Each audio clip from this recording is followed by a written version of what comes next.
My name is Li Yun, and everyone knows me as the first under heaven peerless immortal, because I possess a physique that is the father of all cultivation geniuses. My 1 hour of cultivation is equal to someone else's 10 years.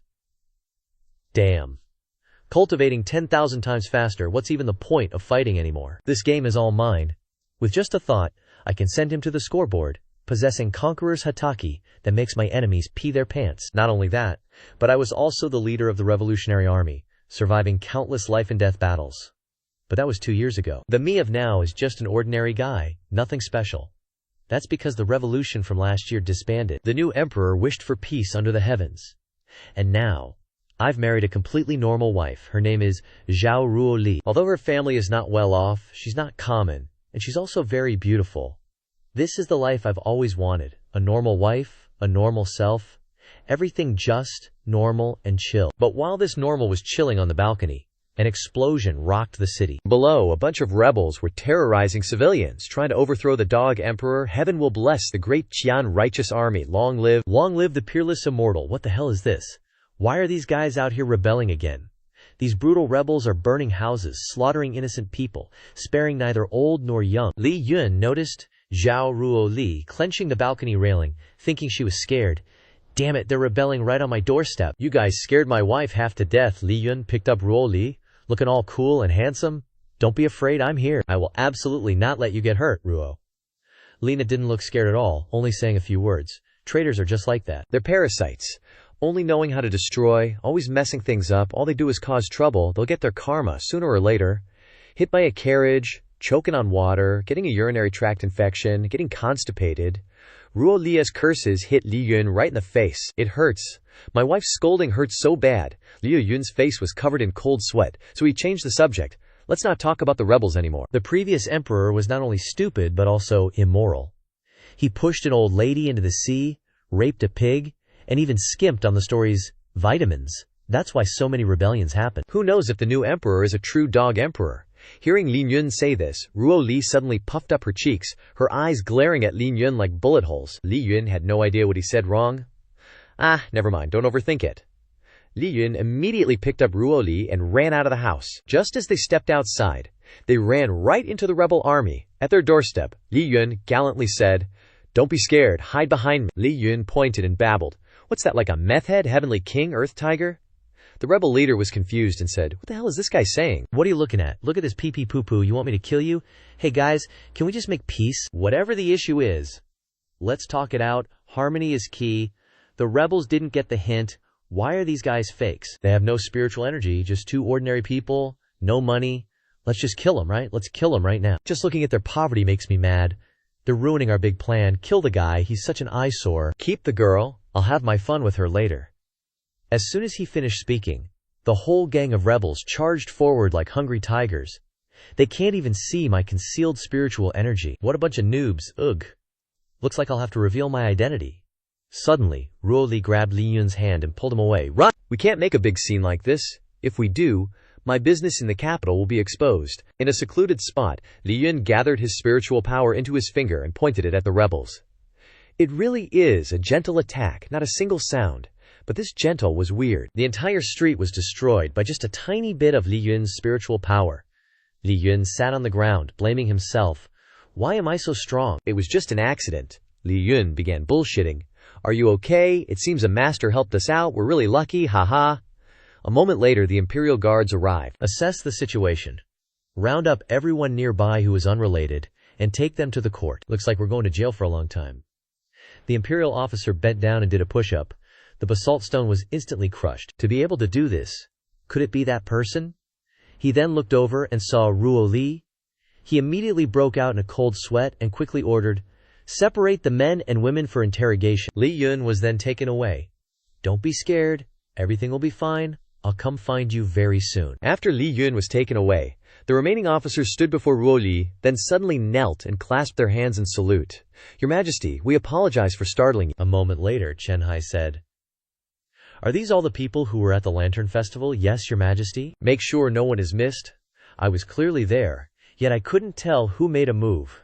Your Majesty, the identities of those rebellious forces have been uncovered. They're hoodlums from the capital, hired by someone with money. They were disguised. If I'm not mistaken, then those powerful families are up to no good. Your Majesty has just ascended the throne, and the powerful families are still very influential, even with the rebellious forces. If the leader of those rebels is also in the capital, where could they possibly hide? Scene change. 6 fan doors. After being taken to the station for tea, Li Yun was finally released. Mr. Li Ha, take care, and feel free to visit if you have time. Thanks for the hospitality, haha. Weird. Why are the 6 fan doors being so polite? They didn't even interrogate me, just served me and let me go. Wild. Is it because I liked this video or something? He only took 2 steps before seeing Ruo Li waiting at the door. Just coming out now? Were you talking to some chicken there, weren't you? Sorry, wifey, kept you waiting. I thought you were gonna get tortured.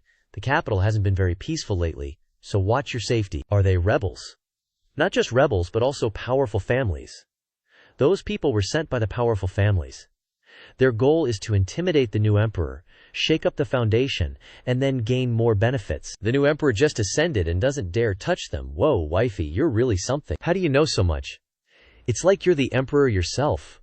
Ruo Li looked like she'd been hit in her soft spot, turning away to avoid his gaze. Just now, I accidentally overheard it from the 6 fan doors, interrogating officers. On their way home, the 2 of them saw a wife crying over her husband who had just been murdered by those hoodlums. Ruo Li said worriedly. If something had happened just now, we really would have been separated. But Li Yun wasn't scared at all. He took her hand and showered the single bros with dog food. No need to worry, I'm here. This is the safest place. HMPH. You mean you're safe, right? Looks like I'll have to deal with the rebellious forces and the powerful families. Can't let them harm him. Powerful families, huh? The emperor doesn't dare to deal with you. Then I will. The next morning, everyone was abuzz about what happened last night. Seems like some powerful family got robbed yesterday.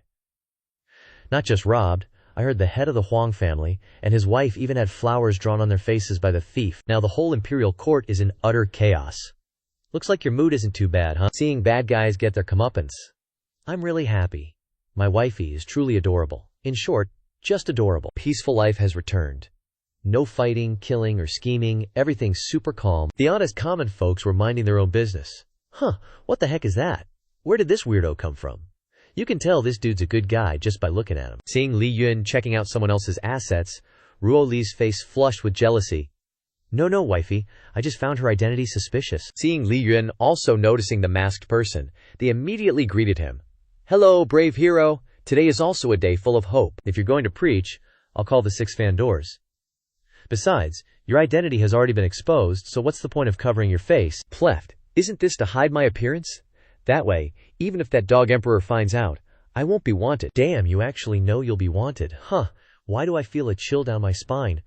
Wait a minute, I think I've seen you somewhere before. Take off your mask so I can see. Aren't you my tenant who owes rent? Damn. Seeing she was found out, this character quickly changed the subject. Look over there, there's a beauty taking off her pants. Whoa. Both Li Yun and Ruo Li snapped their heads to look. Seeing Li Yun had been tricked, the masked person quickly fled. While running, she tripped on some grass and face planted. As she fell, her mask also came off. Seeing Li Yun approaching, she immediately kowtowed. Landlord, sir, I'm kowtowing to you now. Please, I beg you, let me off just this once. I think your name is Li Shu. You're probably not a rebel, are you? Though you're not one yet, you'll quickly become one of them. Well, after I joined the rebel army, finding that person could also cover the rent. Ruo Li was immediately curious. Who is that person? That person is the strategic genius, with morals far beyond ordinary people, the leader of the rebel army, the peerless immortal, Zhixian. I will definitely find him. Before my father died, he gave me a portrait of Zhixian, so I just need to rely on the painting to find him. This brat even has a painting. I clearly erased all the clues about me. Crap. If this continues, my secret of being the leader of the rebels will be exposed to my wife. Contrary to the guy's thoughts, Ruo Li really wanted to know. I wonder why the records related to Zhixian have mysteriously disappeared. Good opportunity. I finally know what that bastard looks like. Although he looks a bit ugly, his face looks like a shoe. But he is our leader. Recently, I've been asking people on the street. Perfect timing to ask you guys. Have you seen this person? Should I feel happy or miserable about this? Moreover, where have I seen this painting before? Ruo Li said with conviction. Could this be the appearance of the rebel leader? Suddenly the commoners shouted, It's the rebels! The rebels have appeared! Lin Zhu immediately used his ninja skill, the illusionary shadow. You can't see me, you can't see me. Could this be your last trick? Hey girl, is there something wrong with your brain? Hey, have you heard? Rebels appeared at the Hongshu brothel. I heard that the ringleader dared to swagger into the pleasure house. Could it be that the legendary Zhixian has been captured? How could that be? What kind of person is Zhixian? Even the 6 doors haven't laid a finger on him. You think you can catch him? Ridiculous. Which colleague got caught? Could it be someone I know? At this moment, in the Hongshu brothel, this esteemed guest, you don't really think of our Hongshu brothel as a tavern, do you? What kind do you want? This one will find it for you. Oh, you'll help me find it. Yes, I will find it for you. I'm here to find a man. What? You want to find a man? So it's that kind of situation. Immediately after that, someone kicked the door open and rushed in. I am Yun Yi of the Yun family. On the emperor's orders, arresting the wanted Zhang Hu to bring him to justice. Obediently put your hands up and surrender. Zhang Hu frowned and stood up. Approaching Yun Yi entered a stance, preparing to fight. I advise you not to resist. But the script seems a bit off. Zhang Hu immediately knelt down to negotiate. You've finally arrived. I've been waiting so long. Hurry up and arrest me. I've used up all my travel expenses, and I'm about to starve to death. I said, I surrender. Quickly take me to jail for a government-funded meal. It's me. I am the rebel. Hurry up and arrest me. Hurry up and let go. Snot and tears are all over my feet. And so, Zhang Hu was shackled and paraded through the streets. The leader of the bandits, Zhang Hu, has come to see you. Who would have thought that a doctor like me would end up in this situation today? 7 years ago, Zhang Hu was still a doctor treating people. Doctor, my hand is injured. A small matter, leave it to me. I clearly only used a little strength. It hurts. It seems like my hand is broken. It's okay. Don't be afraid. I will fix it for you. And so, a hand goes one way and a leg goes another, curing a lame pig into a stewed pig. After that, I was wanted. Reward for the head of Mu Yi, aka Zhang Hu. Whoever catches Zhang Hu will receive a reward of 3 billion belli. Not long after that, I joined the rebel army until I met him. Falling from the sky to the ground, what's going on? Someone fell from the sky. Could it be a messenger sent by heaven? The guy sat up, feeling like he broke 300 bones, and immediately met a kind doctor. Luckily I was here. He has been revived, then became the leader of our group. Wait, that is, the rumors are true. You really are in the capital. What are you looking at? Are there any of your accomplices in that group? Oh dear, you misunderstand me, officer. With such a smart, handsome guy like Lao Zhang by my side, how could I possibly look at anyone else? Stop pretending. What are you doing at a brothel? This place has some good-looking and rich pretty boys that I like. You're doing what, Yun Yi? Sweating buckets, yells. Quickly, arrest this pervert. Get this sicko out of here. Little handsome? I'll be waiting for you in jail. Zhang Hu, this guy, is deliberately getting arrested or something. Could he be here to find me? Why so pensive? It's nothing. I was just wondering if something happened to me. Would you come looking for me? Ruo Li turns and walks away, saying, No. Oh, you mean with me around, nothing will happen to you? Scene changes tonight. That punk is climbing all over the roof instead of sleeping. He hops to Daiqian Heavenly Prison, sneaking around to visit his old friend. Daiqian Heavenly Prison is the most heavily guarded place in the capital. Legend has it that back in the day, a certain Dao Saint Bai came here to save someone, and his legs got broken at the prison gate. Is our heavenly prison really impenetrable? Of course. Let me tell you, if anyone can break into this place, my wife will cheat on me. This guy talks big, but he doesn't know that Li Yun is already inside. As expected, I knew you'd come looking for me. Long time no see, boss. Haha, that's right. Long time no see, Beardy. As expected, for you, getting into Daiqian Heavenly Prison is as easy as flipping your hand. You truly are the man who saved me. When did you save me? I don't remember. Wait.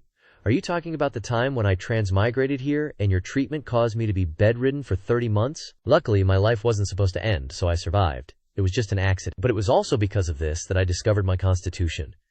After recovering, I found out that I could absorb spiritual energy to strengthen my body. My cultivation speed is 1 day equal to 1 year of others. That's why I was able to become stronger so quickly. But this constitution has a fatal flaw. The stronger I become, the more serious the problem will be, and that is hair loss.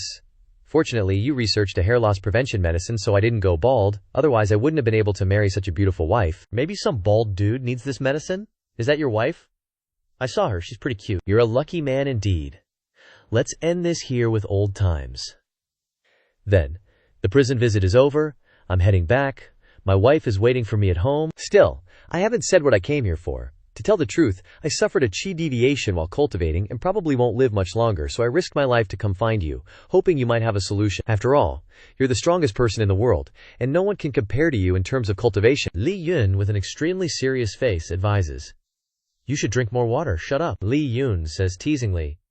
Big Beard, I have a special constitution, so I won't suffer chi deviation, sorry. Can't help you, I'll just have to give you all my assets. Oh dear, I'd be so embarrassed. You have so many assets, I could never finish spending them all. Immediately after, Li Yun pulls out 3 steamed buns. Steamed buns. This is all of your assets. That's right, it took me all of 5 went to buy them. I still owe my wife money. I have to pay her back 50,000 taels tomorrow. Holy crap, that's worse than usual. A dignified leader of the rebel army has fallen to the point of being henpecked. Forget it. Seeing you like this before I go is good enough. Don't say such unlucky things, Big Beard. You have such a long life, you'll probably get through it. Also, there's one more thing you need to pay attention to. Now that the new emperor has ascended the throne, the court is quite weak, and the aristocratic families all have intentions of rebelling, especially the Huang family. They are not only colluding with the remaining rebel forces, but they also seem to be harboring some kind of conspiracy. I have a premonition that this matter is not simple, and the entire capital, even Daqian, may be implicated. While they were talking, there was a sudden noise from outside, and they sensed that someone was coming to check. Then, Li Yun quickly puts on his outfit and dips. I understand what you're saying. I'll be going first. Li Yun brat dipped out faster than you can blink. Yun Yi went over to check. Was someone here just now? Oh, little bro is here. Are you trying to find an excuse for us to be alone? I'm so happy. Hearing that, Yun Yi's face went pale, and he felt a slight pain in his butt. On Li Yun's side, he thought as he walked back. So it's the imperial family. Have they made a move yet? The intel's limited for now. Gotta go find Monk Kongwen to get some scoops. The new emperor and the noble families are starting to fight for power. What does it matter to me if another emperor dies? The important thing is not to disturb my life and not to involve my wifely. Let me see what kind of conspiracy you guys have. What can you do to me just based on your puny noble family? The next morning, at Longshan Temple. Longshan Temple is the most popular temple in the Great Qian dynasty, and the abbot of Longshan Temple is the highly respected Grandmaster Kongwen. Every year, Grandmaster Kongwen would help beggars, using them to build a powerful intelligence network, which is why he became the fastest source of news in the city. Early in the morning, Li Shui came to ask Grandmaster Kongwen. Grandmaster Kongwen, I heard that your news is updated very quickly and the information is accurate. Please tell me, where exactly is the leader of the rebels? Amitabha, benefactor. You are not the first person to ask this old monk about this matter, but I swear to Buddha, I really don't know where that person is. As soon as he finished speaking, Li Yunbrat appeared right in front of him. Merciful Buddha, please forgive me for my lies. Mr. Landlord, why are you two here? I heard that the wishing tree here is very effective, so my wife and I came here to hang a tag to pray. Chu Gej also believes in this. Hearing the name of Li Yun's wife, old Kong Wen panicked. Chu, why is it the emperor's surname, emperor and wife? What's going on here? When the new emperor ascended the throne, I presided over the ritual in the palace. It's definitely her. Am I dreaming? The great rebel that everyone fears is married to the empress of the great Qian dynasty. I've made my wish. I won't bother you any longer. You two, I don't resolve karma here. The two didn't understand what he was talking nonsense about. It's nothing. You're getting old. It's easy to talk nonsense. Seeing the reactions of the two, could it be that they don't know? The old monk led the two to a huge tree and introduced. This is the wishing tree of Longshan Temple. People say that the wishing tree of Longshan Temple is very effective, so many pilgrims come here. Speaking of this, I must thank benefactor Li Yun for his idea. Li Yun turned around and saw several kind martial monks leading chickens. This benefactor, I see that your Yintang area is dark. You will definitely encounter disaster in the next few days. Only by praying here can you avoid the disaster. Well, right now our prayer has a promotion. Only 9 towels. The whole family will be safe. Only 99 taels. No disasters, no scams. What are you waiting for? Hearing that, the other person believed it completely. I'll pray for 10 things. Here's 100 taels. You don't need to give me change back. Martial monks are ripping off ordinary people. Who dares to say no? You two write down your wishes and hang them on the tree. The two looked up at the tree, and in their hearts they already knew what they wanted to write, which was, people who see this video, please like and subscribe. Monk, actually I still have one thing to ask you. What is the royal family up to? This old monk doesn't know why the royal family has a conspiracy. I only know the Dengsheng grain store. If the benefactor wants to know, then go and see. That's enough, thank you. Truly a special karma. These two How did they end up getting married? If one day they find out each other's identities, what will they choose? Will it be a scene where the two meet with swords on the bed? Then the beautiful scene now is a pity. The two wishing wooden planks on the tree both wrote the hope that they would be together forever. Switching scenes to the prison of the Great Qian dynasty. At this time, Chen Hai and Yun Yi were interviewing Zhang Hu. I'll ask you one more time. Where is the leader of the rebel army? Who knows, maybe it's deep within the 2 myriad miles under the bottom society. Haven't I told you all the detailed information already? You're talking about this stuff. In the most critical moment, he can transform into a giant mecha over 2,000 meters tall, proficient in all kinds of ninjutsu, almost became a pirate to find One Piece, and at the same time has all kinds of harems from lowly to big sister, is an enemy of those who commit adultery, a friend of the virtuous, you are the chosen one, collect all 7 Dragon Balls. Yun Yi read the statement, and his lungs almost exploded. What the hell are you talking about? Only a stonehead could write this stuff, HMPH. Based on your IQ, you can't understand the content on it. How would I know? That kid Li Yun is just spewing some nonsense, but it's enough to scare people. Mr. Chen Hai, I think we should use torture, HMPH. Then try it. Do you think we're afraid of this? I think we should bring a pack of wolves, and then give them a little booze. An hour later, Zhang Hu, face pale, felt a slight pain in his butt. Holy crap, I'll tell you everything, so tell me, who brought you the steamed bun you ate? How did you know I ate a steamed bun last night? I thought I licked the plate clean, not even leaving a crumb. I checked your poop very carefully. I even tasted it. It's definitely a steamed bun, no doubt about that flavor. Awesome, as expected of Chen Hai, not missing any details, eating shit to find clues, so pro. Zhang Hu panicked. You're crazy. The 6 doors are all crazy. Are these guys solving cases on drugs? The food we've been giving you these past few days hasn't included any steamed buns, which means someone specifically brought it to you. You can enter the heavenly prison without being detected. Besides the rebel leader, who else could it be? I'm asking you. Is he hiding in the capital? Zhang Hu was speechless. Your expression has already betrayed you. That's enough to confirm it. Hey, if I were you guys, I wouldn't put all my attention on the immortals. What do you mean? Why do you think the aristocratic families have been so arrogant lately? They must have enough military strength to be so cocky. Some sources in my rebel army are indeed thinking of rebelling, but if he doesn't disband the entire army, what do you think will happen? Scene change to the imperial palace. Chen Hai reported everything to Ruo Li. From the prisoner having steamed buns, it can be seen that perhaps his funds are insufficient, and he also went to the heavenly prison but didn't break anyone out, indicating that he doesn't have any immediate plans to revolt, but may be plotting something. Moreover, your subordinate dares to speculate that perhaps he disbanded the rebel army because he wants to return to a normal life. For example, he's married with children and can't do dangerous things. According to the information the prisoner revealed, most aristocratic families will collude with the remnants of the rebel army. But the leader isn't that person. Ai Ching, you've done a great job. You can compete with Cao Nan. Cao Nan? Who is your majesty talking about? Oh, it's nothing. Just an outstanding young prodigy who specializes in solving difficult cases. Li Yun tells me about this young man's story every day. Does such a person really exist in the world? Your servant receives your favor, and will definitely dedicate myself to my work to repay your majesty's love. Step down. Your servant takes his leave. Little money, married, wants to return to a normal life, huh? This range is too broad. For example, my own Li Yun is also like that. Speaking of that loser, at this time he was scouting around the Tangsheng grain restaurant. He can't just barge in with brute force like before. He has to think of a way to sneak in and can't make a big deal out of it, or his wife will worry about it. While thinking of a way to sneak in, he noticed the people of the 6 doors and had an idea. Xiang families are afraid of the urban management, no matter what world it is. At this time, Li Yun had also entered the shop, observing carefully. Suddenly, a doorman rushed in a panic. Shopkeeper, big trouble. An informant reported that the people of the 6 doors are heading this way. They probably know we're raising Likoi cats in the basement. What? The shopkeeper gave the guard something and said, "Take this, and leave quickly. You must hand it over to the family head." And just as that loser planned, he secretly followed the guard. A moment later, Chen Hai and his gang arrived. Search. Surround this place for me. Don't let anyone escape. Search for me. Don't miss any suspicious places. Arrest all those who are raising Likoi cats. Reporting, my lord. No suspicious situations have been discovered. Who exactly reported this information? The reporter said he was an agent that His Majesty placed in the mortal world, calling himself Imperial Secret Agent 8007. Didn't see His Majesty's reappearance. Could it be His Majesty's instruction? Chen Hai then noticed something below and discovered a strange crystal. He immediately knew that this was Mai Tsui. In stone form, these guys are making a stone portal to that loser's place. Right then, he'd already shaken down the guard and swiped his stuff, Guess that's one report taken care of. The 6 doors are way too easy to fool. These tool people are actually kinda useful. Starting to admire the emperor a bit.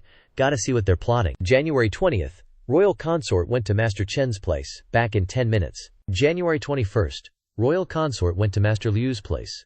Back in 20 minutes. January 22nd. Royal consort. Holy crap, what is this? Is this a diary of getting cheated on? Saving it for payback day. Using his own cuckolding as a code. What a ruthless bastard. Nah, something's off. This record is clearly hiding something. Let's try injecting some true key. Then, that Li Yun dude channeled spiritual power into the book, and the words written in it gradually warped and changed. So that's it, using true chi mineral ink to write the book. Even if someone snatched it, they wouldn't see the hidden content without using true Q. The content in the book read, "Maybe he's in the capital too, but it doesn't matter. This letter won't have any impact when the emperor leaves the palace to take action." Is this referring to me? Judging by this content, the aristocratic families are planning to assassinate her, while the new emperor is out for a stroll. Even though this has nothing to do with me, if things blow up, it won't stay that way. The emperor's stroll outside the palace is a traditional activity after ascending the throne. Wonder what these guys will pull this time. I don't care about the emperor. I'm just afraid their actions will be like last time, affecting my wifey. Guess I only have one choice then. Just gotta refuse to participate in this event. Gotta bail far away so trouble won't find me. Cut to Ruo Li's place. Your Majesty, Minister Chen Hai requests an audience. Let him in. This subject greets. Your Majesty, Your Majesty's predictions are divine. I followed your instructions and investigated. The imperial family is indeed plotting something. My instructions. What instructions? This guy's getting better at talking. This yellow true chi mineral is called Pu Yan Shi. Discovered in the imperial family's grain store. Not much power individually, but a large quantity of this mineral gathered together can cause a huge explosion. This subject suggests canceling the palace excursion. Every dynasty's emperor does this tradition, and now we're canceling it. Wouldn't that just make the aristocratic families even more arrogant? It's time they learned who the real boss of Daqian is. If I can't even handle this, how can I give him a peaceful life in the capital? Besides, meeting him while traveling would be a curious experience. A moment later, Your Majesty, the Imperial Food Hall's snacks have arrived. What flavor does Your Majesty desire? Ruo Li simply replied, sweet, confusing the maid. But Your Majesty clearly likes sour flavors. Why does she always get sweets? It's obviously to fatten up that Li Yun dude. What else, Ruo Li? Give all the Emperor's snacks to Li Yun to devour? Your cooking skills are getting better, but aren't you tired of cooking so much? Not too tired, because, well, she's not the one cooking. Alright, tomorrow my friend and I are going to watch the new Emperor's Palace excursion. Watching the new Emperor with a friend. You have friends now. Why not go with me? Can't I have friends? Ah, no, that's not it. I mean, I've never seen your friends before. What to do now? She usually doesn't interact with others. It's rare to find a friend. How can I stop her from going sightseeing? Then, can I go with you tomorrow? Ruo Li widened her eyes in protest. Clearly didn't want to go with that Li Yun dude. That night, that Li Yun dude tossed and turned, unable to sleep, and pondered. Going for a stroll with a friend, huh? Who can even be friends with my wife? Can't stop it, so I'll just follow and protect her. But being friends is good too. I'll take care of the safety. The next morning, that Li Yun guy overslept, and he's still mumbling wife, where's Ruo Li? Crap, I'm dead. Slept in. This is bad. I was thinking too much last night and went to bed late, and she didn't even wake me up. She's definitely mad from last night. Gotta find her quick. She's probably just on the road. Li Yun sees a crowd and sticks his head in to eavesdrop.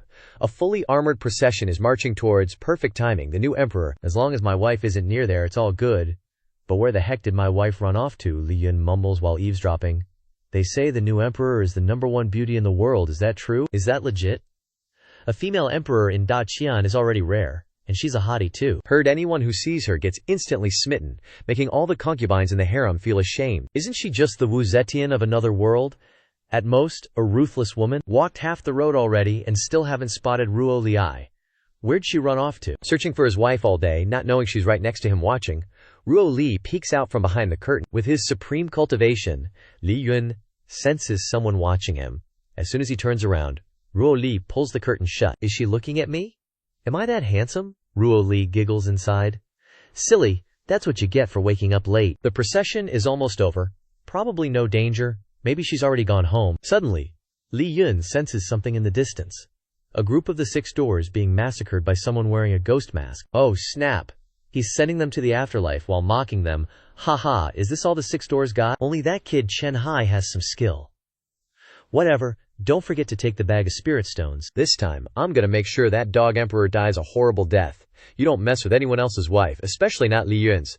Time for 3 seconds of silence for this guy. Sometime later, Chen Hai's group discovers the corpses. Too late. The killing was brutal. The culprit could have killed them instantly with one move, but they deliberately didn't, letting them die slowly in agony. This is bad. Could it be him? Everyone split up to investigate. If you find anyone suspicious, don't engage. Just send a signal to contact me. Sir Chen Hai. Who did this? Why are you so tense? Could it be that rebel leader? It's not him, but he's even more ruthless than that guy. He knows our 6 doors, investigation methods, and systems inside out. If it's him, he might be trying to lure us into an ambush. How could His Majesty know our 6 doors, systems? There's never been a leak. What if it's the person who built the system? The what now? Could it be that guy? Yep, it's Luo Chengshu, the former chief administrator of the 6 doors. Sir Chen Hai. I joined the 6 doors pretty late. I've only heard about his brutal deeds. How strong is he? He couldn't have become the chief administrator of the 6 doors based on my strength alone. Until that incident happened, the rebels were very strong back then, and the imperial court was worried that the noble families and commoners in the capital would take the opportunity to rebel. Luo Chengshu was the new chief administrator of the 6 doors, so the emperor allowed him to strengthen control over the capital. This Luo Chengshu was extremely ruthless, creating a set of strict rules, and every time he enforced them, it caused massive destruction, hurting innocent people. The capital under his control naturally turned into a living hell. At first, this high-pressure management did suppress the conspiracies and rebellions, but this approach eventually reached a breaking point. Eventually, the masses of the capital couldn't take it anymore, and a large-scale riot broke out. Afterwards, the late emperor, in order to appease the people, ordered Luo Chengshu to be dealt with, and sent the 4 top experts of the 6 doors, Duo Qing, Geng Shao, Zhui Zheng, and Rezhu, to arrest him. But Luo Chengshu's strength was far beyond everyone's imagination. He wiped out the strongest elite unit. After that, he disappeared without a trace. Because of these deeds, he became a hellish demon in everyone's eyes, known as the Jade-Faced Rakshasa. As they're talking, that crabby face of Lianshu pops up. Hello, Mr. Landlord. I thought I was hallucinating, but it's just you. Well, look who it is, Mr. Landlord's here for the free grub, too. Word on the street is, His Majesty's taken a stroll, so every shop's given away freebies today. Scored a ton of delicious eats. Don't tell me that mountain of stuff you're lugging around is all food. Seriously, this is my Tet holiday stash, man. True to form, you're shamelessly OP, invincible under the heavens. Mr. Landlord, I don't think you get the whole picture. I'm small fry compared to some folks. Saw a dude with a sack this big, filled with shimmering gold chi ore. Bet it's worth a fortune. Gold chi ore. Could it be Pyrostone? Which way did they go? Last I saw, they were heading down that alley, seemed to be making for the east side. Those pyros are nuts. That's a load of pyrostone. Do they want to blow up the whole street into smithereens? Crap, they're already gone. At this rate, I won't make it in time. Liu Yun then lightly tapped his foot, his whole body soared high. From this high up, he could observe everything, scanning a few things and immediately finding Luo Chengshu's group. Then flying down to land in front of Luo Chengshu with a very cool pose. Hello, sneaky crew. Assassinate the emperor if you want, but maybe chill with the large-scale weapons of mass destruction, yeah? Seeing some random dude spouting nonsense in front of her, Luo Chengshu immediately pulled out her big, long weapon and slashed down, but Li Yun was super agile, so he dodged it easily. The slash hit the ground, sending dirt and rocks flying everywhere, causing an earthquake in the area. He actually dodged it. Not bad. Hey, how about listening to some friendly advice? I don't intend to stop you from assassinating the new emperor. Not listening, addicted to presenting, Luo Chengshu swung another blow, but this time Li Yun didn't dodge, directly using his hand to block. Don't use weapons that affect other people, especially my darling wife. If you won't listen to reason, guess I have to teach you a lesson. What did you say? Teach me a lesson, are you high? Based on you, do you know who I am? Do you know who my dad is? Is Jade-Faced Rakshasa? I am Jade-Faced Rakshasa. Has the old man not heard it clearly? As soon as he finished speaking, Li Yun kicked Luo Chengshu's beloved younger brother, causing him to kneel down in pain. Despicable. This bastard actually attacked me sneakily, and he went for the lower half too. What happened to martial ethics? Come on, man. Isn't it because you have too many openings? This move is called opportunistic. Learn a bit. You need enough experience, knowledge, and background to do it. Hearing this, Luo Chengshu turned red with anger, wielding her weapon wildly. Li Yun still dodged easily, but because of carelessness he was hit by Luo Chengshu. Li Yun was knocked back miles away. Luo Chengshu triumphantly. Is that all you got? I was just warming up. Were you scared stiff by my strength, weren't you? I only had to use 1/10 of half my strength just now. Go home and change your pants, kiddo. Saying a long line, Li Yun didn't care, only cared about the shirt his wife bought him with 10 months' salary. You, don't ruin my clothes. This outfit was bought for me by my wife. You're still worried about clothes? Next, I'll show you my true strength. I'll let you know what's called ruthless. Smiling for a few seconds, a hand quietly touched Luo Chengshu's avatar, and he was punched into the wall by Li Yun. Still pretending in front of me. Did you think I wouldn't use all my strength? Always feeling like you are invincible? This is also a disease, a mental disorder. Let me treat you. A moment later, Luo Chengshu was punched by Li Yun, so his parents couldn't recognize him. Our boss is a legendary figure. In front of him there is no ability to resist. What exactly is this person's origin? Not good. Let's run quickly. Intending to run, as soon as they wanted to run, Li Yun discovered. Where are you going, you guys? No rope, so this'll have to do. What a dumbass. Doesn't understand human speech. Stay here and reflect on your actions. Li Yun walks over to the oar. This crap is so dangerous. Giving it to the 6 doors, lackeys doesn't feel safe at all. Oh right, I can do this. Fireworks time. Li Yun throws it into the sky, making it explode into fireworks. Happy New Year. Wishing us bros no more sisters this year. Wait, what holiday is it today? Dunno. But the fireworks are pretty. Who's setting them off? No idea. That idiot ran off somewhere. Wonder if Ruo Li saw it. The 6 doors finally show their faces after everything's done. The 6 doors people finally arrived. It's always the same. No matter the world, they only show up after everything is finished. What the hell happened here? Could it be? Is that Luo Chengshu? Who is it? Who could bury him alive like this? Only one person could do this, but he wouldn't help our people. What the heck happened? Clean up the scene a bit, take these people away. From afar, someone witnessed everything. Such terrifying power. Definitely not something a normal person like the landlord should possess. Landlord Sheng, why are you hiding your strength? Could it be, is he the one I've been searching for? Leader of the rebellion. The #1 expert Zai Xian. The capital is bustling tonight. People are dressed up and going out. Adults and children are happy. Vendors are cheerfully selling delicious candied hawthorns, and children's eyes light up at the cute toys. Even though I don't know why there's even a lapfi here, our male lead is gloomy, scratching his head and sighing. The stroll ended without finding Ruo Leah. I wonder where she ran off to. Suddenly, a girl's voice came from behind. Why so gloomy? The beautiful girl smiled brightly. We met on the street today. Why didn't you say hi? The male lead was overjoyed. Oh really? Did we really pass each other? I turned the whole capital upside down but couldn't find you. The girl teased. HMPH. I thought you were seduced by some chick. Like the Empress today. Isn't she rumored to be the most beautiful woman in the world? He blushed slightly and denied it vehemently. No way! How can the Empress be as beautiful as you? My wife is the #1 beauty in the world. Besides, she was covered by the curtain when we walked by. Who knows what the Empress looks like? A hand raised and shouted, I know! A girl approached from afar. Although her belly was already full, she was still not full enough. Famous detective, gluttonous Li Shu, said, then put on glasses. Pointing cosplay. The truth is always one. The other two were expressionless. She's at it again. But that line is what I say when I tell stories to my wife. You heard right. Li Shui leaned down and pointed at the landlord. Landlord, Brixian Sheng, you're such an idiot. You still haven't figured out the new emperor's real appearance. Putting his hand up to push his glasses up. The truth is always one. He judged confidently. The new emperor is not the #1 beauty in the world at all, but has a fierce face. So ugly that people are terrified. That's why she hides behind the curtain. Our new emperor, suffering a blow, was speechless with anger. Li Shui flinched, sweating profusely. Weird, why is there suddenly such a murderous aura? A bad premonition. It's because the immortal emperor is really angry. You're so dumb. After that day, the food that Li Shu had saved for the new year was confiscated by the 6 doors at the door and put into the public fund. Ruo Li puffed her cheeks and explained aggrievedly.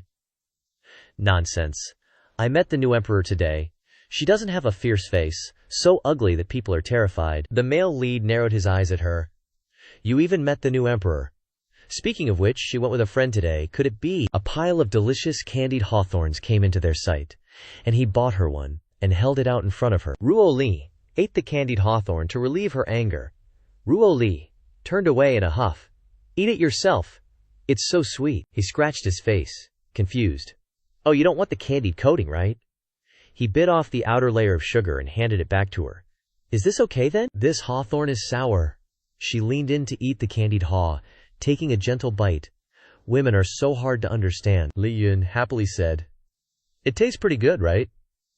Ruo Li was busy enjoying the taste in her mouth, then, as if remembering something, turned to Li Shu and asked, Speaking of which, where did you get those glasses? Li Shu excitedly recounted.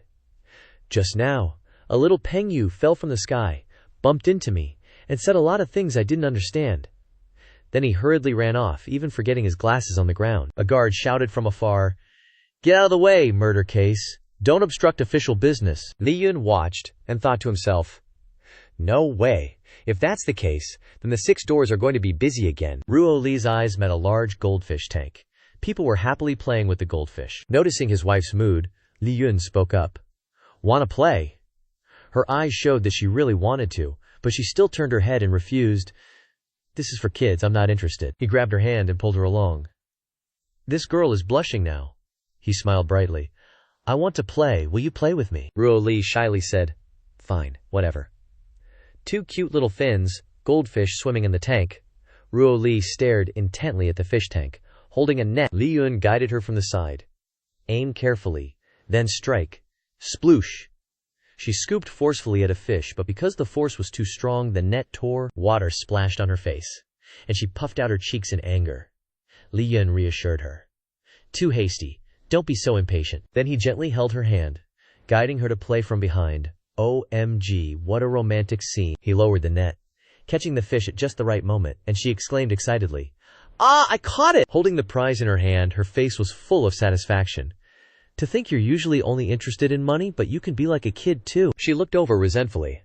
I'm just curious because I've never played before.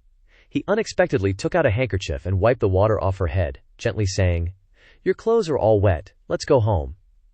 Okay, this is definitely the face of someone in love. The two walked home hand in hand, but he frowned, realizing he still hadn't met Ruo Li's friend. Moreover, Ruo Li said she saw him, proving that it's not convenient for me to see. Which means, he exclaimed excitedly, Wife, your friend is no simple person. Don't worry, I won't investigate too deeply. The scenery was bathed in starlight. Inside the manor, someone was trembling as they knelt. The Huanglu royal family's head said sternly, Do you know how important that book is to us? If it falls into the emperor's hands, we're all dead for sure. The eldest son, Huang Duanchuan, clasped his hands. I understand. I've already arranged for people to investigate. The great Chilean assassin ranking, number 9, is her. A girl stood on the roof, her face extremely beautiful, looking down at the mortal realm. And here, the atmosphere was extremely ambiguous. The faces of these two were getting closer and closer, and he exclaimed in surprise, Ruo Li. This time, she had climbed entirely onto his body, her face as red as a tomato. Why is Ruo Li so proactive today? She asked him in a complaining tone. Your clothes, why are they torn? She touched the torn part of his clothes. I remember this outfit was the first gift I gave you, he hurriedly explained. This was accidentally torn during the new emperor's tour. Still not believing him, she pressed. Really? Then, crossing her arms in front of her chest, she instructed, I'll let it slide this time, but you need to be careful next time. He squinted his eyes and smiled. Thank goodness, it must be because taking her to the night market earlier put her in such a good mood, otherwise, I would have been scratched up. But nevertheless, there must be punishment. She held up 2 fingers. You're deducted 2 months of pocket money. Hearing this, Li Yun turned to stone. Isn't this punishment a bit too harsh? The next morning, Li Yun stretched comfortably after a good night's sleep, turned to the side, and saw that the person next to him was still asleep, and he chuckled. Still not getting up. Looks like she was too tired from playing yesterday. The way she looks when she sleeps is so cute. Looking at her plump lips, he blushed and stole a kiss. It probably won't matter, right? Who told my old lady to be so cute? Then he leaned in slightly. But before he could do anything scandalous, his old lady opened her eyes. His naughty deed was discovered, and her face darkened. Bang! Everyone knows what's going to happen next. At a restaurant, 2 people sat at a table waiting for their food to arrive. Damn, that old hag's palm strike is legit. 1 hit and I'm wide awake. Guess the price of evil deeds is a hand-shaped mark on your face. She huffily turns away, and he scratches his face, protesting. Does she have to be so sensitive? Still not turning around, she says. face flushed.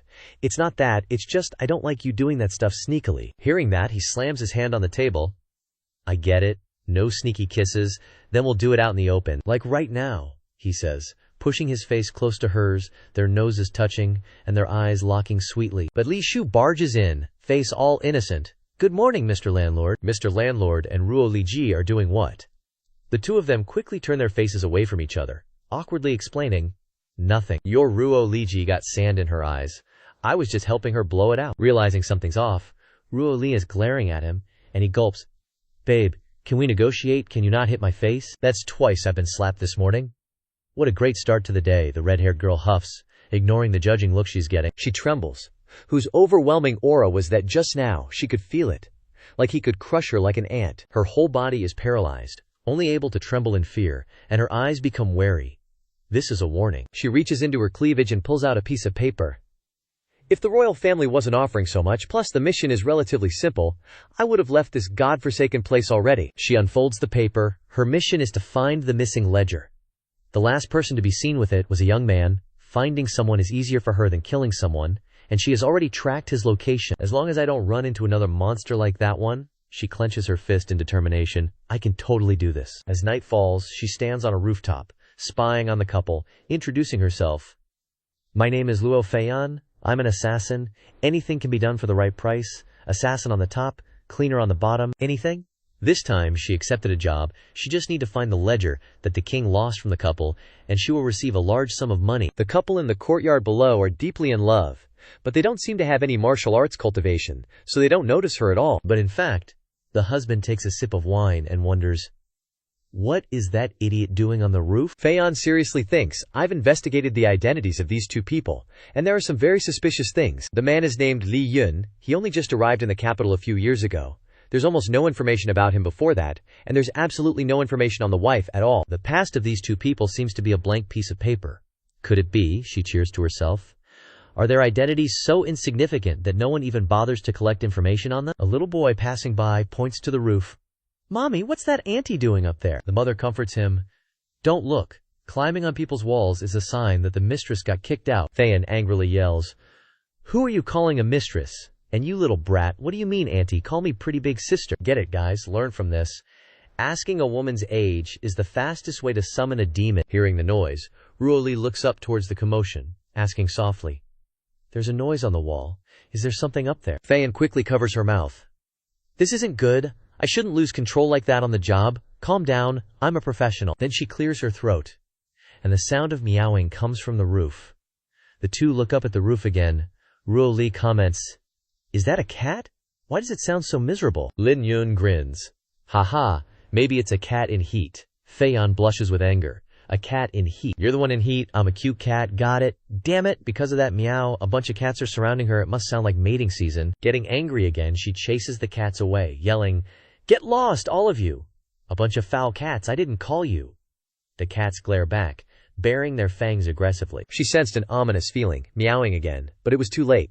The cats swarmed her, a whole freakin' army of them. Ruo Li glanced at the stray cats. It's a real circus today, Li Yun pointed to the bedroom. Doesn't look lucky. I think we should hit the sack early tonight. Then he turned back and glared at the commotion in the room, having turned off the lights. At this moment, Feiyan shakily crawled onto the roof. Yes, finally, it's time for them to go to bed. This time, the difficulty has been nerfed. Her face was covered in cat scratches. Those cats are vicious. No mercy for a pretty face. She jumped off the roof and landed, meeting a sharp gaze. Next, I just need to find the book. Suddenly looking down, the book was just lying there on the ground. She looked for a moment, then cheered happily. I can't believe I found it right after getting in. I'm so lucky. Li Yun appeared behind her, teasing. Congratulations on completing the mission so easily. The two happily high-fived. Yeah, it was too easy, wasn't it? This girl is such an airhead. Wait a minute, something's wrong here. Li Yun smiled at her. Feiyan quickly backed away, pointing at his face. You knew about me all along, didn't you? Girl, it would be weird if I didn't realize. He narrowed his eyes. As expected, you're here for the book, and you were sent by the royal family, right? She retorted fiercely. Damn it, you found out about my client. It's come to this. I have no choice but to silence you. He scratched his chin lightly. I'd advise you to stop. I warned you before, you know? Feiyan's hand was ready to draw her sword. Warned me. Have I met you before? He sneered. If you've forgotten, I'll give you a refresher. A terrifying dark energy burst out. Feel it with your heart. The girl panicked. So you're that monster from before, a peerless master. He looked at her. Trisk. Considering you didn't attack in front of my wife, I'll give you a chance to choose. The sword in her hand was drawn.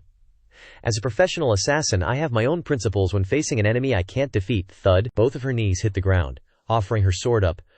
I choose to surrender, geez. I thought it was going to be dangerous. Please, spare me. Li Yun smiled in satisfaction. Wise choice. Not done yet. She even tried to use her feminine wiles. As long as you spare me, I can be your horse for a month. He crossed his arms and kicked her in the face. Still trying to seduce me. Dream on. My heart only has room for my wife. Fei Yan gave a wry smile. Just who are you? What do you want me to do? He squatted down. You don't know me, so this will be easy. His eyes became sharp. We're going to make a deal? Late at night, two people were still awake. Li Yun smiled sinisterly. But before we talk about the deal, I'll put some restrictions on you first. She trembled in fear. He pointed at her forehead, performing some sort of technique. She cried out in pain. Ah! With a thud, her knees buckled and she collapsed to the ground. What did you do to me? Li Yun smiled. Now your body is filled with my true ki. As long as I move my ki, your body will explode and you'll die. So you can think carefully about how you should report back after you leave, she said fearfully. To the prince, you didn't have the book. You're just an outsider. Moreover, you have connections with the court, so they won't dare touch you. Plus, they'll think the book has fallen into the hands of the court. He smiled in satisfaction. That's right. Young ones are so easy to teach. It's all thanks to your greatness. Can I go now? Li Yun's face darkened. Dream on, you're going to be my tool. Heh. Go investigate who's the leader of the rebel army that's working with the royal family. She obeyed. Yes, I'll come back and report immediately when I have news. He glared and asked one last question. So, the last question. You came here for the book, right? The girl immediately felt a terrifying dark energy surrounding her. This is bad. If I answer wrong, he'll kill me instantly, she replied. Yes. The prince told me that the book might have been picked up by an old commoner here. They don't know who you are. If they knew how terrifying your strength was, they wouldn't have sent a thief like me to steal it. Suddenly, Liu Shu popped out of nowhere. Liu Yun looked at her in panic. When did this rascal get here? Did she hear everything? Turns out this girl was sleep-talking, constantly mumbling about candied haw, braised pork, lion's head meatballs. This girl is such a glutton. Realizing there's nothing to worry about, he turned back to Fei Yan and instructed. Just like that. You can leave now. Don't forget what I told you. I can control the chi in your body from afar. Don't you dare try anything. She obediently nodded, leaped onto the roof, and disappeared. He watched her leave. It's been a while since I played the villain. I probably scared her. The sun is up. Li Yun stretched. Wasting so much time made me sleep-deprived. If it were before, I'd just go straight to their door and chop them all. But now I'm a married man. Gotta hold back a little. Ruo Li is probably awake, right? He skipped along. I'm usually the one who sleeps in. This time I'll make breakfast for her, give her a surprise. A moment later, Ruo Li looked at the things on the table and asked, What is this? Oh, it's a hamburger. But I bet she's never seen this before, she wondered. Looks like a steamed bun, but it's not a steamed bun. Li Yun explained. This is called a hamburger, a food I invented. Hurry and try it, see if it's tasty. She brought the burger to her mouth, took a bite, and her face showed pure satisfaction from eating something delicious. He puffed out his chest and explained further. This is Liu Yun's recipe, fresh vegetables with fragrant chicken, taking you to enjoy culinary paradise. She savored the taste while saying, The flavor is not bad. This could be popularized in the Great Qian dynasty. While eating, she asked him, Where did you go last night? I didn't see you come back to bed, Li Yun stammered. There was a thief in our place last night, but don't worry, I chased them away. A look of worry appeared on her face. Something happened last time at night too. It seems like we need to increase Sister Anne's patrol at night. We can't let you be in danger. He took a sip of water to calm her down. Wifey, don't worry. Not a single penny was lost in the house. She blushed and denied. I'm not worried about the money. I'm worried about you, he explained. You usually manage the money very strictly. She crossed her arms. Although money is important, the person who makes the money is even more important. He sniffed. That's just saying that in your heart, your wifely is the most important person, she admitted. No one hates a money-making machine. Then she said gently, So you shouldn't take risks. Money can be earned back. But you absolutely can't let anything happen to you. So promise me, you have to protect yourself first, okay? At the Huang family estate, Fei Yan returned to report. Slouching on the chair, the family head spoke. You completed it smoothly, she replied proudly. Yes, I stood guard all night and didn't see anything unusual. She rested her hand on her cheek. There's just a normal married couple. The man is a rent-farming cultivator, and his wifey manages the money. I searched their whole house and couldn't find that book anywhere. The Huang family head squinted suspiciously. I heard your organization has a bad habit, surrendering when you can't win. Although what he suspected was true, who would be dumb enough to admit it? She sneered. How ridiculous. You don't believe in my strength. How many people in this world can beat me? But in her heart she thought, this old fox is really sensitive. He stopped pursuing the matter and waved his hand. Just like that, you continue to look for the whereabouts of that thing. As for that married couple, keep observing them. If there's nothing wrong, you don't need to pay attention to them. She played with the knife in her hand. I'm saying, you guys don't really want to rebel, do you? I heard you're cooperating with some remnants of the rebel army. His face darkened. Some things are better left unknown. Curiosity killed the cat. You're a person, not a cat, right? She slowly stood up. Yeah, I know. You don't need to make such a deadpan face. Walking to the door, she waved goodbye. This old lady is leaving. No need to see me off. But in reality, Fi Yan's heart was in turmoil. Humph. The Huang family isn't easy to mess with. The thing that man entrusted me to investigate is unexpectedly so dangerous. This time I'm really screwed. As expected, there are no free lunches in the world. Huang Gongzi asked. Even with father you couldn't find it. It seems most of the book has fallen into the hands of the new emperor. His eyes sharpened. Things have come to this. We can only quickly create that thing.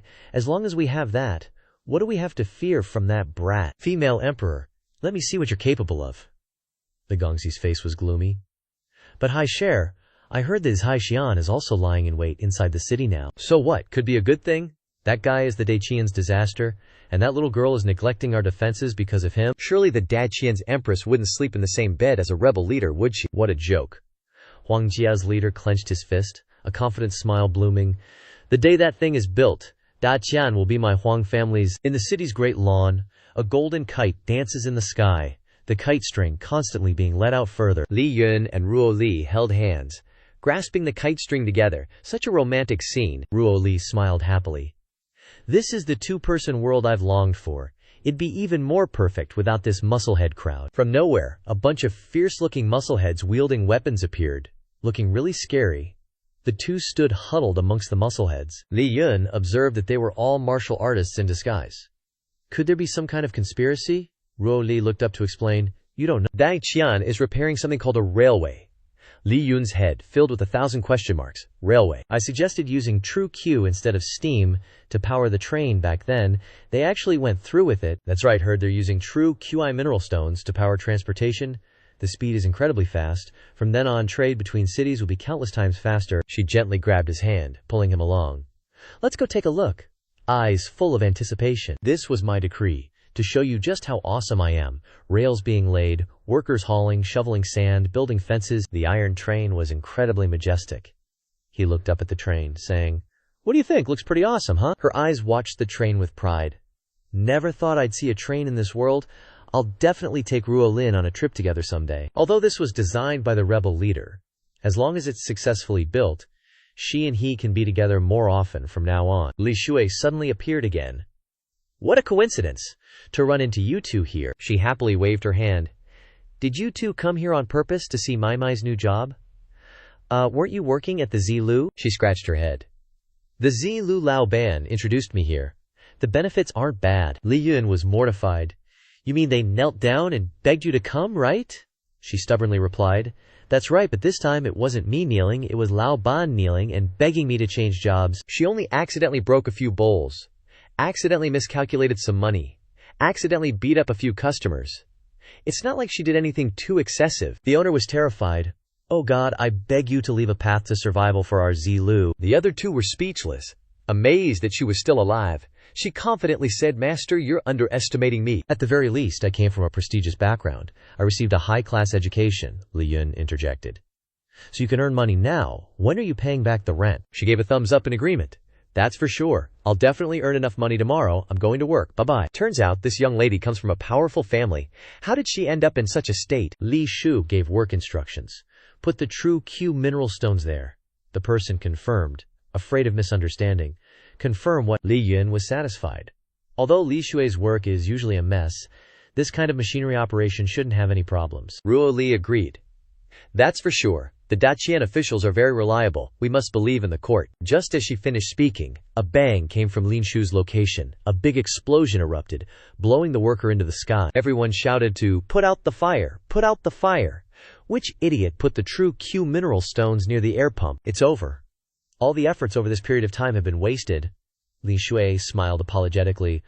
Welp, looks like I'm getting fired again. Turning back to look at the landlord couple, the two of them were already speechless. Li Shui bowed her head in apology.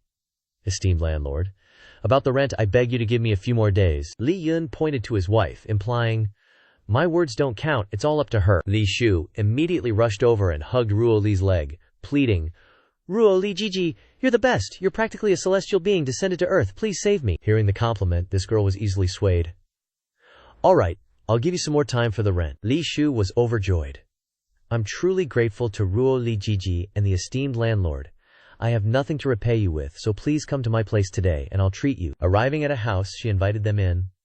This is my warm and comfortable abode. When she opened the door, oh my god, a mountain of trash.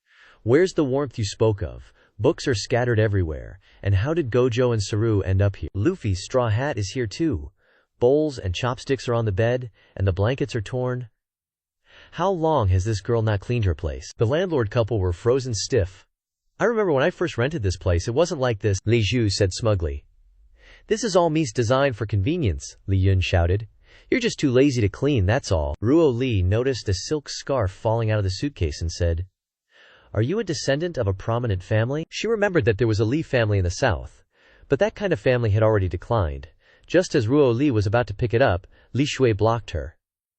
This is all that's left of my family's possessions. Even for Ruo Li Gigi, I can't give it away. Ruo Lin didn't care. I don't want this thing. You can keep it for yourself. Then she took a hair tie. Although I can't give you this outfit. To repay your kindness, I've decided to cook a meal to repay you both. Lin Yun was surprised. I didn't expect you could cook. She patted her bicep. Esteemed landlord, don't underestimate me. He was apprehensive. Based on comic book logic, she's probably going to cook something terrifying. Ruo Li was confused. What's a comic book? What's a terrifying dish? Ta-da! A table full of incredibly lavish food was laid out, looking incredibly appetizing. The two of them were dumbfounded. Unbelievable. Amazing. It feels almost like imperial cuisine, Li Shu said confidently. I'm a glutton myself. How could I not know how to cook? These dishes are Mies' specialties. The two of them quickly stuffed the food into their mouths. The taste was also amazing. If the Shin Emperor ate this, she might even be selected for the imperial kitchen. That's actually possible. The three happily ate and talked. Suddenly, Li Shu's face turned solemn. Before my father died, he told me to find the celestial immortal. I've searched everywhere but can't find him. Today's opportunity is a chance to confirm, to see if the landlord is the celestial immortal, she resolved. It's best to directly confront him. On the table were many delicious dishes. Li Yun and Ruo Li were enjoying them. The meal was very delicious. Li Shu stared at him. Esteemed landlord, how were you able to defeat those people? Lin Yun choked on his rice. He scratched his face and explained, That's because they were too noob. Even I couldn't beat myself. In his heart, he panicked. Crap, Ruo Li is here too, Ruo Li quickly questioned. When did you fight with other people? What if you get hurt? Li Yun awkwardly explained. It was just a small scuffle. Nothing serious. And those people weren't that strong either. Li Shuwei innocently chimed in. That's right, they were all very weak. If I had made a move, they wouldn't have lasted a single hit. Ruo Li seriously reminded.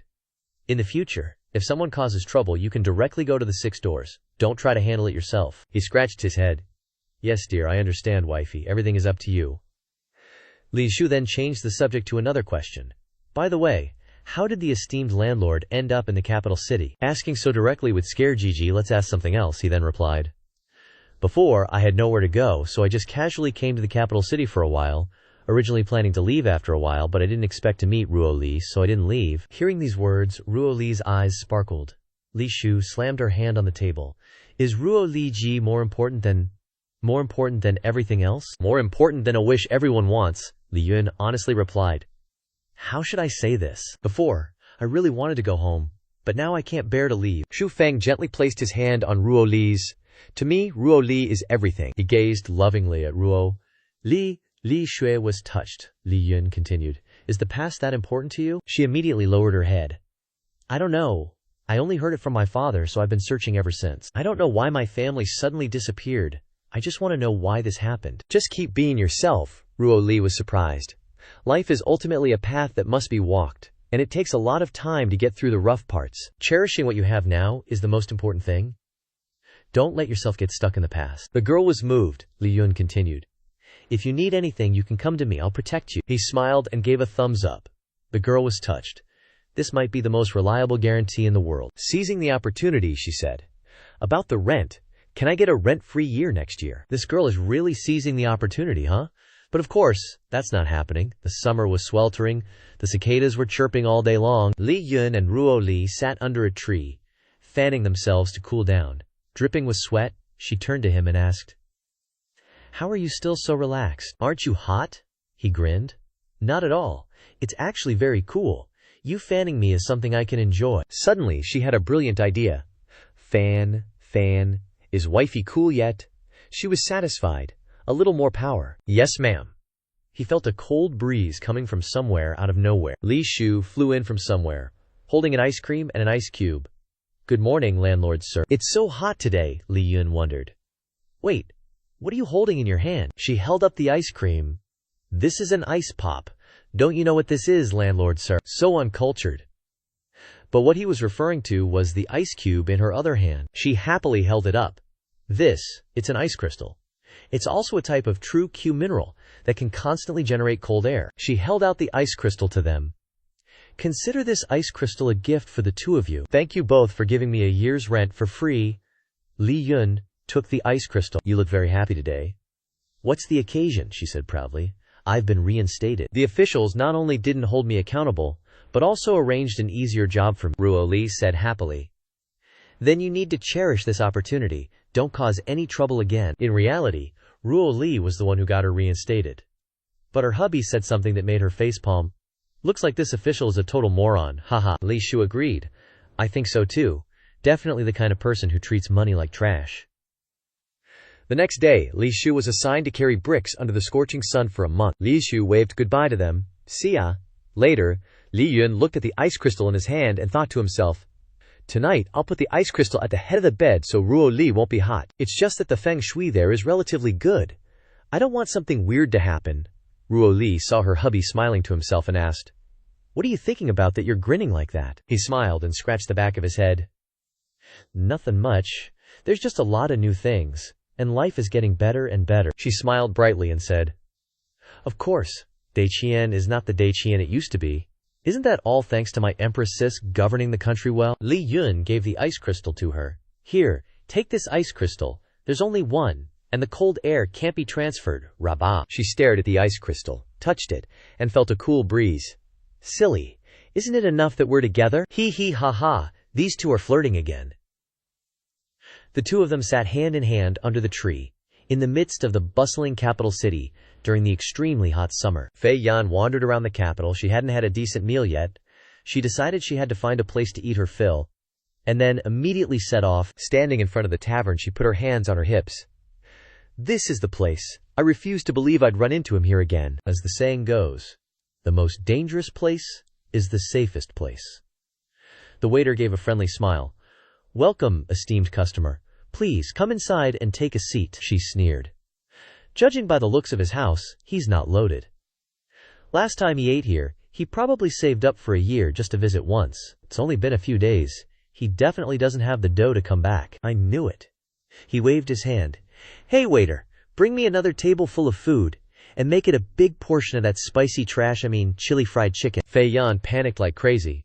Oh no, he's still here, and he's happily chatting and laughing with his wife." The food was served quickly. But how could she eat feeling this terrified? Could it be that his family owns this place? Li Yun quickly spotted her and walked over to ask, "Ah, what a coincidence. You finished work and came here for a bite." She then explained, "Well, I'm almost having a breakthrough soon." Clasping his hands together, he smiled. "So there's good news." "Tell me about it." Ye Ning's face turned serious. "Do you think I'm an idiot? You're obviously preparing to run away." Fei Yan looked at him, flustered, and sighed. "Fine. Chalk it up to bad luck. You told me to investigate the rebels, but there were 0 results." "You can chop me or kill me, whatever you want," Li Yun put on a disappointed face. "I didn't expect this. Looks like I overestimated you." The girl nodded, wanting to get this over with. Yes, I'm useless," he continued. "Then I'll change your mission to something with lower difficulty. If you complete it, I'll let you leave. Just tell me, I'm already like this anyway. What other choice do I have? He instructed. You know Longshan Temple? Go there and find Abbot Kong Wen. Tell him that things have reached the later stages, and ask him to write down all the intelligence he knows in a letter, and bring it to me. Fei Yan slammed her hand on the table and yelled, Are you kidding me? Everyone knows Abbot Kong Wen doesn't know anything about the capital, but who can actually get information from him? Do you think I'm an idiot? What makes you think he'll tell you anything? Li Yun raised his hand to calm her down, remaining calm. It's just Abbot Kong Wen, right? What's the big deal? Pointing directly at himself. Just say my name. Li Yun returned to the table. Ruo Li's father asked, Where did you just go? He smiled and explained, It's nothing. I just ran into an acquaintance and said hello. Then pointing towards the door, should we get going? It seems like the West Market has a lot of new stuff. Ruo Li pretended to dislike it, but was actually very interested. What's new? The West Market is so far away, Li Yun laughed. Then how about I carry you over there? Ruo Li sulked. Do you think I'm a piece of luggage? After seeing off the customers, the tavern staff noticed it was raining outside. The weather today is truly unpredictable. The waiter smiled and brought an umbrella. Thank you for your frequent patronage. Here are 2 umbrellas as a gift for both of you. Oh man, this restaurant knows what's up. Li Yun happily grabbed an umbrella. Just tell the waiter that's more than enough. The drizzle fell. The 2 shared an umbrella, chatting away. Sing, how could I forget to bring an umbrella when the weather is so unpredictable? Ruo Li wondered. What's wrong? Why are you suddenly sighing? Did something happen? Nothing. Just feeling a bit melancholic because of the rain. I never thought I would have this kind of life. Why is that? She asked curiously, eyes wide. Li Yun looked up at the sky, reflecting on the past. I used to be in a terrible state. If I met you back then, I might have missed you. I used to see myself as the center of everything, thinking that what I did was justice, blindly believing that everything I did was definitely correct. His hands stained with the blood of battles. But when he turned around, he realized his mistake was extremely wrong. Those whom he considered comrades with the same aspirations actually didn't walk the same path as him. Leaving him alone in the end, she reached out and touched his face, pulling him closer. But now, you're not alone anymore, because I will always be by your side. He gently took her hand. I know, and I will never let you go, Ruo Li blushed and teased. HMPH, it's just that being with you isn't too bad. If you dare to betray me, I'll capture you and lock you up. He smiled happily. I'll never leave you. Her cheeks flushed red. That's good then. They were still engrossed in their conversation. But, this is the first time I've heard you mention your past. You actually had friends. Of course I did. It's just that there's no way to contact them, she hinted. If we can contact them in the future, you can invite them over to the house to hang out, haha. We'll talk about it when the time comes. Who knows, we might be seeing them soon. Who could they be cooperating with the royal family on the snowy mountain? A swordsman, or a meathead. Hopefully it's her.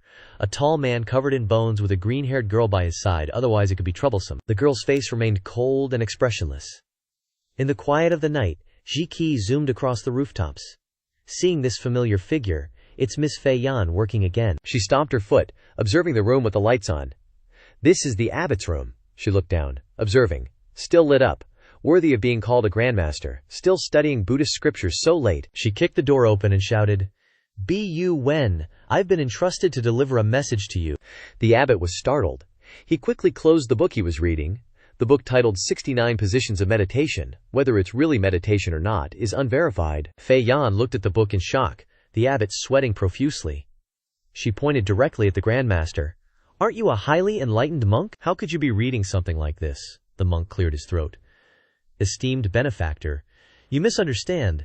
This is a method of cultivating focus. He then burned the book on the candle. Amitabha, I have once again successfully resisted temptation. My Buddhist nature has taken another step forward. But in his heart, he was in pain. He hadn't even gotten to the climax yet. She spoke up, Grandmaster. He looked over at the girl. What is it? She remained calm. Your hand, it's on fire.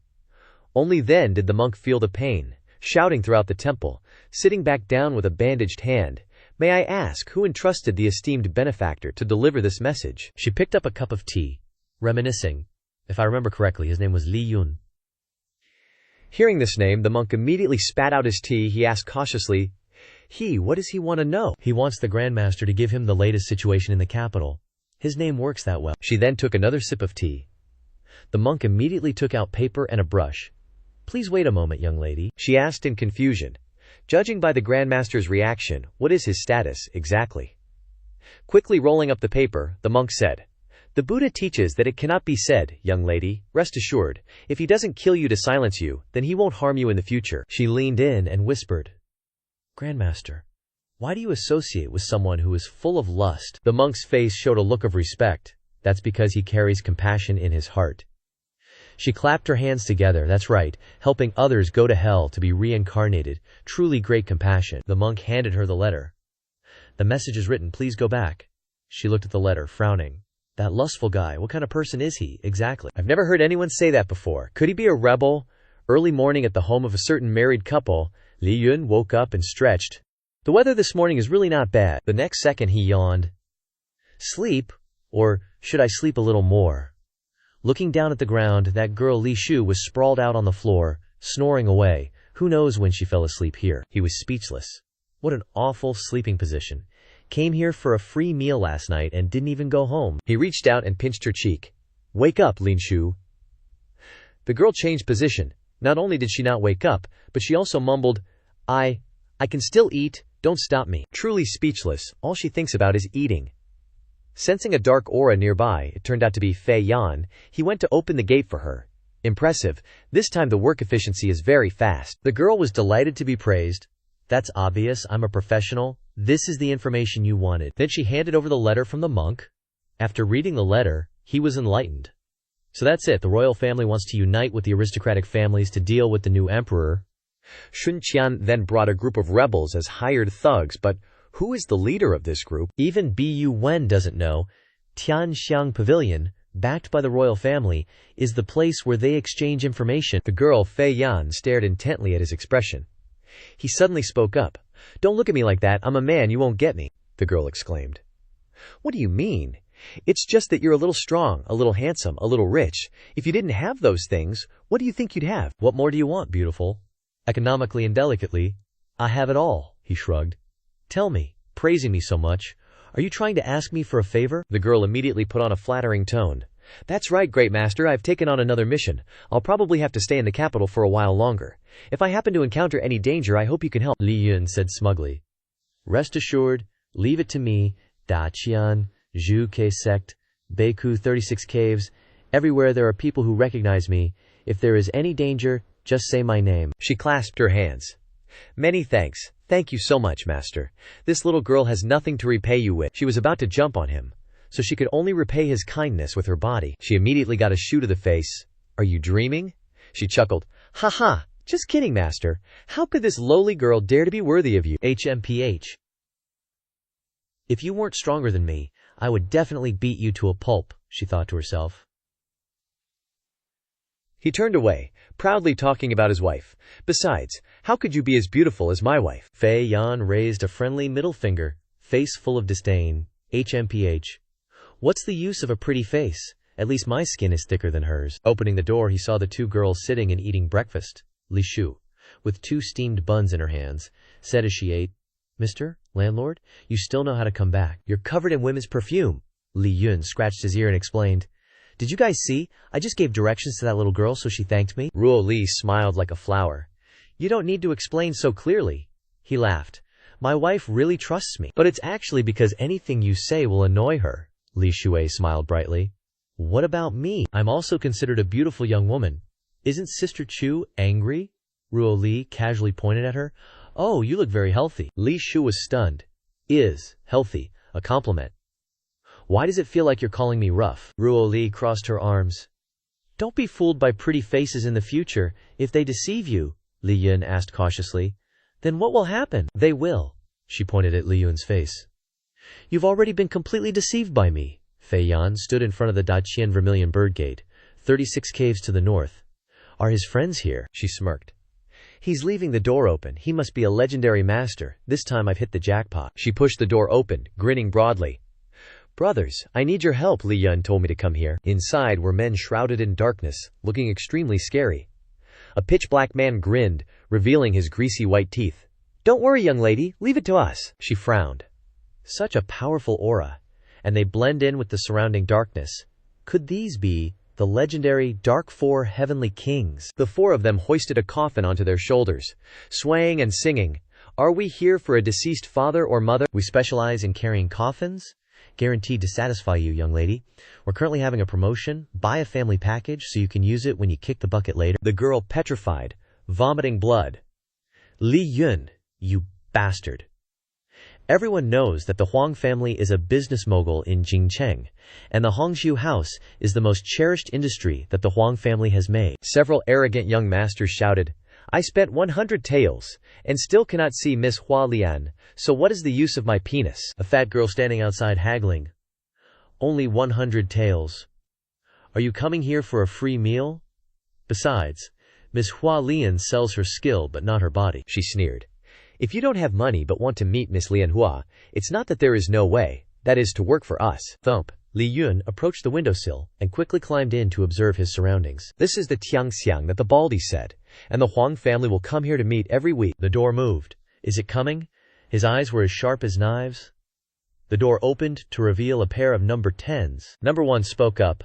Little brother, Hua Lixian will be here soon. Don't be charmed by her this time so as not to ruin the big plan. Number 0 laughed vaguely. Don't worry, I still know what's important. Number 1 frowned.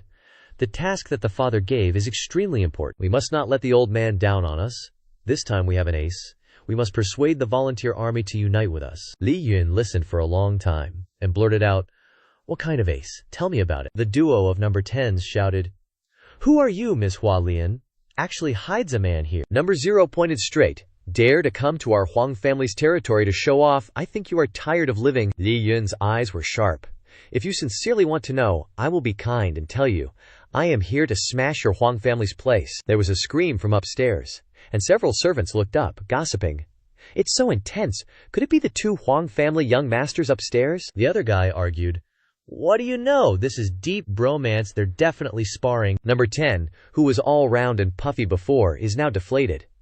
The 2 young masters got beat to a pulp, teeth flying everywhere. Li Yun crossed his arms, looking down. Tough mouths. Even beaten like this, they won't spill any info. Back home, his wife nagged. It's so late. Where were you wandering around? Li Yun scratched his head, explaining. Wasn't I just trying to buy some fireworks to play with you? He held out a bunch of spitting fireworks. 2 candles flickered. Ruo Li spoke up. Actually, I have something big I've been keeping from you. Her eyes were fixed on the burning fireworks. I just want you to know, but I can't tell you just yet. Even though I'm hiding it from you, I'm not intentionally lying. If you ever find out, I definitely won't let you divorce me, he said firmly. No, I never thought about divorcing you from day one. She blushed and smiled. Me neither. Bam! Damn it, this pisses me off, the emperor roared angrily. They dare to mess with the imperial family, completely disregarding. The young master Huang said calmly. Father, 2nd and 3rd brothers' meridians are broken. I'm afraid they'll be cripples from now on. That guy is ruthless. But in his heart he was overjoyed. The family fortune is mine now. Old man, hurry up and kick the bucket too, bro. If you have the guts, go start your own business and see how it goes. Suddenly, a voice came from the door. Lord, no need to be angry. Leave this matter to this old man. The emperor was surprised. Elder, you've come out of seclusion. The old man outside was full of murderous intent. That's right, my divine skill is complete. Perfect timing, I have no one to test my skills on. The imperial family's dignity cannot be trampled on. Probably just some small fry anyway. One bout of posturing, and I can earn a big paycheck. At the imperial palace, His Majesty was enjoying the beautiful dancers. The palace maid next to him thought to herself, His Majesty suddenly invited the dancers, and is smiling so happily. Could it be?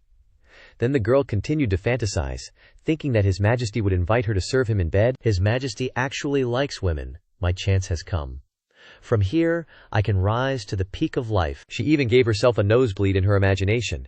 His Majesty looked at her, puzzled.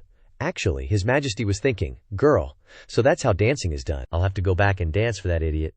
As the sun set, Ruo Li turned sideways, shyly asking, How is it, pretty? Li Yun grinned.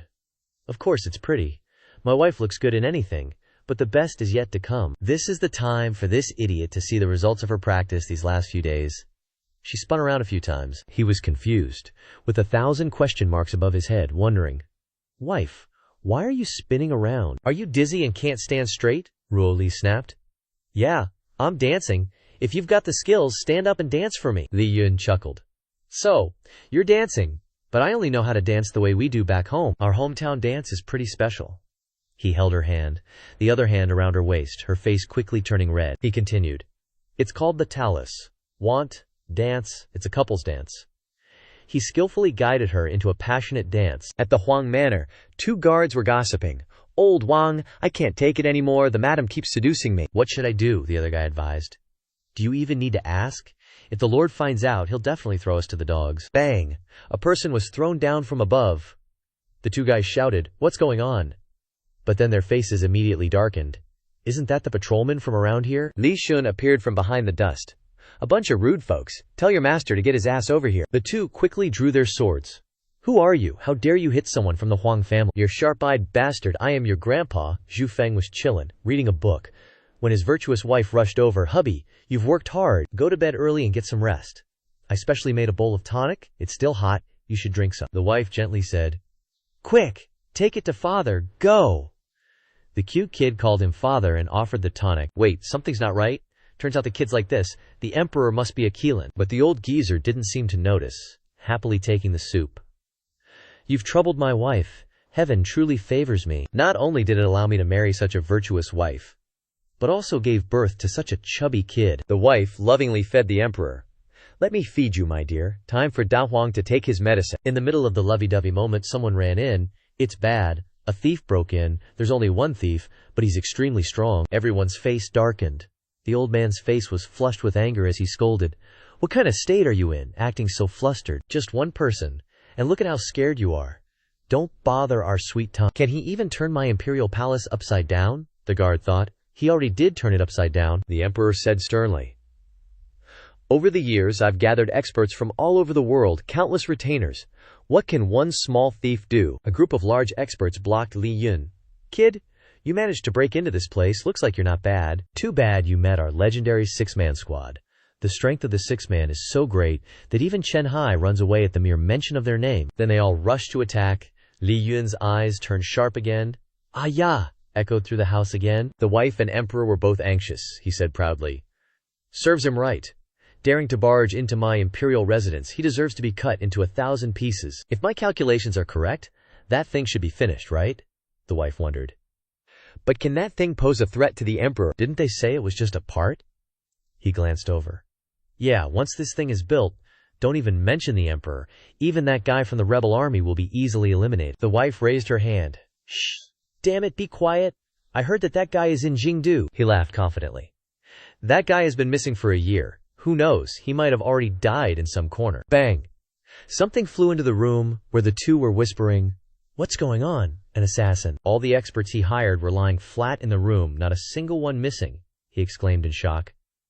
"These are all top experts in the Great Xi'an. How could they be kneaded into balls like this?" Li Yun clenched his fist and asked, "What are you creating that makes you so excited? Could it be a nuke?" A blue hand descended from nowhere. Boom! One floor of the imperial palace exploded. The dwarf mage has arrived to rescue them. He could block the attack from the old man with one hand. The old man stepped forward. "Young man, seeing that you're also a top martial artist, if you don't want to die here, then obediently leave." But the old man frowned in surprise at the extraordinary ability. Taking a 30% palm strike, and he's not even hurt. "This person's martial arts cultivation is not much weaker than mine," Li Yun casually replied. "Old man, you're almost old enough to crawl into your grave. Quickly go back and retire. Relying on your little skills to be arrogant in the capital won't be easy." The old man spoke. "Unless you were sent by His Majesty, what is your relationship with His Majesty? There's such an expert in the capital. Could be someone from that dog emperor. Unless she discovered our plan." Li Yun smiled slyly. "Your Majesty desires my body. What kind of relationship do you think we have?" The old man's face turned serious. "The emperor desires your body. What is this person even talking about? Only an idiot would believe that. What is he doing, stalling for time or plotting to distract me?" Li Yun raised his friendly middle finger. "Stop the nonsense. If you have any skills, quickly show them." The old man began to show his moves. "Haha, truly being looked down upon. Young man, are you looking for death? Don't tell me you thought that was all my strength." Li Yun rubbed his head. "Do you think you're the emperor of this universe or something?" The old man went berserk, yelling, "Let me show you that there's always a higher mountain." Xu Feng's eyes narrowed. "I don't see any difference between you and Chen Hai." Chen Hai, somewhere, sneezed repeatedly because someone was talking about him. Doubling in size, he unleashed an extremely powerful attack at Lian Yin, but he wasn't scared at all. "Old fart, emperor!" he laughed triumphantly. But with a single move, Xu Feng sent the old geezer flying off the roof, leaving the old emperor's neck stiff as a board, frozen solid. Xu Feng turned back and asked, "What were you saying just now?" These two immediately changed their tune, all sweet talk. We were just saying, how could this old fool be rude to a guest? This old codger deserved to be beaten, he's so disrespectful. Shu Feng glared at them. Li Ling, kneel. The old man was caught off guard. Oh shit. Shu Feng unleashed a crazy hidden weapon, yelling, kneel before me. He then glared, you're not worthy to speak to me. Thud. Their knees hit the ground. The two of them knelt prostrate, banging their heads on the ground. Hero, spare us. Where exactly have we offended you? Just tell us what you want. Zhu Feng raised his index finger. Your royal family's nonsense on the streets is disturbing my peace. Tomorrow on the streets. The emperor trembled. Hero, rest assured. After tomorrow, you won't see any of my royal descendants out there anymore. However, there's more. The old man laughed it off. Hero, rest assured. The royal family will absolutely support His Majesty's decision and give it their full backing. But he swallowed back the thought. At the same time, supporting it, but also not being able to rebel, Shu Feng wasn't happy. What does the emperor's business have to do with me? That's too good for the emperor. Never mind, it's fine. Then, Shu Feng turned to leave. The candy gourd seller on the street was scared away by you guys. Shu Feng turned back and looked straight at the emperor, directly instructing, remember to find him for me. Then, he jumped away. The two of them were still bowing on their knees. He angrily grunted. Candy gourds, he yelled. Just a dog of the damn emperor, he couldn't even find a reason to come to my door to fight. What a unreliable person. If you have the guts, come back and see if I don't kill you. As soon as he finished speaking, there was a sound outside. He frantically kowtowed on the ground. Hero, spare me. I didn't say anything just now, really. Who's the one who dares to do something but not admit it? You deserve to die. I'm not even human. The old man turned into a giant and fell to the ground, crying for help. He really didn't know how far he had flown. One beautiful morning, on a mesmerizing river, lotus flowers bloomed in an area where a couple was boating. In the morning, the husband happily held the oar, and the wife held an umbrella, sitting in the back, enjoying the scenery. His Majesty was happy, because at the morning court session, those stubborn aristocratic families obediently listened, constantly praising the sage emperor. So right. The sage emperor's words are so great. Although that group of people only said that with their mouths, they didn't know what tricks they would play behind their backs. Shu Feng smiled. Something good happened, Ruo Li smiled back. Sitting in a boat with you, away from the hustle and bustle, how could I not be happy? I really want time to stop at this moment, Shu Feng continued. This is just an ordinary day. If you like it, I'll take you here to go boating every day. Ruo Li flushed with joy. You goof! It's because I'm spending an ordinary day with you that makes me so happy. Then, looking down at the reflection in the water, she thought to herself, as the emperor of Daqian, I have my responsibilities. For the people of Liming, for the glory of my family, I must shoulder my responsibilities. Shu Feng plucked a lotus flower and held it out in front of Ruo Li. Look, isn't it pretty? Shu Feng smiled brightly. If something unpleasant happens, you don't need to put on such a sad face. You can find me any time, and I'll definitely get rid of your sorrow for you. She smiled. So pretty. If you've already said that, then you can do half a year's worth of housework for me. Shu Feng's jaw dropped. Seriously. Docking the boat, Ruo Li took Shu Feng's hand to climb ashore. Honey, since the weather is so nice, let's go to the newly opened night market in the city, okay? The newly opened night market in the city was bustling with people, and the two of them were wandering around in front of a mask shop. Shu Feng picked up a Shiba Inu mask. Hey, how about giving this dog mask to Lin Shu? It feels like it really suits her.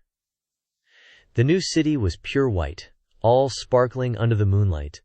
The two of them were standing high up, looking at everything. Ruo Li spoke. That area is the Imperial Palace of Daqian. It's the palace in the distance. Weren't you very curious about the layout of the Imperial Palace before? Shu Feng was embarrassed. Haha, that's right. It's also the most imposing architecture of Jingdu. He thought deeply. If something went wrong that year, I would have directly gone to kill that emperor. But I don't need to anymore. Ruo Li, with sparkling eyes, recounted. About the Imperial Palace, there's a lake area outside. If it's in the morning, it looks really beautiful, like a lot of fallen leaves. And on the right is the main hall, which is usually used to discuss political affairs. Behind it is the Imperial Chamber. But there are actually very few people. It looks quite cold. Zhu Feng was puzzled. Wifey, how do you know so much? It's like it's your own home. Ruo Li was flustered. I heard other people mention it before. I don't know if it's true or not. Shu Feng laughed. So that's how it is. Shu Feng's eyes looked into the distance. Such a big place, it seems like the most comfortable place to live can still be found. She objected. Even if it's comfortable, it's still not as good as our home, Xu Feng sulked. I thought you'd really like the Imperial Palace, but that's not something I gave you. He immediately had a happy idea. Then I'll save up to buy you the Imperial Palace, she shyly said. Then you have to work hard. He put his arm around her shoulder, and they both gazed dreamily towards the Imperial Palace. On this side, the soldiers were pressing Li Xue. Miss, please cooperate with us. The two soldiers were annoyed but still forced a smile. You're making things difficult for us, Li Xue angrily retorted. I only beat up 2 people. Why are you taking me to see the officials? What kind of logic is that? Suddenly a voice rang out. What's going on here? A handsome young man with gray hair and green eyes appeared. Leave this to me, you guys go do your other work. Resolving civil disputes is his forte, and it can also enhance the reputation of the 6 doors. What big trouble could a regular young girl possibly cause? Why not just surrender? He smiled at her. Miss, what happened? Can you tell me? Li Shu crossed her arms. HMPH, looks like you know how to reason, unlike those 2 earlier. The young man smiled more brightly than a flower. Rest assured, miss, if there's any misunderstanding, I'll help you seek justice. She puffed out her cheeks and explained, I just broke a few people's arms and they're asking me for medical fees. Such minor injuries, they'll recover in a few days. The young man panicked. A few days? What kind of constitution do you have? How can she still be as strong as an ox? After beating up so many people, is this really the capital? Moreover, why did they look so troubled just now? I really can't understand. Li Xue happily waved her hand. Ah, landlord Shixian Sheng. Li Yun smiled and walked towards Li Xue. What are you doing here? Instantly, the sword behind him trembled, and he immediately understood. Ah, this is a master. He gripped his sword tightly. My Xuan Bing Dao Bao can sense the aura of a powerhouse. This is the first time it's been this terrifying. Even Lord Chen Hai only made it react a little. Li Zhu explained. I saw some sneaky people plotting against landlord Buxian Sheng and his wife when they got home last night, so I beat them up. Now the 6 doors wants to take me in for investigation. They won't listen to my explanation, and I still need to go home and pay respects to my ancestors. The gray-haired young man spoke up. So that's what happened. Explaining it a little should be enough, right? I'll help you explain to them, but... He walked up to Li Yun. Can this landlord, Qixian Sheng, come to the 6 doors for a small investigation? He understood. This landlord is like him, always craving a strong opponent. He sensed my strength, and can't hold back anymore, right? Lin Yun smiled. I still have to go shopping with my wife, maybe next time. Then he turned and left. The gray-haired young man stared at him. Just who is he? Suppressing his fighting intent? No wonder he's the opponent I chose, but... Then he drew his treasure blade. Sorry, wanting to fight a powerhouse like you is always what I've been pursuing. You don't get to refuse. Then he rushed quickly towards Li Yun. Noticing that someone wanted to attack him, Li Yun's eyes lit up very quickly. Li Yun struck at all the vital points. The gray-haired guy didn't even have time to attack. He collapsed to his knees, dripping with sweat. How is this possible? For a moment there I thought I was dead. Just relying on his aura, he stimulated my treasure sword, causing it to vibrate, and I hadn't even attacked before my divine weapon was about to be destroyed. I've already lost. He collapsed. What a wonderful exchange, truly befitting the capital, Ruo Li asked. Li Xue, you said you had to go home and pay respects to your ancestors. Li Shu smiled brightly. That's right, today is the Qingming Festival. Li Yun crossed his arms. Qingming Festival. Mentioning Qingming always brings to mind that poem, Qingming Rain Falls in Torrents. A fellow Xiongdi wearing a robe with a bagua symbol on his back, carrying something very large, spoke up after hearing the poem. Well said. Little brother recited a very good poem. Li Yun looked at this person. Taoist also sells coffins. The fellow Xiongdi laughed loudly. Isn't it all for a living? May I ask? Does this poem have a continuation? He replied. A man walking down the street, heartbroken. Is that all right? The man frowned. Heartbroken. How interesting. Truly heartbroken. Li Shu, dressed like a shaman, uttered a string of incomprehensible words, as if chanting a spell. Moreover, he was covered in bells, dancing around the bonfire, while the other 2 just stared in speechless amazement. Li Yun had to speak up. Your way of worshipping is pretty hardcore. You're definitely not trying to summon me as a god, are you? Li Xue said proudly. The Qingming worship of my Lia family is definitely hardcore. Remembering something, he turned to Ruo Lias and asked, Speaking of which, don't you have anyone to worship? No. I don't have anyone worth remembering, Ruo Li said quietly. Born in the royal family, you have to cut off all ties of affection. There is only the struggle for power. Li Yun consoled. That's for the best. You look prettier when you smile. But he forced a smile.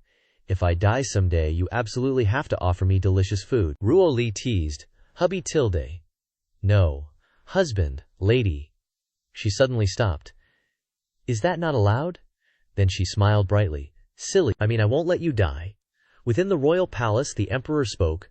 You are the sect leader of Lingyun's sect. The reason I've invited you here is that I hope you can help me investigate all the experts in the capital, especially that damn bastard. Oh, so the coffin salesman is here, the man replied. No need to say more. This concerns the emperor, so I will help you complete this task, but first, I need to find someone, the emperor asked suspiciously. Could it be the leader of the rebels? I heard that your personal disciple died on the battlefield. Of course, I'll settle this score with him. It is said that he is hiding in the capital, but there has been no news of him for a long time. It is impossible to grasp his exact whereabouts, but please rest assured, sect leader, my royal family will definitely help. The man smiled. Interesting. No need to trouble the master? I know what to do. The emperor looked down at the coffin below and asked softly, Speaking of which, is the coffin below the sect leaders meant for that person? The sect leader replied, Originally, I wanted to sell it, but no one would buy it. How hilarious. Who would want to buy a coffin anyway? Then his face lit up with excitement. Just consider it prepared for me. Leaving the royal family, the man's face darkened. Damn it. If you want to find out all the top experts in this capital, isn't it enough to go to the 6 doors and check the household registration? Damn. But I'm blind to directions, and I can't go back like this. How embarrassing. I wonder if this person is related to Brother Sao. Li Yun accidentally saw him and called out, Taoist, what a coincidence. We meet again. He raised his hand and waved. Today is Qingming Festival. Aren't you going to worship your ancestors? The man immediately replied, No need. Maybe in a few days I'll be reunited with the whole family. Oh right, little brother. Do you know where the 6 doors are? Li Yun pointed the way. Go north, 500 meters ahead, then go straight west, and you'll be there. The sect leader smiled slightly. He said, and turned to leave. Thank you, little brother. I must go now. Li Yun shouted angrily. That's the opposite direction. Don't tell me you also use the 3-sword style. Forget it. Looking at you, how about I take you there?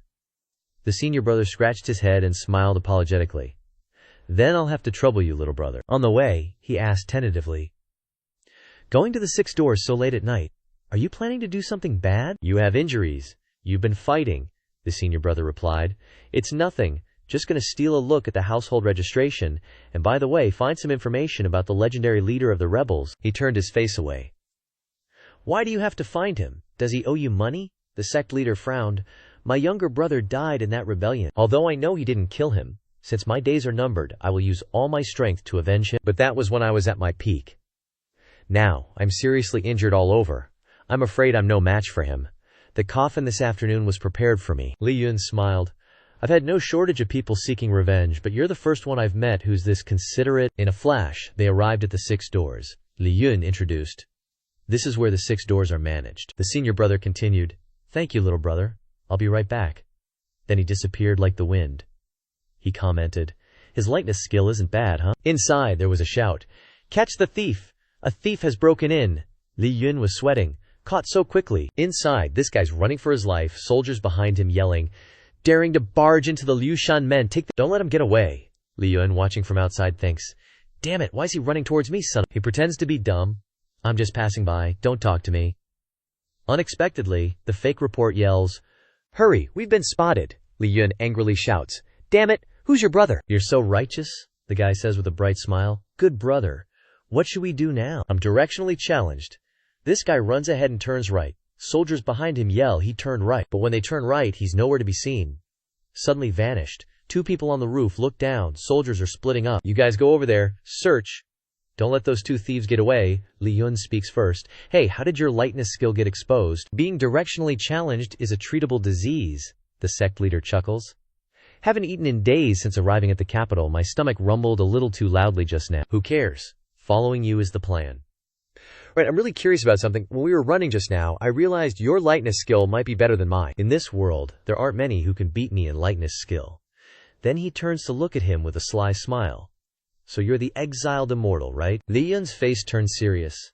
Then this guy bursts out laughing. Look at you, I scared you. I was just joking with you. His smile is fainter than before. Actually, the reason I was looking for him was just to ask if he's seen my younger brother. See if my younger brother is handsome or not. He clears his throat seriously. I have no impression at all. There were quite a lot of people back then anyway.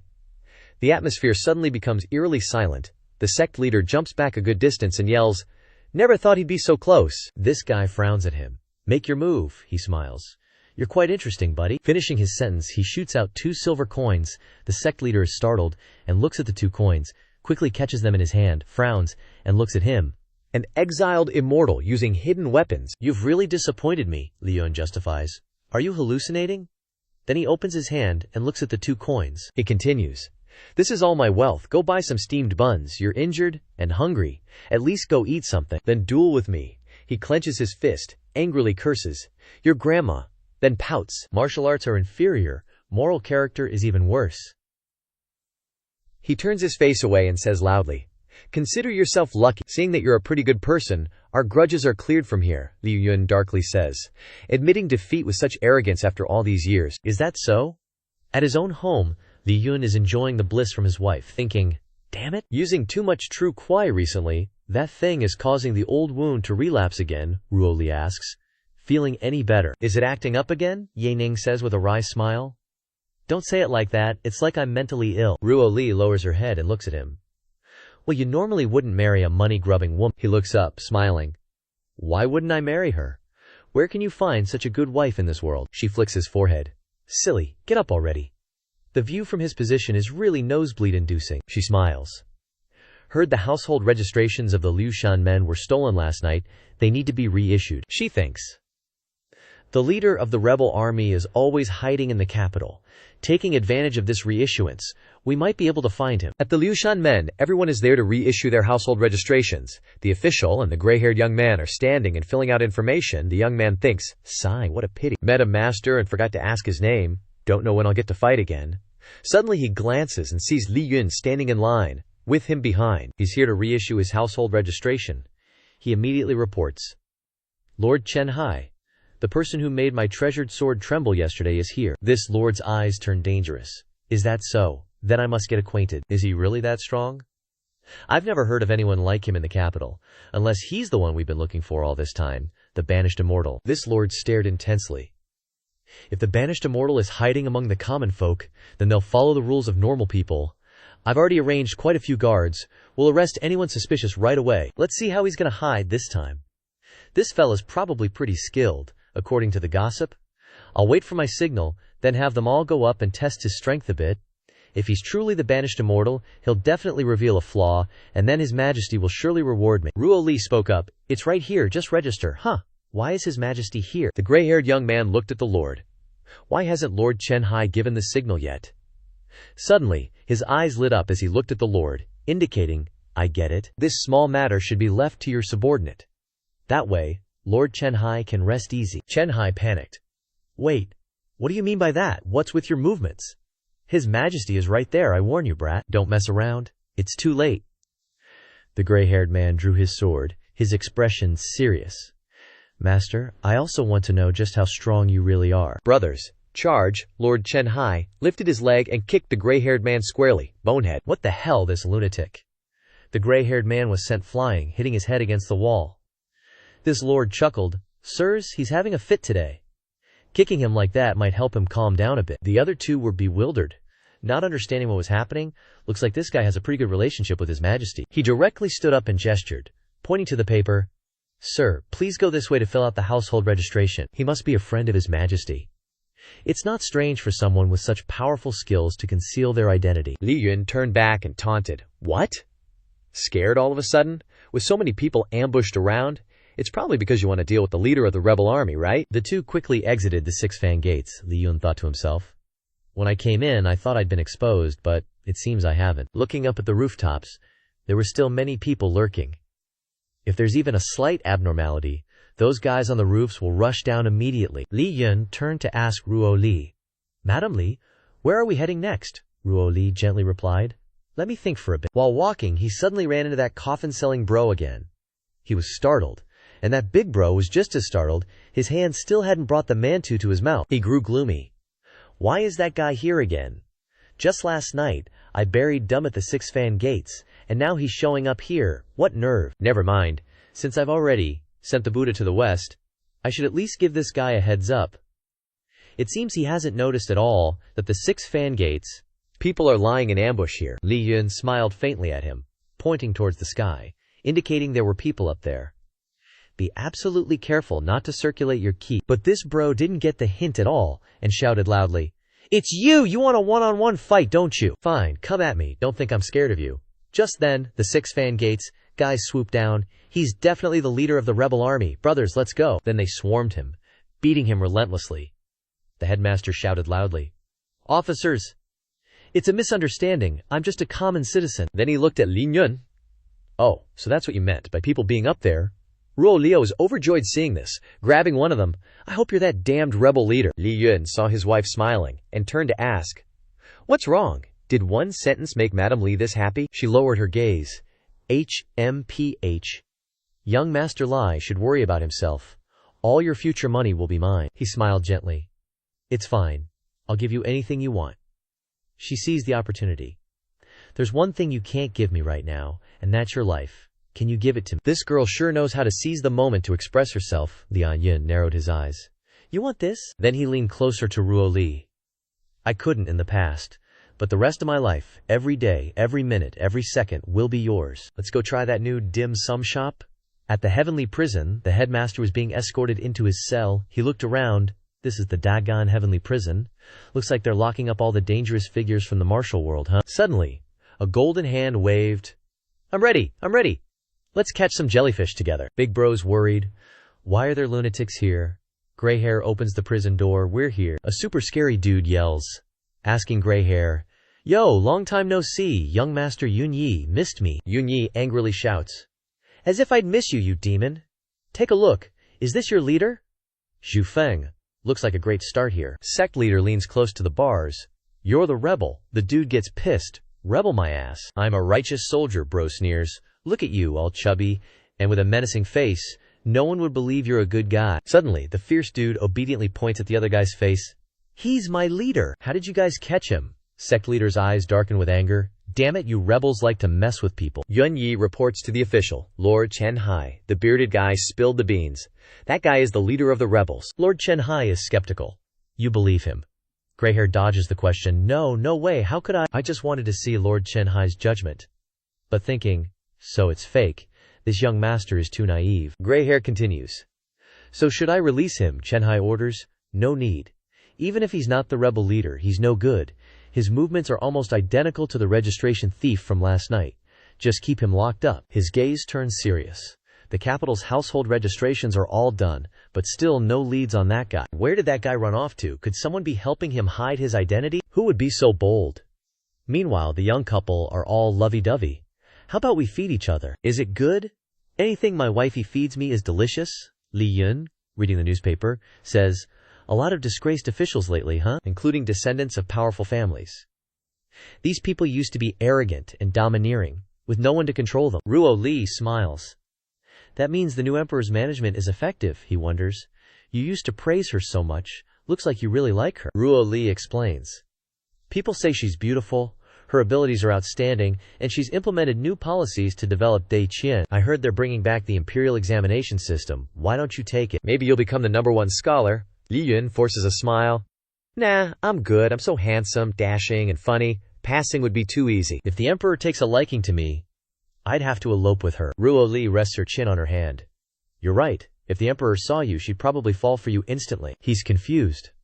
"Huh. Why aren't you roasting me today? Am I so handsome that the emperor would love me at first sight?" Li Shu arrives from somewhere.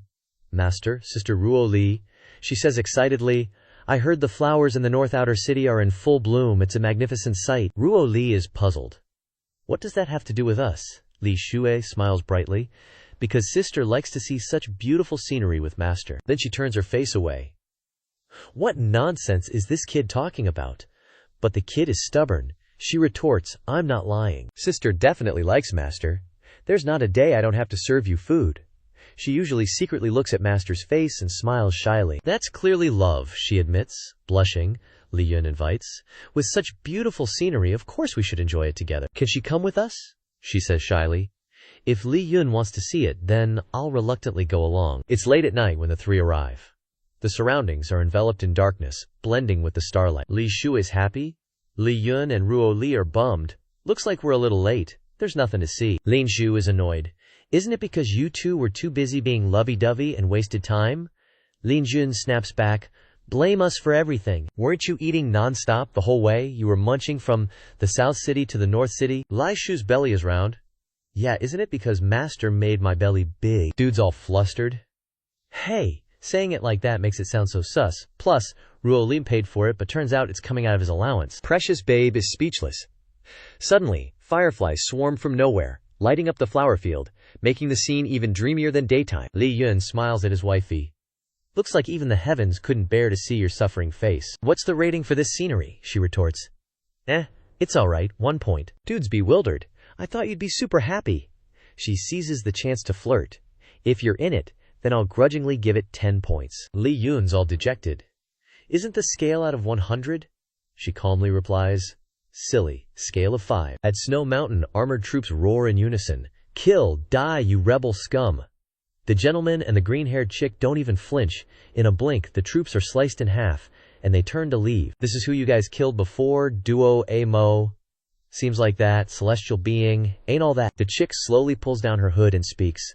Chahan, our power is like the light of a firefly to him. His strength is beyond imagination. IQ, talent, character, all top tier, Chahan says casually. Whatever, I don't care about any of that. You beat me, and I'll listen to you. But if he can't beat me, I'll chop him up myself. And don't forget, in the end, he abandoned you guys. She defends. It was just a moment. He saved me from the brutal battlefield, taught me dignity and respect. He's a god, the lord of the world. Now we finally have news of him. She turns her face away. Let's go find our god. Li Yun visits the two in prison, bringing them some food. The bearded dude looks at the pastry and sighs. You're a true bro, thanks. The sect leader looks disappointed. What a waste of waiting. You're already here, why not grab some heavenly snow lotus for your bros to rinse their mouths with? Ling Yun shrugs. I'm just a regular Joe, I haven't even smelled that stuff. Where am I gonna find heavenly snow lotus for you guys? The coffin salesman dude gives him a judging look. No frickin' way. Where'd you get that heavenly snow lotus scent on you then? You only get that smell from eating it all the time. But yeah, the royals control the supply of that stuff, only the emperor gets to eat it. Guess I misread that. The bearded guy asks. Right, I overheard some people talking in the slammer. Sounds like the imperial family and some old-timers from the rebel army are gathering your severely damaged remnants. You better watch out. Li Yun strokes his chin, pondering. So that's why the imperial family head was so cocky before. If they had that, they really would have the capital, Daya added. Also, I overheard some folks at the Six Doors talking. It looks like the Bien Tan border guard in Bakhuang has lost contact. Looks like someone attacked there. Sounds like a major ruckus. Not sure if the new emperor can handle it. Then he turns to look at his bro. Today I will break you out. He laughs arrogantly. Hell no. At most, I'll just be locked up for a little longer. If you save me, then I'll become a wanted criminal. Rejected, he turns to leave. See ya guys, I'm not sticking around any longer. Gotta go stroll with my wifely later. In Li Shui's neighborhood, shuffling wearily down the street, Li Shuen bumps into her. Yo, Li Shui, what's up with you? She lifts her tired face, sees landlord Sama, and sees them strolling hand in hand. Li Yun chuckles. What's wrong? Just got off work. How's it going? She sighs heavily. Don't even get me started. Always feel like life just flashes by. Why do people have to work? Li Yun raises his hand. Okay. Sounds not bad. Can you pay the rent for the last term? Not yet. Suddenly her eyes light up, all cheerful, changing the subject. What's rent? Does landlord Sama need any mistresses? How about I become a mistress for landlord Sama? He raises an eyebrow playfully. If I dared to agree, wouldn't your Ruo Li sis beat me to a pulp? Ruo Li casually knows that. Then Li Shu points and starts rambling. Let me tell you too, they tested the train today and something really weird happened. Li Yun perks up. Something weird. Did aliens or zombies show up? Li Shu clutches her hands together, saying seriously, it's something ghostly, demonic. This trial run's acting kinda sus. It's never glitched out before. This kind of thing only happens when two of them are running at the same time, so it's gotta be the ghost train. He stroked his chin, thinking, where does the ghost train to the underworld that they're testing even go? She replied, that route's in the northern wilderness. What's up? He mused to himself. Northern wilderness, huh? Didn't Dailu say a bunch of guards mysteriously went MIA there? Could there be a connection? Even though I could probably squeeze some intel out of this chick, my goal is a chill life. Any info I get from her is just gonna get me into trouble, Ruo Li snapped. Seriously? Haven't you stared long enough? He grinned. I'm just thinking, how did I get such a gorgeous wifey? Nobody's as popular and sought after as you, babe. She puffed up her cheeks. Then why were you staring for so long? He pulled her close, looking her straight in the eye. Then from now on, I'll only look at you.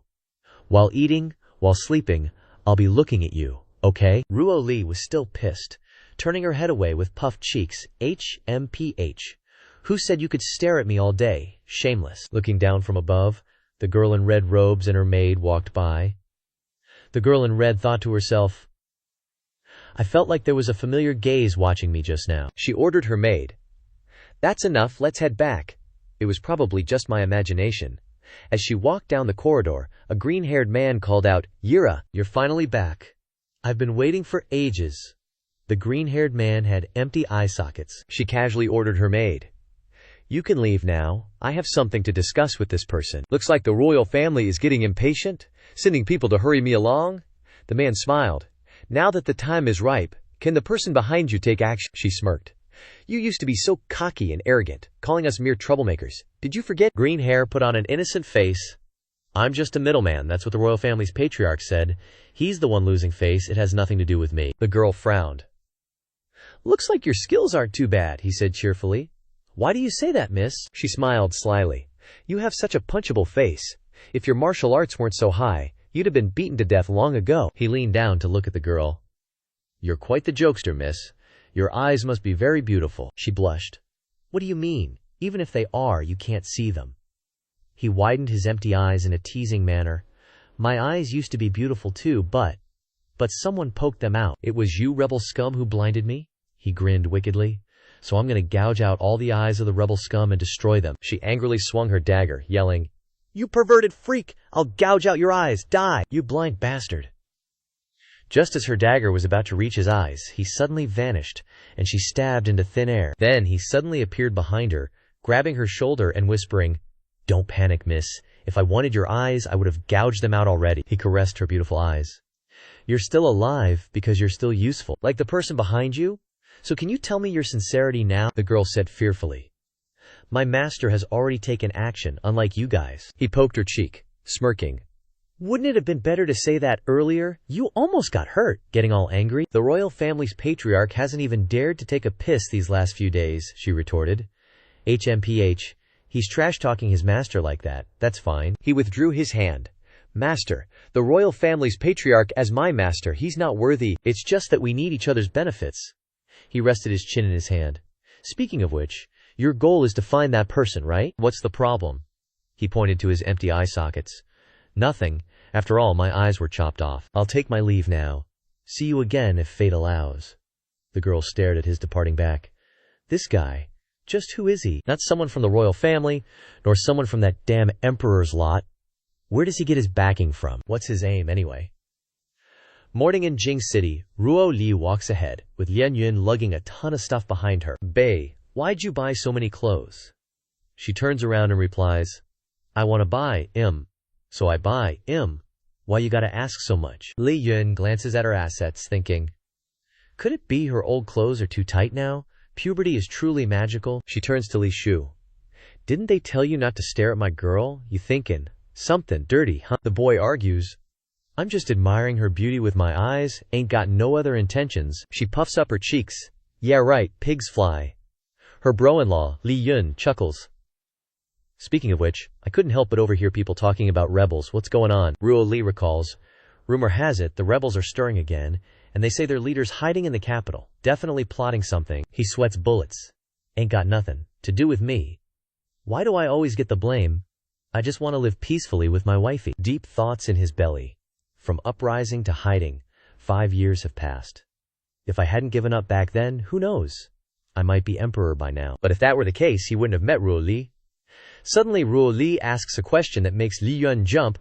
Honey, why do you think someone could become as powerful as the rebel leader? So powerful that it seems like common sense doesn't apply to him. Li Yun justifies himself.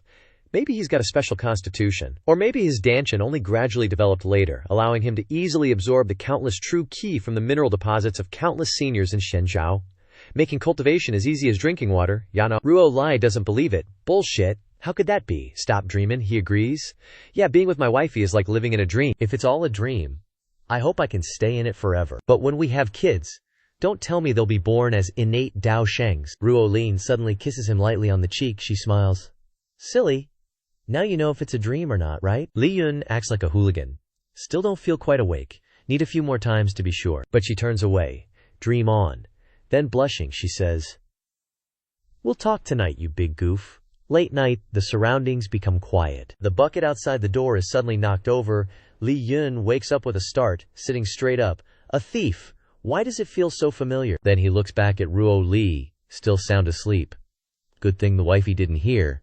If not, he goes to open the door. "You can go anywhere, but you dare to bury stuff at my place." Lost stuff is a small matter. Disturbing my wifey's sleep is a big deal. Could it be someone from the royal family? I've already warned them like that. Oh no, that familiar back view. Li Shui, tears welling up, turns around and looks. "Landlord, sir," she sobs. "Landlord, sir, what are you doing here so late at night?" She says resolutely, "You, listen to me first. It's not good." "There's a demon in my house," Li Yun reassures. "How can there be demons in this world?" "All right, stop crying. I'll go with you and take a look. Don't worry." The two of them, one in front and one behind, walk to Li Shu's house. Li Shui glances around from behind. He asks, "Tell me clearly, what exactly happened?" "How could there be a ghost?" She frowns. "I brought back a big bag of delicious food before, but in a short time, the food all disappeared mysteriously. Then a dark shadow flashed past my window, scaring me so much that I accidentally punched a hole in the wall, but I still couldn't see the person." As she speaks, she gestures with her hands and feet. "How suspicious. When you punched a hole in the wall, that person probably got scared and ran away." "Wait a minute, this is my house. I don't know how dilapidated it is." Standing in front of the gate, Li Yun speaks up. "In short, food has disappeared out of thin air, and there's a mysterious dark shadow." Li Shu hides behind him in fear. "Let me go in there with you and take a look. You don't need to be afraid." A bright gaze flashed up. She screamed in horror and jumped to hug Li Yun tightly. "A ghost!" That dark shadow just flashed away. She's teary-eyed. "I told you there was a ghost, but you didn't believe me." Li Yun smiles wryly. "Indeed, it's not a person." He looks out the window. "I said it's not a person, but I didn't say it was a ghost." Then he touched the windowsill. "Look what's on the window." She leaned her face close to the window, frowning. "Huh, where did these footprints come from?" Then they both jumped when an animal rushed up, its two little paws clinging to the window. "Oh, it's a super adorable black cat." Li Shu's eyes lit up. "Ooh, what an adorable little kitty." So it was this little fella playing tricks all along. He picked up the cat, saying a whole spiel. "This isn't your average cat. It's a specially trained messenger cat used on the battlefield. It won't stop until the letter is delivered, and it's super fast. Normal martial artists can't even detect this type of cat." After the war ended, they almost disappeared. Could the letter it's carrying be from a year ago? Li Shu gleefully poked the cat's cheek. "Who likes me so much that they'd use this messenger cat to send me a letter?" Then suddenly, it pushed her away and jumped onto Lin Yun's head as he watched. "Looks like this letter is for Lin Yun." He pulled the letter from the bamboo tube. "It took so long to deliver. Who on earth sent it?" She frowned. "I got all excited for nothing, so it wasn't for me after all." The letter read, "To my old friend, if you want to leave, you can leave at any time. You don't owe me anything anymore. For you, this world is very foreign. You've spent half your life in war, so it's not fair to you. I think you should have a life of your own. Although I am one of the creators of the rebel army, my voice is not loud, and there is only so much I can do. You are a warm person, and I hope you can live this life in peace, bid farewell to war and cruelty, and marry a beautiful woman like my wife." "Oh right, I have a daughter. Her name is Li Shu, and she is a very smart girl. If you meet her, you have to treat her well. Li Wu is telling you to take care of her, not to flirt with her." Well. He read the letter in silence. Li Shu urged, "Landlord, what's wrong? Why aren't you moving? What are we having for dinner?" He turned to her with a smile. "I'm suddenly a little hungry. What do you want to eat? It's on me today." The girl was puzzled. Is the landlord crazy? Could it be that he really likes me? "I was just kidding before," he said. "Don't worry, my friend said that I absolutely can't lay a hand on his beautiful 16-year-old daughter named Li Shu." She wondered, am I some kind of notorious poison? "But, friend," Li Yun said seriously. "Yeah, a very good friend who understands me." The table was set with all kinds of delicacies, and Li Yun spoke up. "All right, I haven't asked you before. What exactly happened to your family?" Li Chu chewed on a chicken leg and said, Well, this problem is related to my vague knowledge. She frowned. Because when I returned home, only my father was taking his last breath, and everyone else was dead. When the house caught fire, my father only had time to tell me to find someone, and then he died. I don't know who did it. He pondered. We can eliminate the people of the court. These dogs are very arrogant in their work. They don't need to do it secretly. Although Lao Li's strength is not very strong, he has many minions, and not ordinary forces can deal with them. His eyes widened. Wait, could it be that the entire capital is quiet? Suddenly, a super large amount of true ki erupted, and the Grand Master with gray hair felt the terrifying aura. Really? What does he want to do? El Mei frowned. This powerful true ki, he must have hidden it for so long, and suddenly revealed it. Is he trying to challenge us? Here the atmosphere is super dark. Not the imperial court, nor the forces of the thieves. Then there is only one possibility. His face became serious. It is someone within the rebel army. Who on earth is it? Li Shu worried. Landlord, is it okay for you to go out so late? Isn't Ruo Li worried? Li Yun smiled. It's okay, she's still sleeping. Now is when she's sleepiest. Li Shuwei wondered. You know all of Ruo Li's habits? I'm really curious how you two met. As if he had caught the topic, he laughed. This, of course, is because my handsome face made her fall in love at first sight. She frowned uncomfortably. Don't show off to me. Tell me quickly. But he quickly stood up and waved his hand. Goodbye. Long story. I'll tell you about it later if I get the chance. Don't worry, I'll handle this for you. It's getting late, I'm heading back. She's sulking. She was so furious just now, and asked me so many questions. It seems that letter really said something. This Li Shu is really an enigma. Walking alone down the street, Li Shun thought. Still not enough intel. Gotta hit up the Hongshu brothel and ask that courtesan, hee. Gotta wrap things up quickly and get back to my peaceful life. Back at his gate, he pushes it open. Surprise, surprise. The old ball and chain is waiting, Ruo Li asks. Didn't I hear you say you were going somewhere just now? She pouts. Not seeing you half the night made me really worried.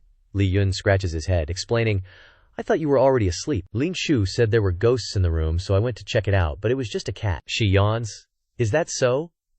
He picks her up in a princess carry. You really didn't have to come out here, you know. You'll catch a cold, she replies. I felt around on the bed and didn't find you, so I woke up, leaning against his chest. I can't sleep without you. He rests his cheek on her hair. Can you sleep now? She happily replies. Yeah. The next morning, in the capital city, Your Majesty, the Snow Mountain incident has been investigated. But His Majesty doesn't look so good. Should you rest for a bit? She rests her hand on her face. It's okay, just give me the details. It's all Li Yun's fault for keeping her up all night, the official from the Six Doors Agency reports. Next, the identities of the criminals at Snow Mountain have been found. They are mainly two people, the berserker Chai Han from Beihuang and the cadre of the Na Ren Tuo Ya rebel army. At the same time, they later recruited many soldiers, and it is estimated that they may reach over 100 people. The emperor asks more closely, what is the cadre of the rebel army like? Who is stronger, her or the leader of the rebel army? The official continues. Of course, she's not much weaker. Rumor has it that she has a close relationship with the leader of the rebel army. The emperor frowned. What does a close relationship have to do with me? Don't report these private matters to me. She pulls something out of her sleeve. Problems related to the rebel army are of course very important. She hands the Six Doors Agency official a piece of paper with ways to deal with the rebel army written on it. He takes the paper. Your Majesty, you are wise. The official reads aloud. They like to call the weak courageous, and the brave weak. Love is the flame of life. Without it, everything becomes a dark night. The emperor flinches, blushing. Isn't this the love letter that Li Yun wrote to me that year? It must be because I was too tired last night, and I got up early in the morning, so I accidentally grabbed the wrong thing. The official at the Six Doors Agency frowns. Your Majesty, this. The emperor is still flustered, not knowing how to explain, when he suddenly shouts, You are truly great! Wanting to use love to sway those rebels. Such profound righteousness. This is the way of the sages. Then he kneels down. Chenhai swears to die loyal to your Majesty. The emperor laughs awkwardly. Ha ha ha, that's right, you understand me? He thinks to himself, this guy is really acting. At a restaurant, Li Shuei shouts, What? Li Yun holds a hot cup of tea. Na ren tuo ya. She's eating a pot of mantou. Yes, she appeared in the capital's morning newspaper. It seems to be at Snow Mountain. Are you very close to her? He immediately objects. That's all nonsense. Actually, we're not that close. Li Shui's eyes are suspicious. How could that be? Otherwise, how could there be rumors? Li Yun smiles bitterly. I'm not lying to you. It's just that every time I'm working, she happens to be around. For example, when I finish practicing my sword, She happens to pass by, conveniently brings me a towel and water, and takes my clothes to wash. When I have a meeting to deduce the battle situation, she sits quite close to me, and the weather is hot, so her face will turn red. Li Shu laughs. So that's how it is. It's all just coincidence. Ha ha ha, that's right. She frowns. Then do you think she will come looking for you? He looks up at the sky, thinking, maybe, but she doesn't know I'm here, and no one has the means to enter the capital, so she basically can't appear here. The hulking Tu Ya and Shu Feng stood before the ship. Tu Ya spoke. Behold the miracle I have created. Her face was cold. This miracle will help us find him. The Hongzhou brothel lives up to its reputation as the top pleasure house in the capital. Not only are people constantly coming and going, laughing and chatting, but the clientele is incredibly diverse. Even old geezers come crawling here. Just then, an old man with 2 girls in his arms laughed merrily. Li Yun, standing on the balcony, sighed. The older the ginger, the spicier it gets. Others have 1, but that old geezer has 2. Being in the room of Hongzhou brothel's top courtesan and looking at other women, Hua Lian was a bit unhappy. But no matter what, in Li Yun's eyes, only Xiao Ruo Li was the most beautiful. Hua Lian and the others were all the same. Hua Lian scoffed and went straight to the point. If you want to lead them to revolt, I'm afraid the forces behind her won't let it go. Li Yun shrugged. I've been investigating something lately. I want to get some information from you. Hua Lian refused immediately. Li Yun didn't give up, smiling. Don't be so stubborn, I'll give you some information in exchange. Information that can be used to trade with Hua Lian. She doesn't lack anything here, but the information Li Yun offered was completely unexpected. It was information about the rebel army, his purpose, or what kind of person he likes. Hua Lian reacted instantly upon hearing this. Her face flushed with surprise, and she shouted, You're saying he already has someone he likes? Could it be that the man she and Tu Ya admire has someone in his heart? Wait a minute, hasn't this guy focused on the wrong thing? Li Yun never cared about romance before, and now he only has his wife in his heart, so he's completely clueless about other love matters besides his wife. Hua Lian coughed awkwardly. Even though Li Yun said he had news about the leader of the rebel army, Hua Lian didn't believe him immediately. After all, you need proof. Li Yun didn't expect Hua Lian to ask for evidence, but if she asked like that, he had no choice but to state the truth. It's me, duh. Li Yun smiled happily. I am the leader of the rebel army, so how about the intel, you know? Hua Lian looked at Li Yun with disdain, scoffing. You? Worthy? If you're the leader of the rebel army, I'll reincarnate as a pig in my next life. After so many years, and now you're even covering your face to meet, so it's normal that Hua Lian doesn't believe it. But it seems like he has to change his approach to get intel. Li Yun smiled again. Miss Hua Lian, I was just kidding with you. Now let's really start negotiating. You can consider this a threat. With an innocent face, Li Yun said with a light smile, If you don't tell me the information, I'll expose you and wipe out everyone here. Hua Lian clearly didn't believe Li Yun's words, laughing. Aren't you afraid of getting caught? Since when were you part of the rebel army? Li Yun had already appeared behind Hua Lian, gently placing his hand on her shoulder without her noticing, and said, When it comes to speed and running away, I'm not bragging, but Li Yun is very confident. Moreover, he was only asking about the past, so he wasn't afraid of disrupting their plans. Hua Lian quickly understood that she wouldn't get away with not telling him the information today, so she finally agreed to compromise. But do all martial arts experts like to suddenly appear behind people like that? Receiving Hua Lian's agreement, Li Yun asked directly. Initially, the rebel army received help from someone surnamed Li when they started the uprising, but a year ago, they all died. Hua Lian has heard rumors about this, but she doesn't know the specific details. They had also investigated, but couldn't find much information, only able to judge that it wasn't the imperial court who did. Li Yun frowned, feeling a bit uneasy. If it were the imperial court, it wouldn't take long to deal with. He would just go find the emperor and settle the score. But now, following this momentum, there's a high probability that a colleague was the one who did it. Heartbeat stable, internal energy quite stable.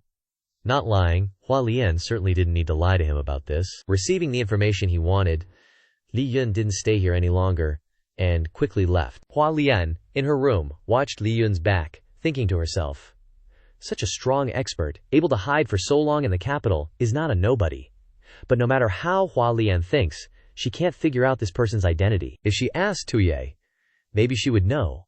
But this person acts secretly with sneaky behavior, and with Tu Ye's personality, she would definitely think this person is not worth paying attention to and look down on him, so he is probably not acquainted. While Li Yun went out to investigate, Xiao Ruo Li at home was still blushing with embarrassment because of this morning's events. Holding Li Yun's love letters from the past, matters of the state and matters of the family were very clear, but why is it such a mess now? Not knowing this, Li Yun, upon returning home, immediately went to ask his wife, I don't know what happened, but I have a feeling my wife seems to be embarrassed. The first time Li Yun saw his wife shy was on their wedding night. She'd mistaken his love letter for a plan to hand over to the 6 stores. How could he even begin to explain? Zhuo Ruoli said bashfully, "It's nothing, you don't need to worry about it, husband." Hearing this, Liu Yun used his ultimate straight guy technique. He smiled and said, "If I ever do anything that makes you unhappy, just tell me, and I'll try my best to change." Zhuo Ruoli said, "When a girl says nothing's wrong, that definitely means something's wrong." Saying nothing was one thing, but saying something only left Li Yun even more confused. "It shouldn't be that time of the month yet, right?" Li Yun forced a smile and said, "If I may ask, did I do something wrong?" You have to coax your wife when she's unhappy. That's the proper way. Zhuo Ruoli's cheeks were flushed red, but her expression and tone were extremely serious as she said, "You're the one who makes it hard for me to concentrate, isn't it you?" Li Yun forced a smile. What kind of logic is that? But immediately after, Zhuo Ruoli put on an extremely cute expression and said, "It's all your fault, you dummy. How could you make me like you so much?" While Li Yun was being all lovey-dovey in his courtyard with his wife, the assassin who had tried to assassinate him earlier received a new mission from her organization. Another extremely complicated mission. What kind of weapon is the prince hiding exactly? Investigating would be difficult and dangerous, but she couldn't refuse. After all, she still owed Li Yun a favor. What she didn't expect was that the prince had arranged so many experts. Each of these patrolling guards was no weaker than her. Infiltrating this place was too dangerous, especially with just the previous mission from Lin Yun. This time, the prince's top-tier experts were everywhere in the capital. Luo Feiyan leaped and used her King Gong to move lightly across the rooftops, her speed so fast that she wasn't detected. Whether it was due to her skill or luck, Luo Feiyan successfully infiltrated the Huangfu estate. If this mission didn't have such a high price, enough to ensure she wouldn't have to worry about money for the rest of her life, Luo Feiyan wouldn't have accepted this kind of task. Luo Feiyan was already grinning to herself before even finishing the job. Imagining the scene of hiring 5 six-pack abs guys to run around her house, her fantasy came to an end. First, she had to investigate this place for clues. Luo Feiyan looked around the room, and then her attention was caught by something placed on the wall. It was a painting of some kind of weapon falling from the sky, its momentum astonishing. Only, Luo Feiyan had no idea what it was. Then, on the table, the revolutionary leader's book was being circulated, and was now lying right underneath the painting. With curiosity in her heart, Luo Feiyan opened the book to examine it. So mysterious. Does this thing need a handwritten manual or something? While she was leisurely reading, a gentle voice sounded from behind. Luo Feiyan's knowledge is too broad. I am shallow, and must study it slowly. Although the sages, books are good, they are only the way to secure a country, to win people's hearts. One must slowly learn what that person left behind. Luo Feiyan looked at the smiling man in front of her. No matter what, there's no need to worship books, is there? Isn't that ridiculous? The man thought that worshipping gods was the real joke. Duwu's appearance, along with his smiling and talking, certainly meant he wasn't a good person. Luo Feiyan frowned and asked, "Have we met before? I remember you being from the royal family." The man smiled, but his eyes were filled with murderous intent. "I am the eldest son of the royal family, Huang Duanzi.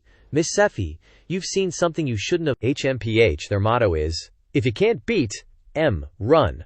Luo Feiyan knew what's up and took advantage of Huang Duanzi's inattention and shot off in another direction. While running, her speed was amazing, and she didn't even look where she was going because she was too busy cursing Huang Duanzi behind her. Luo Feiyan faced the consequences. Just as she turned her head back, some random guard appeared and punched her square in the face. This person's strength was amazing. The punch was very powerful. Luo Feiyan only had time to raise her hand to block a little. But the power of the other was not something a weak woman like Luo Feiyan could withstand. Luo Feiyan was punched to the ground. She stood up in a cloud of dust and debris. Huang Duanzi led a group of people in front of Luo Feiyan and said with a smile, "Guests have arrived, miss. Please stay and have some tea." "Only an idiot would stay here for tea," Luo Feiyan shouted, and cursed Huang Duanzi some more. In her hand was a pill that the revolutionary leader had researched that could be used to escape. This time, she had to rely on it. As soon as she swallowed the pill, the strength in Luo Feiyan's body gradually recovered and increased a lot. Before a bunch of people, Luo Feiyan used her King Gong to quickly leave the Huang family. Seeing Luo Feiyan run away, Huang Duanzi was not in a hurry. Instead, he was very calm, because he knew that what Luo Feiyan had just taken was a pill that stimulated the Dantian, and its effects wouldn't last long. They could totally chase and kill her. The goons immediately scurried off to chase after Luo Feiyan as Huang Duanzi ordered. On the other side, Luo Feiyan had already run deep into the forest, constantly glancing back to watch out for Huang family's people. Seriously, they're all monsters. I already drank the potion, and they can still catch up. The Huang family's guards are so imposing, getting closer and closer to Luo Feiyan. Then one of them raised his hand, revealing a hidden weapon beneath.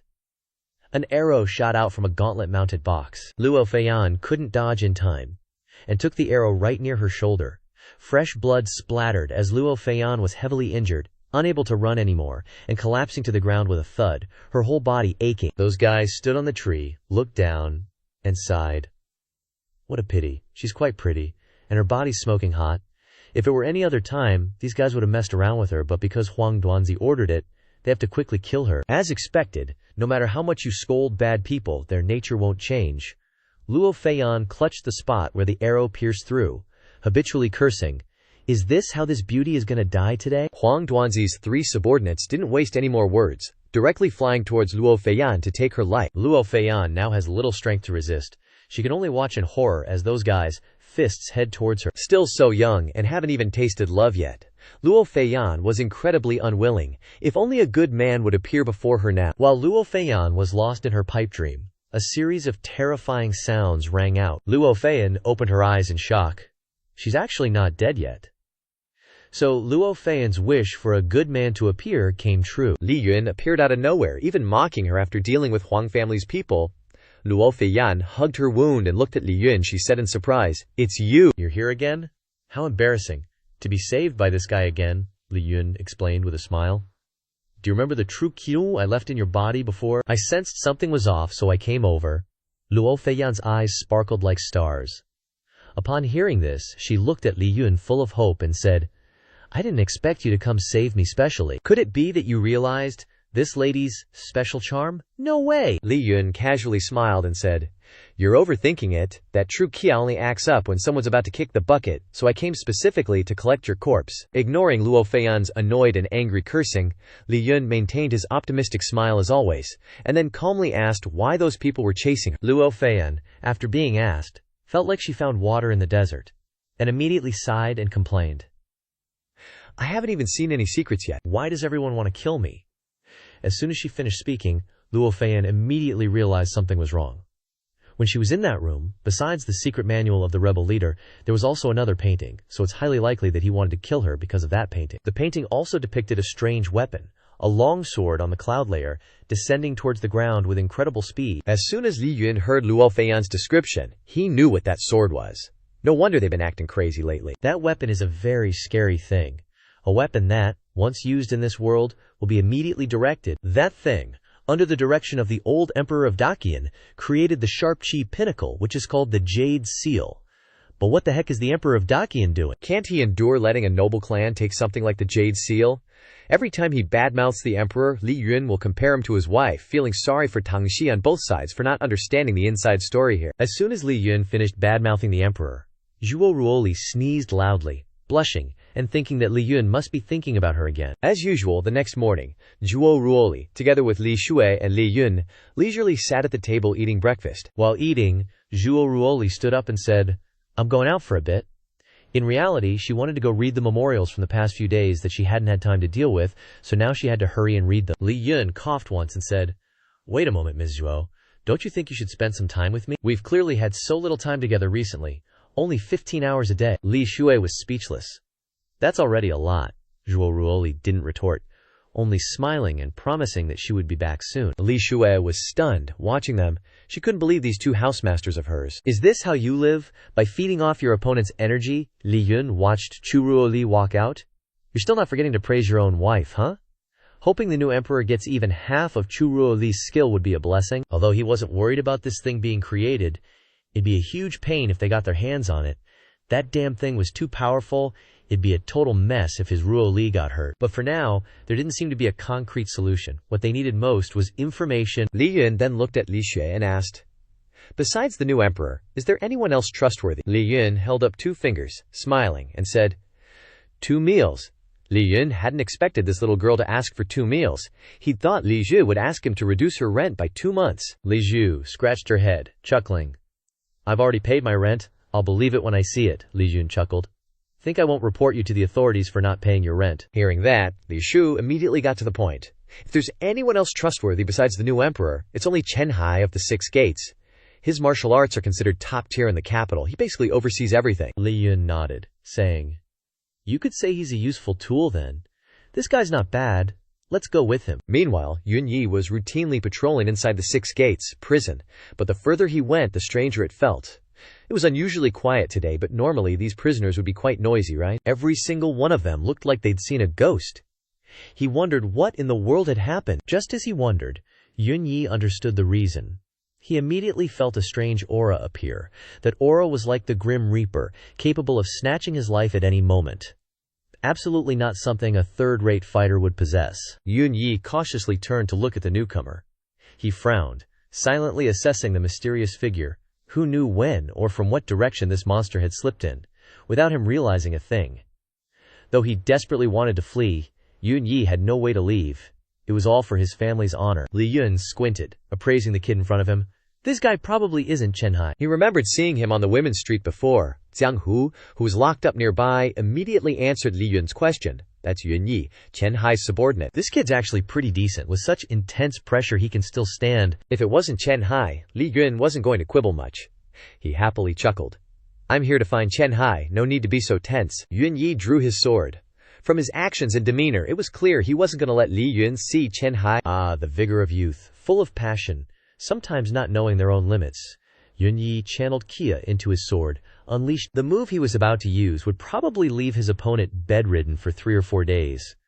But he couldn't care less about that now. Then, Yun Yi gripped his sword, shouted, and thrust towards Li Yun. The sword strike was as mighty as a dragon coiling through the air. If it were any ordinary person, they'd probably pee their pants a little. But not Li Yun, facing the gaping dragon's mouth aimed at him. Li Yun remained calm, standing firm in one spot, not moving an inch. Yun Yi's technique was completely neutralized by Li Yun, without a single scratch. Yun Yi, witnessing the entire scene, couldn't hide his utter astonishment. It was clear on his face. Li Yun crossed his arms, casually praising a few words. This sword strike's pretty decent. It's almost on par with half a year of my martial arts training. It was hard to tell if that was praise or mockery. Yun Yi had clearly trained bitterly for decades, yet now he was being told he wasn't even as good as someone's half a year. Just then, Chen Hai also conveniently appeared, and continued his subordinate's attack on Li Yun. But Li Yun wasn't overly concerned facing Chen Hai's technique. He simply raised his hand, meeting Chen Hai's palm strike with his own. Their imposing auras equally matched. Both of them, as if by prior agreement, simultaneously recoiled backward. Chen Hai was a bit more disheveled, but his visible injuries weren't severe. Li Yun narrowed his eyes, sighing in admiration. This Imperial Guard seems to have some decent strength and skills. There aren't many strong folks like him in the entire Dajian. After exchanging blows with Li Yun, Chen Hai had confirmed this person was indeed the leader of the rebel army.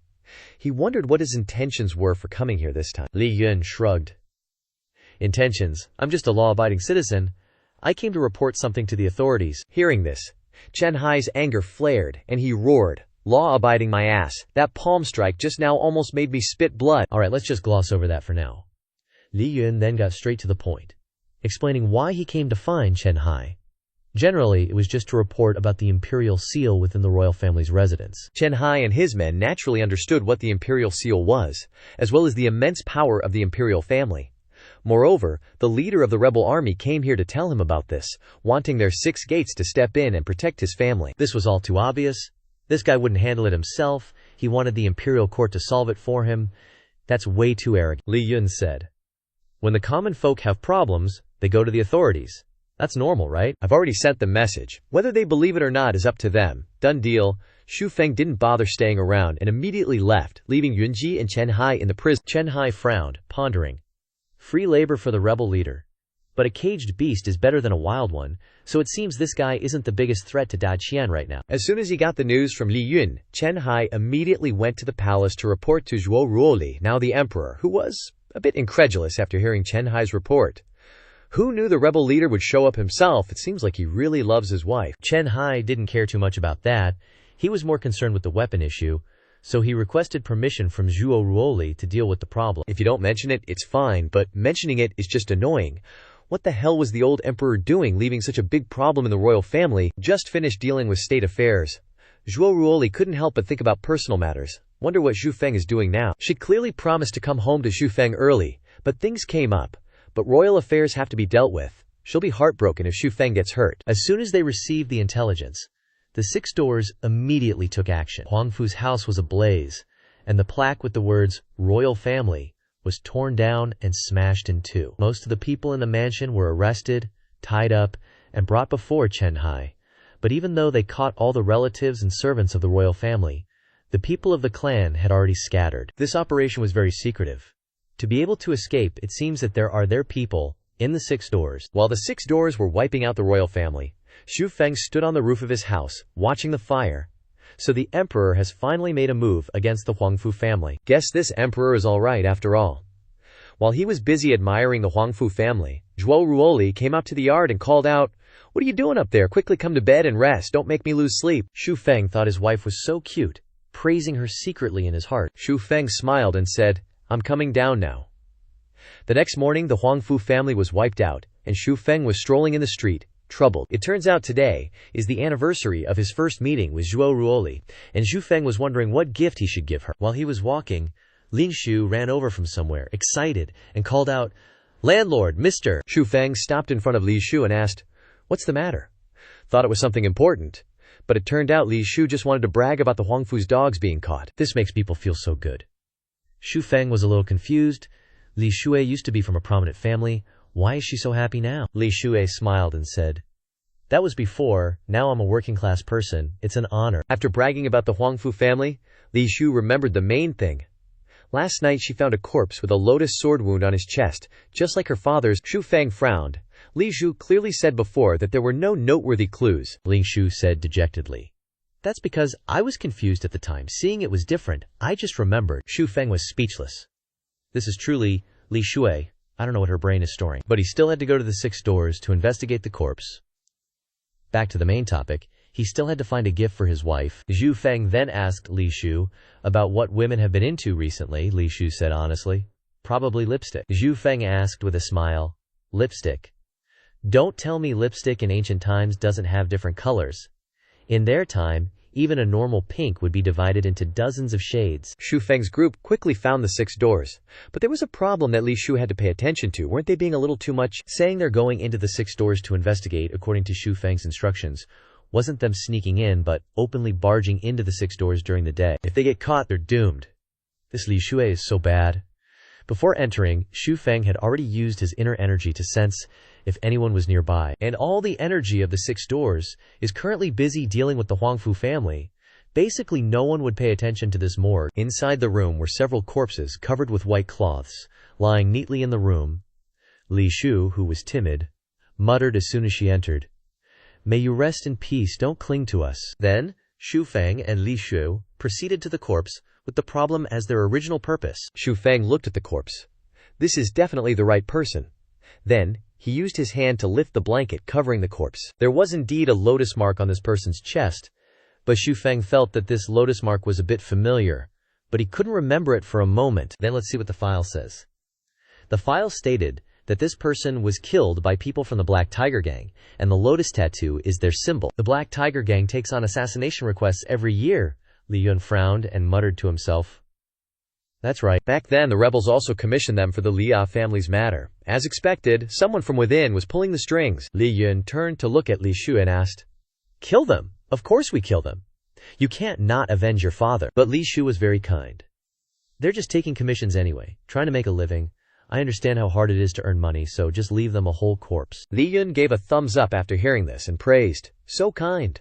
The sun shines brightly, illuminating a temple that I don't know if it's abandoned or not." The Black Tiger Gang members are currently gathered in the hall, resting by the bonfire, completely unaware of the disaster that's about to befall them. Lin Yun walked in and asked with a smile, "You guys are probably the Black Tiger Gang. Judging from the reactions of those people, this must be the Black Tiger Gang." They didn't know who this fool was who didn't know the immensity of heaven and earth and barged in here. A huge bald guy walked up to Lian Yun, threatening, "Kid, this isn't a place you can come to. If you don't want to die, scram." Too bad. Li Yun didn't come here to die, but to bestow death, only to see a stone flicked out from Liu Yun's hand, with moderate force, fast enough, strong enough, causing the guy blocking his way to die before he could even yawn. From the moment he stood in front of Li Yun until the moment he fell, it was just a blink of an eye. The Black Tiger Gang members now realized what this guy came here to do, even brazenly killing their brother like that. Li Yun, having just killed someone, juggled a few stones in his hand and said with a smile, Looks like this is the right place. I'll send you guys off to be reborn. Remember to be good people next life. The Black Tiger Gang definitely didn't want some random dude to suddenly appear and suddenly kill their brother, so they all grabbed their weapons and rushed towards Liu Jun for a group beatdown. But Li Yun has never been afraid of anyone, he snorted coldly. A frog in a well, an ant trying to topple a tree. In just a split second, the leader of the group finally understood what a true expert was. His whole body trembled, and sweat poured down his forehead from fear. He quickly knelt down and shouted, "Great hero!" This lowly one has eyes but couldn't see. Please spare my life. Anything you want, I'll give it to you. Li Yun looked at the guy kneeling in front of him looking so pathetic. But before killing him, he still had something he needed to ask. Li Yun said, "Who commissioned you to do the Li family's matter?" With his life threatened, the leader trembled and honestly said, "Your Excellency, I really don't know." Their job is just to do the work. They never inquire about the person giving the orders. He only remembers that the person was injured in the eye. A blind man. So it's a blind man. Li Yun smiled at the Black Tiger Gang's leader, looking at him trembling and begging in front of him. He believed what this guy said. But the annihilation of the Li family was unforgivable. Li Yun had no intention of forgiving all the things these people had done. The Black Tiger Gang's leader died before he could even yawn. The clue here is considered cut off. The commissioner was a blind man. Li Yun couldn't remember when there was such a person in the rebels. After taking care of everything, it was still early. So Li Yun took the opportunity to buy a gift and bring it back to his wife. Holding out the cute, small, pink box in his hand, Li Yun said, "Here, today is the anniversary of our first meeting. I specially chose this for you." Looking at Ruo Li's expression, she seemed very surprised by this gift. But she doesn't use makeup, only using it on the day she got married to Li Yun, which means she doesn't want to use this gift. Li Yun forced a smile and said, "It's a good time to remember the past." Unexpectedly, Ruo Li pouted and turned away angrily and said, "I don't like remembering it." Li Yun smiled foolishly and said, "For me, that's my most beautiful memory. If I don't remember it often, how will I remember it? How about I put some makeup on you, and we remember it?" Li Yun's mouth is too smooth. Ruo Li couldn't resist Li Yun's words. She could only comply. Her face flushed red. She said shyly, "Silly, I'll listen to you. But you have to know, beautiful memories don't only exist in the past. My most beautiful memory is this very moment." The scene shifts back to the royal palace. Chu Ruo Li is now discussing matters with Chen Hai. The thing is, the remaining assets of the royal family's inner court have all been accounted for, and they don't know how to arrange them, so Chen Hai came to Chu Ruo Li to ask for her opinion. Chu Ruo Li looked at the things listed here, and there was something called Yu Chen. Not too bad. Recently, Liu Yun seems to be getting very little sleep. Plus all that deer velvet, 1,000-year-old ginseng, too many tonics. Just how weak is the royal family head's body? This time, it's a bargain for that idiot. Chu Ruo Li smiled and looked at Chen Hai, then said, "I have a task for you. Go and complete it." Time slowly passed. At this moment, in his little corner, Li Yun was still building something, sweat dripping down his forehead, a bit tired, but he finally finished it. "The swing is super comfy. Perfect for a beautiful girl like my wifey." Li Yun pointed to the swing he had just made and asked with a smile, "Want to give it a try?" Chu Ruo Li, with her cheeks puffed out and resting on her hand, said, "Something so ugly I wouldn't bother sitting on it."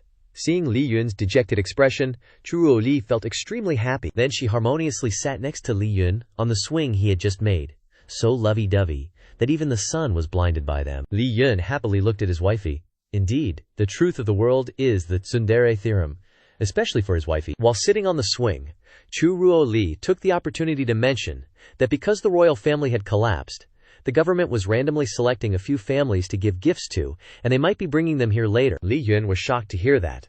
Since when did Dao Si become so friendly, overthrowing aristocratic families and giving away gifts? The truth is, Chu Ruo Li just wanted to find an opportunity to give Li Yun some stuff.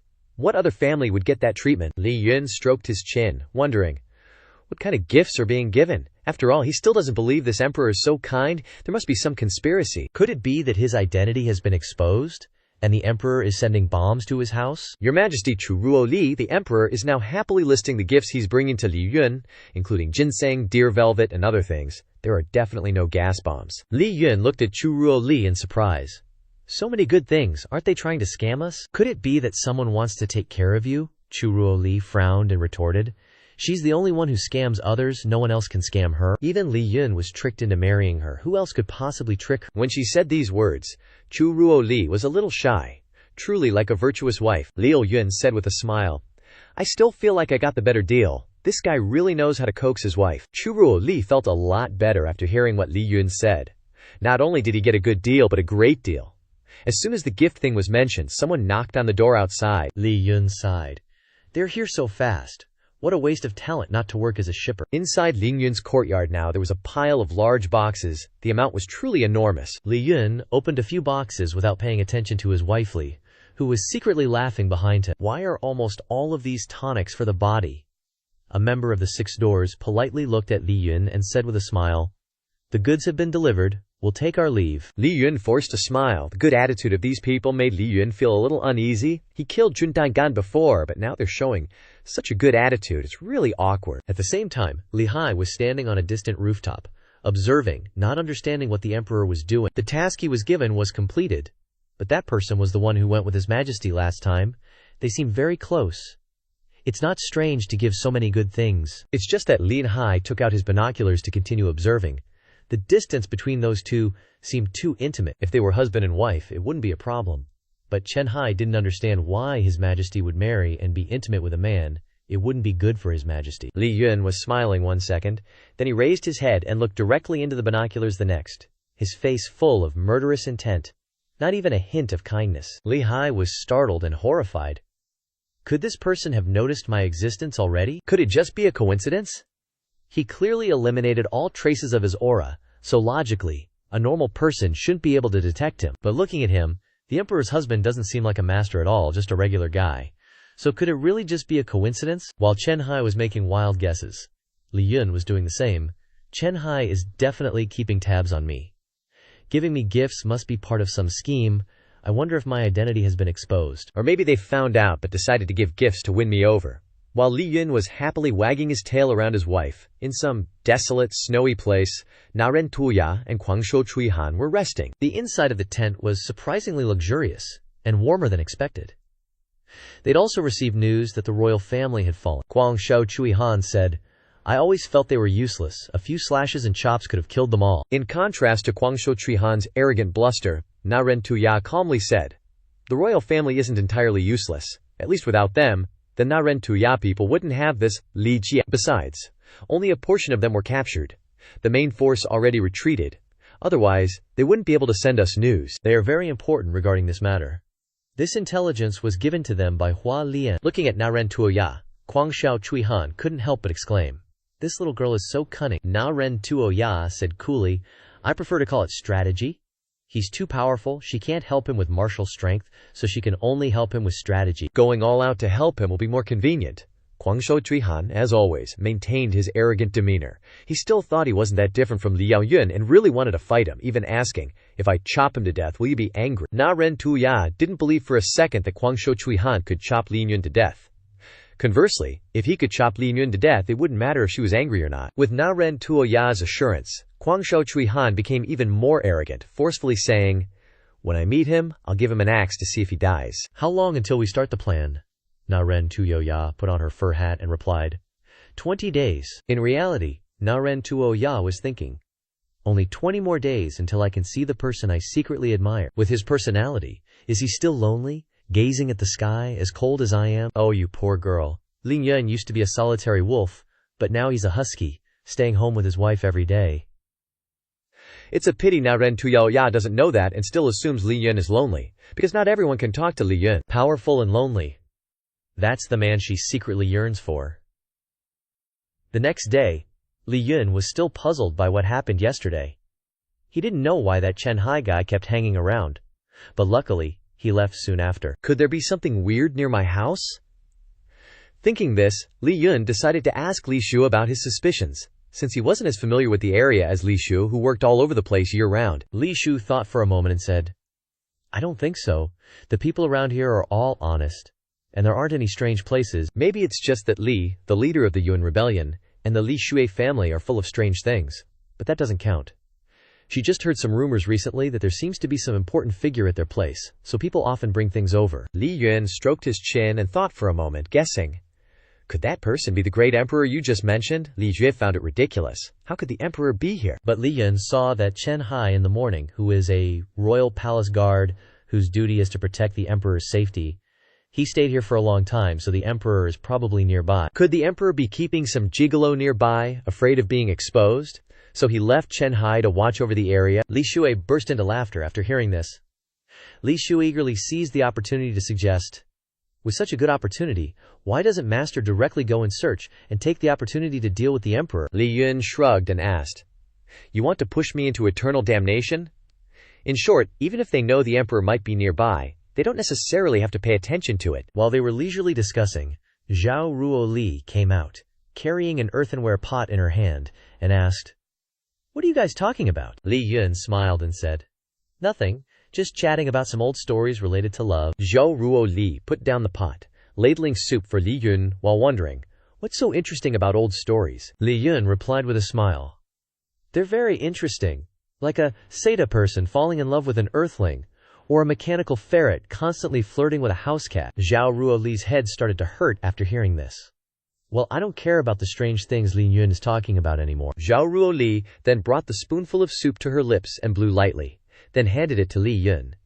Zhao Ruoli smiled and said, "Come and taste the ginseng soup I made." "The ginseng soup fed by my wife is really delicious." Li Yun immediately drank the whole bowl. After eating and drinking his fill, Li Yun, as usual, took his wife for a walk outside, holding hands affectionately. But Li Yun, even as he walked, was still thinking about the Emperor. Didn't expect the Emperor to be so close by. What rotten luck.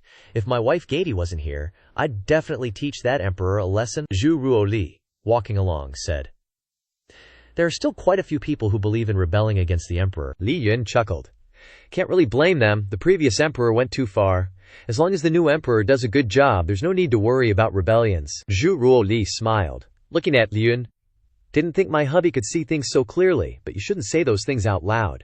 Bad-mouthing the previous Emperor isn't a small offense. Might even get you thrown in the ladies' jail." The only person in the world who can throw Li Yun in jail is Zhu Ruoli, and Zhu Ruoli is the Emperor. Ain't no way Li Yun's getting locked up. But Zhu Ruoli didn't reveal her identity, just smiled and said, "You're already caught by me. If you say things like that again, I'll have to shut you up." The naive straight guy, that is, Li Yun's brain, starts going wild. Shut me up. Could she be talking about that immortal method? Zhu Ruoli looked at Li Yun's expression and immediately knew this guy was thinking about something indecent again. Zhu Ruoli gently reached out and touched Li Yun's cheek, smiling. "If something happens to you, it'll hurt me even more." In the middle of getting all lovey-dovey with his wifey, suddenly a brutal hand yanked Li Yun backward. Out of nowhere, some tall dude appeared, holding a knife towards Li Yun and yelling, "Don't you come any closer, or I'll kill him." Li Yun was stunned by the kidnapping. The Six Doors people also arrived just in time. Looks like this guy is Huang Yu, a member of the imperial family and a wanted criminal. Li Yun looked at the knife, pointed at him, curiously asking, "Is that a real knife, Huang?" Yu softly said, "Sorry, bro, I'm just pretending. I'll let you go after they leave." Li Yun reached out and adjusted the knife's position. "Whether you let me go or not, I can leave on my own." "You mean holding the knife so close makes it easier to hurt the hostage? You're so unprofessional?" Huang Yu was now the confused one. Is this guy really a hostage? Then, ignoring the Six Doors people standing below watching, Huang Yu took Li Yun away, shouting, "If you want Li Yun to live, don't follow." After Huang Yu left, the Six Doors people all shouted, "Quick, chase after him. That guy Huang Yu is already injured, so we'll catch him soon enough." After giving orders to his subordinates, the Six Doors captain turned to Ruoli and said, "This young miss can rest assured, we will definitely bring your husband back." But very quickly, the guard recognized Zhu Ruoli's familiar face. Zhu Ruoli was both shocked and angry, completely ignoring her surroundings. She always thought this was the capital, the Daqian Kingdom's capital, so she thought she could keep Li Yun safe here, but as a result, Li Yun kept facing danger right in front of her. On this side, Huang Yu had also run to a deserted place, while Li Yun was still safely standing on the ground. He was heavily injured all over, but still tried to say, "Sorry, bro, you can go now." A decent person like Li Yun really likes this kind of person. Li Yun stared at Huang Yu and sighed. "You're gonna kick the bucket real soon now, aren't you?" "Huang," he said, "could it be you're a doctor? You don't want me to die yet? There's still hope for me." Li Yun gave a thumbs up, confidently smiling. "That's right. You just need to drink lots of warm water and you'll be fine." Huang Yu was speechless. "Is this a situation where you can still joke around?" Li Yun sighed, shrugged his shoulders and said, "Why would you say that?" "I was clearly kidnapped by you. Now you're blaming me, Huang." Yu breathed out, his face already showing exhaustion. "Maybe I don't have much longer to live." Kidnapping Li Yun was just a last resort. He didn't want to die in prison. Dying somewhere else is fine. Li Yun, hearing this, enthusiastically suggested, "This place is actually not bad. There just so happened to be 3 outhouses nearby. Hearing Li Yun's words, Huang Yu was a little tempted, asking Li Yun to find another place to die comfortably. Li Yun then helped Huang Yu to another place, the blood on his body dripping on the ground, leaving a long trail. Li Yun helped Huang Yu out of the city, into a forest filled with sunlight. Huang Yu couldn't walk anymore. He looked up at the sky, looked at the green leaves, and sighed. The air here is so fresh. Their family head wanted to rebel, but Huang Yu always felt they were a bunch of idiots. This is weird. Li Yun crossed his arms and asked, "Why do you think so, Huang?" You replied, "Because they don't have the decisiveness that person had. The royal family is just a bunch of self-serving people anyway." Huang Yu chuckled.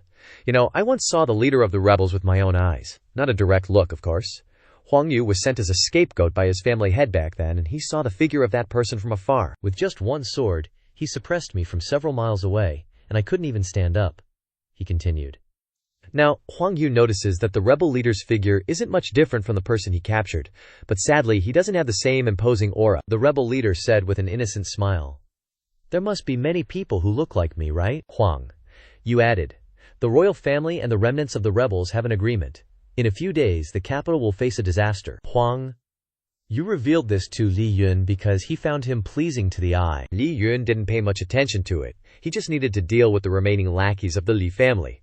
He chuckled and asked, "So, where did your family head run off to?" Huang Yu naturally didn't know the answer to that question, nor did he know what Li Yun wanted to do with it. Li Yun smiled grimly. "Of course I'm going to wipe them out. If I eliminate all the family heads of the Huang family, the disaster won't happen." In that moment, Huang Yu felt fear but also excitement. Huang Yu chuckled, "You're really something. Keep it up. And you might even marry the new emperor as your wife." Li Yun silently stared at Huang Yu, not knowing what he was thinking, but his expression was thoughtful. Perhaps right after Huang Yu finished speaking, a whole crowd from the 6 doors came running. Li Yun was shocked. How could a dying man mobilize so many martial artists? Could it be that his identity was exposed, and they were here to arrest him?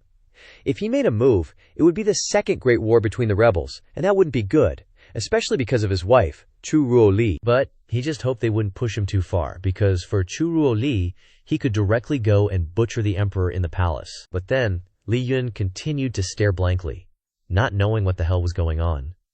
The people from the 6 doors surrounded him, mainly to protect a hostage. Li Yun thought this world had gone crazy. Were they here to save him? Since when was the life of an ordinary citizen so valuable? The people from the 6 doors surrounded Li Yun, while the captain stepped forward to check on Huang Yu's condition. Huang Yu was already dead. After taking Huang Yu's pulse, the captain of the 6 doors confirmed that he was dead. His heart had stopped beating, but he didn't know if he had practiced any qi cultivation techniques, so to be safe he had to slash him one more time to prevent any future trouble. Just as he was about to draw his sword to kill him, Li Yun said, "He's already dead, so leave him with a complete corpse." It couldn't be denied that Li Yun had some goodwill towards this guy, and the people from the 6 doors were under the personal orders of Chu Ruo Li to rescue him, so they couldn't touch him. They sheathed their swords and cupped their fists to Li Yun. Li Yun was utterly confused. He just said that casually, and they listened. Something felt off. A moment later, Chen Hai also arrived. Then, Chen Hai walked up to Li Yun with a bright smile and praised, "You did very well. Daqian won't abandon any of its citizens. We took action because of you, but who knew you'd solve it yourself?" No way he's believing that Chen Hai and the others really came to save him, unless he and the emperor were deeply in love. But Li Yun kept that thought to himself. He smiled and said, "I didn't kill him. He died on his own." Chen Hai smiled again. "No need to be modest. We always reward outstanding citizens." "This is your reward." Li Yun stared blankly at the pile of gold in the box. Li Yun thought, was this still the Daqian he knew? If Daqian was really this approachable, how could he rebel? The more Li Yun thought, the more confused he became. He didn't understand what these guys were doing at all. Chen Hai remained consistent, maintaining a friendly attitude towards Li Yun, and smiling. "The capital has been a bit chaotic lately, so it's best not to wander around. You can go now." And so, Li Yun carried the box of gold in his hands, heading back to his wife. The more he looked at the gold, the less he understood what had just happened. Chen Hai was really strange today, suddenly caring about him so much. Could it be that he had taken a liking to him? Is that why he was acting like this? Chu Ruo Li had been waiting anxiously the whole time. As soon as she saw her husband's figure, she ran over to ask him with concern. Li Yun smiled. "Don't worry, ordinary people can't get close to me," Chu Ruo Li said sadly. "But that was martial artists. It's all my fault," Li Yun smiled. "How is a sudden appearance of martial artists your fault?" "The court even gave out rewards, all for you, so don't be sad. What Chu Ruo Lian lacks the least is this kind of thing. Li Yun is more important to her than wealth. So, if anything happens to Li Yun, what good are these things? Li Yun was very happy to be cared for by his wife, and obediently comforted her. Don't worry, my body is still fine, and still very mighty. There is absolutely no problem. The gold box in Li Yun's hand suddenly fell to the ground, and gold scattered everywhere. Churuo Li suddenly hugged Li Yun tightly and shouted, "You idiot! Do you know how worried I was about you?" Perhaps because she had been suppressing it for too long, now that she finally saw Li Yun safe and sound, tears began to fall. Li Yun smiled, hugged Churuo Li in his arms, and coaxed, "Don't worry, things like this won't happen again in the future." Then, he reached out to wipe away Churuo Li's tears, and Churuo Li also smiled and said, "It definitely won't happen again, I promise you." Li Yun smiled and said, "What do you promise? Don't mention it anymore. Are you feeling better now?" Churuo Li frowned and said, "Better, but I'm still scared. It seems like a lot of things have happened in the past year, but it seems like nothing has happened. Like a dream, a very long dream, and there's always been a bad feeling in my heart." Li Yun didn't think so much, he just laughed and said, "Don't overthink it. Of course a lot of things have happened, otherwise why do you always sleep until noon to wake up?" Churuo Li frowned and pouted in anger. "Isn't it because you took advantage of being with me? You must be very happy, right?" Li Yun happily and frankly admitted it, "Of course.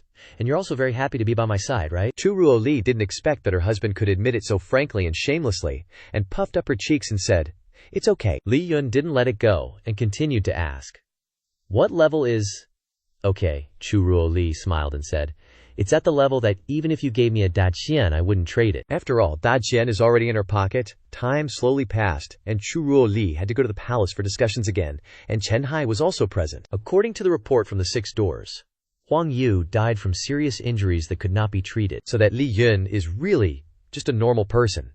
This person being by His Majesty's side is really embarrassing for him. But His Majesty must have deep plans and his own intentions, right? Churuo Li simply wanted to protect Li Yun, a completely ordinary person in her eyes. And then she said, "I don't know if there are any problems with Chen Hai's handling of the royal family and clansmen." Chen Hai replied, "Of course there are no problems with this, but Chen Hai is still a little hesitant about the safety of the emperor." Churuo Li said, "If something can still happen in the capital, then Daiqian is about to be destroyed. Moreover, she absolutely cannot let Li Yun be in danger again, and to do that, she must eradicate the royal family at its roots." Chen Hai was very happy to see Churuo Li so determined. This is the real emperor. This kind of domineering aura that looks down on the world is the real emperor's demeanor. The attitude of a girly girl will never appear on your majesty. On the other side, Li Yun had also returned to his home, chatting with Liu Xue, casually mentioning what happened this afternoon. Li Shu couldn't help but exclaim in shock, "What? Master kidnapped someone?" She knew this day would come sooner or later. The things she was worried about still happened. Li Yun was a little speechless. What kind of person does Liu Xue think he is in her mind? He was clearly the one who was kidnapped. Li Shu cried out in horror, hugging her head and shouting, "Oh my God! What kind of bald monster is the opponent? Is the world about to be destroyed?" To be able to kidnap someone as talented as the leader of the rebel army, they must have 3 heads and 6 arms. Li Yun sighed and explained, "What bald monster? I don't know, but your brain is really beyond saving. It's just that when that person took me hostage, Ruo Li was by my side, so it wasn't convenient for her to take action, so she had to let him kidnap me. Moreover, although that person is from the royal family, his character is quite good. He also said that after a while the capital will experience a royal catastrophe. I'm afraid he has grasped how to use the imperial jade seal." Li Shui immediately remembered something after hearing this. She recently heard news of the royal family and clansmen fleeing, and they are currently hiding outside the city. The aristocratic families in the capital are looking for people very actively in order to avoid being implicated by the royal family. Li Yun naturally didn't pay attention to those small details. Regardless of what major events they want to do, for the safety of his wife, this time Li Yun will definitely take action directly and sweep away this bunch of bugs. Ruo Li finished up her duties in the palace and returned home, only to find Li Yun bustling about in the kitchen as soon as she opened the door. Spotting Ruo Li entering, Li Yun turned around with a bright smile and said, "You're back. Watch me cook you something delicious." Ruo Li looked at Li Yun curiously, wondering what kind of weird dish this guy was going to whip up this time. Li Yun chuckled. "Just you wait. I'm a culinary genius in the dark kitchen. The ingredients are down there." Soon enough, Li Yun produced a beautifully crafted and exquisite ice cream sundae. Ruo Li immediately recognized the sundae. Isn't this just something that's sold all over Daqian? Li Yun scooped up a spoonful of ice cream and held it out to Ruo Li. Just try it, and you'll see, this ain't your average ice cream. Ruo Li opened her mouth and ate the spoonful of ice cream that Li Yun fed her. As the flavor melted in her mouth, Ruo Li immediately noticed the unique taste of the ice cream. She smiled and said, "Why is it sour? I love it." Li Yun explained with a grin, "I made this with yogurt and added special smoked plums, just for you." Aren't you always complaining that the ice cream outside is too sweet? Speaking of which, the wifey is home early today, huh? Did you miss me? Ruo Li retorted, "Do you think that's even possible?" Li Yun faced Ruo Li with the same innocent and confident look and said, "Well, it's not impossible." Li Yun touched his head and laughed. "If you could smile and say to me, 'Darling, I'm home,' and then lean on my knee or something?" Ruo Li was speechless, thinking, "That's a bit too much. Wake up already. Stop dreaming." Li Yun sighed. What's so hard about that? Isn't that just everyday couple stuff? Mentioning this, Ruo Li blushed again. So, that's what everyday couple stuff is like. But that would benefit Li Yun too much. I'll give it a try next time. Early the next morning, when he woke up, Li Yun had already dashed out of the outer city. Now that I know the royal family are hiding in the outer city, today I'll go plant my face at their doorstep. Leaving the life of a virtuous citizen is just simple, natural, and dry. But Li Yun wasn't sure exactly where. I can feel that person's true energy from this far away. It's just right to ask that person for directions. The Li Yun speaking about is none other than Chen Hai, who was secretly going out to hunt down the people of the royal family clan. It seems that the information about this action of his hasn't been leaked. As long as I keep it secret from others, everything will be fine. As soon as he finished speaking, Li Yun approached from behind, smiling, and said, "Officer, we meet again. Are you sneaking out of the city?" Chen Hai looked at Li Yun as if he had seen a ghost. This guy, why the heck did you show up here? Chen Hai coughed twice and said, "Out on business. If you have nothing to do, it's better if you stay in the city." Li Yun laughed and said, "Isn't it just right that I also have something to do? Which way are you going, officer?" Chen Hai didn't dawdle with Li Yun any longer and immediately turned around and went into the forest. Li Yun smiled and thought to himself, "Is it that direction? The same path as my destination? It's too perfect of a coincidence." As soon as Chen Hai entered the forest, he rushed to intelligence. With the scorching sun hanging overhead, His Majesty is often by that person's side. Surely he regards Li Yun as his pet. If that's the case, then he can't be allowed to be in danger. This time it's a big deal. Luckily I left him behind. After a tiring long journey, Chen Hai stopped at a deserted corner of the forest. If the intelligence is correct, then inside is the hiding place of the royal family clan. Suddenly, Chen Hai felt something was wrong. Something was stirring behind some bushes, and was about to rush towards him. Chen Hai clearly didn't notice anything following him. Could it be an ambush arranged by the royal family? Just as he finished thinking, a large wild boar appeared from the bushes. And even more shocking was that Li Yun, who he thought had disappeared outside the city, was now sitting on the back of the wild boar, excitedly yelling, "Zhu Meng, charge!" Chen Hai was shocked, looking at the wild boar standing in front of him, and then looking at Li Yun, so shocked that his soul was about to fly to the ends of the earth. Li Yun looked at Chen Hai with a smile and said, "Officer? What a coincidence. Could it be that you're also here for the pig race?" Chen Hai was so shocked that his jaw dropped, his face turning ashen. Race my ass, what the hell is this now? If it weren't for His Majesty, he would have punched this guy dead already. Why is this weak chicken running around like a headless chicken? But Chen Hai had to protect this guy to avoid offending the emperor. Li Yun, now smiling and waving goodbye to the pig, said, "Things have come to this. Their position was exposed long ago. Such a commotion, and no sooner said than done. Cao Cao arrives." Several dark figures flew from who knows where towards Chen Hai's group. Chen Hai stared in horror at what was flying towards them. Qi-powered bombs. Although scared, he still stood in front of Li Yun to protect him. Li Yun indifferently waved his hand, and a strand of qi appeared like a scythe, flying towards those bombs. The bombs collided with Li Yun's qi and immediately exploded. Chen Hai squinted at the scene before him. Qi bombs. That's a freaking bright explosion. And the destructive power isn't small at all. Although they were still alive, the forest in front of them was a mess, with trees scattered and dust everywhere. Such terrifying sword qi. And coming from behind them, it must be that treacherous rebel leader. But at least they're still alive. Chen Hai immediately lay flat on the ground and shouted at Li Yun, "Get down now! Don't just stand there gawking. We're lucky the Q bombs in front were detonated by their own guys.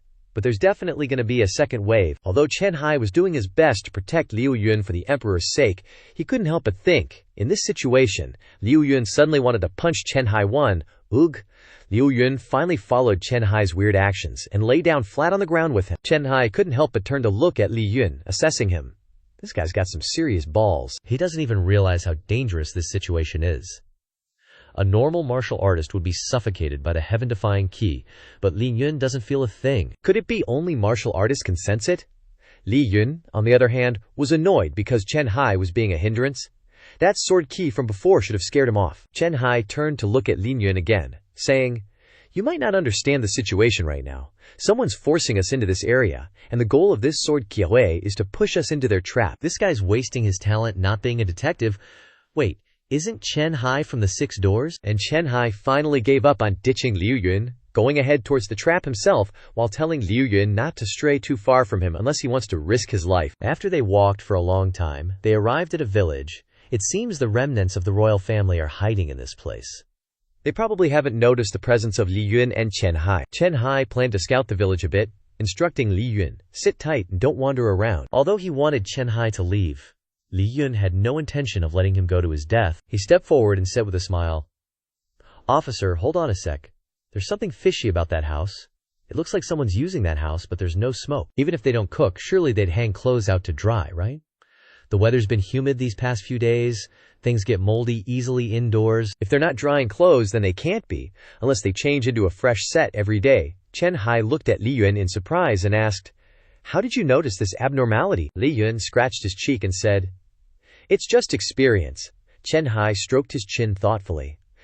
Could it be that Li Yun often washes clothes and cooks for His Majesty so he can tell? Something doesn't seem quite right, but whatever, I'll worry about that later. Chen Hai happily said with a smile, "You've done a great service. After we leave this place, if I have the chance, I'll put in a good word for you with His Majesty." Li Yun smiled outwardly, but inwardly he didn't want that reward at all. As they were talking, Chen Hai suddenly noticed something. Looking closely, it looked like there were traces of digging here. Chen Hai curiously brushed the ground a bit, and a secret door appeared. The door was opened, and beneath it was a passage. So the village is just bait. There's something else going on beneath this place. Could it be they've been found out? Either way, gotta go down and investigate. Chen Hai enthusiastically instructed Li Yun, "Stay close to me, only go behind me, step where I step." Li Yun nodded, saying, "I'll listen to the officer. I'm a law-abiding citizen." Down in the secret passage, there were people, but they hadn't realized Chen Hai had infiltrated below, even openly talking trash about Chen Hai behind his back. After all, they didn't expect the emperor's lackeys to find this place. Serves that dog of the emperor, right? He's probably been poisoned to death by the toxic fumes in that house by now.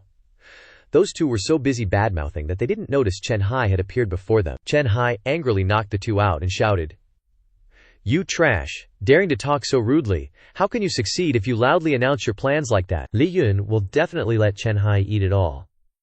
That family is guarding this secret room. It is not known what secrets are stored here. Whatever secrets they have, just open the door and take a peek. Behind that door is a huge room filled with scrolls and tons of design blueprints. Li Yun and Chen Hai instantly recognized it. These were the blueprints for the Jade Seal. Chen Hai thought the royals only had theoretical blueprints, but it looks like they've been renovating this place. Outside the door, while Chen Hai wasn't paying attention, someone pressed a button, causing a gate to slam shut, blocking Li Yun and Chen Hai's exit. The head of the royal family was outside, laughing maniacally while mocking them.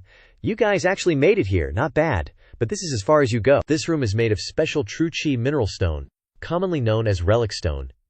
It can suppress the circulation of true chi. Unless you have someone with peerless true chi like that person, they can ignore the effects of the relic stone. "Otherwise you'll never escape," Chen Hai said angrily. "Damn it, how could I fall for this trap? I've failed His Majesty's expectations. My true chi won't circulate. How do I get out of here?"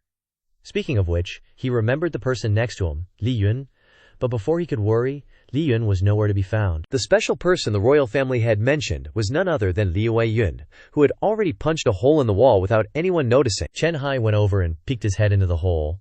They actually have shoddy construction like this. What on earth are the royals trying to do? Li Yun stood to the side, arms crossed, and sized up the situation. "Guess I'll help Chen Hai out this once. I need to get back home to take care of my wife." The Jade Seal also has to be dealt with. That thing is too powerful. If it falls into the capital, it'll hurt my wife. Can't let it exist. Chen Hai stroked his chin and pondered. The soil here is special. If we dig with our hands, who knows how long it'll take. Li Yun, hearing this, immediately said with a smile, "Officer, I've discovered something that can be used to dig. It's just, is the officer willing?" Chen Hai was racking his brains when Li Yun suddenly made such a suggestion. This guy is full of tricks. In the end, the favorite sword that Chen Hai spent 3 years' salary to buy is now being used to dig. It hurts so much. Thinking about using his good sword to dig, Chen Hai irritably turned to look at Li Yun and asked, "Why aren't you doing anything? What are you standing there for?" Li Yun said with a smile, "I'm just an ordinary person. I can't dig. Besides, officer, have you practiced turtle qigong?" As soon as Chen Hai heard the 3 words, turtle qigong, he immediately showed his disgust. He wouldn't bother practicing such a low-level martial art. Li Yun laughed upon hearing this. "Then we're screwed. The air here is about to run out. We're probably going to die here. I suggest you breathe less." At the same time, Zhuo Ruoli was still at home waiting for Lin Yun to return, now practicing a warm welcome as Lin Yun wished, roughly, "Honey, you're back. Want a lap pillow?" As soon as she mentioned it, Zhuo Ruoli puffed up her cheeks unhappily. "I wonder if he went to Hongshu brothel. He's been gone for so long." Zhuo Ruoli silently looked outside again. The sunlight shone in from the door. The space was silent, with hardly any sound. After Zhuo Ruoli finished speaking, she shyly rolled around on the bed, talking to the air. How embarrassing. Now she misses Li Yun even more, wanting to bully her husband, but can't find anyone to bully. Back with Chen Hai and the others? They are still crawling in the tunnel, Li Yun curiously asked. "Why have you never practiced turtle qigong?" "Don't all Daqian soldiers know it? You can feign death on the battlefield?" Li Yun wouldn't say that the reason was because they almost bumped into him. Chen Hai frowned and said, "Nonsense. My responsibility is to protect His Majesty, even if it means sacrificing my life. I've never thought about this cowardly behavior." "Speaking of which, you seem to know a lot about battlefield affairs," Li Yun smiled. "I suffered from the battlefield before. I had to learn a little." Chen Hai was now secretly re-evaluating Li Yun. It seemed that his demands on this person were too high. With his bravery and worldliness, it wouldn't be strange for him to be by the emperor's side. It's just a pity that his cultivation is a bit weak. At the same time, somewhere underground, the royal family's group was gathering experts. Basically a bunch of people gathering together with the intention of plotting a rebellion. Not only that, but they firmly believed that the biggest obstacle, Chen Hai, had been eliminated, and no one could stop them anymore. The person speaking was the grand manager of the big family, Dao Huang. Dao Huang is now a manager, but still dreams of becoming a prime minister in the future. Just then, the wall behind Dao Huang made a strange noise. The more Dao Huang thought about it, the stranger it felt, and he felt a little panicked. Then the wall gradually cracked, followed by a big explosion that blew away the surrounding dirt and rocks. Chen Hai stepped out of that wall. "After digging for so long, we can finally escape. But I wonder where this is. Are they still in the royal family's secret base? That doesn't matter." Chen Hai had barely stepped out when he saw Dao Huang, and what's more, he remembered this guy was someone from the imperial family. Dai Huang suddenly flinched in fear when his name was called. Only then did he react, hastily retreating and ordering the crowd he'd brought. "Whoever brings me Chen Hai's head will be rewarded with 1,000 taels of gold." Chen Hai, not forgetting to tell Li Yun to hide well so he could deal with these guys, finished his instructions, then drew his sword and charged, fighting bravely. Just then, Chen Hai happened to sense killing intent from behind him. Chen Hai raised his sword to block, and sure enough, dogpiling Chen Hai was proving to be a bit too much. Besides, not everyone here was a complete dumbass. At that moment, some dude wielding a sword jumped towards Chen Hai, aiming to cleave down. How could Li Yun let that guy get his way? A pebble flicked from his hand, landing right on the dude's cheek, causing him to cough up blood. And that dude, coughing up blood, fell down. The sword in his hand just happened to stab the guy fighting Chen Hai. Chen Hai stared blankly at the two guys who had just killed each other. What kind of luck is this? Random deaths. Dao Huang, seeing all the experts here get killed in an instant, grew increasingly terrified. He had to know, even if Chen Hai was strong, these guys weren't pushovers, so how did Chen Hai take them all down? The truth was, the one taking them down wasn't just Chen Hai, but also Lin Yun, throwing rocks from behind. But besides Lin Yun, no one knew about it. Run when you can't win? What a joke from the weak. There's no way Lin Yun would let this guy escape. Just as Dao Huang was running, he suddenly tripped over something and fell. Li Yun happily approached Dao Huang. "With me here, you think you can run?" In just a moment, all the experts Dao Huang had invited were lying flat on the ground. Chen Hai, unaware that Li Yun was secretly helping him, was now questioning his own strength. Had he gotten stronger? Was this a breakthrough in a dangerous situation? Before this was over, another event happened. A tremor suddenly came from the underground city. Chen Hai looked in horror at the falling rocks. Dan Huang, now awake because Li Yun hadn't used too much force, said, "Don't think you can handle this alone. We destroyed the base of this place long ago. Soon, it will all collapse." Chen Hai, I'm done being human. Die with me. Long live the imperial family. A huge explosion came from the surface. Chen Hai felt that he couldn't survive today. He hastily raised his hands to cover his head, closing his eyes reflexively, but after a long time, nothing happened. How strange. Opening his eyes, he saw a protective barrier in front of him, shielding them safe and sound from the explosion. Even more surprising was that the barrier was formed from materialized true ki. Chen Hai looked towards Li Yun. If it wasn't him, then this could only be the work of this person. Only now did Li Yun remember Chen Hai. He had no choice but to act in the crisis just now. So had he revealed himself, killing Chen Hai was impossible. He could only use a physical memory wipe. This move had been used on Tianxia Dier many times, giving him the legend of the sleeping Tianxia Dier. After some guessing, Chen Hai finally slapped his hand and said, "Ah, I understand." Li Yun looked at Chen Hai. Understand what? Chen Hai thought to himself. No wonder His Majesty stays by his side. His martial arts must be His Majesty's secret weapon to deal with that rebel. If that's the case, then all the strange things before are explained, as expected of His Majesty, keeping such a powerful martial artist by his side. Chen Hai immediately put his arm around Li Yun's shoulder, smiling and saying, "Li Yun, my brother. From now on, we are brothers." Li Yun was confused, not knowing what Chen Hai had deduced to make such an expression. Although he didn't know what was wrong with him, it seemed like there was no need for a memory wipe. Chen Hai clasped his fist towards Li Yun and said, "I must quickly return to the palace to report. I hope you can protect His Majesty well in the future. Farewell. I'll treat you to a meal another day, not a prison meal, right?" Asking him to protect the new emperor, aren't they afraid he'll chop him to death with one strike? Li Yun thought to himself, but on the outside he still smiled and said, "Rest assured, leave it to me." The losses underground had also reached the ears of the imperial family head. He thought he could kill Chen Hai but failed, and even lost so many elite troops. Huang Tuanzi, under the guidance of his father, calmly said, "Father, don't panic. This son has a plan to quickly replenish them, and they are all stronger experts and death soldiers than the miscellaneous troops outside." Huang Tuanzi approached and whispered his dirty plan into the ear of the Huang family head. After hearing it, the old family head laughed loudly and said, "Truly a good plan. This is the strongest force that Dog Emperor prepared for me. This time the Dog Emperor will definitely bite the dust." Right after finishing his duties, Chen Hai went to the palace to report everything, but the result didn't quite satisfy Zhu Ruoli.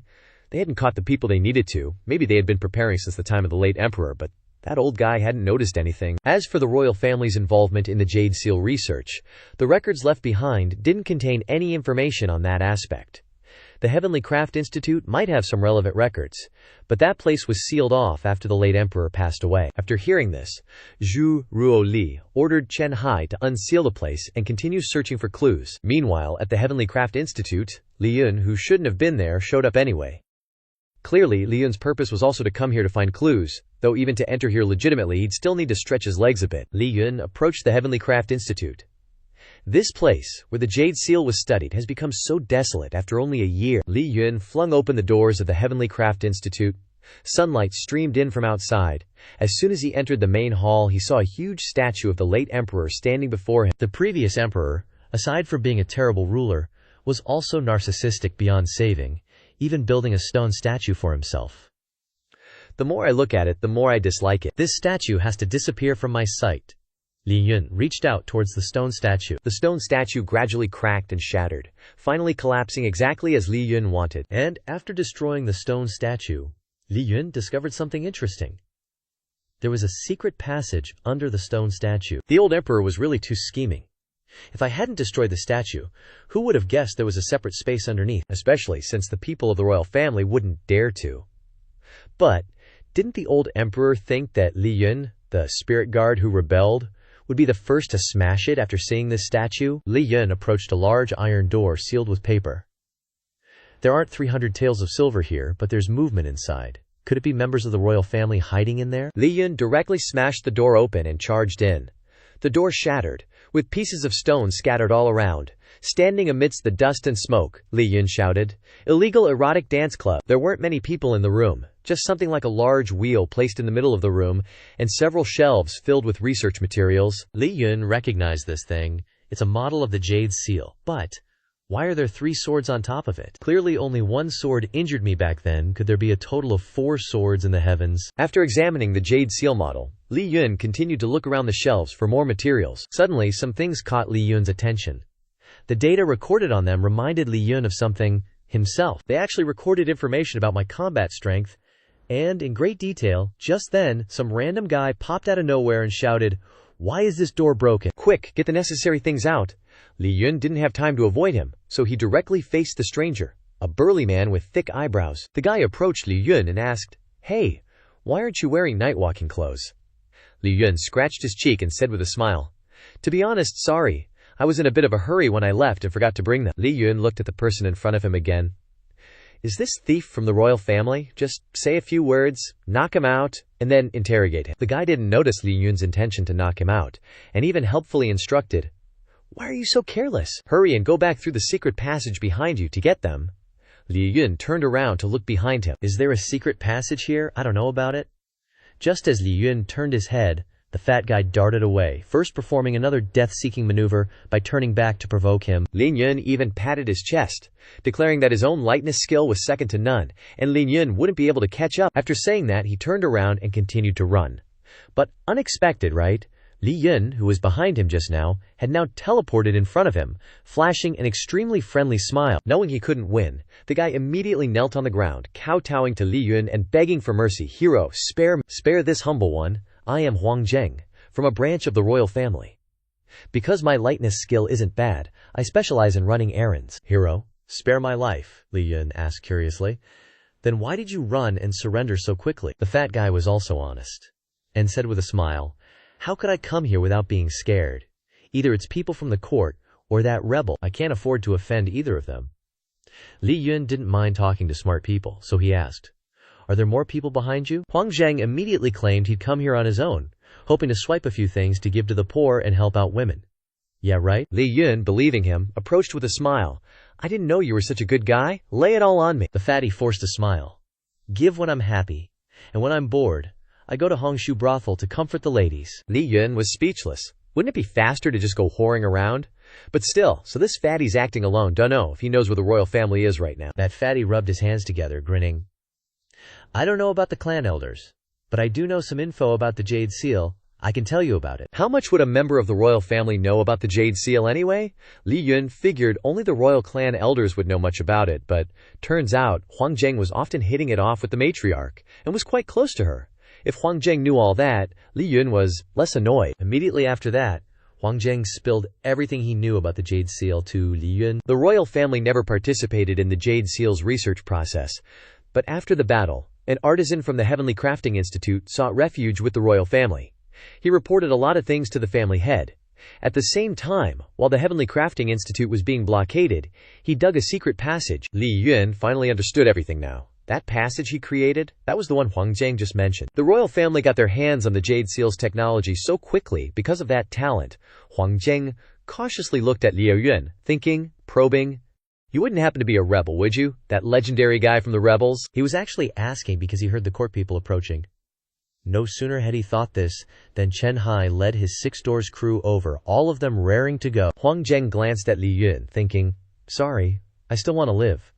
Then, ignoring Li Yun's speechlessness, Huang Zheng ran in front of Chen Hai. "I'm with the royal family. I'm willing to tell you everything. The rebel leader's here. Arrest him now." Since the last battle, Li Yun had completely shaken off the title of rebel leader in Chen Hai's eyes. In the end, Huang Zheng shot himself in the foot and was immediately handcuffed. 2 of the 6 doors guys hauled Huang Zheng away. As he left, he shouted, "What are you doing? I'm just a small fry noble. How can I compare to him? Are you guys stupid?" "He's the rebel leader." Chen Hai flat out didn't believe a word Huang Zheng said, and even snickered. You can't even lie properly. If he hadn't confirmed Li Yun's true identity before, he might have believed him. Chen Hai is on the emperor's side. How can he be a rebel leader? If that were true, Dao Qian would be long gone. Chen Hai stepped forward, cupped his fist to Li Yun, and said, "As expected of you, you're 1 step ahead of me again. Looks like you've done a service once more." Li Yun chuckled. "Same to you, you've worked hard." Honestly, Li Yun didn't understand what the heck just happened. What was that situation just now? By the time Li Yun had completely finished up and headed home, it was already dark. Things have been weird lately. Is Chen Hai planning to jump ship to my side? But I've already stopped rebelling. As soon as Zhuo Ruoli saw Li Yun, she rushed over. "Where have you been again?" Li Yun scratched his head and laughed. Protecting the capital." Zhuo Ruoli obviously didn't believe Li Yun.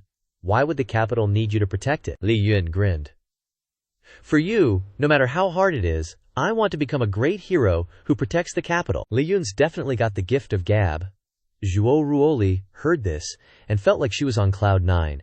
She grabbed Li Yun's hand and happily smiled. "You're such a smooth talker. You should eat first. I made it myself. You have to finish it all, my great hero." Li Yun followed Zhuo Ruoli into the room. A bunch of delicious food was brought out. Li Yun was super curious. "Did my wife make all this rich food?" Zhuo Ruoli smiled. "Of course, I did it myself. I don't know anything about the imperial kitchen." Li Yun completely believed what Zhuo Ruoli said. He also did not know since when did she start cooking so well. She must have been practicing behind my back all this time. But the urgent matter is still the imperial family. As Zhuo Ruoli fed him, Li Yun thought, "The old emperor understood me pretty well. As for the new emperor, according to recent intel, it seems like he's keeping a young boy. I hope that boy doesn't lead him astray, or Da Qian will be done for sooner or later." That's it. Tonight, Li Yun will sneak into the palace to see what kind of person the new emperor is. At the Da Qian Imperial Palace, on some high tower, there was a dark figure sitting there, and it was obviously Li Yun. Talk about ironic, huh? Never once set foot in this place during my 5 years of rebellion, and now I'm here for the new emperor. Li Yun lightly leaped across the rooftops. No surprise, this is the Imperial Palace. The martial artists here are all famous in the Qianghu. Ordinary experts would have a hard time fighting back and can only seek death. After running for a while, Li Yun finally arrived at the new emperor's study. At this hour, shouldn't the emperor of Danqian be diligently reviewing memorials? Li Yun kicked the door open and shouted, "Inspection time!" But stepping inside, the study was completely empty. The imperial study is neatly organized, but did this dog emperor clock out early? Li Yun went ahead and sat on the chair the emperor usually uses to review documents. This chair is kinda similar to the one at my place, pretty frugal, and the scent here seems a bit like my wife's perfume. Could it be the new emperor uses the same stuff as my wife? Gotta give him props for his taste. Li Yun picked up a memorial and took a look. He's reviewed quite a few, pretty diligent. But where did he actually go if he's not in the study? Did he go meet up with some young hottie nearby? At the same time, Chen Hai and Yun Yi were patrolling the palace, and were on their way to the imperial study to help the emperor tidy up. His Majesty is usually so tired. How could Chen Hai, as his subject, let such a small matter waste His Majesty's time? Even though Li Yun heard Chen Hai's footsteps approaching, he just brazenly sat in the imperial study, resulting in a face-to-face encounter. Not only that, Li Yun even smiled friendly and raised his hand to greet Chen Hai and Yun Yi. When Chen Hai and Yun Yi saw Li Yun appear, their expressions turned dark and ugly. Yun Yi stepped forward to block Chen Hai and said, "Lord Chen Hai, I'll hold him off. You quickly go call for backup." Chen Hai was quite calm. Even if he called for more people, it would only increase casualties. Chen Hai calmly walked towards Li Yun and said, "If you've come to look for His Majesty, I advise you to give up early. You definitely won't find where His Majesty is. Moreover, there are other experts protecting His Majesty." Li Yun said indifferently. Not being in the palace at this time, looks like he's not that dutiful of an emperor. Chen Hai immediately retorted, "How could a rebel like you understand what His Majesty is thinking? His Majesty is always thinking about the people of Dabxian, and you, what do you want to do here?" Li Yun propped his chin and said, "I'm not here to fight. I originally came here to find the new emperor, but as you said, the capital has been chaotic recently, affecting the lives of ordinary people like me." Chen Hai frowned and said, "The sooner you go to paradise, the sooner you'll have no worries. If the leader of the rebel army is a commoner, then the royal family is a great benefactor." Li Yun said, "I'm not here to play around. You guys better be careful. You know the power of the Jade Seal better than I do." Chen Hai said confidently, "We've already investigated. Although the royal family is researching the Jade Seal, they haven't created the Jade Seal yet." Li Yun believed this. But what about the thing in the sky? It hasn't been used up yet. Even Li Yun himself didn't expect that there were 3 other swords in the sky. Chen Hai's expression changed immediately. The Jade Seal is in the sky.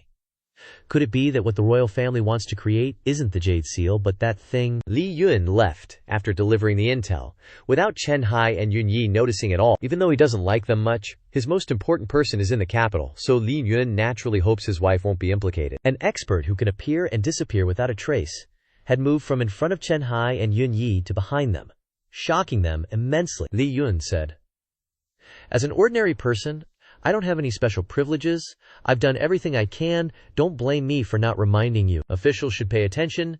The news has been delivered. See you later. I, a humble citizen, will take my leave first." Li Yun came and went like the wind. Chen Hai didn't really like that kind of arrogance, but fortunately, this monster had a restraint, so for now, it's still safe. If we knew the string that restrained this monster, maybe we could make him useful to His Majesty. But what if we're not careful, I'm afraid?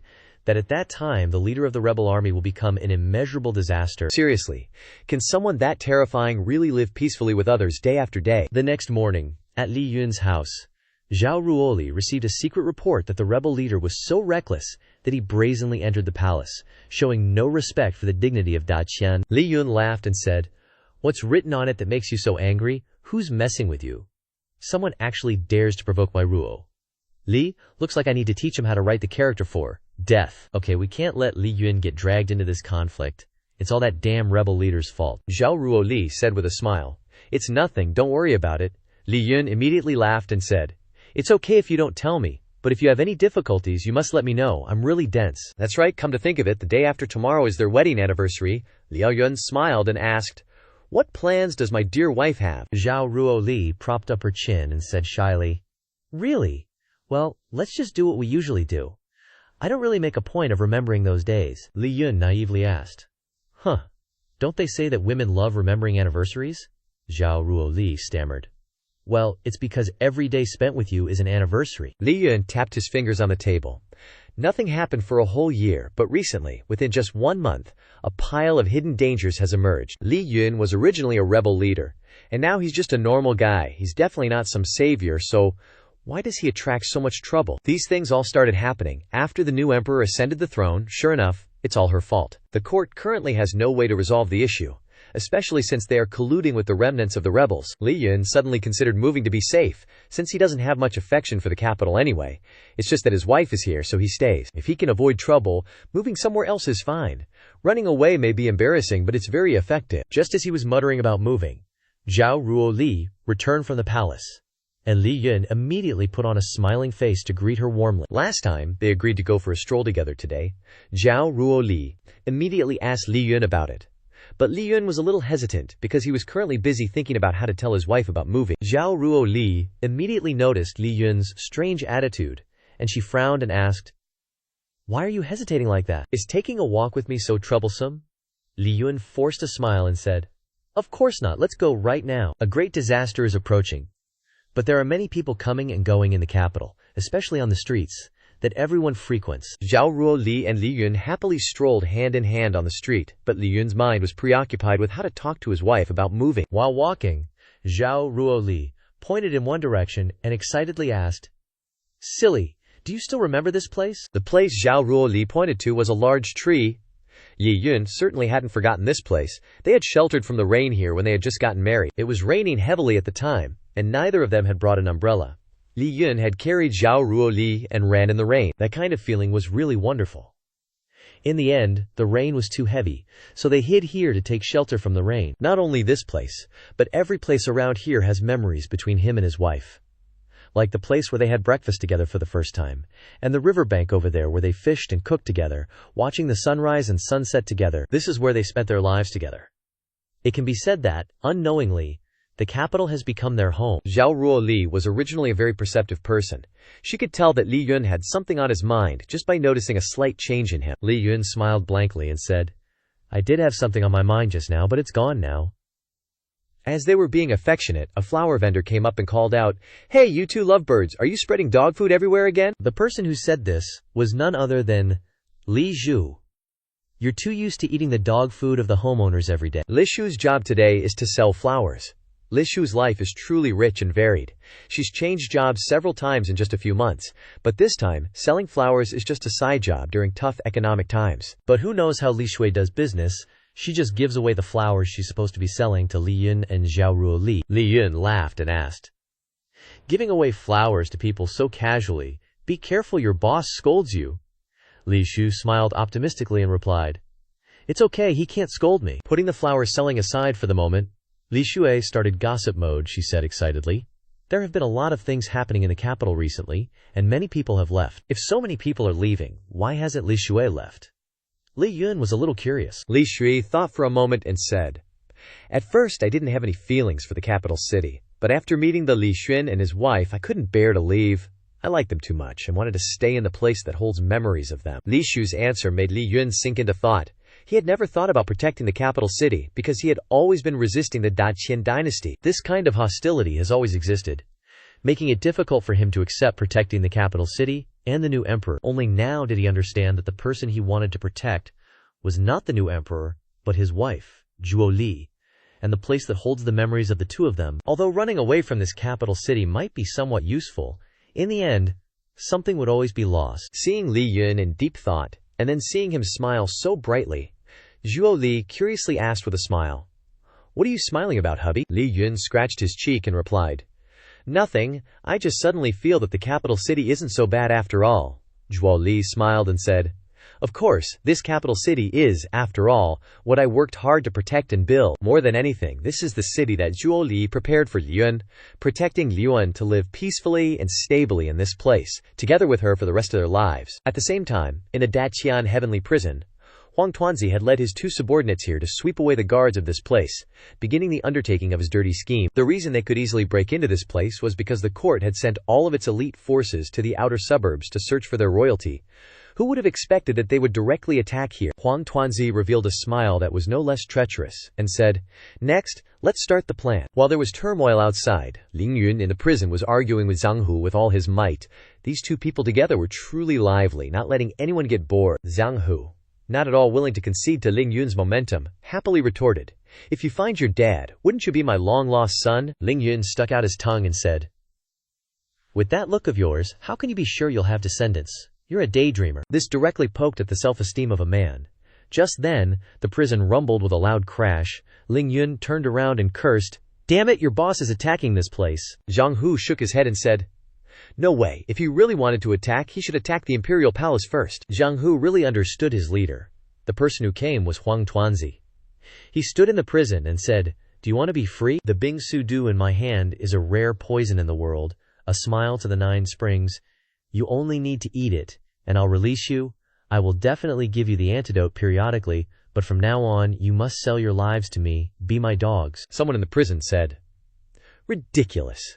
Do you think we would sell our souls for a little freedom?" Huang Tuanzi was not angry after hearing this, but only smiled and said, "I didn't expect you to be so enlightened. Originally, each person could receive 1 tael of silver every month." That man fell silent, pondered for a long time, and finally, under the power of money, he clung to the prison bars and smiled, "Woof woof, from now on I'll listen to master's commands." Huang Tuanzi was also speechless, so easily bought over. What was with the pretense just now? It's true that money can make the devil turn millstones. The group of Zhang Hu naturally also received that poison pill. Zhang Hu had already suffered a QT deviation anyway, and would die sooner or later, so he definitely wanted to join in on this fun, and also see what other tricks the Huang family had up their sleeves. A moment later, all the prisoners in the prison had gathered at Huang Tuanzi's place. Listening to him arrange the next task, one of them spoke up and asked, "You said you wanted us to be your dogs, so what is your purpose in doing so?" Huang Tuanzi said, "Although you are just tools, it's okay to tell you. Devising strategies and thinking of plans, I am the chosen one in this world. I will complete the great undertaking that person could not complete. I will become an existence that surpasses even him. If the heavens betray me, I will shatter them. In this world there are no celestial immortals, only those who destroy immortals." Huang Tuanzi looked at the group of people in front of him. These people were all stunned. These people were all guilty. Other than cooperating with him, they had no other choice. Perhaps these people had been persuaded by his speech, or maybe, no moles can accomplish great things. I don't understand why he could say such delusional lines, especially Zhang Hu and Ling Yun, who were deliberately slandering Huang Tuanzi. How could he even read those embarrassing lines? Ling Yun laughed and said, "According to boss, he's mentally ill." At this time, one of Huang Tuanzi's 2 subordinates stepped forward and said, "Young master, we've found him. He's being held separately in a cell." Huang Tuanzi ordered, "Quick, unlock his shackles." The person who was released was none other than Yu Mian Luosha. Huang Tuanzi treated Yu Mian Luosha with a bit more respect than the others. Yu Mian Luosha said, "Remember this, well, I'm not here to help you guys, we just happen to have the same goal. But you guys do have an eye for talent. Aside from that guy, there isn't a second person in the Dacian Empire stronger than me. After stalling for so long, I'm going to make him pay, as long as I don't run into that plague god." Meanwhile, the plague god Yu Mian Luocha was talking about was chatting with Li Shui about the Jade Seal, a top-secret matter that only he and the Emperor's people should know. Li Shu, gnawing on a chicken leg, said, "This is already spread outside. Everyone's talking about it, saying Dacian is about to face a disaster. Is that thing about to cause trouble?" Li Yun picked up his teacup and took a sip, saying, "I was originally beaten up by him, and my injuries still haven't healed. Now even the commoners know about it. Looks like the royal family is planning to make the capital chaotic so it's convenient for them, Li Shui asked with a smile. So, is your thingy still working okay? Ling Yun spat out all the tea he was drinking. What was Ling Shu talking about? Ling Shu scratched her cheek and said, I'm just asking if your true Q is flowing all right. Li Yun said, don't worry, I've recovered 80% of my original strength. Moreover, I now know the Jade Seal's operating trajectory. It can't hurt me anymore. Hearing this, Li Shu felt much more at ease. They might not need to run away after all. But Li Shu still hoped Li Shu would run away to keep herself safe. Li Shui retorted, if we can't hold on to it, danger will be lurking everywhere we go. While they were hotly discussing the Jade Seal, Zhao Ruoli appeared with a smile, asking, what are you two talking about? The moment Li Yun saw Zhao Ruoli, his mouth was slicker than if it was greased with oil. Without any shame, he said, we were saying how beautiful you are. Zhao Ruoli's face flushed red from Li Yun's compliment. She shyly and awkwardly said, suddenly, isn't that a given? What a smooth talker. Just then, a knock sounded on the door, followed by a voice saying, is anyone home? We're from the 6 doors. Li Yun looked toward the gate. People from the 6 doors. Why are they here at this hour? What happened? Are they here to arrest you? Unexpectedly, the person was only there to report that prisoners had escaped from the heavenly prison, hoping they would pay close attention to their personal safety and not wander around, in order to avoid any incidents. After speaking, the person left. His appearance here was because Chen Hai had specially instructed him to relay the message to this household. He wondered if this household was related to royalty in any way. Not royalty, just an emperor, the emperor thought, frowning angrily. The heavenly prison is full of powerful scum. Now that they've been released, isn't the capital extremely dangerous? The people from the 6 doors left, and Zhao Ruoli and Li Shu also returned inside. Just then, a pigeon flew over. This was the carrier pigeon that Li Yun had left for Zhang Hu before. This meant that he had escaped as well. Li Yun took out the letter that Zhang Hu had sent him. It seemed the royal family was behind it. Now they were hiding in the ancestral home of the royal family, which was actually quite clever. Chen Hai would never have thought that these prisoners would be so bold. A new day was dawning on the capital. Meanwhile, Zhao Ruoli was banging on the door, cursing them as good-for-nothings. The reason for her anger was that, even after searching all night, they had only found a few escaped criminals, and there were no clues about who was behind the prison break. Now there was a group of vicious criminals running around, and the common people were living in fear all day long. The capital was in chaos, and no one knew where they were hiding. The more Zhao Ruoli thought about it, the more annoyed she felt. Li Yun approached, smiling. What's wrong with her? Calm down, who pissed off my madam. Try the lemon tea I made. You'll definitely love it. Also, don't go to the royal family's house anytime soon. Yesterday, the criminals who escaped from the heavenly prison are all there. Zhou Ruoli asked in surprise. What? How do you know? You can't say it's because your friends are among the criminals and they secretly tipped you off, Li Yun said with a smile. Isn't it because I have connections everywhere? I heard it from Old Man Wang, the vegetable seller. Zhao Ruoli frowned. Old Man Wang, the vegetable seller, knows about this. Why don't the elites of Dakian have a single clue, a bunch of freeloaders? Whether it's true or false, Chen Hai has to go take a look. That night, the group of criminals were still gathering with Huang Duanzi at the ancestral home of the royal family, completely unaware of the impending disaster. Ling Yun folded his arms and asked, Has your letter been sent out? Zhang Hu said with a smile. Don't worry, that carrier pigeon was raised by us rebels. I've written everything I've been tasked with in the letter. Ling Yun then looked at Huang Duanzi and asked, Do you think this kid has a chance of surpassing our boss? Zhang Hu didn't hesitate to snap. Screw that. The more I look at this little punk, the less impressive he is. When the boss first descended from the heavens, he looked like a mess too, but he was still badass and 100 times stronger than this guy. This little punk doesn't have the aura of someone who'll unify the world. Just as he said that, something reddish fell in front of them. One of them went forward and picked it up to examine it. Zhang Hu yelled from behind. That's something the great Qian uses on the battlefield. It's about to explode. Get out, Cheetah here. Before they could even dodge, a deafening explosion rang out, blowing away all the escaping prisoners who were too slow. From within the smoke and dust, the people of the 6 doors slowly entered. The captain of the squad shouted, Show no mercy, dead or alive. Then a fierce battle broke out. Li Yun watched the 6 doors people fighting in front of him. The 6 doors are fast. Could it be that Zhang Hu's boss told Xindi the secret? Could they be having an affair? Zhang Hu immediately denied. My boss would never accept that emperor's feudalism. Huang Duanzi lived up to his reputation of being the weakest. He could only be protected by his guards. But at least he managed to escape. Huang Duanzi was a little scared now. They found me this fast. Now isn't the time to think about this.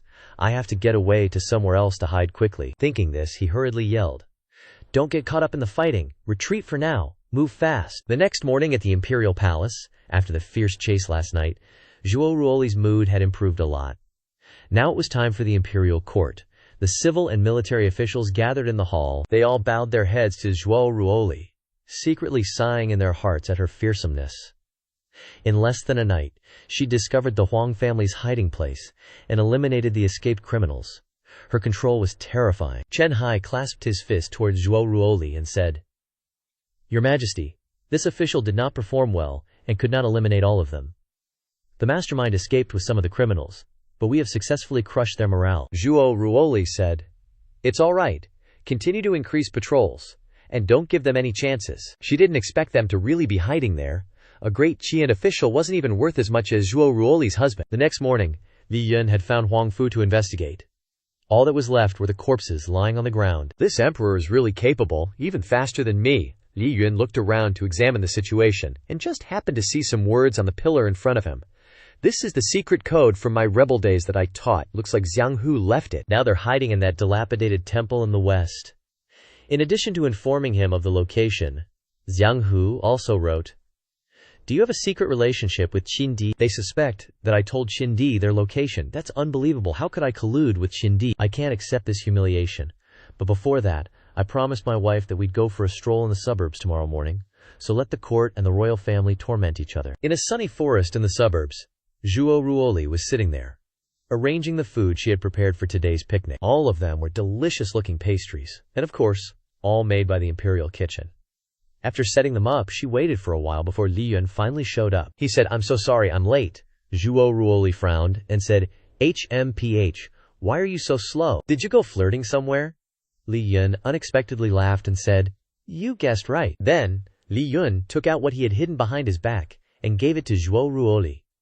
It was a bouquet of colorful and beautiful flowers. He asked with a smile, "Pick some flowers for you.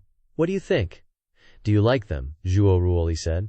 "All right, I forgive you." Li Yun sat down, and Zhuo Ruoli looked at him and said, "That place you mentioned last night, there really were a bunch of criminals, right?" Li Yun smiled and said, "Even if there were, that's something for the emperor to worry about. It has nothing to do with us. What I'm doing is becoming an ordinary person and living with my beautiful wife." Zhuo Ruoli smiled and said, "That's right.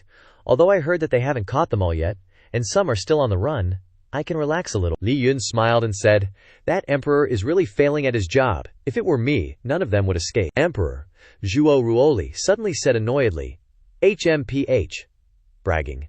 The emperor must have thought a lot too. Isn't this just to protect this husband of hers?" "I'm afraid making a big deal out of it will hurt you." Li Yun tilted his head, looking at Zhuo Ruoli, his mind flooded with question marks. He said, "I'm the emperor, but why are you more anxious than the new emperor? That new emperor is definitely thinking a lot, thinking about how to catch me, but..." Putting that aside for now, Li Yun said with a smile, "I heard those criminals have been moved elsewhere. Now I hear they're hiding in that dilapidated temple in the west of the city. Stay away from there, okay?" Zhuo Ruoli smiled and asked, "Are you worried about me?" Li Yun frankly admitted without hesitation. "Of course, as long as you're safe.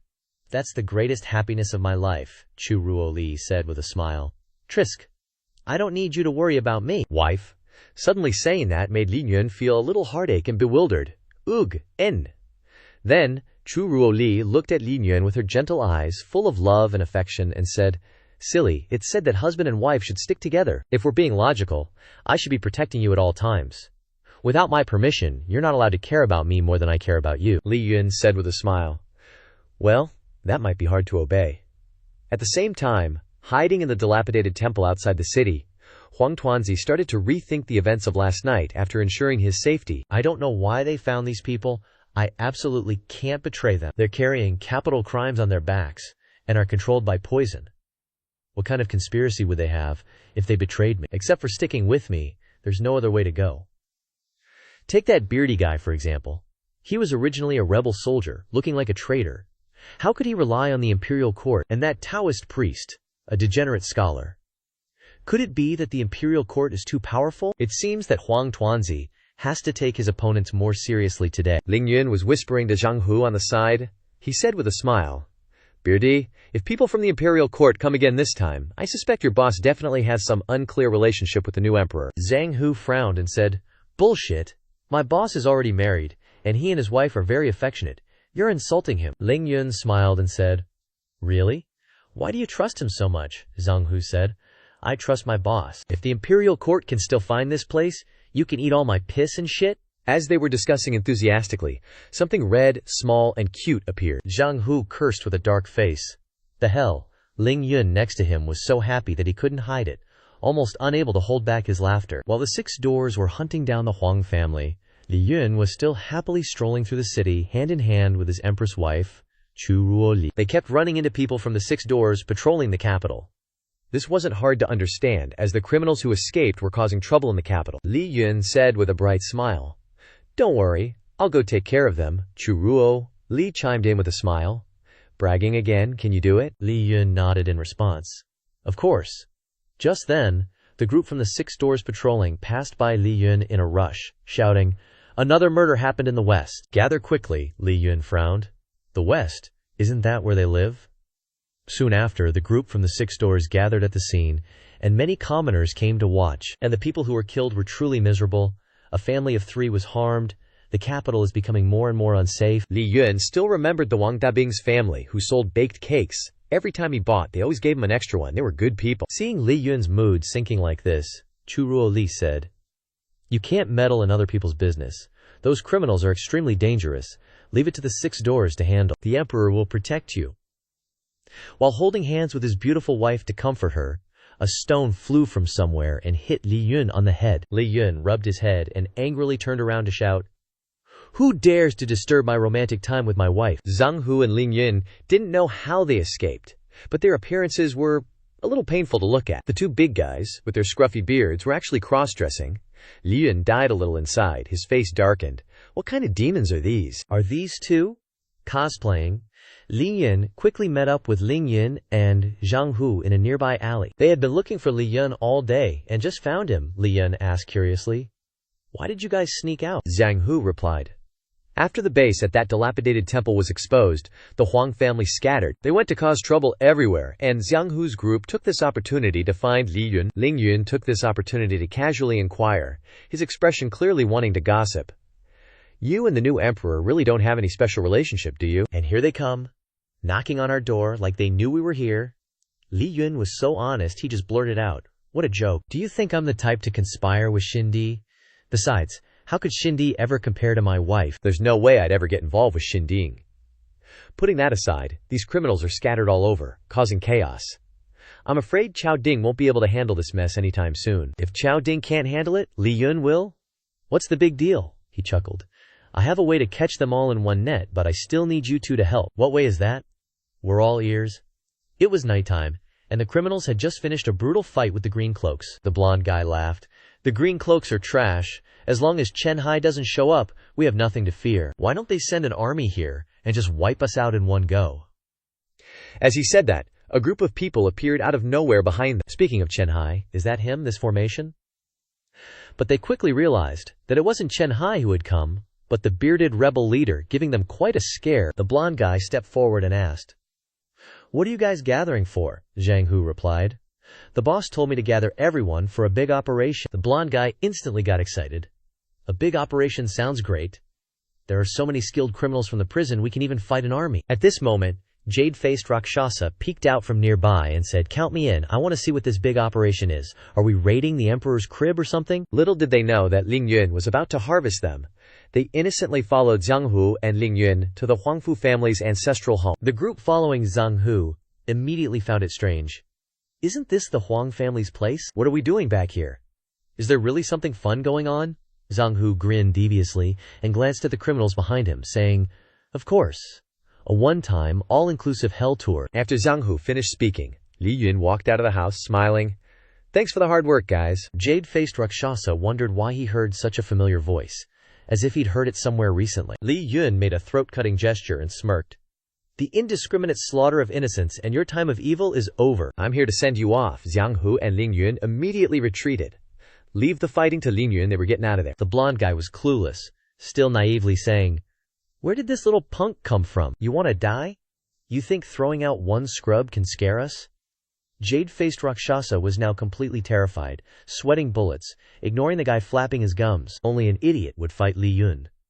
Before the guy could finish, Jade-faced Rakshasa ran away, yelling, "This has nothing to do with me. I was just passing by. Do as you please, spare my life." Seeing Jade-faced Rakshasa run like that, the criminals were deflated. And he calls himself Jade-faced Rakshasa. He's scared of a little punk. Which of you is going to take care of him? A big, burly criminal who looked like a gorilla stepped forward and said, "I'll deal with him. His flesh looks tender and juicy. I love eating fresh meat like that." As soon as he finished speaking, his head was chopped off. Without any time to react or resist, when Li Yun held the guy's head in his hand, his expression hadn't even changed. The criminals there were immediately shocked. He can chop off someone's head so easily. Li Yun calmly stepped forward and said, I don't care how you guys die, but you dared to scare my wife." What, scaring his wife is a death sentence? By the time the Green Cloaks arrived at the Huang family's place, Li Yun had already wiped out all the escaped criminals. Chen Hai looked at the people lying on the ground. These criminals weren't weak, but they were all killed in one move, as easily as cutting grass. To be able to do this, there's only one possibility. It was the rebel leader. Maybe these people provoked him, or maybe not. Some of these criminals were also rebels. After the Green Cloaks checked the corpses, they reported, "Only 3 people are missing, Luo Chenglei, a bearded guy, and a Taoist priest." Chen Hai immediately ordered, "Quickly capture Luo Chenglei. As for the other 2, don't worry about them." So he finally gets it now. Turns out, they not only wanted to save their subordinates, but also wanted to use this opportunity to make the emperor owe them a favor. Dream on. If the Lupian men just ignore those 2, then no one owes anyone anything. A rebel can't expect to get anything from the imperial court. Meanwhile, that same rebel, after dealing with everything, is chilling in his yard, munching on pastries. Not bad, these pastries, sweet and sour. These pastries were brought over by Zhuo Ruo Li, so they must be from the imperial kitchen. Chen Hai is going to be so shocked when he finds out. Li Yun happily looked at Zhuo Ruo Liam and asked with a smile, "You're in a good mood today, aren't you?" Zhuo Ruo Li smiled and said, "Of course.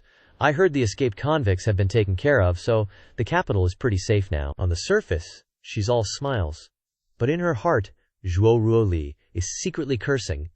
That damn guy wiped out those convicts. Couldn't the Dacian people handle it themselves? Zhuo Ruo Li puffed out her cheeks, making up her mind.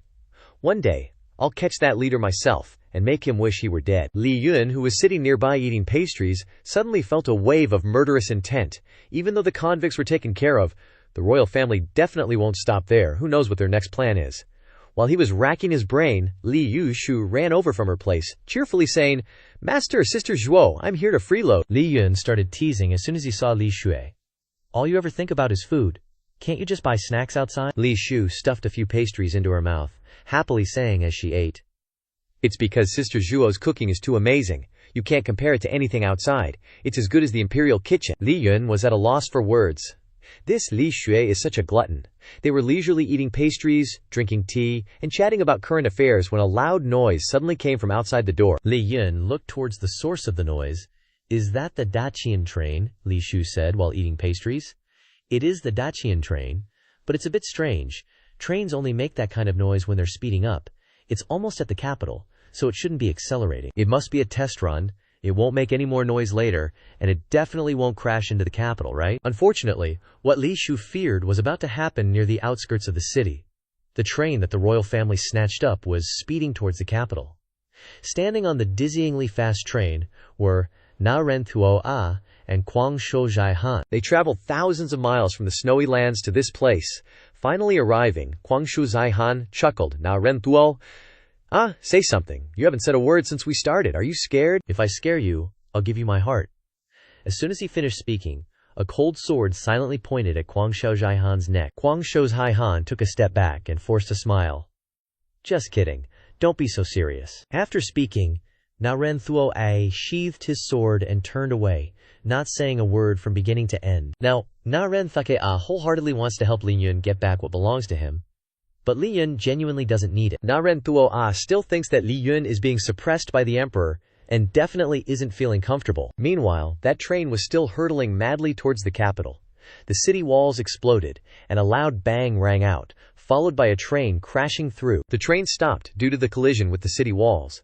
Dust filled the air, and rubble from the walls was scattered everywhere. The guards hurriedly rushed to seal off the scene. It has to be said that these guys have been quick on the draw recently, but using a train to crash straight into the capital is cruel enough. The soldiers, who were still holding spears, suddenly noticed a large figure behind them. Somehow, Kwang Shu Zhai Han had appeared behind them, standing with his arms crossed and a smile on his face. Kwang Shu Zhai Han grinned, revealing his animalistic nature. Blood-curdling screams echoed all the way to the city walls. More and more people came to watch, including Li Yun and Zhuo Ruoli. Anyone who can enter the city like this must be extraordinary, Li Yun frowned. They're reinforcements for the royal family this time. That's it. This mess is enough to keep the new emperor busy, Zhuo Ruoli hummed in agreement. Li Yun couldn't help but feel a tickle in his heart when he saw his wife's expression. Is his wife scared? It feels like her mood is complicated. Just then, Li Yun heard some soldiers nearby talking about the people who entered the city. Although most of the Shu soldiers who arrived in time were taken care of, some people still saw what they looked like. A very beautiful girl with green hair, a sword on her back, and warm clothes that people from snowy regions usually wear, like a snow elf, and a tall man. As soon as Li Yun heard the description of the woman, he immediately thought of Na Ren Tuo A. What is she doing here after all? Could she be the official who's cooperating with the royal family? But no matter who they are, if they dare to harm my wife, I'll take care of them all. At this moment, Na Ren Tuo Ya and Crazy Beast Zai Han are standing on some rooftop, doing who knows what. Crazy Beast Zai Han asks curiously, "Looking for your leader? You can't see anything from here, what a waste of time." Na Ren Tuo Ya says coldly, "If it was him, he'd be seen. But you're right, now's not the time to waste time on this. What's urgent now is..." Crazy Beast Zai Han raises his axe, interrupting loudly, "Of course it's to chop you up." Na Ren Tuo Ya is really judging him. Catching Na Ren Tuo Ya's disapproving look, Crazy Beast Zai Han forces a smile and finally relents. "Fine. No chopping people. Got it." Unexpectedly, Na Ren Tuo Ya says, "With someone as strong as you causing trouble in the capital, it can create space for me." Crazy Beast Zai Han asks curiously, "Then where are you going to do what?" Na Ren Tuo Ya replies, "The Imperial Palace. I'm going to meet the new emperor." As soon as Crazy Beast Zai Han hears this, he feels something's up with Na Ren Tuo Ya. It's not like you're fighting over a man. The Imperial Palace is heavily guarded. Even she'd have a hard time getting away. Na Ren Tuo Ya completely ignores that. Such a large disturbance with the train is precisely to create an opportunity for her to enter the Imperial Palace. Seeing Na Ren Tuo Ya's resolve, Crazy Beast Zai Han doesn't say more and returns to the topic of chopping people. "If I chop, I'll only chop that rebel leader." He continues, "If I kill him with one axe, won't she be heartbroken?" Having said that, Crazy Beast Zai Han catches a huge point. If that leader dies, won't my chance come? Therefore, carrying the passion and determination to win over Na Ren Tuo Ya, Crazy Beast Zai Han raises his head to the sky and yells, "Rebel leader, just you wait. I'm coming for you." As soon as the incident was discovered, Zhao Ruoli returned to the Imperial Palace to hear Chen Hai's report. Chen Hai also found out that the mastermind this time was Na Ren Tuo Ya, and it's possible that Na Ren Tuo Ya is a cadre of the rebel army allied with the royal family. Some of the royal family haven't been caught yet. Seeing that Chen Hai seems to be hesitating, as if wanting to say something, Zhao Ruoli frowned and ordered, "Tell me the worst-case scenario." Chen Hai then said, "Perhaps your majesty has also heard that this Na Ren Tuo Ya and the leader of the rebel army have a complicated relationship. If she manages to pull the leader of the rebel army over to her side, then the capital is completely doomed." Zhao Ruoli frowned. Indeed, there's still such a variable. According to intelligence, although the leader of the rebel army is married, he's definitely a playboy.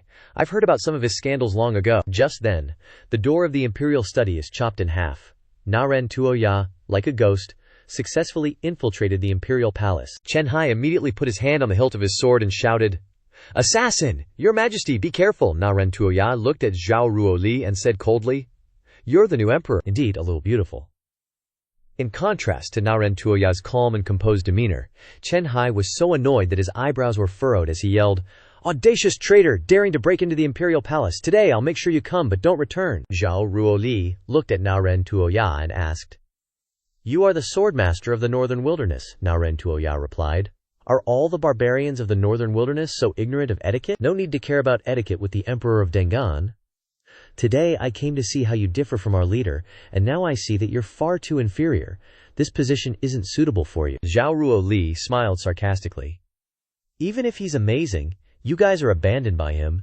It's not like things will be good. These words from Zhao Ruoli were indeed venomous, piercing straight into Na Ren Tuoya's sore spot. But Na Ren Tuoya still tried to resist, saying, "That's just temporary. Before long, I'll bring him back so you'll have to kneel before him." Zhao Ruoli found it increasingly ridiculous, laughing not because of her own position. You really are devoted. As soon as Na Ren Tuoya heard Zhao Ruoli say that, she blushed and said awkwardly, "I don't have any romantic feelings for him, he's just an object of respect." Well, she confessed, without even being attacked. She really knows how to shoot herself in the foot. From Na Ren Tuoya's expression, Zhao Ruoli could infer that she and the leader of the rebel army have something shady going on. Can this dogman's wife have a little backbone? If it were her, she would definitely execute him immediately. A moment later, the imperial guards in the palace also rushed to surround Na Ren Tuoya. Seeing the unfavorable situation, Na Ren Tuoya didn't insist on staying to fight. It's better to keep herself safe first. Having said that, Na Ren Tuoya disappeared right in front of Chen Hai. Chen Hai could only resent himself in his heart.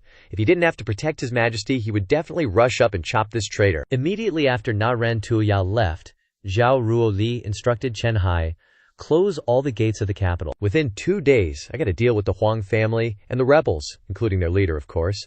Gotta chop him into 100 pieces." Some rebel leader is chilling on the street, thinking, "Damn, guess I'm catching strays." Sneeze. Li Yun rubbed his nose. Why the sudden sneezes? And why did I repeat myself? Is it just a sneeze-induced habit now? He was planning to sniff out Huang family's hideout, but no news lately.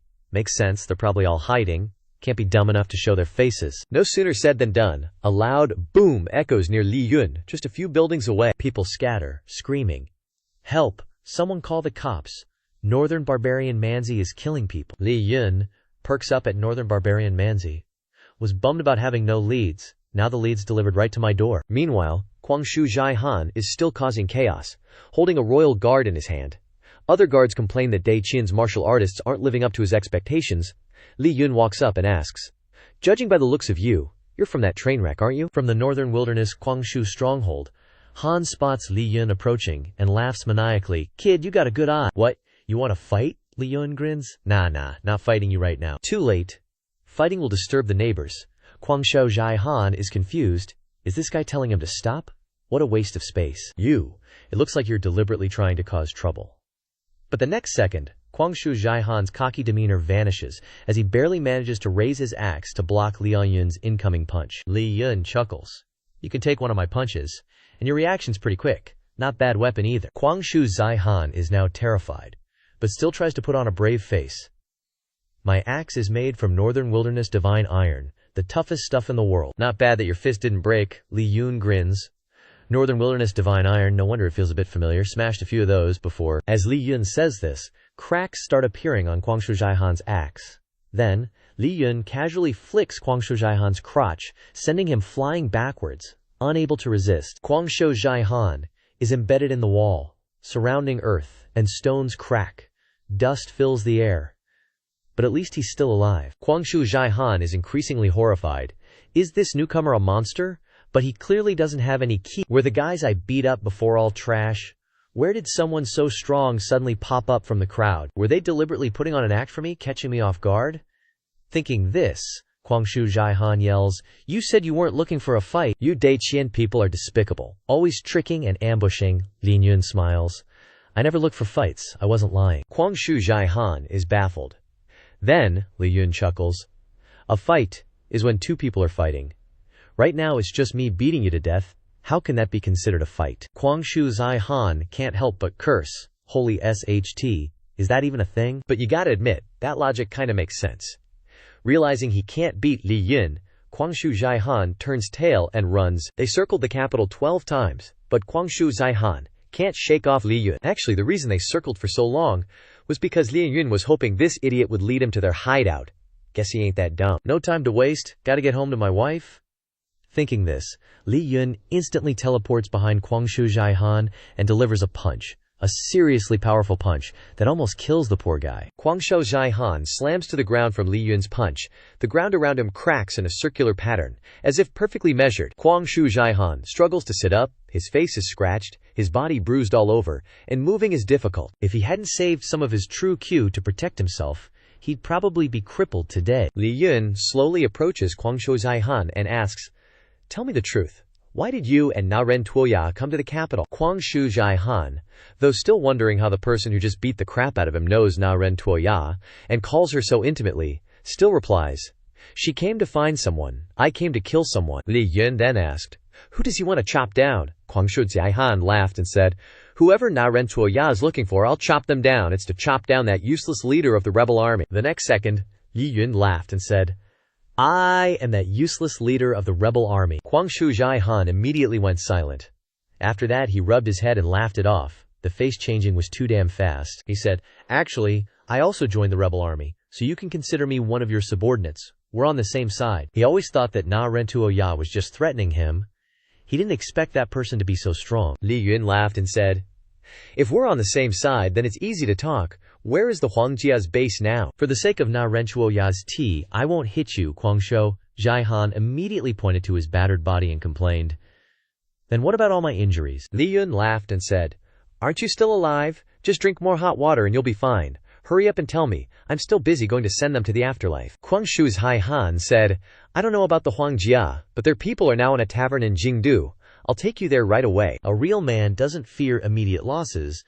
Na Ren Tuoya also wanted to meet him, but for some reason, he felt like he was being cuckolded. It's late now, so Li Yun still has to go home to his wife, so he told Kwang Shu Zhai Han to send a message to Na Ren Tuoya, "Don't cause any more trouble, and don't participate in anything. Leave Jingdu quickly." And if Na Ren Tuoya says no, Li Yun will personally throw her out no matter how close she is as a subordinate.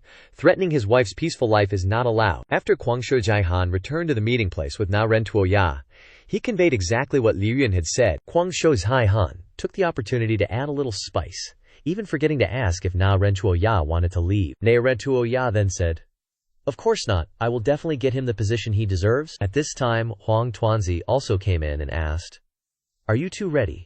The time has come. We can make our move." This is not a problem, but Kwang Shu Zhai Han is a little curious about who the two people behind Huang Tuanzi are. Huang Tuanzi said, "They are people who hate the court to the bone. They didn't easily escape from Tianlao, and most of them were chased and killed by the court. Only these two are definitely irreconcilable with the court." Hearing people introduce them like this, Zhang Hu and Ling Yun didn't care. They came forward and made a very distinctive move, saying, "The court is really hateful. We swear to die and be loyal to Huang Jia."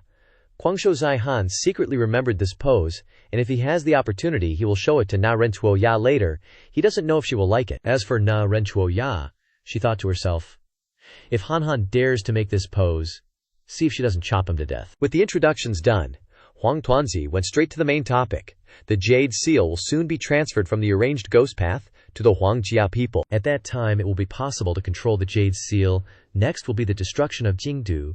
Zhang Hu and Ling Yun heard about this for the first time. They didn't expect to go undercover and only find out about this now. It seems like something big is about to happen. The very next morning, Li Yun and his wife were arguing in front of the door. Because it was dangerous outside, Li Yun didn't want Zhuo Ruoli to go out, but she couldn't not go. But after all, as long as it is something that Zhuo Ruoli wants to do, Li Yun will not stop her. Therefore, he only told his wife to be careful. Zhuo Ruoli smiled and nodded in agreement. She is not only Li Yun's wife, but also the emperor of Daqian. At such a crucial moment, she must be in the court to protect Daqian and also protect her husband. Li Yun sighed. It seems that Zhuo Ruoli also has a lot on her mind. They have been married for a long time, and this is the first time Li Yun has seen his wife like this. While he was feeling sad and distressed, a stone flew from somewhere and hit Li Yun on the head. Li Yun irritably turned around and shouted, "I know you guys are over there. Can you stop throwing stones at my head?" Zhang Hu and Ling Yun didn't have any regrets, but just said with a calm smile, "Isn't it a habit? Moreover, your head is hard, so it doesn't matter." Now let's get to the main point. The two of them came to bring information to Li Yun. They happened to meet the great young master of the Huangjia, and learned that the Huangjia has obtained the Jade Seal, and will launch a destructive attack on Jingdu in the next 2 days when the orbit is close. Li Yun frowned. These crazy people really want to level Jingdu. Would directly killing Huang Tuanzi do anything? Zhang Hu shook his head and replied, "It's useless. The device to control the Jade Seal is probably on the Huangjia family head." Huang Tuanzi has been with them recently, but he hasn't seen anything that looks like it's used to control anything. If you don't know, go ask Laoda. Li Yun didn't answer but just asked about Huang Tuanzi's location. He used to hang out with that guy Na, but now he's moved on to other places. Zhang Hu tentatively suggested Li Yun could conceal his identity and infiltrate their ranks to gather more intel. But Li Yun doesn't have that kind of time. This time they made Ruo Li worry every day. They were given a chance before, now it's time to settle the score. Absolutely no one can escape. That night, Huang Tuanzi, still unaware that Li Yun was about to chop his head off, leisurely sat in the tea house playing with his sword, dreaming of a future with great power in his hands, unifying the world. Just then, Zhang Hu barged in, pushing open the door and yelling, "Huang Gongzi, something big's happened." Barely had a moment of peace and already a bunch of bad news is finding me. Huang Tuanzi frowned and asked, "What is it?" Zhang Hu anxiously replied, "It's our leader, he's attacking." Huang Tuanzi was shocked. "What are you saying? How could this be? I clearly didn't provoke him." Zhang Hu then made up a bunch of plausible stories about how their leader had just killed someone. Just as he finished speaking, the wall directly opposite them was cleaved in two, and the roof slowly began to collapse. Li Yun stood on the wall, hair blowing in the wind, looking down and asking, "Who is Huang Tuanzi?" Huang Tuanzi quickly stepped forward, fake smiling, and said, "Haha, I've heard of Xianxing's name for a long time, now I finally get to meet Xianxing." Truly extraordinary. Li Yun raised an eyebrow and said, "What are you laughing at? Do I know you?" Huang Tuanzi replied with a smile, Xianxing probably doesn't know that I am the eldest son of the royal family, and also the second most important figure in the royal family. I also had a part in forcing the new emperor. It's truly laughable." Li Yun said calmly, "The Huang family might have something you don't know. When you guys were rebels, the people I killed the most were you nobles." As soon as he finished speaking, the sword in Li Yun's hand moved again, slashing several times around the tea house. The tea house couldn't withstand the force of Li Yun's slashes, and directly collapsed. All that was left now was a mix of stone walls and wooden frames. Ling Yun and Zhang Hu seized this opportunity to exaggerate the situation. Ling Yun said, "Gongzi, we must quickly find the family head, only the Jade Seal can stop him." "This guy is a lawless rebel, he's used to it. What if he accidentally injures your noble body?" Huang Tuanzi was so frightened by Ling Yun that he was drenched in sweat, and without any time to think, he followed Ling Yun and Zhang Hu to find the royal family head to get the Jade Seal to protect him. Huang Tuanzi then ran away headfirst, not forgetting to shout, "You guys follow and protect me." Li Yun stood calmly in the cloud of dust, watching this guy. Didn't even consider the possibility of being betrayed. Speaking of which, Zhang Hu and Ling Yun's acting wasn't bad. They could compete for an Oscar. Zhang Hu and Ling Yun ran after Huang Tuanzi for a long distance. Ling Yun, running behind, shouted, "Gongzi, where is our secret base?" "The situation is urgent now. We can't keep hiding. It's just unexpected that this kid still hasn't opened his mouth to say the location of the base. He's somewhat deep." They ran for a while to a certain wall. Zhang Hu still recognized this place. "Isn't this near the 6 doors?" Huang Tuanzi pressed on a spot on the wall and said, "This is called the most dangerous place is the safest place." The mechanism was activated, and the tunnel entrance was open. This secret base is connected to the 6 doors, so they can usually conveniently steal information from within. Just then, Li Yun had also caught up. Zhang Hu then loudly said, "Daoshi, quickly escort Gongzi inside. I will stay behind to risk my life to stop him. Now is the time for me to repay Gongzi's life-saving grace." Saying that, Zhang Hu would never play the trick of staying behind to block Li Yun. He could die at any moment without knowing it. Not to mention that he was also Li Yun's man. Li Yun smiled and asked, "Is this the place?" Zhang Hu replied, "Daoshi has already gone in first. Then it will be convenient to cooperate with us from the inside." Li Yun approached the secret staircase. "This place has complicated mechanisms. If I want to go in and search, it will take a lot of time. If I don't go in and search, then I can only use the simplest, most violent method." At this time, Huang Tuanzi, having just run down into the base, shouted, "Father, the rebel leader has come to kill us." The Huang family head slapped Huang Tuanzi hard and scolded, "Idiot! He didn't come to kill us, he was led here by you." Huang Tuanzi, while hugging his face, anxiously said, "Father, wasn't I out of options?" "Dude, tell that Jade Seal of yours to suck him up.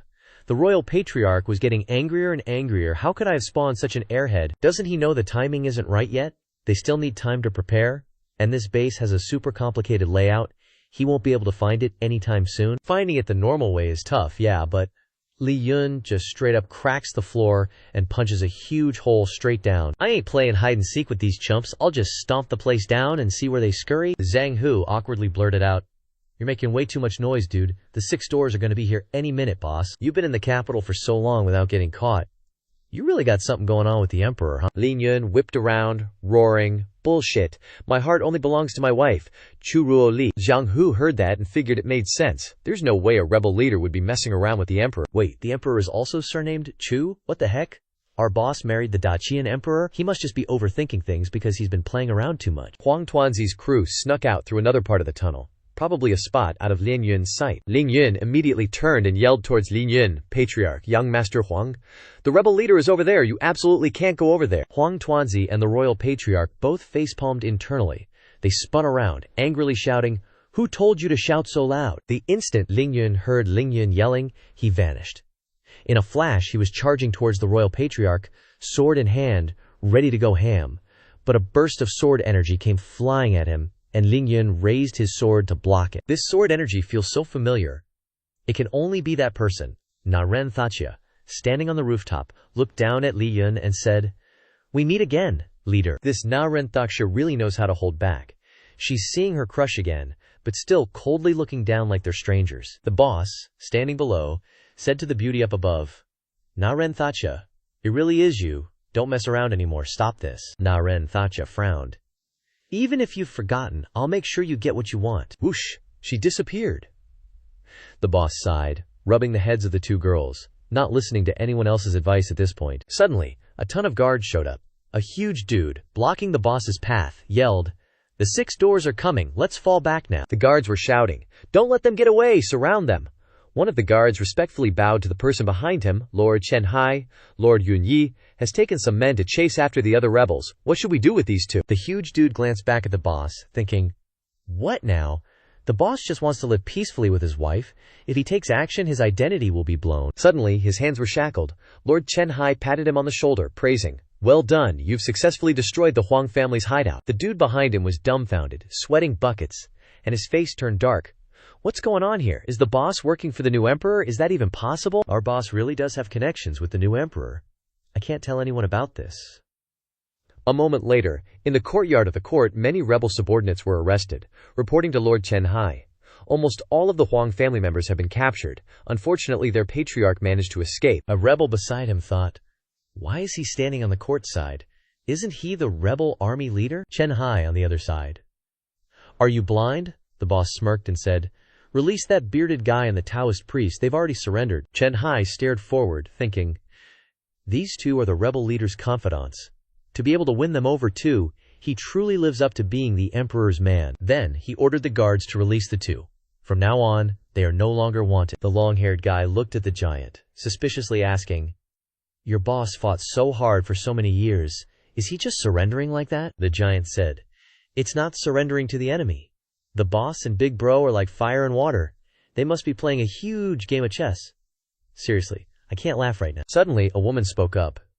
"This young hero, wait a moment, can you let me go too? I'm innocent." The boss gave her a cold glare.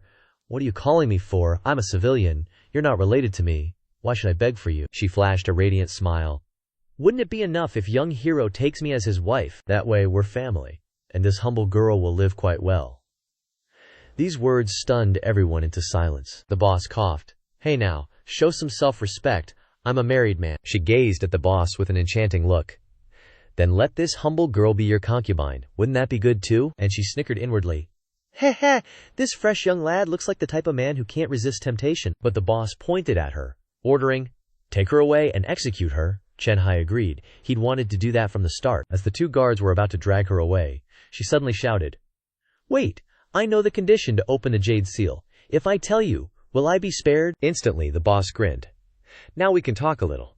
She grabbed onto the shoulder of a kid with a pitch-black face, pleading earnestly, "I can tell you, but you must guarantee that both I and the family head's son will be safe." Chen Hai affirmed to her, "If the information you provide is accurate and without error, you'll be considered to have rendered a service." Meanwhile, the boss thought darkly, "So I also know the royal family head's son. I can see how much the royal family's head has been cuckolded. Turns out, she was trying to trap me." The girl heard this and quickly said, "It's blood. It's the blood of the royal family. To open the jade seal, you need royal family blood, otherwise it can't be activated." The boss crossed his arms and pondered, "This is troublesome. I did not expect the key element is the emperor. I can't just stay by the emperor's side to protect her. Luckily, their most important target is the emperor, not my wife." Chen Hai frowned. With this trusted brother at His Majesty's side, ordinary people can't do anything at all. But this guy just said he's married, and he's with His Majesty all day? Could it be? Thinking of this, Chen Hai smiled at the boss, giving him a thumbs up. Truly a loyal and devoted subject. Not staying with his wife, but staying by His Majesty to protect her. The boss looked at him, puzzled. People have already said it's the Emperor's blood. This guy is so confident. It seems this Chen Hai is the real deal. Cut to the boss standing alone on the flower lantern viewing bridge, watching the lanterns drift by on the water, wondering, who are these flower lanterns remembering? Your Majesty? Suddenly appeared behind him, with a sad face. Innocent soldiers and civilians have died. Seeing His Majesty, the boss smiled. You're a bit late coming back, aren't you? I did not expect we would meet here. Why are you remembering today? Is it a special day? His Majesty explained. Today is the anniversary of the Great War against the rebel army. That war took the lives of countless people. Some lost their fathers, some lost their children. The living only use this way to pay respects to them, and also use this way to wish blessings for the future. The boss agreed. That's right. That battle was ultimately just a struggle of those in power, for personal gain. In the end, it's the ordinary folks who suffer. Then, he reflected on himself. It was precisely because I saw through the nature of that battle that I chose to leave. He comforted His Majesty. Don't worry. With me here, I definitely won't let disaster befall us. But His Majesty denied that. Silly, you don't understand. I'm the one who should be protecting you. The boss laughed heartily. Isn't that so? My wife is the best. For example, today there was a beautiful woman who wanted to be my concubine, and I immediately refused. Hearing this, His Majesty threw cold water on him. Then her eyesight must be really bad. How could she have taken a fancy to you? He wasn't angry at all, and still smiled, saying, You say her eyesight is bad? Then isn't your eyesight the same? Hearing this, His Majesty reluctantly affirmed, My eyesight isn't bad at all. I'm always on point. For example, with a simpleton like you don't look too smart, but you don't even know when you're being tricked by me. He thought foolishly. His Majesty called me a simpleton and laughed. It's because she saw that you were already hers a long time ago. Cut to nighttime. Chen Hai is reporting to His Majesty. Under your wise leadership, all of the Huang family has been captured except for the family head. The divine combat strategy is truly admirable, he secretly praised. As expected of His Majesty, he discovered the imperial family's hiding place early on, and dispatched Brother Jia and third uncle to eliminate them directly. His Majesty looks at him, did you get any leads? And then blames himself. Why does this Chen Hai take all the credit for himself? I was just about to reward him, Chen Hai says seriously. Under our interrogation, they revealed the key to opening the jade seal, which is His Majesty's blood. The Huang family head is leisurely outside, preparing to set up an altar to worship their ancestors tomorrow. His Majesty interjects, Isn't this perfect timing? If their target is me, then let's wait. It's the perfect time to catch all these pests in one fell swoop. Eradicate them completely. Elsewhere in the palace, the villain's dog-headed strategist is discussing the plan with Na Ren Tuoya and her subordinates. Tomorrow is the day the Mutt Emperor sets up an altar to worship his ancestors. The Emperor will travel by palanquin. You and the Huang family will split into 2 teams to intercept and kill the Mutt Emperor. Do you all understand the plan? The young lady evasively denies with mysteriousness. If it weren't for my friend recommending you, I wouldn't be cooperating with you. The strategist says certainly. Thank you for your trust, young lady. Rest assured, our goals are the same. Na Ren Tuoya turns around and says loudly, I'll trust you for now. If you dare to deceive me, not just some blind man, the person sitting behind speaks up. Our Huang family has suffered heavy losses. Can our plan succeed? The dog-headed strategist affirms. Don't worry, you've already set everything up, just waiting to close the net. Tupuyo Ya's subordinate expresses doubt. That guy always makes me feel uneasy. Do you really trust his plan? Na Ren Tuoya says. Who the hell believes it? I wonder what they are planning. The big green-haired guy next to her expresses regret. It's a pity our leader is quite strong. If he was willing to cooperate with us, it wouldn't be so troublesome. But Na Ren Tuoye asks him back. Why is he suddenly our leader? Didn't you dislike him before? That guy coughs a few times and says, How could that be? I am completely convinced. That's right, how did he become so strong? Na Ren Tuoya calmly analyzes. Actually, he wasn't that strong at the beginning. Back then, he was even younger than me. At that time, he couldn't even fight with ordinary enemies. Every time he came back from battle, he was covered in wounds. But he never gave in, constantly overcame the pain in his body, and continued to become stronger. I, wanting to fight alongside him, also constantly practiced my swordsmanship. But even with some achievements, Compared to his lightning-fast speed, it was nothing. Just like that, he grew stronger in every battle, step by step, becoming the strongest existence he is now. The tall guy nods understandingly. So he had that kind of experience. Naren Tuoya continues. Therefore, even if he feels that I am wrong about everything, I still think he deserves the most powerful position in this world.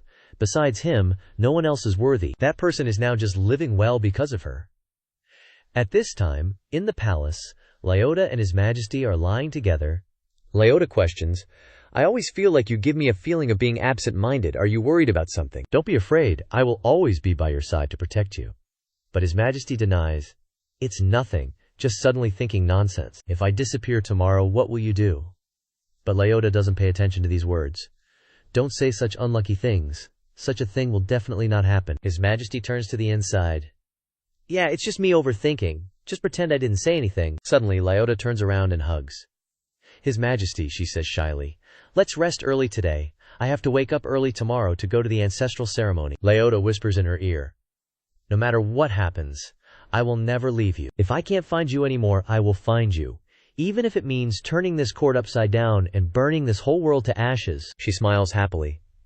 Then, in order to protect the world, I better not disappear, right? The next morning, you are sitting quietly in the palanquin, surrounded by many guards protecting and carrying the palanquin. Lyota stands from afar and mutters to himself, Strange. Ruolia said so much last night, and now she's already left so early in the morning. Today is also the day the new emperor goes to worship his ancestors. It's too dangerous outside. If it were me, this would be the best opportunity to get the blood of that emperor. Definitely can't miss it. Where did Ruoli go, after all? I hope she can stay away from this place a little. This side is the group of Naren Tuoya. The tall guy muttered. The news is out. They saw the new emperor get on the palanquin. We and the royals should make our move. Just give the order, and we're ready to strike at any moment. What are we waiting for? Naren Tuoya ordered mysteriously. The time is now. Kill that dog emperor. Immediately, many swordsmen jumped onto the palanquin. In an instant, all the guards were dead, and one ran away shouting, Sari Lang, boss! The boss was restless and uneasy. Why do I have this bad feeling? Is something ominous about to happen? After surrounding the emperor's palanquin, Naren Tuoyaba looked at his subordinate and ordered, Go get the dog emperor's blood. Then he glanced behind him, seeing the boss was indeed there. You want to stop me? Why haven't you made a move yet? The emperor suddenly appeared. Bookworm, this woman is dangerous, bro. Get away from here. The boss was surprised by the emperor's appearance. Huh, you're here too. I was just looking for you. The emperor thought to himself, I was trying to hide from this bookworm, but suddenly running here forced me to show my face and drag him back. Naren Tuoya was shocked. Her. Why is she here? Why does she know these guards? Opening the palanquin, he exclaimed in panic. What the heck? There's no one here. Why is it so empty? A sword suddenly appeared and slashed over, and Naren Tuoya hurriedly drew his sword to dodge. Luo Chenhai, fools, you've been tricked, and ordered the guards to surround them. Dijengfa, kill Naren Tuoya. He angrily said, Damn it, they dare to plot against me. Is the person that blind guy sent even blinder than him? Can't even tell the palanquin is empty. She raised her hand and ordered, Everyone, attack. Kill all these dog slaves. The boss watched the melee like a game, and explained to the emperor, Ba Shi, look quickly. This is a rare sight. But in his head he was thinking, Good thing, I'm here to protect Ruo Line. I have to find a way to get her out of here. The emperor agreed with him. It is quite a sight, he said. Aren't you afraid? Ruo Li put on a calm face. What's there to be afraid of? While he was sweating and said, Is that so? But in his head he praised. My wife is indeed no ordinary person. Unexpectedly she can be so calm. Suddenly, Ruo Li grabbed the boss's arm. Seeing this, he joked. Are you scared now? Ruo Li shyly said, I just thought you might be scared. He didn't press the issue and laughed. Then let's get away from here a bit and find a safe place. On the other side was Naren Tuoya, thinking, Damn it, what is their relationship anyway? Where did all the royals go? Did they just sell us out? Seeing the boss and the emperor holding hands, she was speechless. Behind her, Chen Hai shouted, Naren Tuoya, last time you broke into my imperial library at night to protect the emperor, you weren't using your full strength. Today, we will have a fair fight. She darkened her face, confused, but then quickly recovered her composure, running towards Chen Hai. Go die. The two of them fought fiercely with their swords. Neither willing to give in, Chen Hai gritted his teeth. Why is she suddenly so strong? Aren't you guys the ones causing trouble, you rebels? Why are you angrier than me? With a furious face like someone stole her man? Facing that terrifying battle, the couple on this side was strangely peaceful, like they were watching a movie. The emperor looked at the kind boss. It seems like the Six Doors has taken the lead, and it won't be long before they suppress these rebels. The boss raised a finger in a light gesture. As expected of my wife, she can see through everything. But in his heart, he was a mess of thoughts. But why can't I see the royals? Where are their heads? The martial arts of these people are chaotic. They're probably people from the Jianghu. Looks like they're part of the rebel army. Suddenly, a woman appeared behind them, shouting, "Your Majesty, Master, Sir, Big Sis Ruo Li." She then burst into tears. Seeing this, the big boss quickly asked, "What's up with your head?" "Aren't you known as the capital's hardest head?" she explained. "I was sleeping soundly just now, but the loud noise startled me. I fell off the bed and hit my head in an instant." Your Majesty took a handkerchief and wiped her wound. "Oh, you child, quickly wipe it clean. Seriously, you're such a worrywart." Seeing this, the big boss suddenly had an idea. If it's blood, as long as it's the right kind or some kind of body tissue, that's it. Aside from the new emperor, there's another emperor in this entire capital city. Today is the emperor's ancestral worship day, so the imperial mausoleum will be opened. Inside, there's a corpse that hasn't decayed yet. It's the old emperor I fought 5 years ago. His body tissue could be considered the key. Now everything makes sense. All the military forces are concentrated here now. They practically can't leave. And the emperor's mausoleum is almost undefended. This is their golden opportunity. His target from the beginning wasn't the new emperor at all. The big boss was still lost in thought. Has this emperor still not figured out the imperial family's plan? Come on, dude, be useful. Don't let people get so utterly confused. Then he turned around cheerfully. "I'm going out for a bit. You should go home quickly too. It's very dangerous here." A plan formed in his mind. "Looks like I'll have to handle this myself. I can't count on this new emperor." Your Majesty clasped his hand, reminding him. "Where are you going? Don't go anywhere dangerous." He patted her shoulder to comfort her. "Don't worry, the direction opposite this place won't be dangerous at all. Just trust your husband." Your Majesty nodded in agreement, trusting him. He waved. "Goodbye. Stay safe, you two. I'll be back soon." Your Majesty watched his retreating back anxiously. He's just an ordinary person. What if something happens to him? But the woman beside her thought is, ordinary person, really ordinary. At this moment, Chen Hai stood in front of Ruo Li, shielding her. "Your Majesty, be careful. This madwoman is here for you. Your humble servant has arranged for people to escort Your Majesty away from here." Meanwhile, Now Ren Tuya calmly said, "The new emperor of Daqian is quite daring, to actually dare to come directly to the front line to seek death." And she blamed everything on Your Majesty. "I get it. This new emperor used her beauty to seduce our leader. As long as we get rid of her, our leader might come to his senses." But Your Majesty scoffed. "Isn't it because you guys are all too weak? Even the front line poses no danger." Hearing these words, Now Ren Tuoya was furious, while the woman beside her was startled. "Your Majesty." The new emperor, Your Majesty, turned to the woman and said, "Please, keep this a secret for me. For now, I don't know how to explain it to him." The woman's thoughts were in a whirl. Chen Hai is the emperor's personal guard, and he called Big Sis Ruo Li Your Majesty, so Big Sis Ruo Li is the emperor. Master Sir is the leader of the rebel army, and they're husband and wife, so that's how it is. One of them is the leader of the rebel army, and the other is the new emperor of Daqian. I get it now, I understand everything. But just as she let out a sigh of relief, she found this thought utterly ridiculous.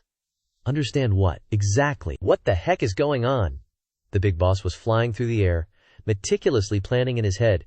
Enough of this nonsense. It's finally time for me, Li Yun, to do what a rebel should do. Dig up the Daqian emperor's ancestral tomb, then destroy the old emperor's corpse without leaving a trace. Old emperor, don't blame me.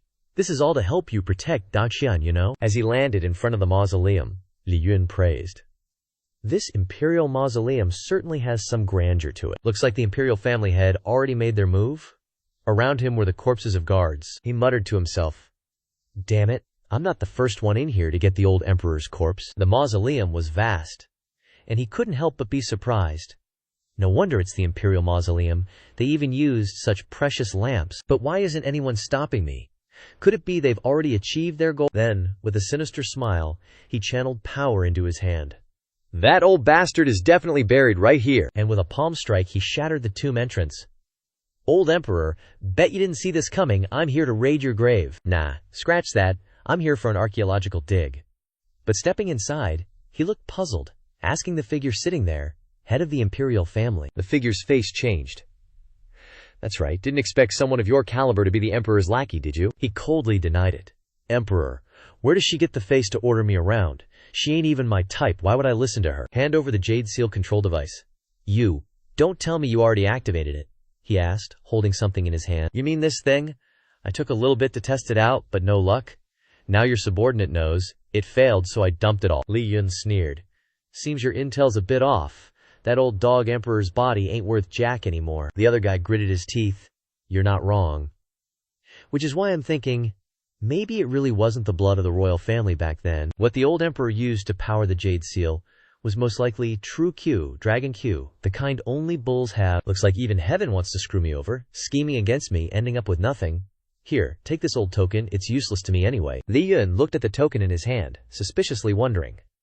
This little thing can activate the Jade Seal. Ain't no way I'm believing that. But then, unexpectedly, the token in his hand lit up. He exclaimed in surprise. It's glowing. What the heck is going on? What is happening here? He grabbed the old geezer by the collar. The old man hurriedly said, The Jade Seal is activated. The Jade Seal is overloaded. Completely activated. How do you have so much Dragon Q? Just like the Emperor, don't tell me you're the old Emperor's illegitimate son, Li Yun shouted. Bullshit. How could I have Dragon Qui? The guy hurriedly explained. The Jade token doesn't lie. You do, and you have a lot of it. Now the Jade token is overactivated, the Jade Seal won't just send down one sword, but 4 swords. 4 swords gathering together, the capital will be completely destroyed. Hearing this, Li Yun completely froze. The old Emperor laughed loudly. Ha ha. Didn't expect so many people to be buried with me. In the capital within 100 miles, except for the newborn, no one will be lucky enough to survive. As the leader of the rebel army, yet protecting Daqian until the end, Daqian will still be destroyed in your hands. Utterly laughable, hilarious. You really are a born rebel. Li Yun threw away the token, shouting, Shut your trap! Then he thought of Ruo Li. How could this be? Why can I activate the Jade Seal? What's going to happen to Ruo Li? But all things considered, why do I have Dragon Q? I researched it before. Besides the Emperor's bloodline, there's another way to get Dragon Q, and that's to be with someone who has Dragon Q. Wait a minute, could it be? I remember asking that woman to secretly investigate the scroll incident. I saw his files. Named Li Yun. His wife seems to be surnamed Chu. Then, he said, I originally thought I was smart enough. Didn't expect there was such a way to seize Daqian. You really have some tricks up your sleeve. Li Yun looked at him with disdain. What nonsense are you spouting? He explained. If you've already gotten it, why hide it in front of me? Didn't expect that after scheming for so many years, I'm nothing more than a clown in your eyes. Seizing the new Emperor of Daqian, you're the first person in the world to do that. Li Yun's hair stood on end, asking, What are you talking about? Is your brain fried? The guy slumped down and said, Why do you have to pretend? You probably put in a lot of effort for the situation now, right? Li Yun was getting more and more confused. What's this about marrying the Emperor? Is this trying to ruin my relationship with my wife? I'm already being nice by not messing with the old Emperor's corpse. If it weren't for my good character, I would have made a move on the old Emperor's daughter long ago. The important thing now is to deal with this Jade Seal and protect my wife, Chu Ruo Li. At this time, the scene shifts to the battle between Naren Tuoya and Chen Hai and His Majesty, which has not yet ended, and both sides are very tense. The woman beside her was battling her own thoughts. Should I tell Ruo Li Ji the truth about Master's real identity? Why was I the first to know such a huge secret? At that moment, Naren Sae felt the rays of light from the tall tower. Your Majesty sees it too, Chen Hai said sternly. The Jade Seal has been activated. The woman beside him panicked. The Jade Seal is about to fall. Chen Hai explained. It's not the Jade Seal. It's the sword above the Jade Seal. The Jade Seal is a peerless divine weapon created by the immortal Emperor. Under one strike, grass won't grow for 10 years. The immortal Emperor said this thing was very harmful, so he destroyed it. He didn't see the Jade Tablet, but he didn't expect it to be activated by another thief. The woman worried. What should we do now? Chen Hai reassured. Your Majesty and this young lady don't need to panic. Knowing the current situation of the Jade Seal, the Emperor has built defenses on the Z-Way Star Tower. If one sword is lost, 1 lamp on the Star Tower will light up. If 2 swords are lost, 2 lamps on the Star Tower will light up. At the same time, the capital also has a special defense method to deal with the Jade Seal. Even if 2 swords are lost, the capital will definitely be fine. That girl asked an ignorant question. What if all 4 lights light up? Are we switching from eating dog food to eating copium? Hearing these words, Chen Hai couldn't help but be shocked and shouted, What are you talking about? Then, he turned to look at the tower. At this moment he shouted even louder, 4 lights. Chen Hai turned around and respectfully asked for the Emperor's order. Your Majesty, the situation is urgent. Please leave the capital. Your subject will risk his life to escort you? As long as your Majesty is here, Da Qian will have hope. His Majesty calmly said. There's no need. What's the use of an emperor who can't even protect his country, even if he lives? Moreover, where can the Jade Seal run to? Chen Hai was about to retort, but His Majesty remained firm. No need to say more, my mind is made up. Ruo Lian's heart was still with Li Yun, worrying. Li Yun is still in the capital, how can I leave? Na Ren Seye, who witnessed everything from behind, spoke up at this moment. The new emperor of Da Qian, your enlightenment is quite high. It seems that the Jade Seal has been activated, so we have won. But His Majesty smiled confidently. Don't be so smug. You don't have the ability of the rebel leader. You can't escape this calamity. Replying to His Majesty's confidence was a smile that Na Ren Seye always had on her lips. That's for sure. I don't have as strong true ki as him. Even if it's a dead end, if it solves such a hateful Dacian emperor, that's enough. The woman behind her smiled awkwardly. No, I don't think that person probably hates the emperor. Because only she knew the truth. Li Yun was the leader of the rebels. At this moment, a brilliant glow appeared in the sky. All the people and guards looked up at the sky, their faces changing. Seeing this, Chen Hai wondered, is it coming? His Majesty pondered. That hateful guy? Where have you run off to this time? I'm about to disappear soon. You said you would come find me. As long as I'm by your side, what's there to fear about death? Li Yun was now questioning that guy. You guys have been plotting for so long, don't you know how to stop it? That guy laughed. Yeah, even if I knew, do you think I would tell you? Moreover, the immortal emperor hadn't even finished researching the Jade Seal when, before he could finish speaking, the royal mausoleum suddenly shook. Seeing this, the cunning guy was overjoyed. Haha, it's finally started. The time Daiqian is destroyed is today. Li Yun clicked his tongue. TCH. If it continues like this, it might be too late. I have to seize the time. He clenched his palm, looking at the guy sitting on the ground. It's a pity. I originally wanted to give you a beating. This guy asked. Do you want to kill me? But Li Yun smiled. No, you still have a use. Based on your royal family, it's impossible to create the Jade Seal. I'm very curious. I'll interrogate you after I'm done. Hearing this, he shouted, even if you're strong, you can't stop a full-force strike from the Jade Seal. You just wait to be buried with Daoxian. As soon as he finished speaking, he was punched in the face, bleeding from his nose, and falling down. Li Yun said nonchalantly, I only said I wouldn't hit you, just beat you up.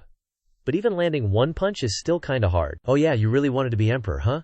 Just stay here with the old emperor then, consider it a dream come true. Running with all my strength will definitely catch up, but it'll make a huge commotion, Li Yun calculated. If I run over there, my identity might be exposed. But in the current situation, who cares about that anymore? With that, he shot forward. Ruo Li, wait for me. At this moment, that light became clearer and clearer. The woman asked. What's wrong now? Ruo Li frowned. This is the gravity stone from the Jade Seal. It can affect gravity. This gravity will cover the entire capital. Ordinary people can't get out of the Jade Seal's gravity field, and it will trigger the attack of the Cloudstones. Humanity can only watch as it gets destroyed. Everyone who heard these words was terrified, wide-eyed, and helpless. Chen Hai knelt down. Your Majesty, it's all my fault. But His Majesty just stared ahead, calmly. You were wrong to not protect the civilians first. Other than that, you've done very well. And smiled, thinking in her heart. Where have you been? I still have so much to say to you. Saying it out loud would be so embarrassing. If you don't come back soon, you'll never hear it in your life. Don't you dare. The woman suddenly found a solution. Wait, why do you all have such expressions? Isn't there still someone who can solve this? Chen Hai thought silently. She means the leader of the rebel army. That traitor probably already ran away. How could you do something to make His Majesty worry so much? His Majesty analyzed. Even without mentioning the rebel army leader's identity, with no ties or relations, why would he risk his life to save us? The woman retorted upon hearing this.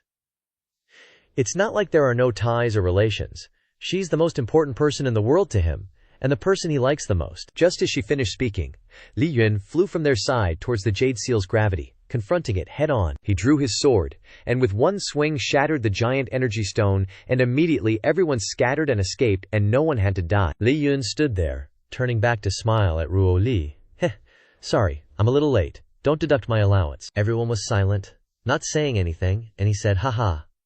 What are you looking at me for? You guys are like this, I'm so scared. And thought, at this moment Chen Hai is protecting Ruo Li. Could it be I understand now? No wonder I have dragon chi on me. At this moment, Ruo Li seemed to understand something. She didn't smile, didn't rejoice, but just said, Come over here to me. Then she explained to herself. They all say the leader of the rebel army has a wife in the capital. No wonder we couldn't find out, so that wife is me. When the two stood close to each other, His Majesty asked, Then what are you afraid of? Li Yun said leisurely. Of course I'm afraid of you scolding me. Are you not hurt? Ruo Li quickly bandaged the wound on his hand, gently saying, I'm not hurt. Why would I scold you? I'm just worried about you. Li Yun smiled. How could anything happen to me? As expected. My wifey loves me the most. Chen Hai's mouth dropped open. Wifey, I'm the emperor's man. How could I not know anything about this? And he's also the leader of the rebel army. Has the world been destroyed? Is this all my illusion? Naren Tuoya gritted his teeth. They're husband and wife. What the hell happened in the 1 year I wasn't here? The two looked up at the sky, where the light of the jade seal was gathering, His Majesty explained. The situation just now was just the phenomenon of the jade seal starting up. Now is the real attack of the jade seal. It's coming. Li Yun didn't show any fear at all. No big. Wait for me. I'll be right back. I promised you I'd protect you. Chen Hai suddenly spoke up. Wait a moment. This is my beloved sword. Take it and use it. Li Yun didn't hesitate to take the sword. Thanks. I just happened to be missing a weapon.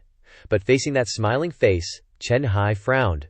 No need to thank me, and don't misunderstand anything. I'm just borrowing your strength to deal with the jade seal.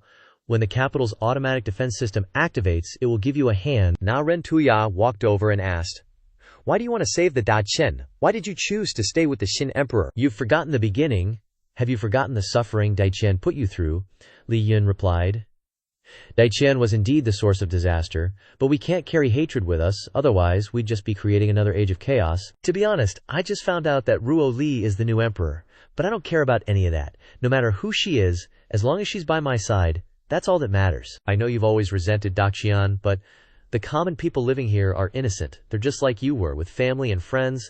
They're just ordinary people living in this city. I'm not asking you to give up your hatred and anger. Just use it to face the person you hate and do the right thing. At this moment, after finishing speaking, Li Yun drew his sword, preparing to fight the jade seal. The emperor instructed, You must be careful. Li Yun confidently replied, Don't worry, your man is super strong. Then he soared into the sky, using his power to face the jade seal head-on. The people below were dumbstruck. What is that? Is that a god? A god has come to save us. Li Yun gritted his teeth. No good. If this continues, even if I'm a real god descended from the heavens, I won't be able to completely block the jade seal of the four swords combined. Soon after, the sword shattered into pieces, and the massive energy rushed towards him, pushing him down to the ground. He raised his head. This old sword of Chen Hai's is useless. What about Jingdu's defense measures? They can't be activated either. I need a weapon, no, not just one, but all the weapons of Jingdu. He then cast a spell, and the energy around him radiated, taking all the weapons from the people below, forming a massive swirling vortex, eventually creating a terrifying energy, forming a sword of light. He grabbed the sword and shouted, With this sword of Li Yun, for her, I'll protect this vast land. Then, he slashed at the power of the jade seal. The energy from the sword was truly terrifying, but in the end, everything returned to normal, and he landed safely on the ground. Ruo Li ran over, and he just looked at her and smiled. Finally, I don't feel ashamed, she worried. Are you okay? He comforted her. Your husband keeps his word. When have I ever lied to you? This is just a small matter, nothing to worry about. Ruo Li sulked. TSSH. Who's worried about you? I'm just heartbroken for Daiqian's land and bricks. If they're damaged, you have to pay for it. He froze upon hearing this. Huh, I have to pay. All my allowance is in my wife's hands. Besides, I saved all of Jingdu. Isn't there any reward? She leaned close to his face, affirming, Of course, there is. Close your eyes first. He closed his eyes and imagined, Is she going to kiss me? It must be. I didn't expect Ruo Li to be so bold sometimes. Suddenly, something went thud. He opened his eyes and found his hands tied tightly. He asked, confused, Miss Ruo Li, don't you think this reward is a bit too kinky for us? I don't remember having this kind of weird fetish. Ruo Li crossed her arms, serious. The leader of the rebel army is Daiqian's top wanted criminal. If I don't arrest you, who else would I arrest? If you have the ability, break free from the shackles and just run away. Li Yun forced a smile. Wifey, even if I had the guts of a bear, I wouldn't dare to do that. If I had known your identity earlier, I would have stripped you naked and committed sins with you on the bed. Ruo Li puffed up her cheeks, sulking. HMPH, all talk. Do you know you're wrong? Li Yun directly admitted. I was wrong, what does my beloved wife want to do with me? Li Yun was scheming in his head, originally thinking he could bluff his way out of it, but it doesn't seem that simple. After all, this is a serious matter. Ruo Li leaned her face close to his, fiercely. You concealed your identity for so long, who knows how many secrets you're hiding? Rumor has it that you have many female confidantes outside, maybe you've even been married before. But he immediately retorted, that's such a miscarriage of justice, my body has only been used by you. As soon as he finished speaking, he received a punch right on the nose. Ruo Li calmly said, who told you to talk nonsense? I know your martial arts are high now, but if you bully me in the future, I'll still take out the law to punish you. Now the attack in Jingdu will probably spread quickly. Dealing with the aftermath isn't simple. Foreign races might take this opportunity to sneak in. Da Qian is now at its most dangerous. Li Yun wiped the blood from his nose, slowly saying, they won't do that. The story of the rebel leader helping Da Qian's new emperor will soon spread throughout the world. You don't have to face difficulties alone anymore, even if you face 1,000,000 soldiers, because I'm here. Na Ren Tuoya and the tall dude next to her were standing on top of a building, facing the court. She said, let's go, this place is no longer our business, then disappeared. The tall dude next to her asked, are you just leaving like that, without saying goodbye to him? Na Ren Tuoya's face was emotionless, and refused.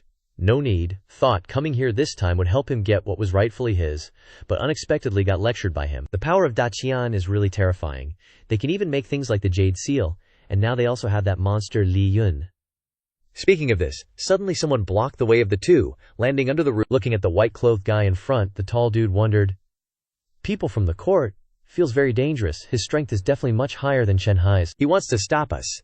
But Na Ren Tuoya was not panicked at all. No need to worry, he is San Wu. Li Yun often calls him that. He also has another name, the Rebel Swordsman. Swordsman heard this. The tall dude next to him suddenly realized, he is the Rebel Swordsman. It is said that one of his 2 swords is the rebel leader. Sword, this sword has never left its sheath in his hands. Don't know what secrets are inside. Countless people want to get this sword, so his reputation has long been famous all over the world. Na Ren Tuoya didn't seem to care about that, just asked, San Wu, what's the matter with you stopping me? He still didn't speak. The atmosphere between the three suddenly became strange. Until an hour later, even 2 hours, no one said anything. That tall dude was angry. You little brat, what do you mean by this? Are you kidding us? At this time, San Wu spoke. I'm thinking about how to say hello. The tall dude thought that this guy must be crazy. Then Na Ren Tuoya opened her mouth. You came to find Li Yun, he is now in the capital. San Wu nodded. I know. But now is not the time to meet him. Not to mention, I am not like some lovesick person or something. Na Ren Tuoya frowned. Then what did you come for? In her heart, she thought, this guy still speaks so provoking. San Wu, you might be interested in this story. Do you still remember when the rebels almost made peace with Da Qian? In the end, it was destroyed by someone. And since then, the 2 sides have become irreconcilable. Now I have found a clue to that person, Na Ren Tuoya immediately asked with interest. Who is it? His face remained unchanged as he continued. That was a matter of a year ago, originating from a Liu family related to the rebels. Chen Hai was standing in front of the ruins, surrounded by many people who had fallen, muttering to himself. No wonder the defense system didn't start. Didn't expect someone to destroy this place. I arranged so many people to protect this place. If it wasn't for that person, the capital would have been destroyed. Looking at the wounds, these people all died in the same way. The methods are extremely similar. It must be done by one person. This person's strength is extremely extraordinary. Could it be a royal family member? That's not right. If he was a royal family member, he would have shown up long ago. Who is this guy, after all? Speaking of this, the comic suddenly switched to the blind man, who is the dog-headed military advisor, standing with his hands behind his back, smiling to himself. This matter must be related to him. At this time, inside a tea house, 2 people were talking to each other. One was telling the story. The other said, the Lai family kid is the one who fought the immortal emperor. It must be just a rumor. He single-handedly protected the entire Daiqian yesterday. The other person replied, I heard that the rebel leader is very cruel. How can he save the people of Daiqian? The bearded man picked up his glass of water and continued. No matter if he is the leader of the rebels or not, I don't think he is that scary. The other person asked back. The rebel leader is the #1 thief in the world. How can he not be scary? The bearded man explained. Hearing is fake. Seeing is believing. The Lick family kid is really not bad. He always praises me for growing beautiful flowers when he occasionally comes to my flower season, and many neighbors have received help from him. He must not be a bad guy. At this time, Li Yun was alone in the palace. He reluctantly thought. Originally thought he would be directly escorted to the prison. Unexpectedly, he was tied up in the palace. What exactly is the old lady planning to punish me for? He turned around and said, "Would it be better to add another pillow?" At this time, while he was immersed in his imagination, Ruo Li came and shouted, breaking his thoughts. "What nonsense are you thinking about again?" He hastily denied, "I was just thinking how grand this palace is. Truly majestic." Ruo Li, sitting beside him, calmly said, "The affected populace has largely been settled. Most suffered only minor injuries. The story of the rebel leader's help to the great Chirian has also spread." But Li Yun changed the subject. "It can't be helped. Let's not talk about that. Did you know there are 4 ways to arrange pillows?" Ruo Li immediately raised her voice. "I think we should talk about it now." Li Yun chuckled to himself. "I'm very sorry for hiding it from you for so long. Actually, I am." Ruo Li hugged him and whispered, "Not that. I hope you can tell me about your past, how you became a rebel army, and why you work so hard for the common people." He gently said, "If you want to hear it, I'll tell you. But we should change to a more formal place. This isn't very real." Scene changes to the two sitting outside. Li Yun forced a smile. "It seems like a long time since I've talked like this. Usually, I'm very casual. Suddenly being so serious makes me a little uncomfortable." "I remember the last time I talked like this was with His Majesty," he continued, 298 days before our wedding." "You've even forgotten that," he quickly explained. "Of course, I remember. Isn't that because the wedding day made me forget? Everything happened 6 years ago. That year, the damned emperor, then the Xian emperor, was increasing taxes, and there were all kinds of policies oppressing the common people, making life extremely difficult. Then, one day that year, just as the common people were agitated with the world, they gathered to resist the Zhencheng guards of the great Xian." I had just opened my eyes. This is what's going on. I was clearly at Station B. It turns out Li Yun isn't from this world. He unexpectedly transmigrated here and naturally became the male lead. Ruo Li was confused. "Wait a minute, fell down." He continued to explain, "Yes, I don't know what happened in the air." Ruo Li thought for a moment. "So that's how it is?" he hurriedly asked. "Don't you doubt what I said?" When Ruo Li asked if he was lying to her, he replied confidently, "Of course not." Ruo Li then spoke truthfully. "Therefore, I will naturally believe you. No matter what you say, I will always believe you." Hearing this, he moved closer to Ruo Li. "Call me hubby."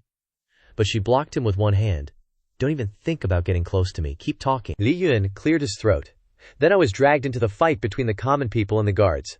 At that time, I was just an ordinary person, and my leg was still hurting from a fall. They looked at my face, and it seemed they all saw me as someone from the imperial court." Scene changes to when Li Yun first appeared in this world. He stood on a high platform, looking at the common people, shouting, "Dreams, friendship, victory." "Have you forgotten your dreams?"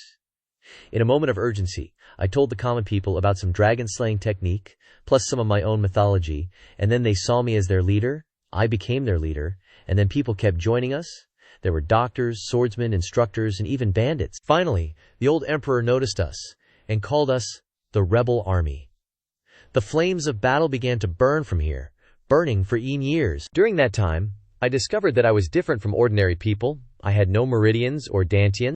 When I grasped the true Q of the mineral vein to cultivate, nothing could stop it. The cultivation speed was 1,000 times, even 10,000 times, faster than others. Of course, I also became the strongest person in this world. That's roughly the story. The rest is fighting, which I can't finish telling at once. I'll tell you more later." Ruo Li smiled. "What else?" But he looked puzzled. "What else?" Ruo Li smirked, as if seeing through his intentions.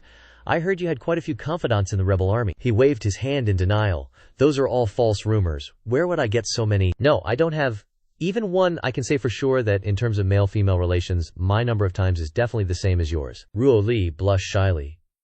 "What nonsense are you talking about?" He sweated and forced a smile. "I mean the number of times we've hugged and held hands." Ruo Li puffed out her cheeks and snorted. "Of course I know."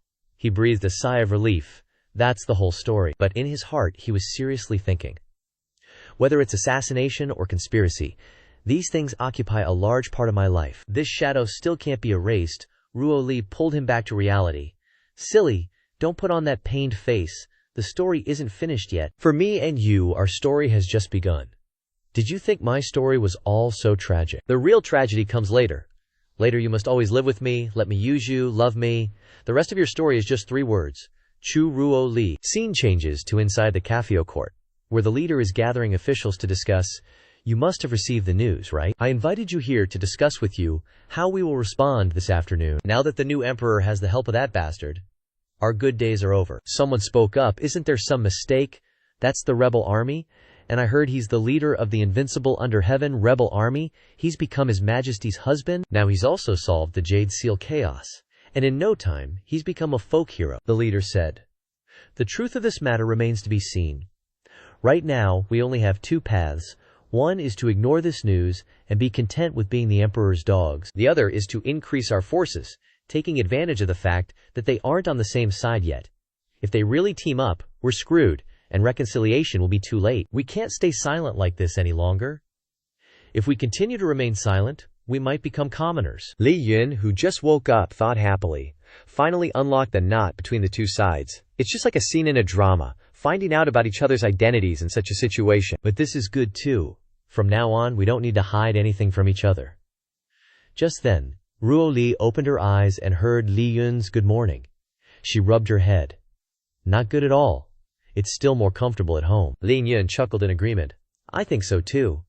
How about we go home tonight, so you've been going to court so early every day? Ruo Li retorted. What did you think I was doing? I'm not like you. I have a proper job. Li Yun laughed.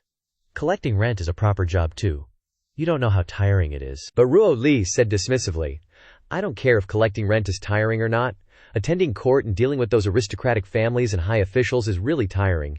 You'll find out soon enough. Li Yun asked, I have to attend court too. They'll probably nitpick my crimes. Ruo Li Kai handed him a book. They already know everything. Take a look at this. He read seriously. Cow rebellions and city demolitions are common occurrences. Wait, why is it that even liking a girl isn't allowed? He awkwardly denied. Don't look at me like that. You should know what kind of person I am. She turned and left. Let's go. It's time for the morning court. Chen Hai, on the other hand, was furious. That damn traitor. I used to think he was a guard from the Ministry of Punishments. I even said that at the 6 doors. That bastard. But unlike Chen Hai's angry attitude, Li Yun greeted loudly. Greetings, Chen Hai brother. Chen Hai said anxiously. Your Majesty, hasn't he done anything disrespectful to you? If he has, just say the word, and I'll execute him immediately. Her Majesty suddenly became embarrassed and didn't want to talk about it anymore. What's the situation with the morning court today? Li Yun, on the other hand, was beaming. There are many places where he isn't disrespectful, Chen Hai reported. Compared to before, there are quite a few more elders from aristocratic families outside the palace, or influential figures in Dadgan, or close ministers by the late emperor's side. They're all thinking the same thing, Her Majesty worried. Such a big formation. Li Yun held her hand to comfort her. No need to be nervous. Don't forget, I'm here.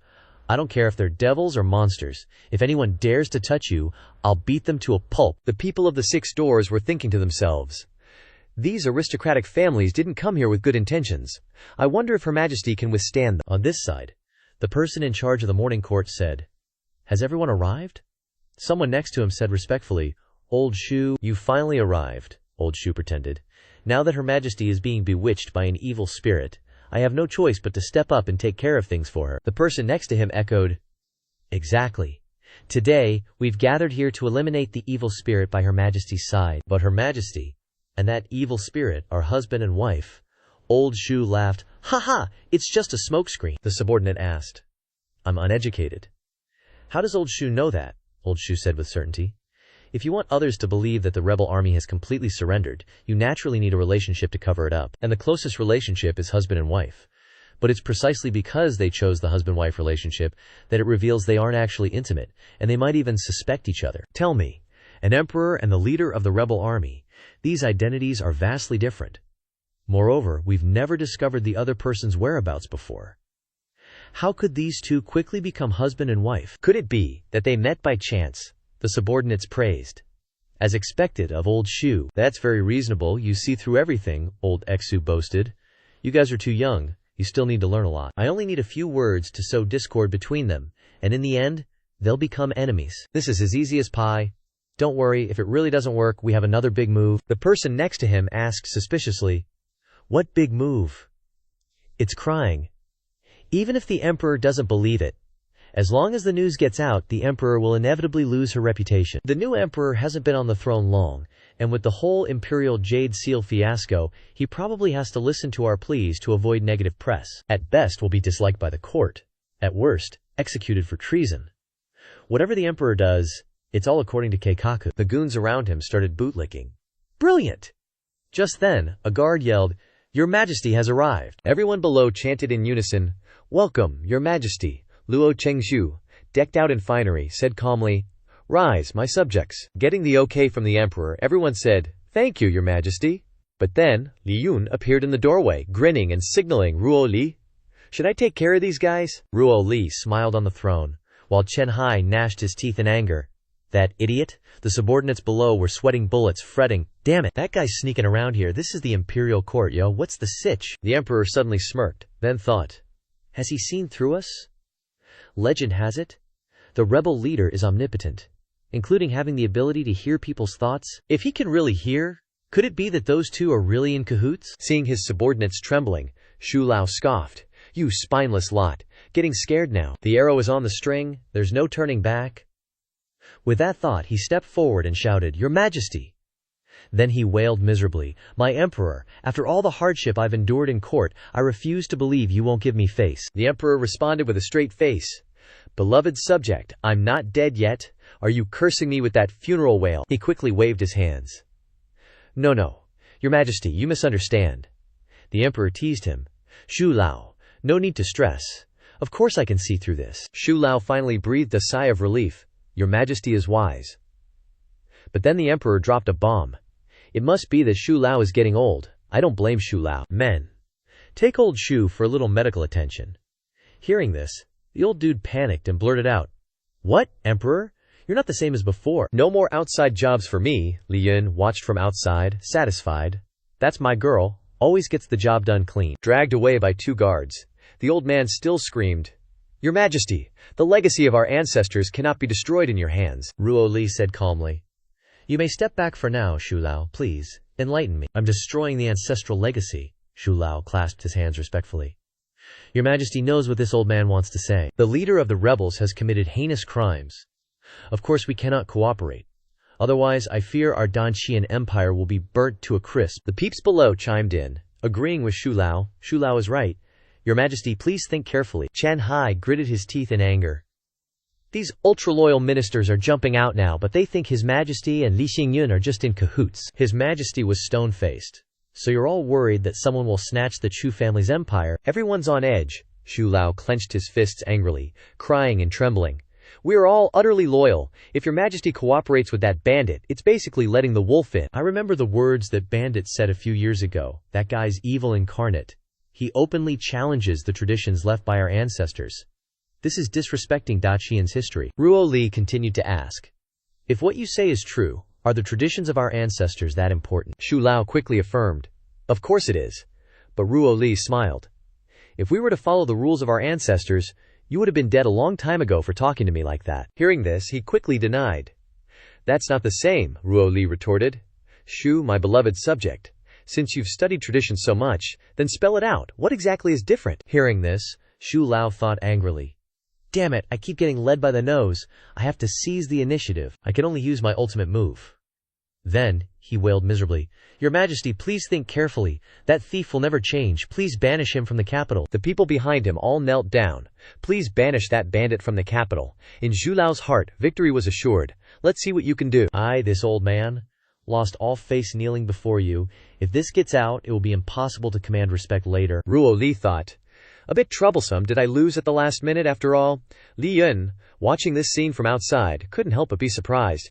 "I can't believe these old geezers are so shameless." Every single one of them is wailing miserably, every single one is kneeling, and what's with all the talk about the traditions of the ancestors? So they're not afraid of me going to the capital, but afraid of the ideas I'm bringing, or bluntly, afraid I'll ruin their legacy and benefits, and they even dared to bully my wifey. "You guys forced my hand," Li Yun spoke up.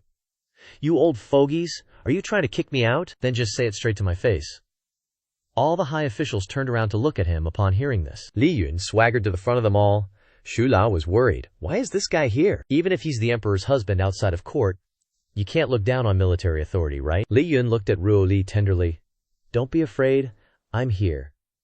Ruo Li smiled, looking at Li Yun's loving action, thinking, "You idiot, what am I afraid of? I am the emperor." Chen Hai got angry seeing the lovey-dovey couple. This is the imperial court of Daxian. What does this guy think he's doing? Shu Lao was indignant, Your Majesty, but seeing the Emperor's attitude, he became noticeably worried. A rebel daring to openly come here, and the Emperor has that kind of expression. Could it be? Then, Li Yun suddenly drew the sword of the guard beside him and said loudly, "Speak! What is it?" No one's saying anything. If anyone is threatening you, just say it directly. For justice, I will definitely return fairness to you. The subordinates below were terrified, and hurriedly said respectfully, "We just wanted to say that Your Majesty is wise and benevolent." Your Majesty is wise and benevolent. But Shu Lao raised his head high. Your Majesty, I have something to say. He glanced at Li Yun, who was radiating killing intent behind him. Seeing that Shu Lao wasn't afraid of anything, the subordinates clicked their tongues in admiration. As expected of Shu Lao, we can't compare to his skills. With the Emperor's permission, he said, Your Majesty, this action is national disaster. If this traitor is allowed to interact with Daqian, he will certainly destroy the achievements of our ancestors over the past 1,000 years. The people behind him all motivated themselves upon hearing this. Zhu Lao, hang in there, we're all counting on you. He continued to point his finger and shout. When I heard someone discussing Your Majesty like that, I was so angry I couldn't bear it. In my heart, I always respect Your Majesty. Your Majesty must have a plan for doing this. Seeing his 360-degree attitude change, the people behind him were shocked, speechless. He kneeled down. I was unwilling to let anyone laugh at Your Majesty, so I sneaked into that crowd to find out all of their accomplices. That's right, it's them. He thought darkly. That was close. Luckily, I saw the Emperor's expression just now. From my experience with my dozen or so concubines, I'm 89%. Sure, these two are a couple. I originally thought there was some animosity between them. After all, there's no way a rebel would be in the same room as the Emperor. Just now, when Your Majesty was threatened by us, this guy suddenly jumped out, clearly wanting to take the fall for Your Majesty. If they were just taking advantage of each other, this wouldn't be necessary at all. It can be seen that there is no distance between them, and they are completely a couple. I have to quickly find a way to protect my old life, and talk about it later. The people behind him hurriedly recounted. Your Majesty, I was also worried that someone would set up Your Majesty, so I deliberately released the rumors in advance, wanting to capture the villains. The ringleader secretly complained. Shu Lao, this old fox, actually defected at the last minute. Could it be that Your Majesty is really with the rebel Li Yun? He asked the subordinates doubtfully. So, you're all loyal subjects, they quickly replied. That's natural. We originally thought Shu Lao was that person, but we didn't expect it was just a misunderstanding. We are all truly for Your Majesty. Li Yun sneered, carrying his sword on his shoulder. It's good that you're loyal subjects. I thought I could chop down a few flattering officials. Then, all the officials below said in unison, We all unanimously agree with His Majesty's decision. Ruo Li quickly concluded. Dismissed, my beloved subjects. If there's nothing else, let's end today's court session. After court, they were still arguing. It's all your fault for not getting it done, and what were you pretending to be the bad guy for? It's because of you lot, you didn't even find out the information clearly. Hearing these words, Li Yun was happy. I already told them about our relationship, and they still don't believe it. Perfect for me to show off. So satisfying. In court, Li Yun was showing off to Ruo Li. How was it? I can still attend court, right? Ruo Li said. It's all right. At least I won't use such low-level tactics to threaten people. Li Yun laughed. Whether it's low-level or not doesn't matter. As long as it works. Look at those people. Doesn't nobody dare to say a word? Ruo Li praised. Looks like you're a genius at being an official too. Li Yun laughed upon hearing this, not denying it. Ruo Li continued. So if one day you were to persuade me, would you also use such coercive methods? Li Yun quickly corrected himself. It wouldn't come to that, but if I were to ask you nicely, you'd give me some face, right? Wouldn't I? Li Yun looked at Ruo Li's attitude and felt worried. Ruo Li turned around.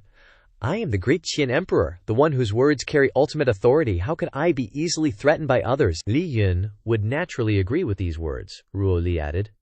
But if it's you, it's different. After all, you're special to me. Finally, the two stood in front of the house. Li Yun exhaled. Whew! Finally home. There's no place like home. As soon as he opened the door, he saw Li Shu sweeping the yard. Li Yun approached. Not bad. You've finally learned how to sweep the yard. She saw Li Yun and the Emperor and frowned. These two have such a messy relationship. I haven't recovered yet. How can they act like nothing happened after just one day? Li Yun asked. Is the royal family head still here? She replied. He's always been in the small room next door, never coming out. He said he has something very important to tell you. Li Yun and the Emperor turned around. Upon hearing this, Li Yun left a sentence. He can't die in a short while. We'll pay attention to him later. Li Shu was startled and shouted, Wait a moment! They entered a very messy room, with paper scattered all over the place. Both of them were surprised and speechless, Li Shu admitted.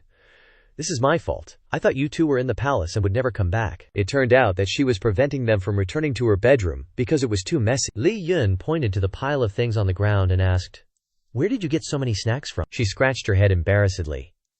"Yesterday Chen Hai brought the royal family head here, and I casually tricked him, saying that if he didn't bring snacks, Chujiji would be angry. Am I very clever?" The two were speechless upon hearing this. Li Yun flicked her forehead. "You're just being petty smart. Quickly clean everything up for me." Ling Shu rubbed her head and smiled. "I'm extremely happy that you two can come back. I originally thought that you two would stay in the palace from now on, and I wouldn't be able to see you two again. If that were the case, I don't know where I could go," Yi Yun said. "Didn't I marry the emperor back then? How could I abandon my home?" Then he turned around and smiled, holding Ruo Lin's hand. "In my heart, you'll always be the same money-grubbing girl." Li Shui didn't feel happy seeing this scene, but worried. Master can be so carefree, but what about Ruo Lijiji? That year, the old emperor was anxious all day long and fell ill, eventually dying an unnatural death, and most of that was caused by Master. Ruo Li suddenly said, "Don't look at me, how could I become the emperor if he didn't die?" The other two were shocked, wondering if she was his biological daughter. "Ruo Li, Tun Hu, and Old Slasher all died of overwork, not from your hand. Although he was my father, he was never close with his children. To me, he was more like a stranger than a father. After he passed away, I immediately competed with the other princes for the throne." When Li Yun asked where the other princes were now, she lightly replied, "They've all been sent to look at CT." Li Yun chuckled upon hearing this. "As expected of my wife, if one day I do something with another woman, she won't give me any medicine to drink, right?" As if reading Li Yun's mind, Ruo Li said, "Are you afraid that I will deal with you? Don't worry, even if you do something with another woman, I won't kill you." Li Yun laughed loudly, affirming, "Yunjie, I would never do such a thing." Suddenly, Ruo Li's expression became terrifying. "Killing wouldn't be enough to quell my anger. I could only lock you up first, and then use all kinds of torture." Li Yun was frightened seeing this. She wasn't like this when I married her. Sure enough, once her identity is exposed, her true nature is revealed. I should go interrogate the royal family head first, and then return him to the court. Li Yun entered the royal family head's room, asking, "How are you living?" he said. "Still good," he continued to press. "There's no one guarding this place. Didn't you think about escaping?" The old man said. "Escape? Where could I possibly run to? My clan is destroyed. I'm ashamed to face my ancestors. I've long been prepared to die. Ask what you want, but you must promise me one thing, otherwise I won't say a word." Li Yun crossed his arms. "This daddy isn't in the position to negotiate terms," the old man retorted. "I believe the secret I hold is worth that request." Li Yun relented. "Fine, tell me your condition first," the old man immediately said. "Ensure my wife and children live peacefully in the capital." Li Yun laughed. "No need. That woman already sold you out and is living freely now." The Huang family patriarch sighed in relief. "Is that so? Well then, I have no more requests." Li Yun chuckled inwardly. "Should I tell him his kid isn't his?" Then he began to narrate. About a year ago, when the late emperor had just passed away, the princes were vying for the throne. As the #1 clan, we also began to entertain the idea of replacing the royal family. It was at this time that someone took the initiative to approach me. Li Yun questioned, "Who was this person? And specifically, when was this?" The old man replied, "If I remember correctly, it was the 3rd of May last year." Li Yun speculated. "That was right after I left the rebel army. Could it really be that coincidental?" The Huang family patriarch continued. "The person claimed to be Xie Qing. He said he was from the rebel army, and that he was very strong. Too bad he was blind. He gave us a lot of secret information, including the details about the Imperial Jade Seal." Li Yun was surprised. "I've never heard of this person. If he knew so much about the royal family, he definitely wasn't just some random rebel." "Then what? Did you find out who he was?" the old man seriously guessed. "Only much later did I manage to speculate his identity, a survivor from the previous dynasty." Li Yun doubted. "The Daqian dynasty has been around for over 1,000 years. How could there still be survivors from the previous dynasty?" The Huang family patriarch explained. "That generation is long gone, but their descendants have always harbored the idea of restoring their dynasty. For the past 1,000 years, they've been accumulating strength. Although that little bit of strength is completely insignificant to the Daqian dynasty, they have one huge advantage. They can cooperate with the Bei Huang and Nan Man." Li Yun refuted. "Why would the Bei Huang care about trash like that? So that only leaves the Nan Man." "They've always wanted to occupy the Daqian," the old man continued. "Moreover, according to that person, they've already partnered with a section of the rebel army." "That's everything I know," Li Yun asked. So the previous dynasty's survivors want to overthrow the Daqian, so they're cooperating with the Nan Man and the rebel army. Then stood up and bowed. Thank you for your cooperation. I guarantee I'll find you a headsman who can do the job cleanly. The Huang family head was silent. Li Yun's mind was racing. The rebel army cooperating with the previous dynasty's survivors must be related to the extermination of the Li Wei family. Why would they do such a thing? Just then, Li Shu ran in to report, Mister, something bad's happened. So many clans have suddenly sent people here with gifts, saying they're late wedding presents. They even said that if you need anything, the entire Daqian can help you and Ruo Li Jiji complete the wedding ceremony. Li Yun sneered, a bunch of sly old foxes. Are they planning to publicly put me on trial? As he entered the house, the three of them saw the ground covered with gifts. Lin Shui interjected, Mister, if these are real, any one of these is enough for a commoner to live on for a lifetime. But Li Yun disagreed. These clans aren't as simple as you think. My reputation in the capital is terrible. Everyone sees me as a bloodthirsty demon. If Ruo Li and I actually hold a wedding, I'm afraid someone will use this as an opportunity to come after us, and Ruo Li will be resented by the people. This is simply a test to see if we're planning to show our hand. Li Shu picked up a red item, her eyes filled with desire. Using so many valuables just for a test. Li Yun explained, Not exactly. They offended us by squeezing through earlier, so they need to shed some blood to make us happy. Li Shu smiled as she looked at him. How so? Sounds like revenge. You're just gonna let them off like that, Li Yun chuckled. I'll remember which noble family donated the least, and then pay them a visit later. Li Shui asked. How are you so good at this? Li Yun said proudly. Practice makes perfect. When I first started out, things were a bit tough, and I visited dozens of noble families to raise capital. But he noticed Ruo Li frowning behind him, and asked with a smile, Your Majesty should reconsider. If a wedding is really held, her reputation will definitely be hard to maintain. Ruo Li said seriously. It's not about the wedding. I just want to find an opportunity to let them know that our safe survival is all thanks to you, not me. I, Li Yun, don't care about that. Does it matter? I've been scolded for years. I'm used to it. But Ruo Li disagreed. But I'm not used to it. My man can't be badmouthed by others. I'm still reluctant. Li Yun took Ruo Li's hand. I know you mean well. But now is not the time to go public, not just because of the two of us. You also know that you used to fight with the Daqian generals, right? What if we're too high profile and make them angry? Ruo Li, though not entirely convinced, had to agree. All right, I'll do as you say. But doing so is ultimately not good for you. I should still give you some compensation, Li Yun asked. What compensation? Ruo Li teased. Should I give you a few poetesses? Hearing this, Li Yun knew it was a trap and laughed loudly. I don't need that much at all. Ruo Li took out a token from her pocket and instructed.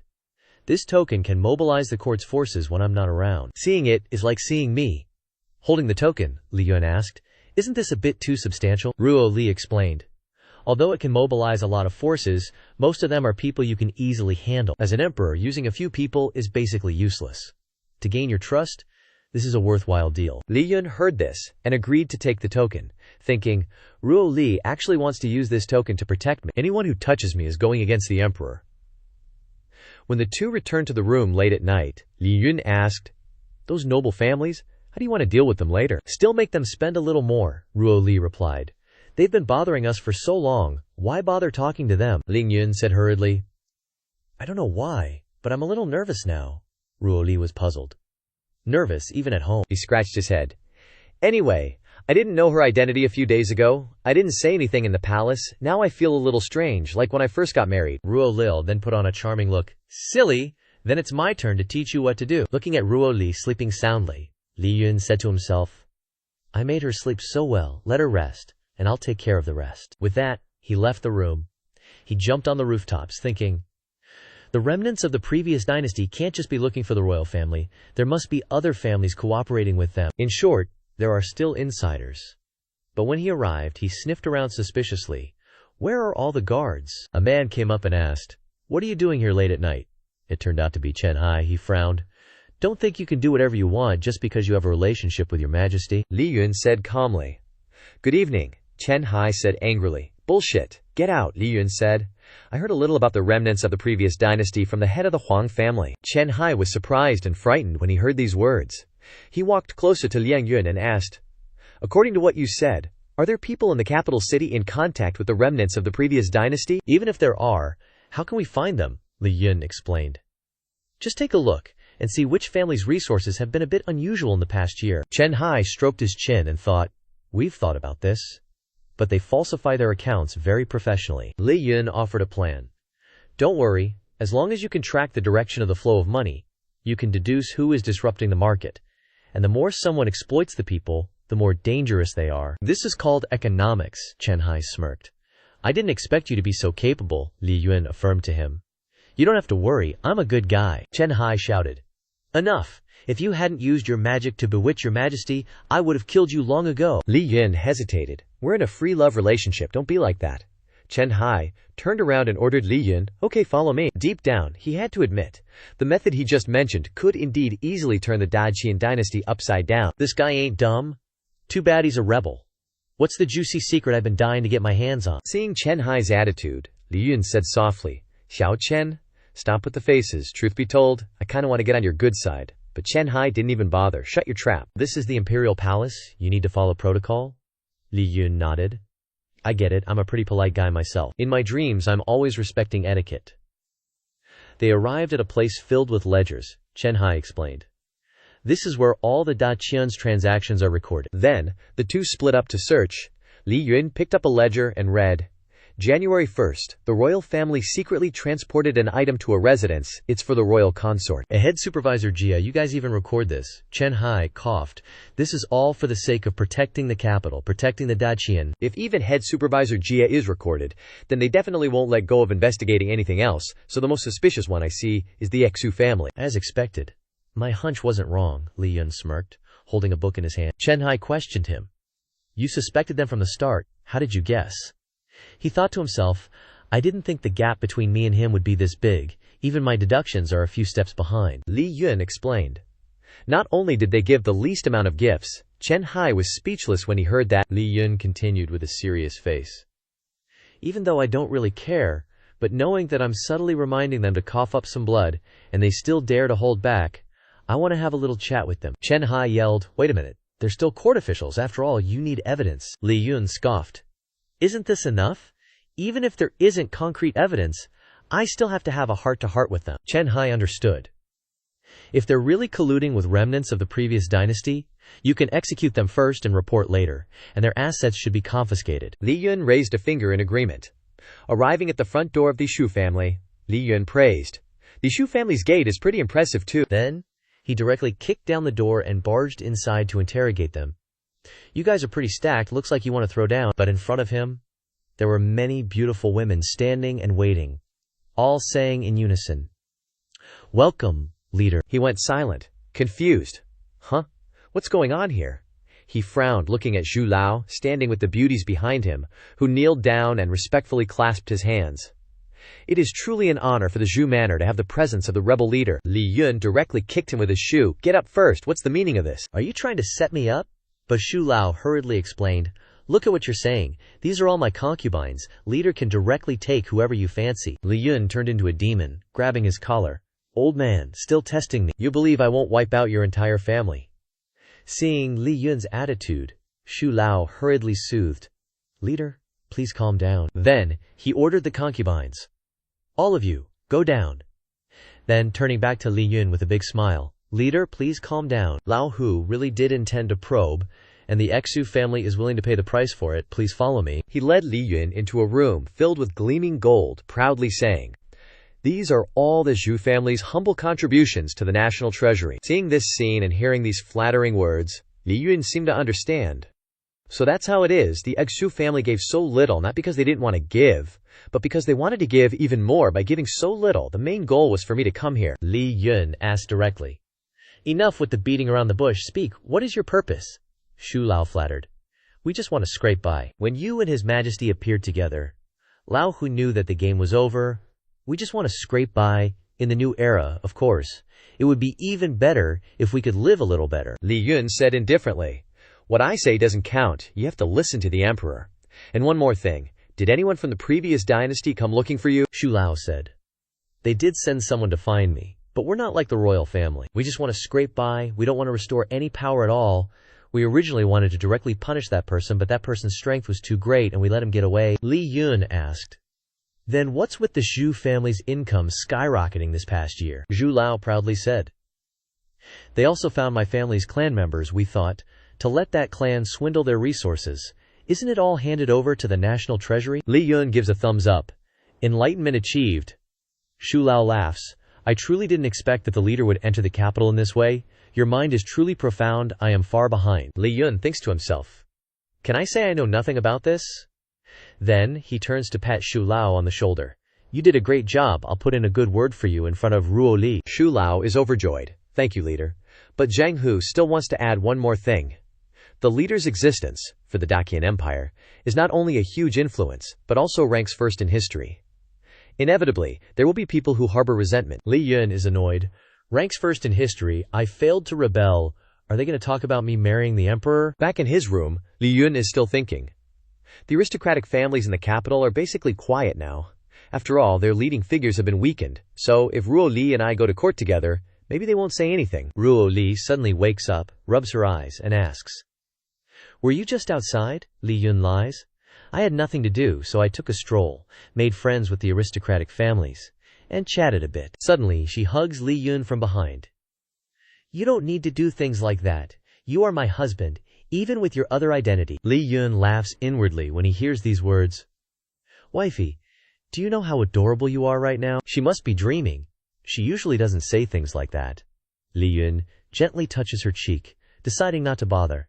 Let's sleep. Ruo Li whines. Kiss me. This scene makes Li Yun question himself.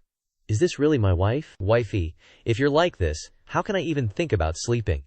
The two share a passionate kiss, Ruo Li says. You're not allowed to leave me, ever. Li Yun immediately replies. Through thick and thin, she places her hand on Li Yun's cheek and warns. If you mess with other women, you're dead. Li Yun smiles brightly and agrees, but then realizes something is off. The next morning, Ruo Li wakes up and sees Li Yun sitting, and holding his head, she asks, Why do you look so tired? Did you not sleep well last night? Li Yun's eyes are dark like an addict's, but he still forces himself to say, It's nothing, you were just sleepwalking last night and talking in your sleep a lot. He thinks to himself, I didn't dare to sleep all night. Afraid someone would sneak attack me in the dark, Ruo Li is embarrassed, and questions Li Yun, What did I say? Li Yun smiles without hesitation. You were praising how awesome I am, and then asked me to kiss you and hug you. Ruo Li is so embarrassed that she gets angry.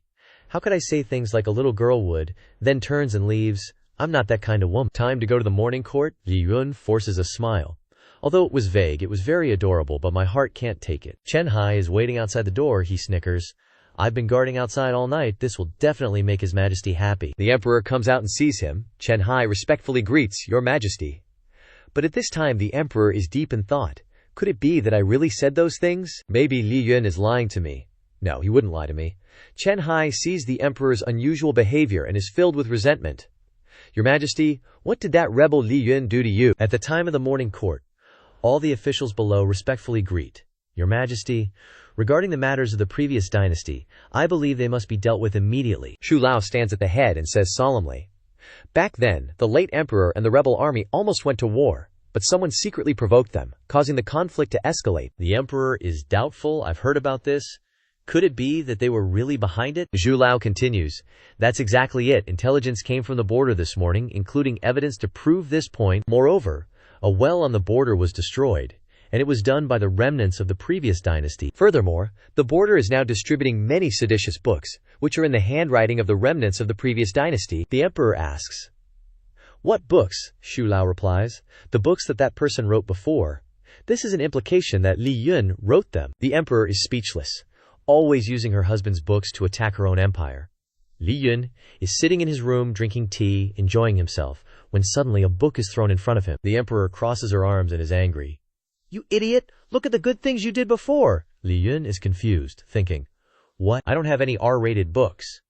Then he picks up the book and reads it, realizing, So it's the book I wrote before the uprising. What happened? The emperor says angrily. Those remnants of the previous dynasty are using this as their propaganda material. Li Yun heard this and smiled. Don't worry, this is not a big deal.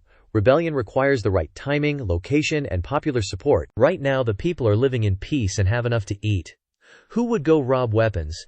Shouldn't an emperor like you see this more clearly than I do? My wife is so resourceful, she must have already figured it out, Ruolina retorted upon hearing this. What? Wife? You know, I hate hearing those words the most. They sound so fake, Li Yun judged, making Ruo Li blush. Well, outside is outside, and home is home. Everything is appropriate for the occasion, especially every night. For example, last night when you leaned on me, if you were any more distant, I'm afraid I wouldn't have been able to attend the morning court today. As soon as he finished speaking, Ruo Li punched him and casually changed the subject. But they're using the stuff you used to use. He grabbed Ruo Li's hand and affirmed, "Don't worry, with me here, how could anything happen? They must be using these things to gain the support of the people at the border, and then launch a full-scale rebel army." Ruo Li asked, "I remember you had contact with the Nan Man back then." Li Yun hesitated. "I did have some contact, but it wasn't a big deal. Back then I only had a little cultivation and almost had a falling out with the Nan Man, but luckily I defeated them in the end." Li Yun recalled his past, single-handedly killing many large men, and then continued, "The Nan Man value martial strength. They love to put on a show." Ruo Li listened and pondered. What's the name of that tribe? What's their ranking in the Nan Man Mountain Range Alliance? Li Yun quickly reassured, "It's just a small tribe. How could they be in the alliance? I think the name of that small tribe was Hei Chao." The scene then shifts to a deep forest, where 4 men from a tribe, probably the tribe being mentioned, have slaughtered many people dressed like them. One of them, being stomped on, thinks, "Ugh, what terrible luck." The ringleader wearing that one-piece knockoff armband probably wants to imitate Luffy. He gritted his teeth. "I originally wanted to find a small tribe to rob and play with those women, but how did I run into this group of monsters? He is the mad dog of the Free League. In the legend of Blackhorn tribe, probably him." Another man grabbed the head of a victim and asked, "Are they fire stars?" The leader crossed his arms dismissively. "Are you stupid? Fire stars are burning rocks. They're people, not rocks." The man who was beaten cried out, "Then, when will Chief?" "Wait till we get back," he clearly said. "When fire stars crash into Earth, then he'll come back. But we're invincible in Nanan, and we still haven't seen fire stars." Seeing him crying was irritating. The leader punched him and scolded, "Idiot!" The man stood up to explain. "I'm not an idiot," Chief said. "Our IQ is at least over 30. Rare talents in the world." Everyone there was speechless upon hearing this. The leader didn't bother talking to him anymore and turned to the other 2. "You stupid underlings, I have a feeling something must have happened to the chieftain." The tallest one asked, "Wuju, bro, what do you mean, Wuju?"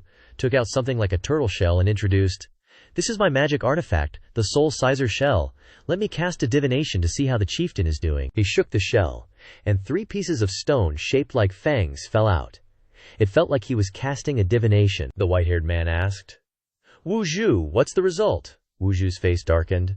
"Big trouble. The chieftain has encountered the Daiqian Empress. He must be in danger." Wow, this weapon is really powerful.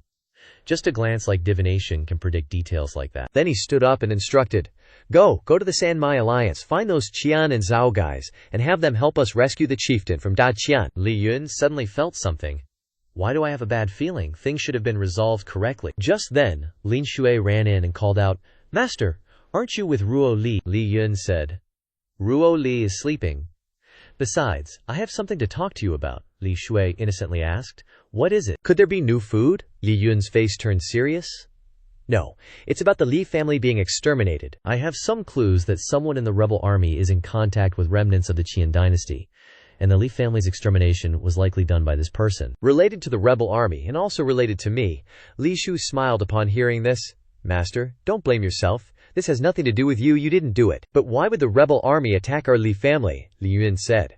"I don't have any clues. Later, I'll personally take a trip to Nanman, both to avenge and to find out the truth." Chen Hai barged in, interrupting the 2.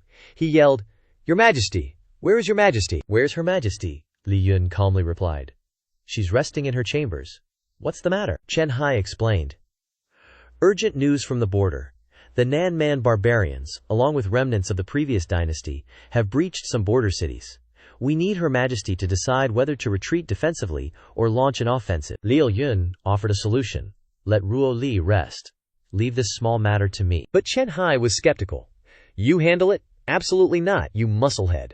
Li Yun immediately pulled out the token Ruo Li had given him earlier, confidently saying, "Oops, your Her Majesty said I can make decisions." Chen Hai was speechless upon seeing the token. Her Majesty's token.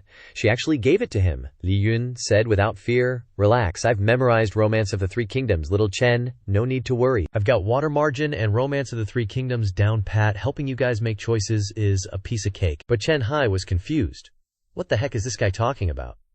While walking with Chen Hai to the court, Li Yun asked, Little Chen, you don't think I'm just acting on a whim, do you? Chen Hai retorted. Is there some hidden reason? Li Yun replied. I just feel you don't need to worry so much. Then he said seriously. We live in the back alleys, we can hear the people's hearts. Although Ruo Li has her ways, there are still quite a few people who are dissatisfied. Hearing this, Chen Hai was furious. Who's got the guts to say that? I'll arrest them right away. But Li Yun calmly said, if you really do that, it'll make things even harder for Ruo Li. They say the imperial family is heartless, but Ruo Li is a sentimental person. But it's precisely because of that others don't respect her. Chen Hai raised his hand to think. You mean Liu Yun laughed at this time? Ruo Li has her own ideas. What I need to do is maintain it, so you can rest assured and leave it to me, little Chen. Do you know what bootlicking is?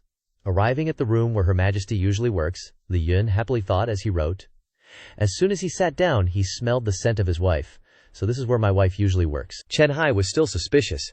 Do you really know how to review memorials? Li Yun happily spun his pen. Just reviewing memorials? You underestimate me. Looking at the pile of documents on the table, Li Yun was bored. So many memorials, no wonder so many emperors worked themselves to death. Then he picked up a volume, squinting as he read. Honoring sages by building temples, copying scriptures.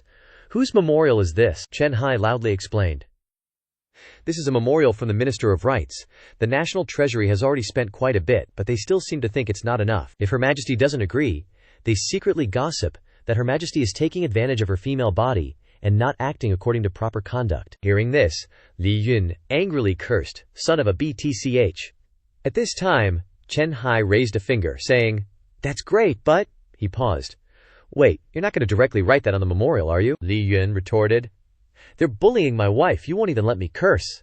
Building so much, Jiang. He is simply trying to skim off the top. Then he wrote 4 words with his brush. Recommend execution. Chen Hai hesitated when he saw these words.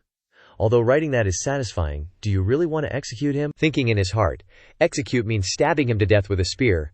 Li Yun pointed to the paper, investigate how much the Minister of Rights has embezzled, then charge him and deal with him, Chen Hai advised.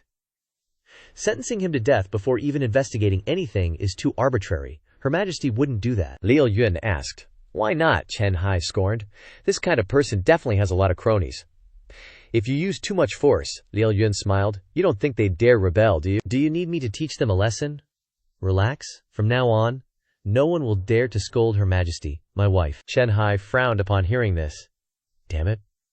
Why does he have to emphasize, Her Majesty, my wife? Then he turned to his subordinates and said, Investigate everyone on this list thoroughly. If they're not guilty, find a crime for me. Li Yun continued to review with his pen. Next is dealing with the border military affairs, the ghostly Dao. Chen Hai was a little worried and scared when he saw this scene. As expected of a rebel leader, even armchair strategy has such imposing force it's terrifying. It's as if he can withstand 1,000,000 soldiers. The sun began to set. Li Yun stretched. Whew, finally done. According to my arrangements, it'll be difficult for the enemy to do anything. If it still doesn't work, I'll take a trip myself. Just then, Ruo Li opened the door and entered, frowning and looking at Li Yun with dissatisfaction. You arrested the Minister of Rights in just 1 morning, and the entire capital doesn't dare to say anything. What on earth have you done, you guy? Li Yun hurriedly asked. Ruo Li, isn't being an emperor exhausting? Aren't you afraid of working yourself to death? Ruo Li crossed her arms and proudly said, Of course I pay attention to rest. But what have you been doing? Everyone outside is praising me now, Li Yun said gleefully. It's only natural to be praised for doing good deeds. Who told them to badmouth me behind my back? Ruo Li got close to his face. HMPH. Since you're doing so well, I might as well abdicate to you. Li Yun panicked. No, I won't do it again. Ruo Li turned her face away in a huff. Hard to say. Then turning back to Li Yun, she said, Some people are taking advantage of you. Even if the results aren't your responsibility, people will still push the blame onto you. I need to give you enough trust. But Li Yun didn't care. It's fine. As long as you understand, I don't care what others say. Besides, isn't my reputation good enough? Ruo Li smiled, propping her chin on her hand as she looked at him. Yes, you're invincible, Li Yun immediately replied. You should say, 2nd to 1. Ruo Li praised herself. So, the invincible one is me, Li Yun responded. Whatever the wifey says is number 1 is number 1. Who dares to disagree? Ruo Li crossed her arms. Isn't this just borrowing power from someone else's influence? I should still abdicate? Hearing this, Li Yun said, I know I was wrong. Then Ruo Li lowered her voice. Silly. I mean, you don't need to have too much pressure. And you don't need to bear the responsibility yourself. I'm the emperor. Making you happy is my responsibility. Li Yun looked into Ruo Li's eyes and said, "Doesn't that mean I'm being kept by you?" Ruo Li smiled as if implicitly affirming it. "You bet. So you have to listen obediently." At that time, the people outside were walking peacefully, when suddenly someone was sent flying by something. A woman stood high above, looking down majestically. "You think you can hurt this lady with just that needle? What do you take me for? A garbage bin?" This girl is Ouyang Qian, the Jade Maiden of the Chief Disciple Palace, known in the Jianghu as the Fruit Ninja. Everyone must be curious. Why is she here? That goes back to a story from a year ago. That day, she accidentally discovered her master hiding forbidden books, so she advised her master a few words. "Master, no one has even broken through that place of yours yet. Why are you still looking at these books?" Then she was expelled from her sect. She wandered around, and a few days ago Xiao Qian arrived in the capital. Unfortunately, the money in her pocket was all spent, but a middle-aged woman was willing to provide her with a job, and she happily accepted. That middle-aged woman was a madam of Hongxiu brothel and said, "Girl, I see great potential in your chest. As long as you develop it well, you will definitely surpass Hualian in the future." But now, a quarrel broke out between the woman and Ouyang Qian. The woman said angrily, "Are you crazy? These are all nobles of the capital. Hongxiu brothel will be finished today because of you." Ouyang Qian argued, "Whoever caused the trouble should bear the consequences." The woman asked back, "Are you willing to come to the door to apologize?" Ouyang Qian shouted angrily, "It's all because of you. It has nothing to do with me. If you hadn't brought me back, they wouldn't want to mess with me. How could I be crippled?" The madam shouted to her subordinates, "Catch Xiao Qian! Quickly call the yamen here. Don't let this girl run away." The subordinates chased after Xiao Qian, constantly grabbing at the woman. Xiao Qian panicked and sighed as she ran. "How can everyone run so fast in the capital? Do you guys just run all day?" Ouyang Qian suddenly saw someone while running away. Where did these two people come from blocking the road? She, Xiao Qian shouted. "You two, get out of my way." Suddenly, one person disappeared from Xiao Qian's sight, making her very, Why is there only one person left? The male lead hit Xiao Qian on the neck from behind at some point, knocking her unconscious. He added, "You're really unlucky, running into me." The male lead noticed the jade treasure on Xiao Qian's body, wondering, "What is this?" The male lead read Xiao Qian's indictment. So cruel, she directly crippled those young masters. It also reveals Xiao Qian's identity. She is the chief disciple of the Jade Maiden Palace, but she has been expelled from her sect. The male lead examined it carefully, thinking to himself, "The chief disciple of the Jade Maiden Palace, Jianghu people, the royal family, the information is really detailed." The male lead stared at her contemplatively, wondering, "But why is this thing on her?" Seeing this, Ruo Li gently reminded him, "What are you staring at so intently?" Xu Feng panicked and quickly explained, "Haha, if you hadn't said anything, I would have thought she was a cross-dressing man." Ruo Li smiled kindly and asked, "Really?" Xu Feng must have thanked the heavens for escaping death by a hair's breadth. Having a jealous wife at home is really dangerous. I almost got tricked. Luckily I reacted quickly.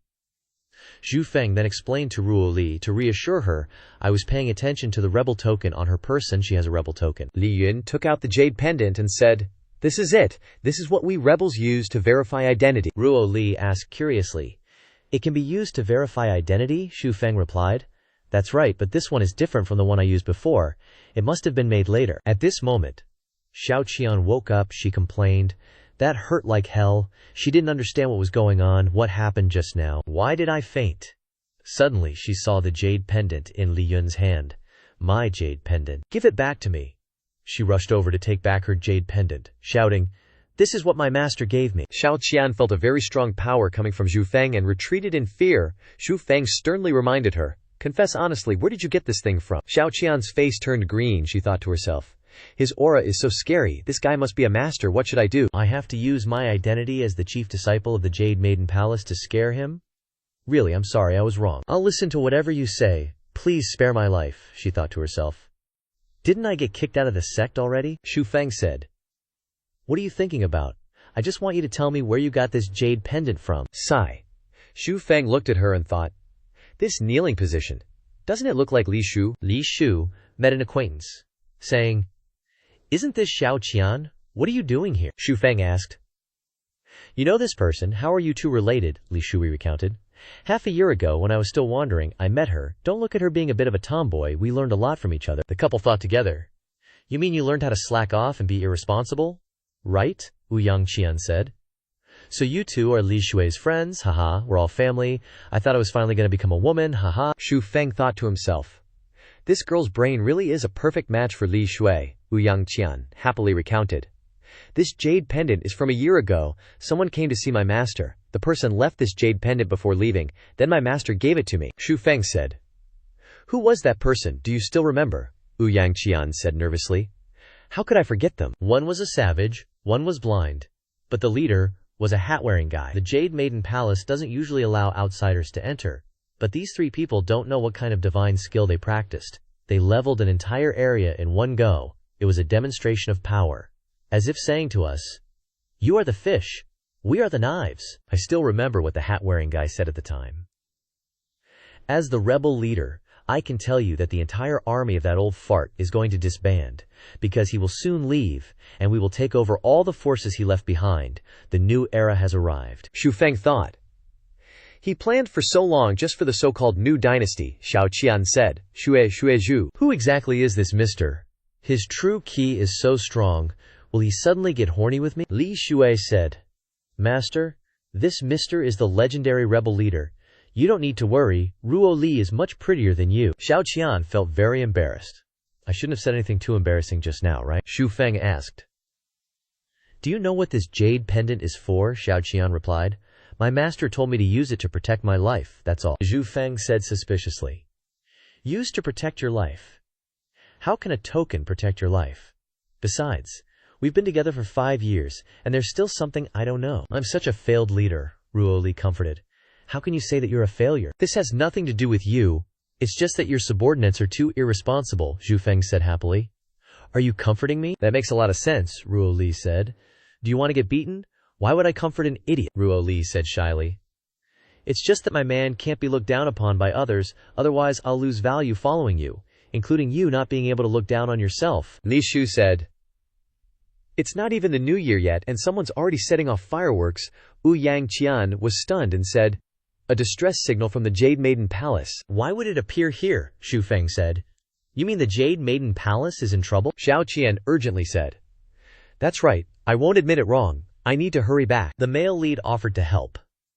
Then let me go with you, maybe I can help with something. There are 3 bad guys threatening a young girl. Next up is you, Jade Maiden Sect's Liang Ruoyu. The bad guy said. The girl said, bastard. The bad guy said, don't worry, I won't kill you, just serve us comfortably. Xiao Qian arrives with a kick to the face of the thug. You guys go and curse at him, you damned bastards, you dare to touch someone from our Jade Maiden sect? The girl was overjoyed when she saw her senior sister, Xiao Qian said confidently. Don't be afraid, I'm here. The girl thought to herself. Senior sister is so confident, she must have gained some achievements from years of training outside. Dazed, Xiao Qian announced. After traveling the Jianghu for half a year, I finally realized the truth, making the thug exclaim, such terrifying aura. What kind of tricks does she ultimately want to use? Xiao Qian shouted for help. Help me! Leaving the little junior sister completely stunned. She shouted at her junior sister. You idiot! Are you planning on doing nothing? Aren't you even going to call for help? Do you want us all to serve these men? The thug said. No matter how much you shout, no one will come to save you. Your lives will become the foundation for the establishment of our new dynasty. Suddenly, the 2 behind him kicked the bucket. It turned out the male lead made a move. He said, remnants of the previous dynasty? Or should I call you the new dynasty's lackeys? The thug asked, who are you? In his head, he also sensed the male lead's strength. This guy is really strong. We need to call everyone from the manor to have a chance of defeating him. He fired a signal flare, an arrow piercing through the clouds. An army of thousands of horses. Quickly heed my command. Then he said presumptuously, you alone have no way to defeat us. There's still time to run. But then he suddenly realized the situation wasn't quite right. Strange, where is everyone? Why haven't they arrived yet? The male lead said, don't rush, they're getting ready to come down. Making the thug wonder, come down. One of his men fell to the ground. He shouted, isn't that the hidden dark assassin? Then one by one, people fell, all killed by the male lead. He could only exclaim, monster, the male lead said with a fierce look in his eyes. I'm very curious about the new dynasty you mentioned. Could you carefully chat with me about it for a bit? That junior sister asked. Xiao Qian. How did you manage to invite such a strong senior sister? She fantasized, laughing loudly. Of course, it's because of my charm, the junior sister said suspiciously. Senior sister has indeed reached that point. The Jade Maiden sect's top disciple is now someone's chambermaid. Xiao Qian shouted. What are you thinking? I'm not selling myself. The male lead asked the thug. Speak, what's your name? Who is your superior? My name is Shu Taohua. My superior is the infamous Zhang San. The male lead grabbed his hand and broke his bones, causing him pain. The male lead said, Don't worry, it won't be fun. I'll do it slowly until you talk. That person's face was covered in sweat as he said, His name is Li Si. The male lead's gaze was sharp and imposing. Xiao Qian gave her suggestion from behind. No way, this guy won't give in without strong tactics. Too bad I'm not good at interrogation. Is there any way to make him tell the truth? He still stubbornly said, Haha, try using a beauty trap to make me happy and I'll reveal everything. He thought to himself, I'm not even afraid of death. What can you do that I haven't thought of? Xiao Qian offered a few methods.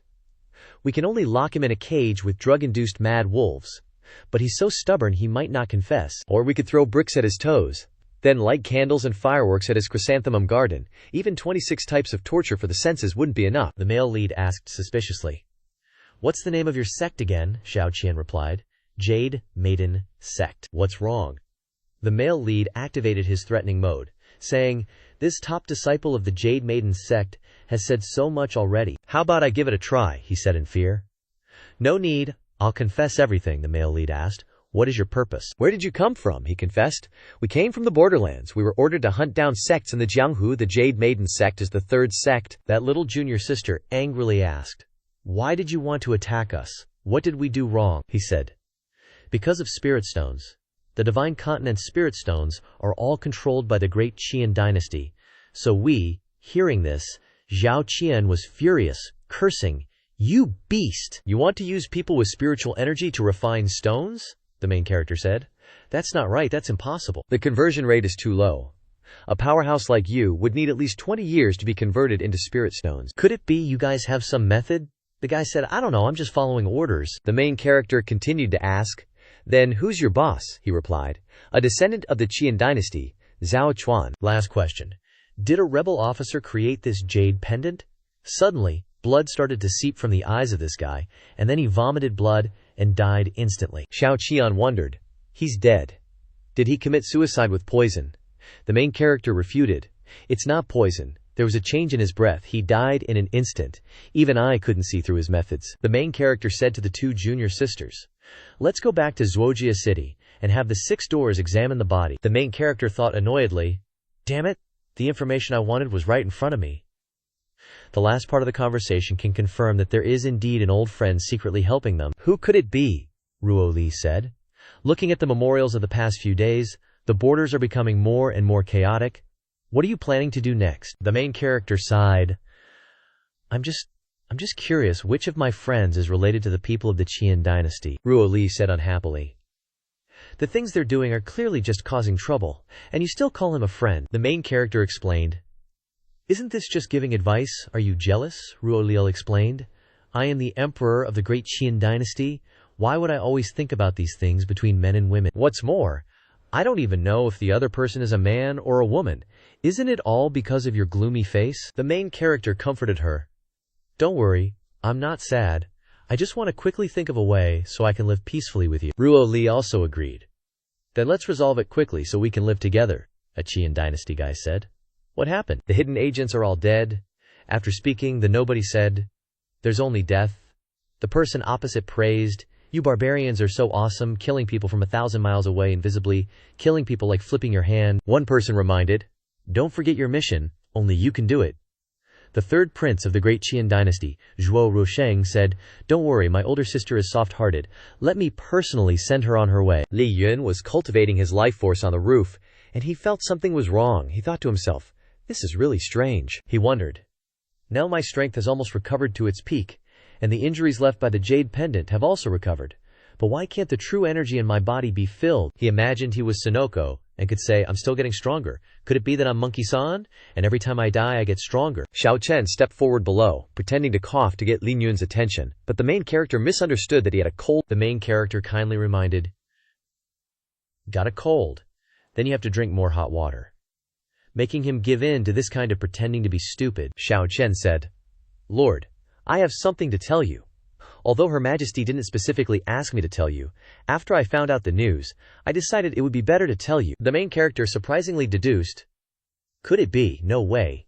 Xiao Chen thought the main character already knew about it, and replied, "That's right, it's that could it be, maybe you've heard the news." The main character didn't finish hearing the story, and judged the last sentence, "Is she pregnant?" Hearing this made Xiao Chen furious and cursed, "Pregnant-year-old man. It's that a prince has returned to the capital." The main character looked indifferent. "Just a prince. If he dares to cause trouble, just arrest him directly. Wouldn't that be fine?" Xiao Chen explained, "Things are not as simple as you think. This time, it's the third prince who has returned. He once mentioned the national war game to Her Majesty." The main character asked again, "The national war game?" Xiao Chen recounted the events of the past. The crown prince that year was originally the first prince, but his personality was strange. When the rebel army rose up, he left home alone and never returned. At that time, Her Majesty was busy with the affairs of the rebel army, so she didn't establish the position of crown prince until her death, which caused the national war game later. At that time, all the princes and princesses participated in this struggle, and finally, based on Her Majesty's methods, she won the throne. The main character said happily, "I understand. You want me to solve him halfway?" Xiao Chen said weakly. "That's not it. This guy got some merits and got injured at the border. That's why he got the chance to return to the capital for a break." Xiao Chen's eyes sharpened. He guessed the suspicion. "But there's one thing I'm really curious about. You'll understand after you see it." He handed the male lead a scripture.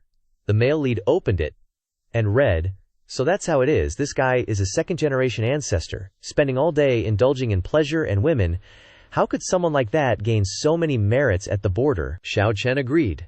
That person said, "That's right, I suspect that it's possible that the third prince is colluding with the remnants of the previous dynasty. Those merits were faked by him, and this time he has another purpose." Xiao Chen's expression became thoughtful again. The male lead happily said, "Then that's perfect. This time let's lure the snake out of its hole and see what they're plotting." Xiao Chen continued to report the news. "Also, the corpse that you brought back to us before has been examined." The male lead asked, "Did you discover any clues?" Xiao Chen replied, "Only that his qi and blood suddenly flowed out and caused his death. There was no poisoning, and no other useful clues were found." The male lead pondered. "That's not normal. What methods did they use to kill him?" Suddenly, a shout came from outside. "Let go of me," the male lead said. "That's Li Shui's voice. What happened?" Li Shui angrily said to a tall guy who wanted to take her away, "I said let go of your stinky hands. Don't you understand human language?" The bearded guy said disdainfully, "Our prince took a fancy to you. That's your good fortune. Don't be ungrateful. It's just for one night. It's not like we won't let you go. You even want to become a royal concubine." Li Shui decisively kicked him in the crotch, causing him to tremble in pain. Wu Yangqian said, "Let's go, don't bother with them." The third prince appeared from behind, saying, "Ladies, hold on, you hit my people and still want to leave." Xiao Qian retorted aggressively, "Spit it out! What do you want?" The third prince said with interest, "I just like your temper. It's suitable to be a chambermaid." The male lead stepped out from behind and said, "I also really like your temper, you stinky little brother." "I didn't expect you to come directly to my house," Li Shu and Wu Qian shouted. "Landlord, mister." The third prince turned around and said, "Where did this bumpkin come from, daring to call me a stinky little brother?" Then he ordered his subordinates to attack the male lead. "Cripple him for me. This prince has underestimated our male lead too much," he said smugly. "You really are brainless. Still want to be a hero to save the damsel in distress. Too bad you met someone you shouldn't have offended. Leave him with a breath." "I punched him a few times," one of the subordinates shouted. "Your Highness!" The third prince's subordinates were all crippled, lying on the ground in pain. The male lead said, "Leave him with a breath. Okay, I'll satisfy you. You see, your subordinates are all taken care of." Making the third prince extremely frightened, thinking to himself, "How could this be? The bodyguards I carefully selected were all dealt with by him." The male lead just turned his head and smiled. "I already said you're my stinky little brother. Get acquainted. Next I'll use family law to serve." The third prince threatened with a thick face, "Zhu Feng, your martial arts are just so-so. This is the capital. You're making trouble here. It's not a wise choice." As soon as he finished speaking, the male lead slapped the third prince in the face, causing him to fall to the ground, covering his face in pain, saying, "I am the brother of the current emperor, and you are just a country martial artist. If you make a scene in the palace, who do you think His Majesty will help?" The male lead leaned down and said to the third prince, "Clown, how dare you bully my friends? If I let you off, my hands will be itchy. How will I face my wife? That third prince still tried to argue. Your wife? What kind of person is your wife that she can be compared to someone as noble as me? A group of guards rushed over. Xiao Chen ordered his subordinates to arrest the troublemaking third prince. The third prince was conceited, he said to the male lead. Commoner, the people from the 6 doors are here. See if you dare to mess around again. He even shouted, arrest him for me. I must teach him a lesson. The subordinates arrested the third prince instead. Making him not understand what was happening, he shouted, are you crazy? Take a good look at who I am, Xiao Chen said. I don't care who you are. You messed with His Majesty's people and still want to leave. This guy now realized. Wait, His Majesty's people, plus this skill. Could it be that he's the legendary leader of the rebel army? The third prince changed his attitude and said, it's all a misunderstanding, so it's one of us. I was rude just now, please forgive me. In his heart, he thought, must remain calm. I haven't completely offended him yet. In short, approaching him is also for my own purpose. The male lead kicked the third prince straight in the face. The male lead cursed him. Is your brain broken? Picking on my girls and then calling people to chop me? You think we can just laugh this off? The third prince said, frustrated. What do you want? I already apologized. Then he added, harming a member of the royal family is a capital offense, you know. Chen Hai, are you just gonna stand there? Little Chen told the main character. Just kick him to death already. The main character just replied, he's still your brother. Your Majesty, I'll get blamed when we get back. The prince snapped. Show me some respect, I'm still here, you know. The main character called the 2 girls over. Why don't you 2 beat him up a bit to let off some steam? What do you say? Shui Lai said modestly. He's still a prince after all, the main character said. So you're saying this guy's still got that condescending attitude? You guys know who I am. Stop now, and I won't hold it against you. Zhu Lai straight up smacked the third prince on the head. What I mean is, just don't beat him to death. The main character happily replied, no problem. The third prince's painful scream echoed throughout the palace. Spare me, Your Majesty. Don't hit my face. It's my pride and joy, Zhu Li cursed. Serves you right for being so arrogant. Just die already. Shui Lai gave him a good beating. Gotta give it to him. Being a prince, he sure can take a beating. The prince's face was so messed up that even his own mother wouldn't recognize him, Zhu Li said, satisfied. That got it out of my system. He got off easy this time. Little Tian said. He got off easy. If we had tools, it would take even more effort. The main character was shocked. Are all the girls from Jade Maiden Palace this violent? Little Chen assessed the situation and said to everyone, the prince had an accident, I'll investigate. You guys should leave first. The third prince was outraged. The main character hurried to tell his wife, Your Majesty, I want to file a complaint. The third prince harassed me on the main street, almost seriously injuring me. Ruo Lai just smiled and said, really? My husband suffered such a great injustice. Do you need a hug? The main character pretended to be serious. Your Majesty, stop laughing, this is a big deal. That third prince harassed Li Zhu and even hired people to beat me up. Ruo Lai knew the main character too. Well, I'd believe you beat him up, but did you almost beat him to death? The main character said. Forget it, I hate fighting. I don't want to cause you any trouble. Let's just talk and cuddle. Ruo Li added. Don't worry, if he really is colluding with the enemy, I definitely won't let him off. He'll be dealt with according to the law. The main character replied, if we're going by the law, Your Majesty, you've already killed billions of lives from my old Lin family. Look, Ruo Li pouted and said, isn't that my old Zhu family too? Ruo Li assigned the task to the main character. Stop fooling around, take this letter back to Chen Hai for me, and have him give it to the third prince, and grab some medicine for him while you're at it. She thought to herself, he's already causing trouble as soon as he gets back. He must have ulterior motives, the main character asked, puzzled. What did you write? Ruo Li replied, just some words of comfort. The next morning, the severely injured third prince was lying in his room. The servant said, Your Highness, that's not someone we can mess with, the third prince angrily said. That damn traitor. Isn't it just that I flirted with a few girls? The close aide explained. A traitor? Maybe that's how you see it, Your Highness, but in our eyes he's definitely not someone we can challenge. He's the top dog in the world. The third prince stubbornly yelled, Stuff it. I don't care about being the top dog or whatever. I'm definitely gonna make him die. Someone came in to deliver a letter to the third prince.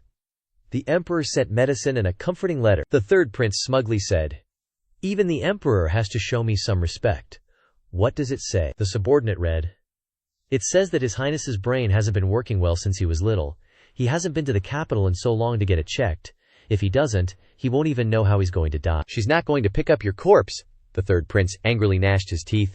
Damn it, contact the shaman of the barbarian tribe for me, I'll make this dog couple die. Late at night in the royal palace, A few guards were playing cards together. One of them said, "Hand over the money." "Don't welch on the bet," one of them asked. "What's this game called?" Another one replied. "It's called Fight the Landlord. The leader of the rebel army invented it. It's very popular." One of them expressed doubt. "But what do you guys think about this third prince?" "I just want to be the dragon, not some meat shield." The ponytail dude goes, "Isn't that easy peasy? I use aura reading. One look and I see it all." Other dude's like, "You know aura reading?" "Is that for real?" Ponytail says. "Totally. I learned a bit from a traveling Taoist, but I only opened one LAN. As long as there's dragon aura, I can spot it with one eye." Other dude asks, "Why didn't you check out that Qian dynasty guy then?" Ponytail says.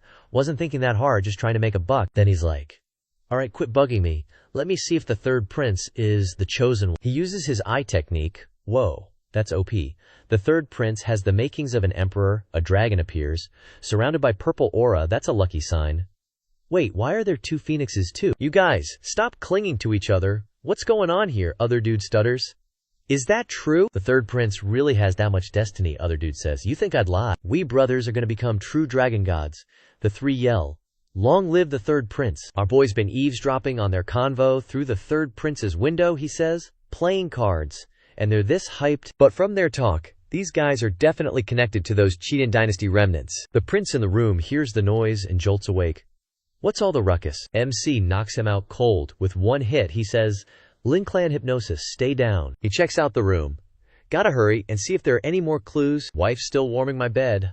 All the bad stuff's getting confiscated, but it's all dirty books." He turns back and curses.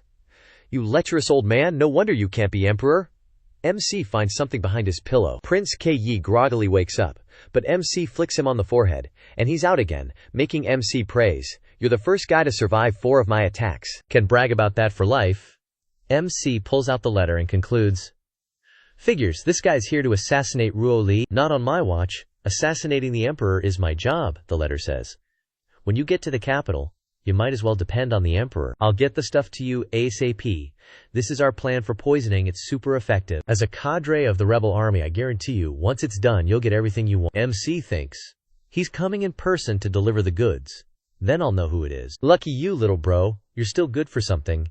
MC looks at him and says, "You keep such an important letter under your pillow instead of destroying it." "What a moron." MC goes back to his room. "Wife, you're still up," Ruo Li replies. "You think I'd let Jiang go out and then sleep alone without a care?" MC teases, "Don't tell me you're used to sleeping with me now. Don't feel safe alone." Ruo Li pouts. "You're the dangerous one. Did you find anything? Did you just off him?" MC replies, "Nah, but I did get some intel. Might even catch a big fish." Ruo Li asks, "What intel? What's the plan?" He says, "Your brother's really in cahoots with the Qian dynasty remnants. He's here to assassinate you, then contact the rebel army, so we'll play it cool and catch them all in one go once we're ready." Ruo Li approves. "Not bad," MC says. "That's just not bad. This is top 2 intel in the world. Took me ages to find." Ruo Li concedes. "There were a few mistakes. Barely passing." MC wonders. "Barely passing? What would be excellent?" Ruo Li cutely says. "Come home early, rest early." The title of second best in the world? That's gotta be behind my Chu Ruo Li's hubby. Today, Li Yun brought his wife a modern-day snack. Ruo Li was super curious about the pile of fries on the table and asked the male lead, "What do you call this fried potato thing?" The male lead explained to her, "These are French fries. Give them a try and remember to dip in the ketchup." Ruo Li tasted the strange food, commenting on the flavor. "Not bad.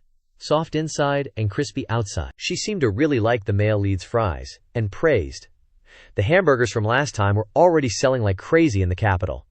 I bet these fries will be a super hot item too." The male lead playfully whined at her. "So aren't you going to reward me a little?" Ruo Li happily said. "Alright, what kind of reward do you want?" The male lead grinned. "How about some intimacy?" Ruo Li Amechi said. "Dream on. The most you're getting is me feeding you. Open wide." She was holding a fry between her lips. The male lead leaned in and bit the fry still dangling on his beloved wife's lips. Lips touched lips.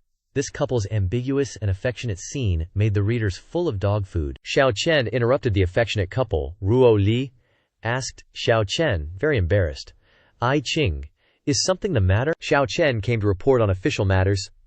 "The third prince has recovered and wants to enter the palace to pay his respects to your majesty, saying it's been a long time since he's seen you and wants to get closer to you." In his heart, Xiao Chen was secretly furious. "You damn traitor. Am I invisible?" Ruo Li continued. get close to me. Wants to build a good relationship with me so he can kill me, right? On the side, the male lead consoled Ruo Li. Just meet him. With me here, we'll play that big fish that took the bait for a whole street. Ruo Li asked suspiciously, what nasty plan do you have now? Then ordered Chen Hai to bring him to the imperial study. The male lead put on an innocent face, saying, how could your hubby, who's so adorable, have bad intentions? The third prince arrived at the imperial kitchen to pay his respects to your majesty. Ruo Li asked him casually, you may rise. I heard you were injured. Hearing this, he complained aggrievedly, I ran into a thug in the capital. He's worse than a pig or a dog. In his heart, he was still deludedly thinking, Ruo Li really cared about him.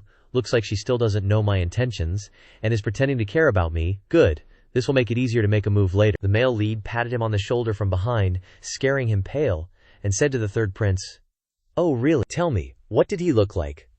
Ruo Li introduced the third prince. Let me introduce you, this is your brother-in-law. Then Li Yun standing right in front of him and asked, tell me, who bullied you that day? Someone's helping you out. This threatening scene made the arrogant prince tremble, and had to make up another excuse to avoid trouble.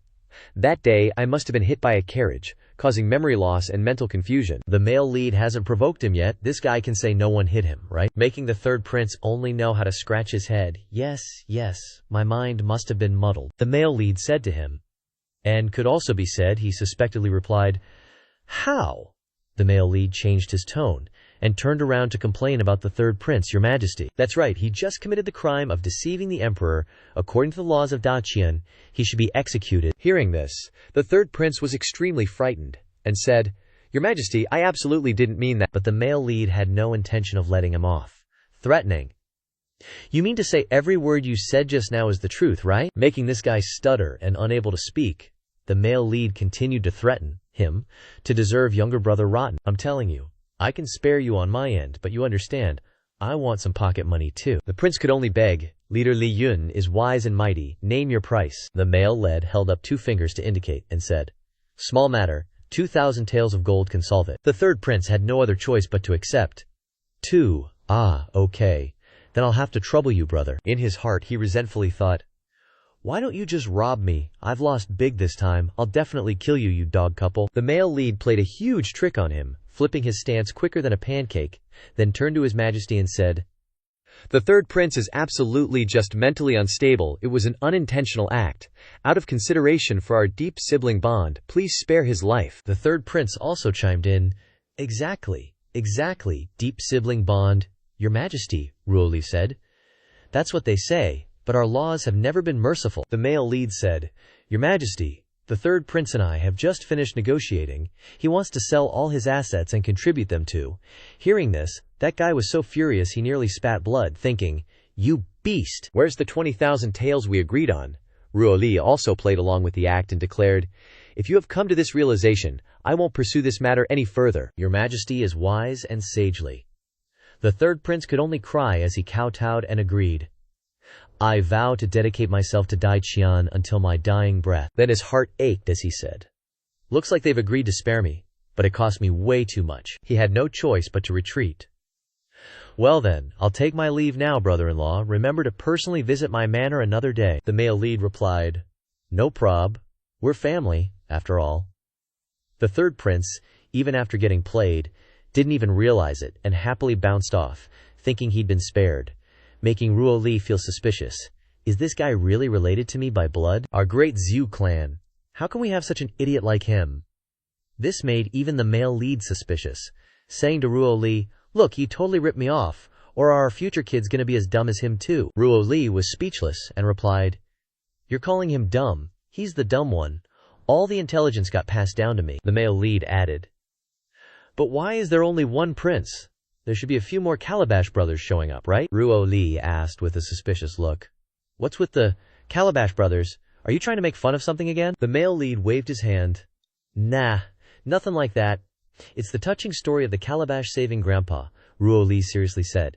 You should be content. With a virtuous, intelligent, and good-tempered wife like me, our future child will definitely be outstanding. The male lead had to retort. Virtuous and intelligent, sure, but your temper. Just then, Ruo Li's face instantly pouted and she said, what do you mean? The male lead laughed and said, I mean, don't jinx it. You might not be so good-tempered when you're pregnant, you know? This made Ruoli roll her eyes awkwardly and say, "How could it be that fast?" The male lead observed from a high vantage point and muttered, "It's been a while. That guy is probably obediently on his way by now. Having visited his manor these past few days, I conveniently pocketed a few things each time I left. He probably doesn't suspect I was spying on him, does he?" The third prince was riding his horse, preparing to leave the manor. The male lead secretly followed him. The male lead said, "This is it. Time to reel in the net." This prince really is an idiot, he joyfully thought. Who knew the leader of the rebel army was just a greedy fool? Even heaven is helping me out. After things go my way, I'll take gold and flaunt it in his face every single day. The third prince's confident attitude made even his subordinate nearby think, the third prince is so confident he truly is a son of heaven. The prince yelled, "This prince has arrived. Stop hiding and scurrying around. I want to quickly deal with that dog emperor." From the bushes, a masked figure wearing a straw hat jumped out. The third prince asked, "Hey, hat guy, is it just you? Did you bring the stuff?" From behind, the male lead called out, "You stinky little bro, where are you?" That idiot even turned back and replied, "Right here, brother-in-law." The whole gang suddenly realized something was off, and startled they yelled, "Why are you here?" The male lead replied, "To deal with you, of course, you stinky little bro," the idiot said to his subordinates. "Don't be scared." "Block him for me," the ponytail guy said. "Don't be scared. The third prince has great fortune. He'll definitely turn misfortune into blessing." The male lead's eyes turned sharp. "Kneel, and I won't kill you." The two subordinates who followed the third prince knelt down and kowtowed, begging for mercy. "We surrender. We were just passing by." These guys knew their place, and quickly scrammed. The third prince could only curse them as a bunch of useless, troublesome wastes. This guy tearfully looked down at his ally below and said, "Good thing your former accomplice is here. We've long since figured out how to deal with you." "Go die, you stinking traitor." The accomplice from behind stabbed the third prince to death. The male lead said, "A neat trick, all right. No witnesses, huh, old friend? Take off your mask. It's about time we met." The masked figure lunged forward, trying to attack the male lead, but the male lead was a step faster and dodged. The male lead stepped on his hand, pinning him down onto the cracked ground. The male lead said to the masked figure, "Who are you? I don't recall having a friend who employs such underhanded tactics. If you're not someone I know, I won't hold back. My next move will take your life." His mask slowly cracked, then shattered into small pieces, revealing a sinister smile. He chuckled. "Leader, you've gotten slow after getting married." The male lead was utterly surprised. "Luo Chengzhu, why are you here?" "What do you mean, I'm not your leader?" The guy's body emitted a burst of light, a loud explosion, and the masked figure vanished. The male lead was left alone, thinking, "Were you controlled by someone? What did those words mean? How could I be slow?" The male lead noticed a golden needle behind him, picked it up, and said, "This needle, coupled with someone's ability to control, could it be him? If it's him, wouldn't everything I've done be too smooth?" The male lead looked at the golden needle and said, "Have I overlooked something?" The male lead pieced together the events. The third prince entering the capital, controlled puppets. Then suddenly, as if realizing something, he exclaimed, "This is bad. Ruo Li, those bastards, how did I not realize it until now?" The male lead started reasoning from the beginning. The third prince is just a pawn to lure me away. Their target is Ruo Li. Meanwhile, inside the imperial palace, a bizarre iron-clad figure with 4 arms looked like a spider. It lunged to attack Her Highness Ruo Li. Fortunately, Chen Hai arrived just in time, slicing off one of its arms. Chen Hai said to Her Highness Ruo Li, "This subject almost failed to protect you in time, a crime deserving 10,000 deaths." Ruo Li said, "You need not blame yourself. What exactly is this thing?" Chen Hai said. "This is probably a beast king created by the Wu shamans of Nanman. I've encountered similar monsters when I was at the border." The monster suddenly jumped to the ceiling, using the momentum to dive down like a drill, attacking Chen Hai. Chen Hai prepared his stance, drawing his sword, and said, "Let me broaden your horizons with these petty tricks, the true strength of a Tianhua realm human. I don't even consider those petty thieves in my eyes as people." Chen Hai unleashed his power. One strike, the destructive force was indeed immense, splitting the monster in two. Her Highness Ruo Li wondered, how did it infiltrate the palace? Do the Wu shamans of Nanman have such methods? Chen Hai frowned and said, "Wu shamans do not have true qi, nor do they emit killing intent when attacking. Furthermore, Wu shamans can control beasts from thousands of miles away, making them difficult for ordinary experts to detect." In his heart, he smugly added, "Of course, experts at my level can't be hidden." Just then, Sharp iron spikes suddenly grew all over the monster's body. "This is bad, Your Highness, be careful." Those spikes attacked Her Highness Ruo Li unexpectedly. Fortunately, Chen Hai blocked in time, protecting Her Highness Ruo Li, but those iron needles pierced straight into Chen Hai's body. Chen Hai suppressed the pain, loyally saying, "Your Highness, rest assured, I vow to protect you completely, even if it costs me my life." Li Yun thought to himself. Is this hidden weapon poisonous? Damn it, as long as I stabilize my true chi, the poison won't spread. The iron monster opened its mouth, revealing an arrow ready to attack Chen Hai. Luckily, the male lead arrived just in time, kicking the monster into pieces, and the arrow it was about to fire luckily missed Her Highness Ruo Li, only grazing her hair. Chen Hai stood to the side, secretly relieved. Fortunately, it missed.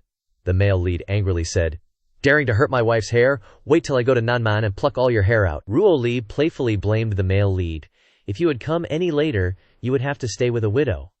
The male lead replied, "I will admit my mistakes and accept punishment when I get back, but worthy of being my wife, you are so calm, even when facing a life-and-death crisis." Her Highness Ruo Li gave a gentle smile, saying, "Because I believe you would definitely come, and in time." Li Yun thought, "I was careless this time, but if they have been planning for so long, it's not just Chen Hai's strategy. Even if I hadn't caught up, Chen Hai could have probably managed. Could there be another purpose?" Chen Hai, due to the poison-taking effect, was dying. Ruo Li said to the male lead, "Hurry and call the imperial physician."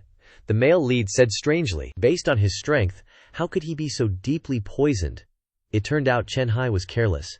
Seeing this dog thief dare to offend Her Highness, the blood rushed to his head, and his true chi wasn't maintained, causing the poison to take effect. In the forest, an arrow flew towards the resting Nanman man. He said, "The mission is complete. Time to return to Nan'an." Then he took a letter from inside the arrow.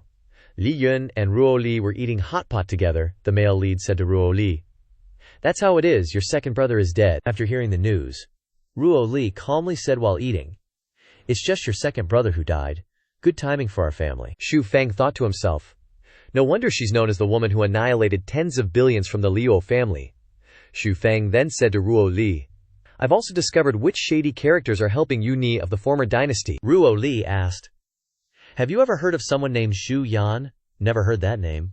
Ruo Li stopped eating and said, "It's him again." She continued, "The medicine Saint Xu Yan, back in the rebellion, he saved so many people in need, very compassionate. Of course I've heard of him." "But why is he doing this now?" Xu Feng also said, confused. "I don't know either, I can't even believe it." Xu Feng recalled the image of his friend, sacrificing himself to save others, and wondered, could it be that battle ultimately changed him? Ruo Li's eyes drooped, showing clear sadness, as she said to Xu Feng, "I'm sorry, I've kept you busy during this time. Knowing news about Xu Yan must be very upsetting for you." Xu Feng comforted his little wife. "It's all small stuff.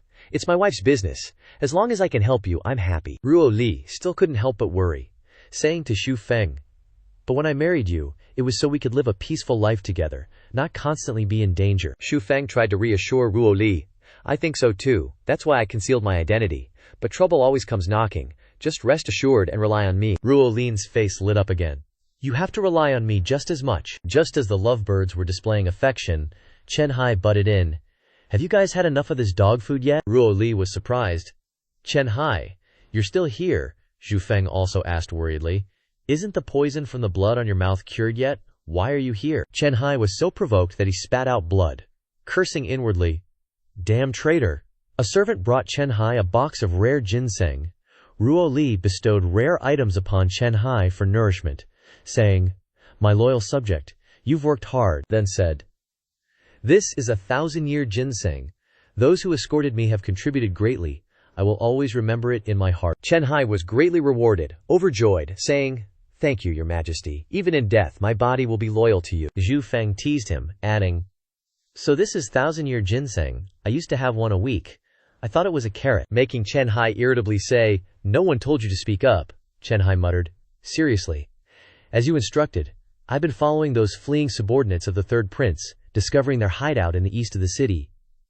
But by the time I arrived, my men had already been dealt with." Xu Feng thought, saying, "Then they've probably gone towards southern Man. Little Chen, go and capture them immediately." Xu Feng said, being able to easily deal with the people of the six doors. Their strength is probably not weak. Your speed isn't fast enough, you won't catch up to them. They've probably reached the border of the Great Xi'an by now. Let me go. Chen Hai was unusually happy, saying, Right, your speed is fast, everything is fast, Zhu Feng suspiciously said.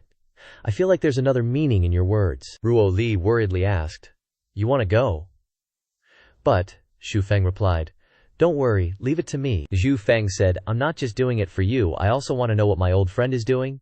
If I catch those people, I think I'll find out a lot of information. Ruo Li thoughtfully said, That's good, then take some medicine with you, in case you get injured. She ordered the servant.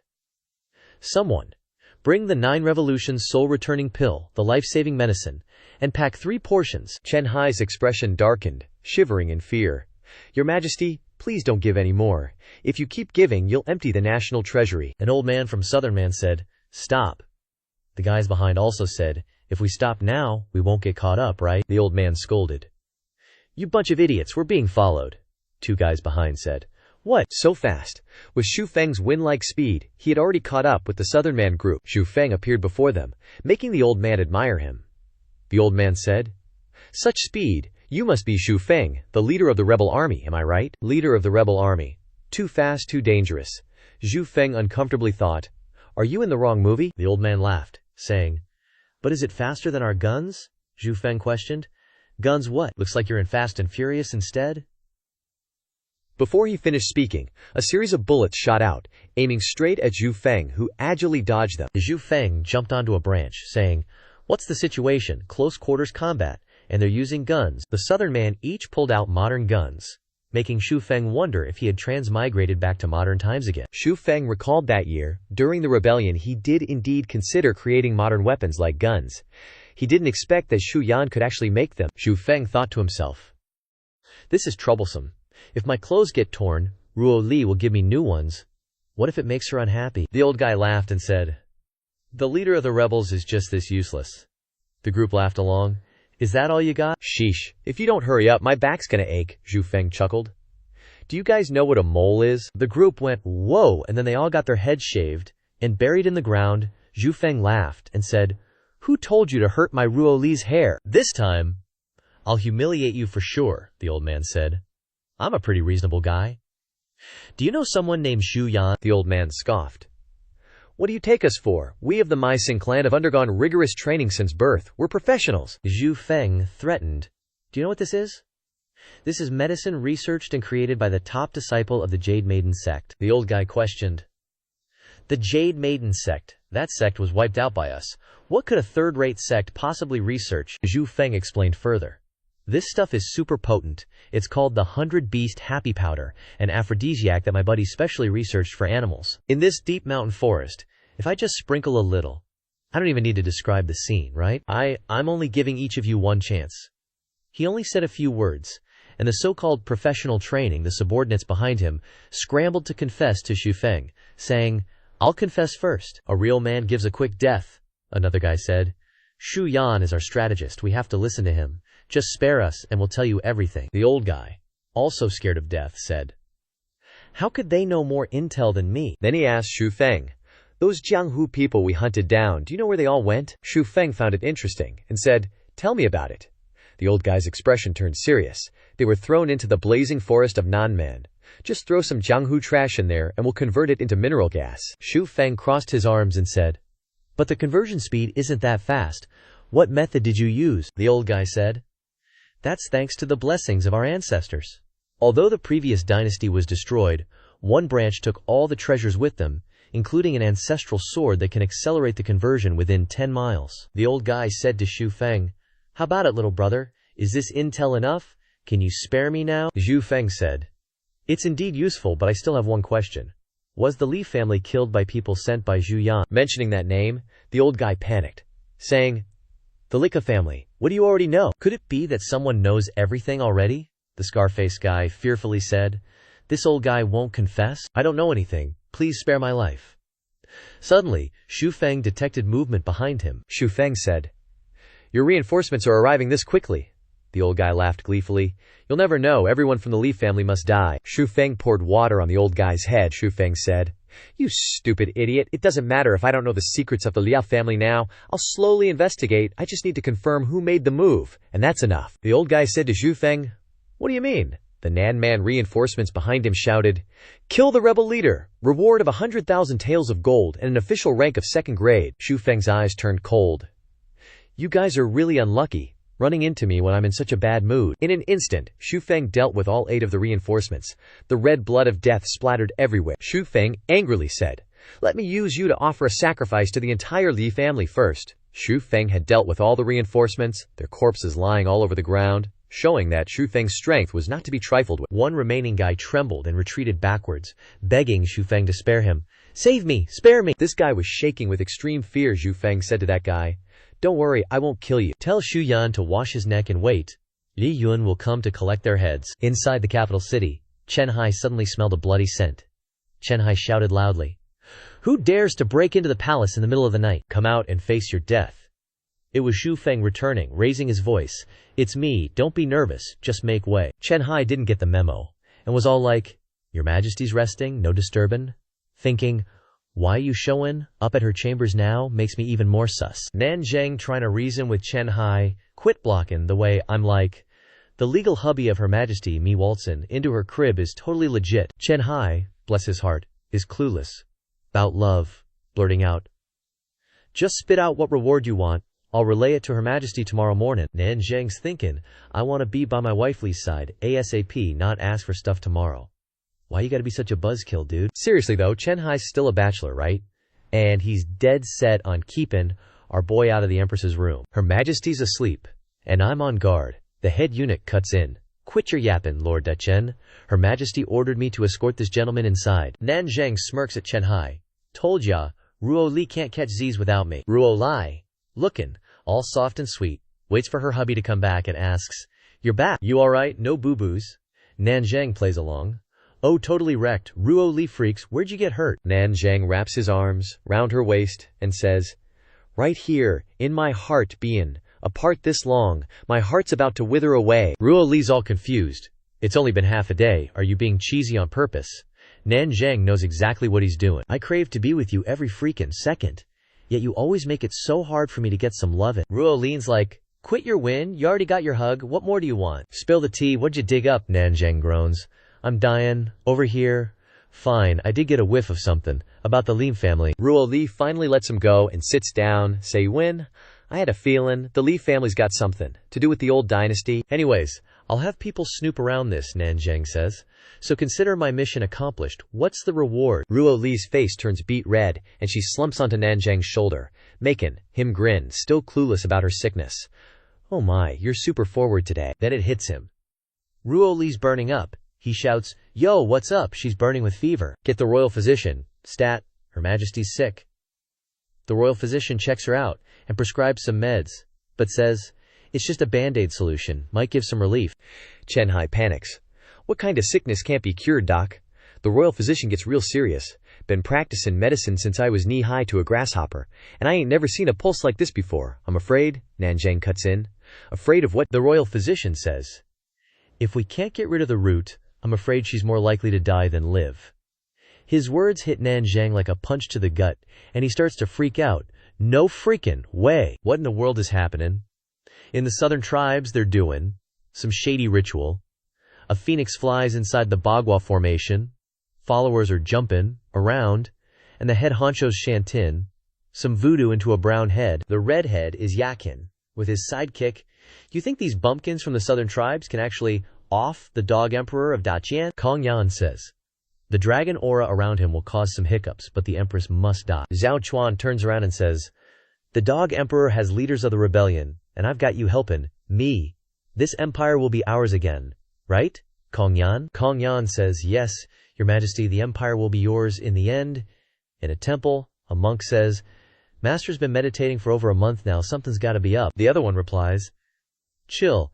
I heard Master laughing last night inside. Truly a master, truly a master. Meditating's boring but still enjoying himself." The other monk says, "Our cultivation's definitely not enough." The monk inside snickers. "Training my butt.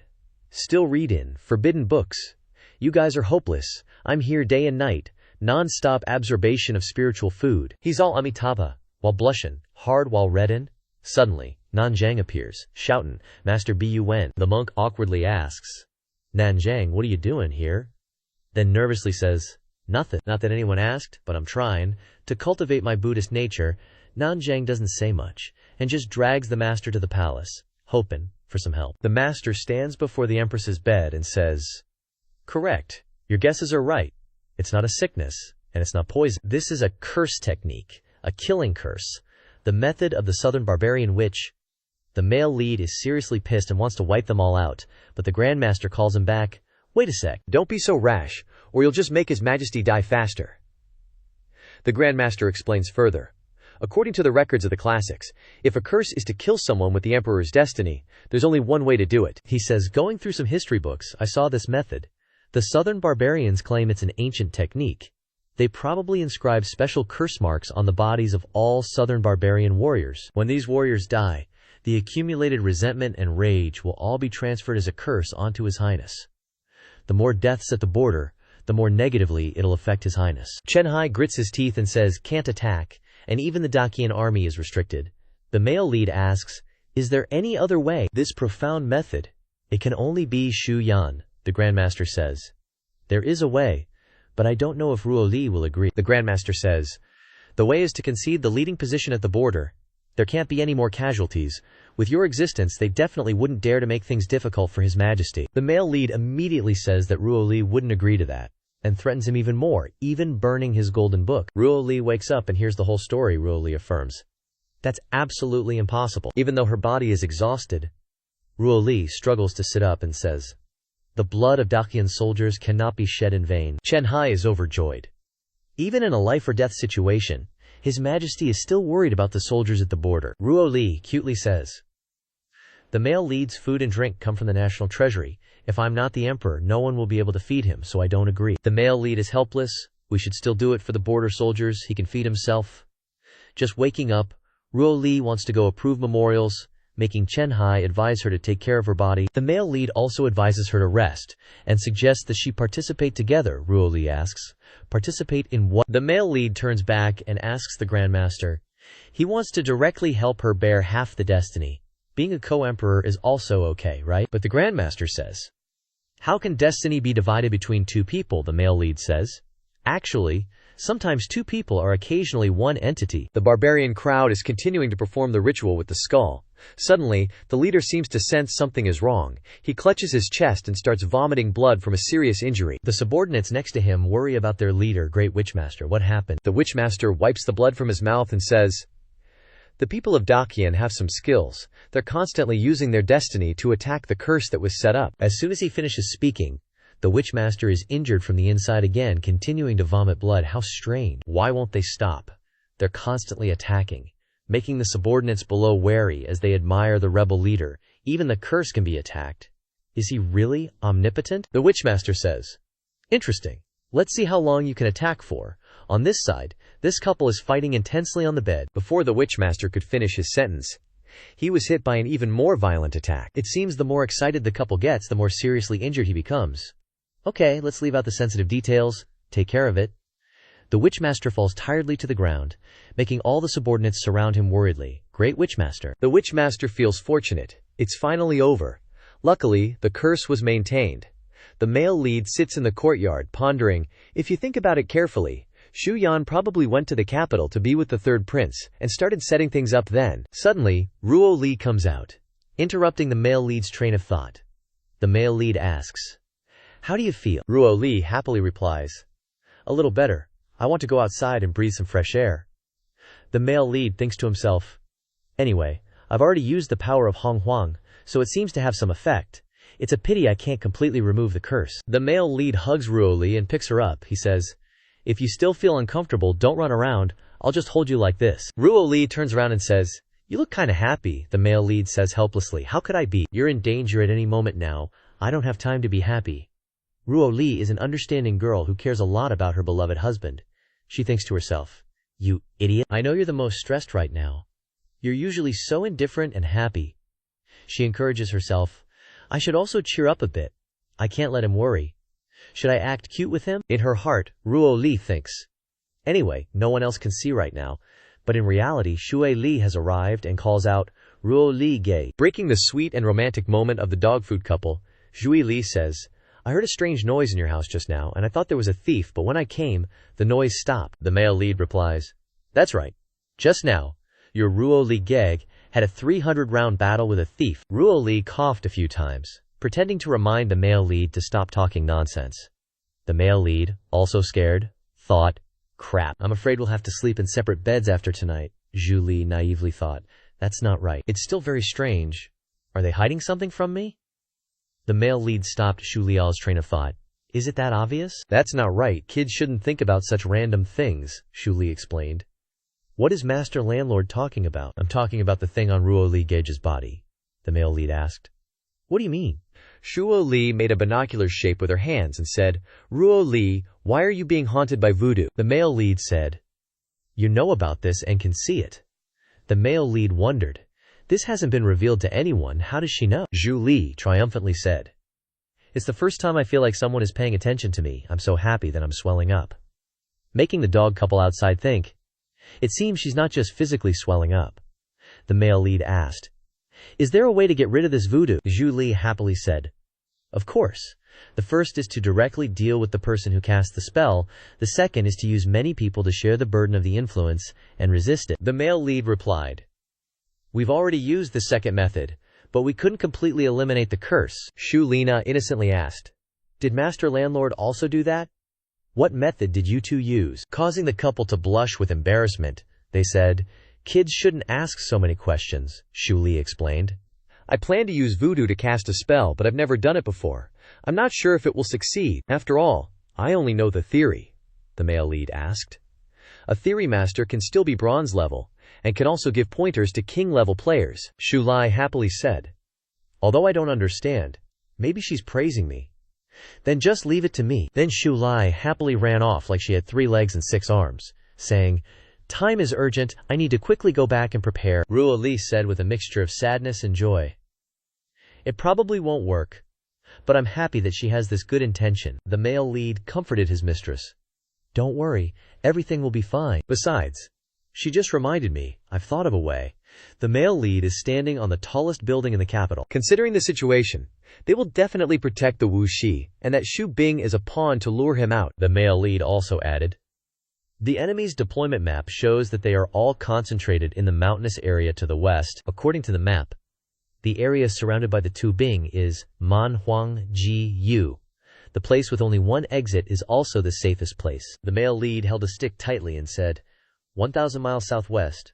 The altitude is 3,400 meters. The male lead used modern algorithms to calculate the destination, he said. The Pythagorean theorem and the 3-angle 3-level 3 function also helped me out. Using his nemesis power, he launched a streak from Xu Yan, who was treating the Wu Shi, he said. The pulse is stable. After all, he is the leader. Who knows what tricks he still has up his sleeve? Suddenly, as if something was triggered, the shield launched by the male lead hit the Wu Shi directly, but Xu Yan caught it in time, saving his life. However, Xu Yan's own hand was also injured. He examined it and said, This is a long-range crossbow bolt specially used by the Forbidden Army. Flying from outside for 1,000 miles to here, I really underestimated your strength. Xu Yan smiled and said, You are indeed a strong opponent. Leader Li Shu drew a large circle with a strange face, and then she danced around the circle to prepare for the ritual. The male and female leads were also present. The male lead asked, How do you feel? Ruo Li replied, I don't feel anything. The male lead frowned and said, It seems that the crossbow bolt just now didn't directly kill the man's Wu Shi. I was so wrong. Now I can only place my hope on the dumb kid Li Shu. The male lead asked Li Shu, Why did you choose this place? Li Shu explained, Because I want to borrow the power of the dragon vein of this major checkpoint. According to Feng Shui, this is the place with the power of the dragon vein. Li Shu pointed and signaled to the two, You two just lie down there, hold hands. Whether it succeeds or not, let's see this time. Ruo Li and the male lead followed Li Shui's instructions. The two held hands and lay on the circular path with strange symbols. Suddenly, a strong light burst out from the imperial palace. When the male lead opened his eyes, he saw his soul floating in the sky. Xu Feng wondered to himself, Do I have a hole in my soul? Was I cursed by Li Shu? I'm totally dead. The male lead's soul continued to float in the sky. Then he said to himself, I should go home and see what's up. So fast. Is the speed of a spirit body this fast? I'm already there in a flash. Now that I'm a spirit body, can I walk through walls? Ruo Lai never let me see what's in this cabinet. I kinda wanna see what she's hiding. The male lead passes through the cabinet door and sees letters and gift boxes. The male lead happily says, Aren't these the love letters I wrote to her years ago? And all the little gifts I gave her? The male lead says, No wonder she doesn't let me see, still as proud as ever. A loud noise startled the male lead. What's that? Outside, a majestic golden dragon appeared before the male lead. The male lead didn't understand what was happening. The dragon flew around him and seemed to want him to follow it. The male lead realized this and asked, You want me to follow you? The dragon led the way, taking the male lead to the Nan Man's hideout together. The male lead smiled and said, Is this where that wretched wizard is hiding? The wizard in the tent had gradually recovered, and he clenched his fist in anger, saying, Damn it! You made me so miserable again. I will never forgive you, Dogstemperer. Suddenly the male lead appeared before him. You don't have a chance. Without another word, the male lead drew his blade to butcher the flesh. The wizard was terrified and panicked, saying, How are you here? Guards. The male lead directly slashed at him.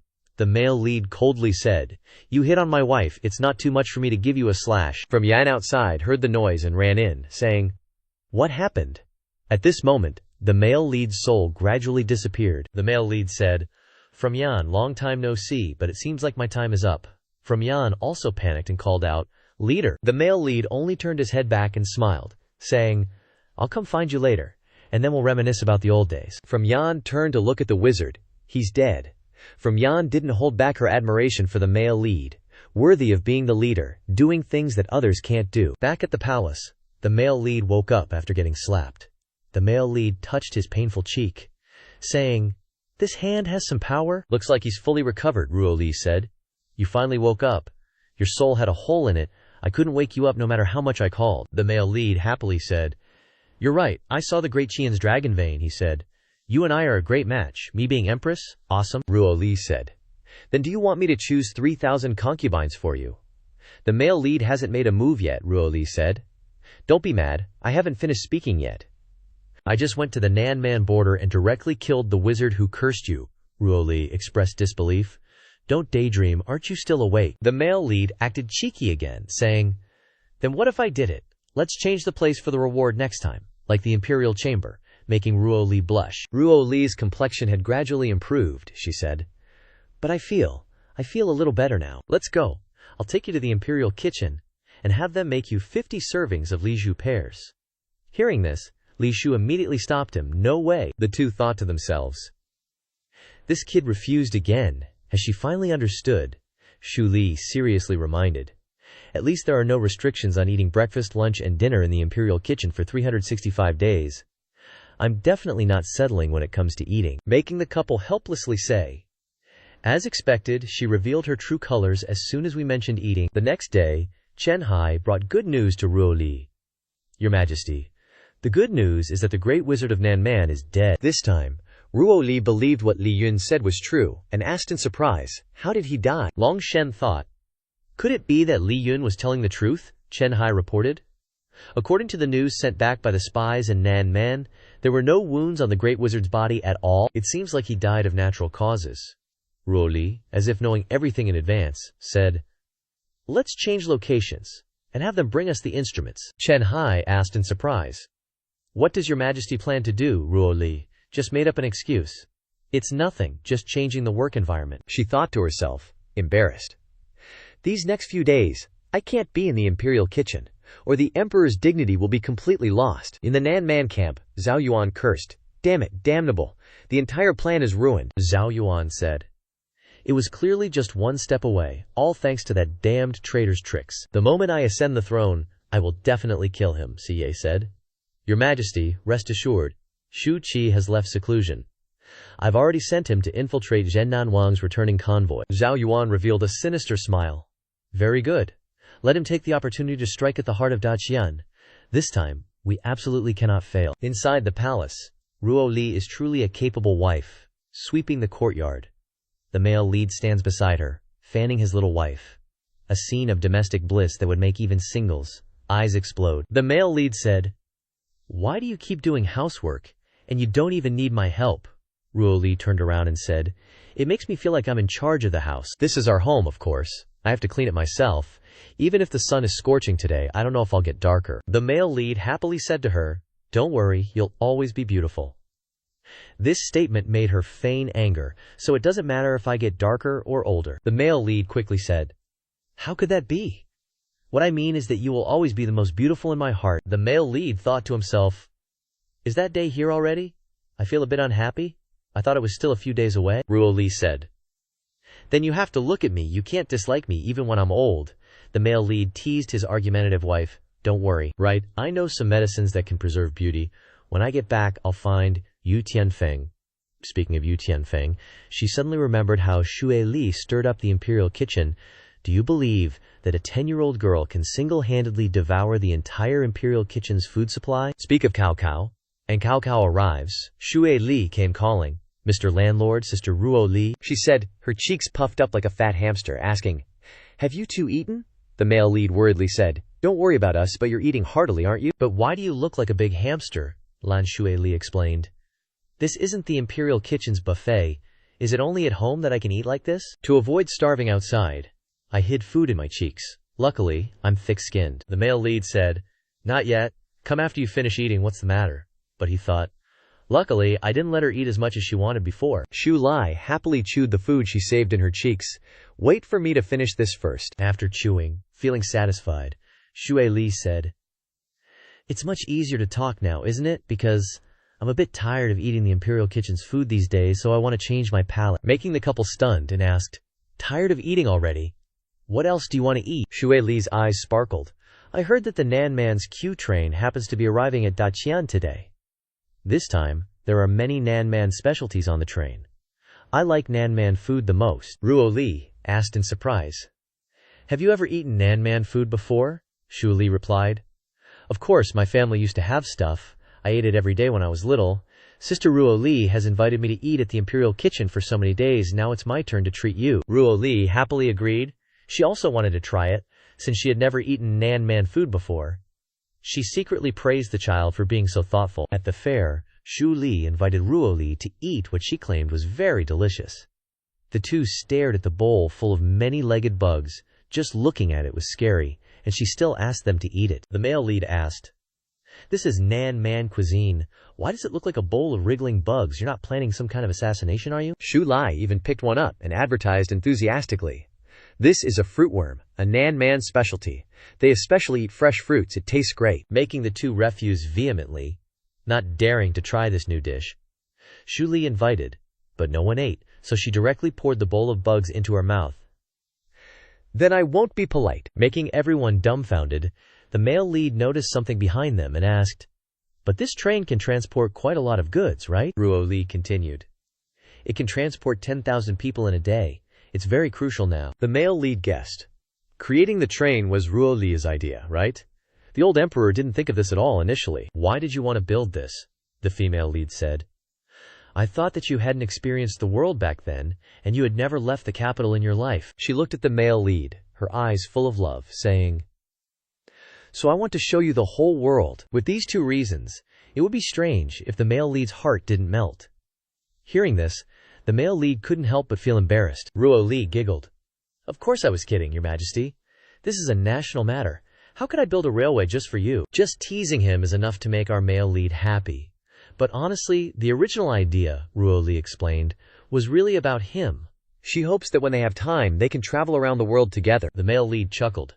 "What a coincidence. I was thinking of just straight up robbing a train and taking you around the world." Ruo Li said, "Promise me that first." The male lead teased, "Now he's gonna go rob a train. I wonder if our house will get raided," Ruo Li said. "Not that. I mean the world travel thing you mentioned." The male lead obviously knew. He just didn't tease his silly wife for falling for his trick. The male lead held out his pinky. "But this I'm not kidding about, Your Majesty. I promise you, I'll definitely take you around the world." These two pinky swore. "Talk about a romantic dog food moment," Ruo Li said. "Then it's a promise. Pinky swear." They swore they'd never change in this lifetime. A blood-curdling scream rang out. The male lead asked, "What's going on?" A group of people with whips were beating innocent civilians. This must be a scene of bullying the innocent. The whip-wielding thugs escorted a white-haired dude who was swaggering and yelling, "A bunch of lowly commoners. Scram. If you don't want to die, get lost." That white-haired dude was bossy and looked down on everyone. That's right, commoners should know their place. "What right do you have to ride on the same train as this prince?" that white-haired dude said loudly. "This train belongs to our royal family." He's really abusing his power to bully others for no reason, and added, "You should be grateful." Seeing the whole thing, the male lead asked, "Who's that loudmouth?" "He's Zhenan Wang. He's always been on the border," Ruo Li revealed. "If you go by bloodline, he's also my uncle. He didn't even come when I ascended the throne last time. I heard he's back this time specifically to congratulate me." The male lead said, "Another one from the old Zhao family, huh? No wonder the border's a mess and he's still strutting around like this. What exactly is this Zhenan Wang pacifying? Is it Bai Niangzi? Is that too derelict of my duties?" Making Ruo Li slightly blush. "Am I considered derelict of my duties if I'm with you all day?" The male lead said, "No. You're considered to be squeezing the last drop of strength out of the common people. I'm overworking you. That's 2 crimes. Ruo Li huffily said, "Then I won't be with you anymore. You can just spend all day reviewing memorials." The male lead immediately begged, "Don't. If I don't go to hell, who will? Just aim for me." This guy called someone to transport goods. Move these goods to this prince's mansion. Seize public funds. The commoners were panicking and begging, "My lord, these are all our possessions. Please spare us." This guy wouldn't listen and raised his whip. "You want to get beaten to death, huh? How dare you object to this prince's decision?" Suddenly, the whip in his hand disappeared with a swish. Turns out the male lead snatched it away. The male lead appeared behind him, saying, "Your whip is in my hand," he shouted. "You little punk, give it back to me." "You believe I'll summon lightning to strike you, Ruo Li?" Your Majesty spoke up. "Is Zhenan Wang this mighty now that you've just arrived in the capital? Do you even have your Majesty in your eyes?" This guy pretended to be respectful. "It's your Majesty. It's all a misunderstanding. I just wanted to chase away some lowly commoners. I just used some strong language. This train isn't bad at all. Build a private railway for me when you get back. Anyway, it's also a great thing to give those commoners some work," she said. Zhenan Wang. This train isn't for personal use, it's a national treasure. How can you build one just for yourself?" This guy brazenly said it was just a bit of silver anyway. If the national treasury is short on silver, just collect some taxes. It's a small matter. The male lead asked softly, teasingly. "Besides her, everyone else is a nation wrecker," making her not know what to think. Could it be that our Zhu family bloodline is really that bad? "What kind of dumb relatives are these?" Zhenan Wang asked the male lead. Could it be Her Majesty's husband, the legendary leader of the rebel army?" Flattering the male lead happily said, "I've heard the name for a long time. This whip isn't bad either. Can I borrow it?" This guy happily said, "This whip isn't ordinary. One hit will tear the skin apart." The male lead pretended not to believe. "Is he lying to me?" he affirmed. "Can I be faking?" His gaze turned to the crowd. "Aren't there ready-made targets? Why don't you try it out?" Xu Feng chuckled. "Rather than be polite, I'll follow orders." That guy even said happily, "Being hit by the boss is an honor." Little did he know, he was the one about to get hit. Xu Feng didn't hold back, cracking a whip right across that jerk's face. He yelled in anger. "Are you blind? Why hit me? Hit them," Xu Feng cheerfully explained. "He's been a rebel for ages, just a occupational hazard. This old geezer's kind of fun. Gotta think of a way to mess with him," Zhenan Wang thought. "This country bumpkin, you're just His Majesty's boy toy. I'll find a chance to make you lose face." Xu Feng noticed the guy behind the old man. "Who is that guy though? Why did he want to bolt the moment I made a move? He's not even my target." Xu Feng deduced, "He's hiding his killing intent. What's he so afraid of? Does he think I'm going to attack him?" The old guy kept brown-nosing, offering Ruo Lai a few boxes of Deng Shen as a gift. Ruo Lai said, "I appreciate the thought, but Zhenan Wang should just give these things directly back to the common folk, and then hurry back to the border." On the surface, he looked like he was obeying Her Majesty, but in his mind he was thinking, acting all high and mighty? What a clueless broad. Then he and his subordinates left. Xu Feng coaxed Ruo Li. "Don't be mad. Every family has a few dimwits, right?" Ruo Li said, "I'll have people keep an eye on him until he leaves the capital, just to prevent any trouble." Xu Feng joked, "What kind of trouble could he cause? At worst, he'll just have an accident and his body won't be found." Ruo Li reminded her husband. "You still have some reputation in the army. Don't cause any trouble," Xu Feng said. "Honey, I have no idea what you're talking about." The little wifey said sternly. "Don't tell me you want me to send you to guard the border." Xu Feng knew better and said, Alright, for that I'll just keep being a tool of the sect. Wife will always provide for me, right? Those words made Ruo Li super embarrassed. Dream on. That thunder guy was far away, but his heart was still uneasy. Danger, danger, he thought fearfully. Have I been exposed? Calm down. The strength he displayed isn't as powerful as the rumors say. With my strength, I can even beat Tu Chen Hai. Everything is always according to plan, Xu Feng asked. So I'm going to attend the banquet, Ruo Li said.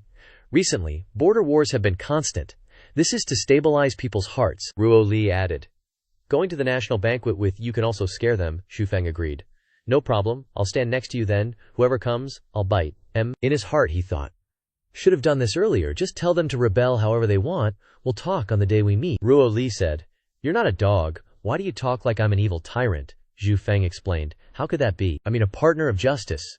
You are justice. In his heart, he thought his wife still had the kindest heart. But in Ruo Li's mind, it was different. I want to let them see how awesome my husband is, and then see if they dare to be angry without saying anything. Then it's decided.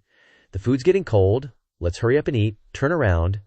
And the food on the table disappeared without a trace. Li Shui mumbled with her mouth full. Eating and drinking is like fighting a war. You guys are too weak. No one can beat you. Xu Feng pinched Li Shui's cheek, reminding her. You're saying that to the most awesome person in the world since saving Her Highness. You're getting way too cocky. Li Shui said happily. With Ruo Li protecting me, of course I'm not scared. You definitely have seen Ruo Li's troops. I only need one finger. Before she finished her sentence, Ruo Li spoke. After that year, why didn't you just directly attack the capital? Xu Feng defended.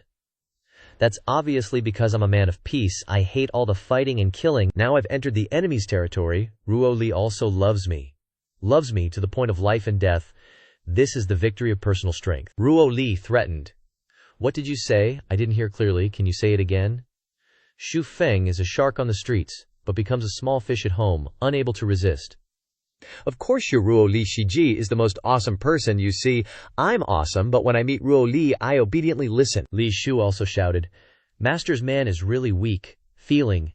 If I was in my previous world without Zhenxi, she would knock me out, then drag me to the Civil Affairs Bureau and directly register our marriage. Thunder was still thinking.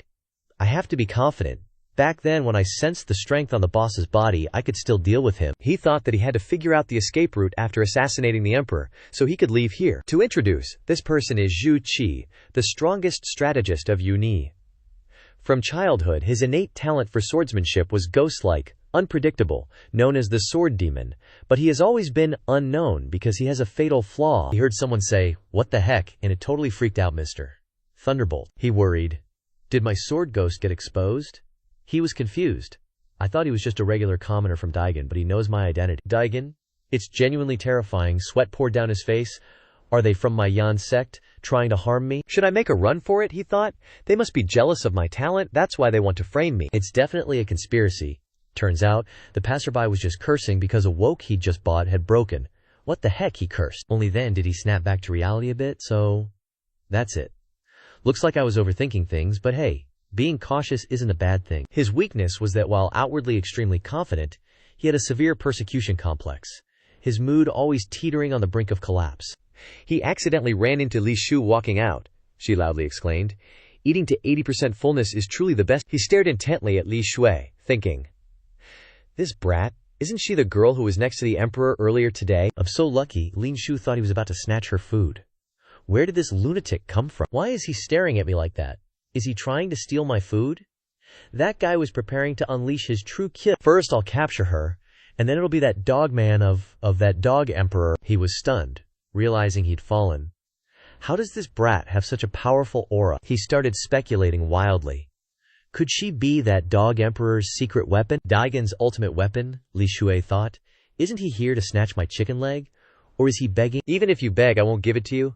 It turned out the male lead had transmitted his true Qin to Lin Jue right behind the wall where she stood. Just to give that guy a fright, Ruo Li asked.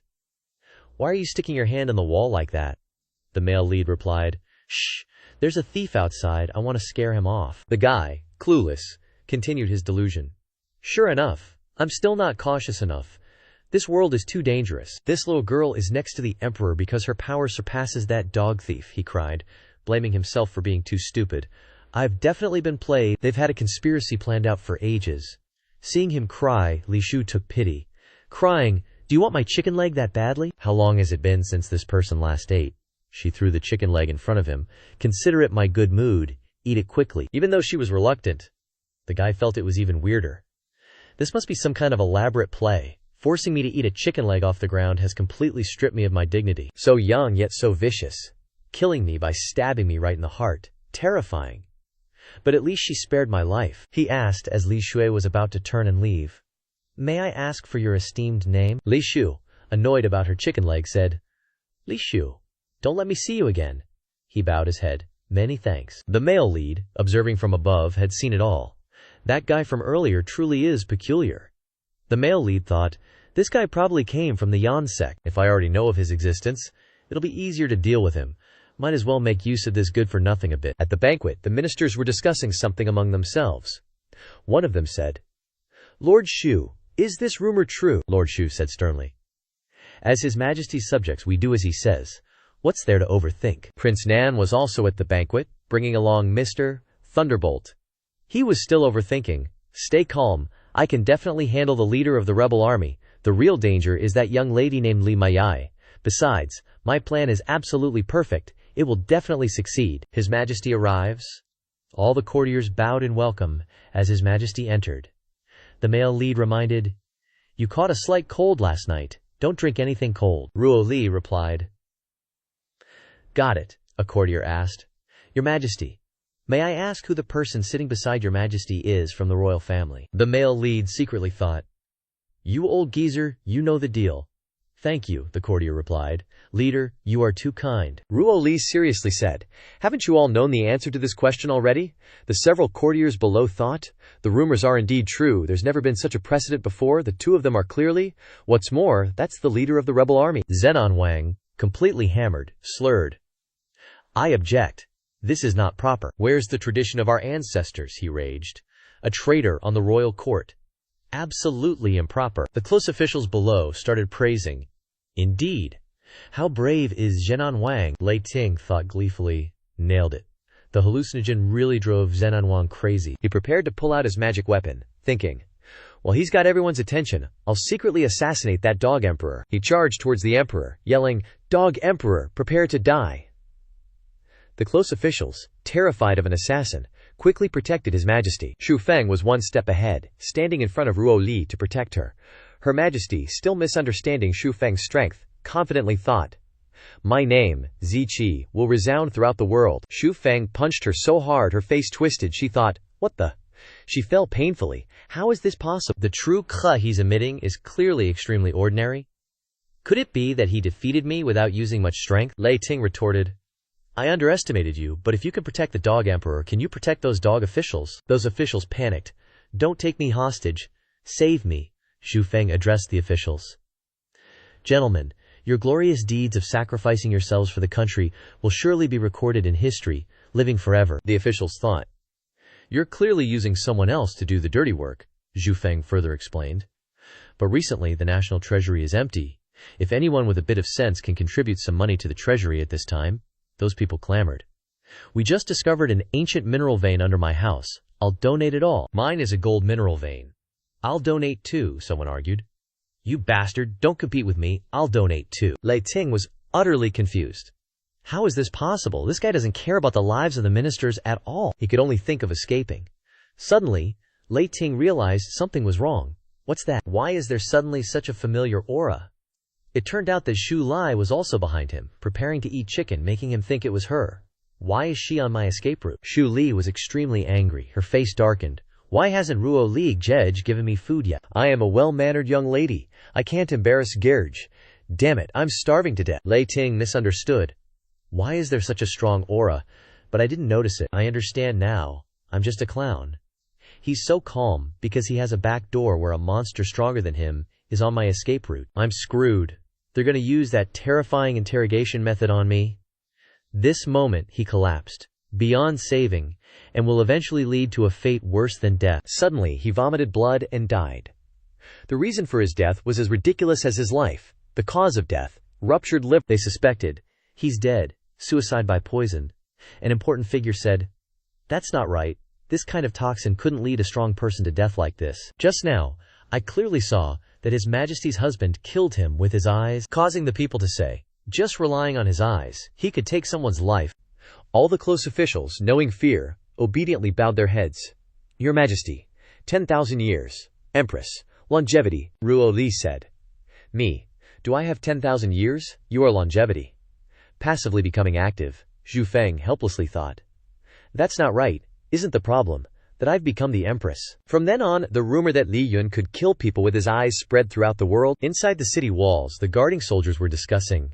It's been so many days, why hasn't there been any movement from the Nan Man side? Seeing this, an experienced veteran said, young and inexperienced, just a bunch of barbarians. Our Nanan city has never been breached, not now, and even less so in the future. Outside the wall suddenly came a heaven-shaking reverberation. The soldiers were terrified. What's going on? Is it an earthquake? The city wall suddenly cracked open, rocks fell everywhere. The veteran yelled, this is bad. The city wall is collapsing. The young soldiers looked around, realizing the situation was critical. Not just here, the city was also affected. From afar, two suspicious figures stood on a rocky outcrop, watching the city walls crumble one by one. Look, Zhu Yan is really something, one of them said. The red-haired one smirked, replying, this is the power of Thanos from the Marvel movies. Now we have the power to destroy everything. From behind, a young man with platinum blonde hair stepped forward, saying, it's just a pity that the casualties are so great, innocent civilians are also affected. The red-haired one frowned and turned back, saying, yeah, the city's destroyed, just rebuild it, people die, just make... As long as this world ultimately belongs to me, even if there are more H's to give birth, I can create a perfect, ideal nation. This is no different from a fine-looking version of Thanos. If Thanos were as handsome as this red-haired guy, the Marvel movies would have attracted even more fangirls to ship couples. Saying this, he proudly stretched out his hands to both sides, raising his face to the sky and laughing loudly, my kingdom, haha. The platinum blonde behind him flashed a domineering CEO smile, saying, as long as your majesty likes it, I'll indulge you. Turns out handsome guys are all fighting with swords now.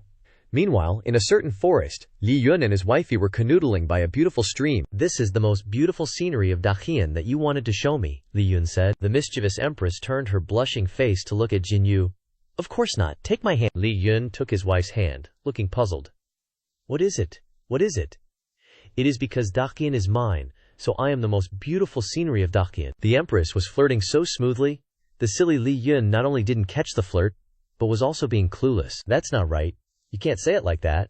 The empress put on a pouty face. What's the problem? Not just Daqian to me. You are the most beautiful scenery in this world. Not bad for you, you little rascal, knowing how to flatter your wife. The empress turned away, her face sulky. Humph. You're even more glib than I am, Li Yun still grinningly replied. This is called confidence. Suddenly from afar, the general ran over, interrupting the lovey-dovey atmosphere of the lovebirds. Your Majesty, news from the front lines. Urgent. Nannang City has been breached, Chu Ruoli said sternly. How can the Daqian city walls be breached so easily? Is this true? The general continued to recount. According to the surviving soldiers, the city was hit by an earthquake, causing the entire city to be destroyed. Not believing her ears, Chu Ruoli asked again, an earthquake. The general stared intently, his face becoming more serious.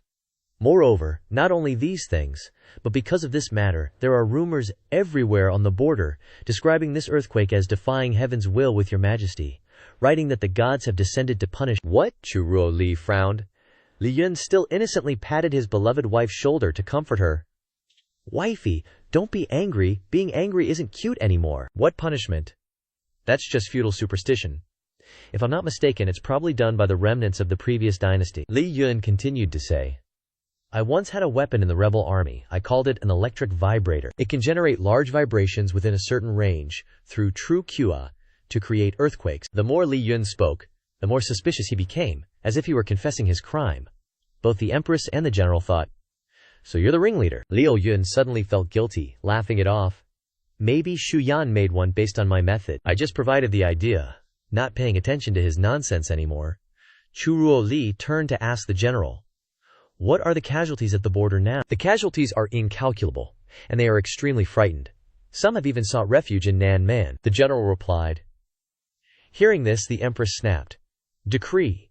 Immediately distribute food and use the money in the national treasury to save the people. But, The Dacian's national treasury has already been depleted after the royal family's affairs and the chaotic fighting on the border. It's afraid that it is hard to continue. The general analyzed the situation.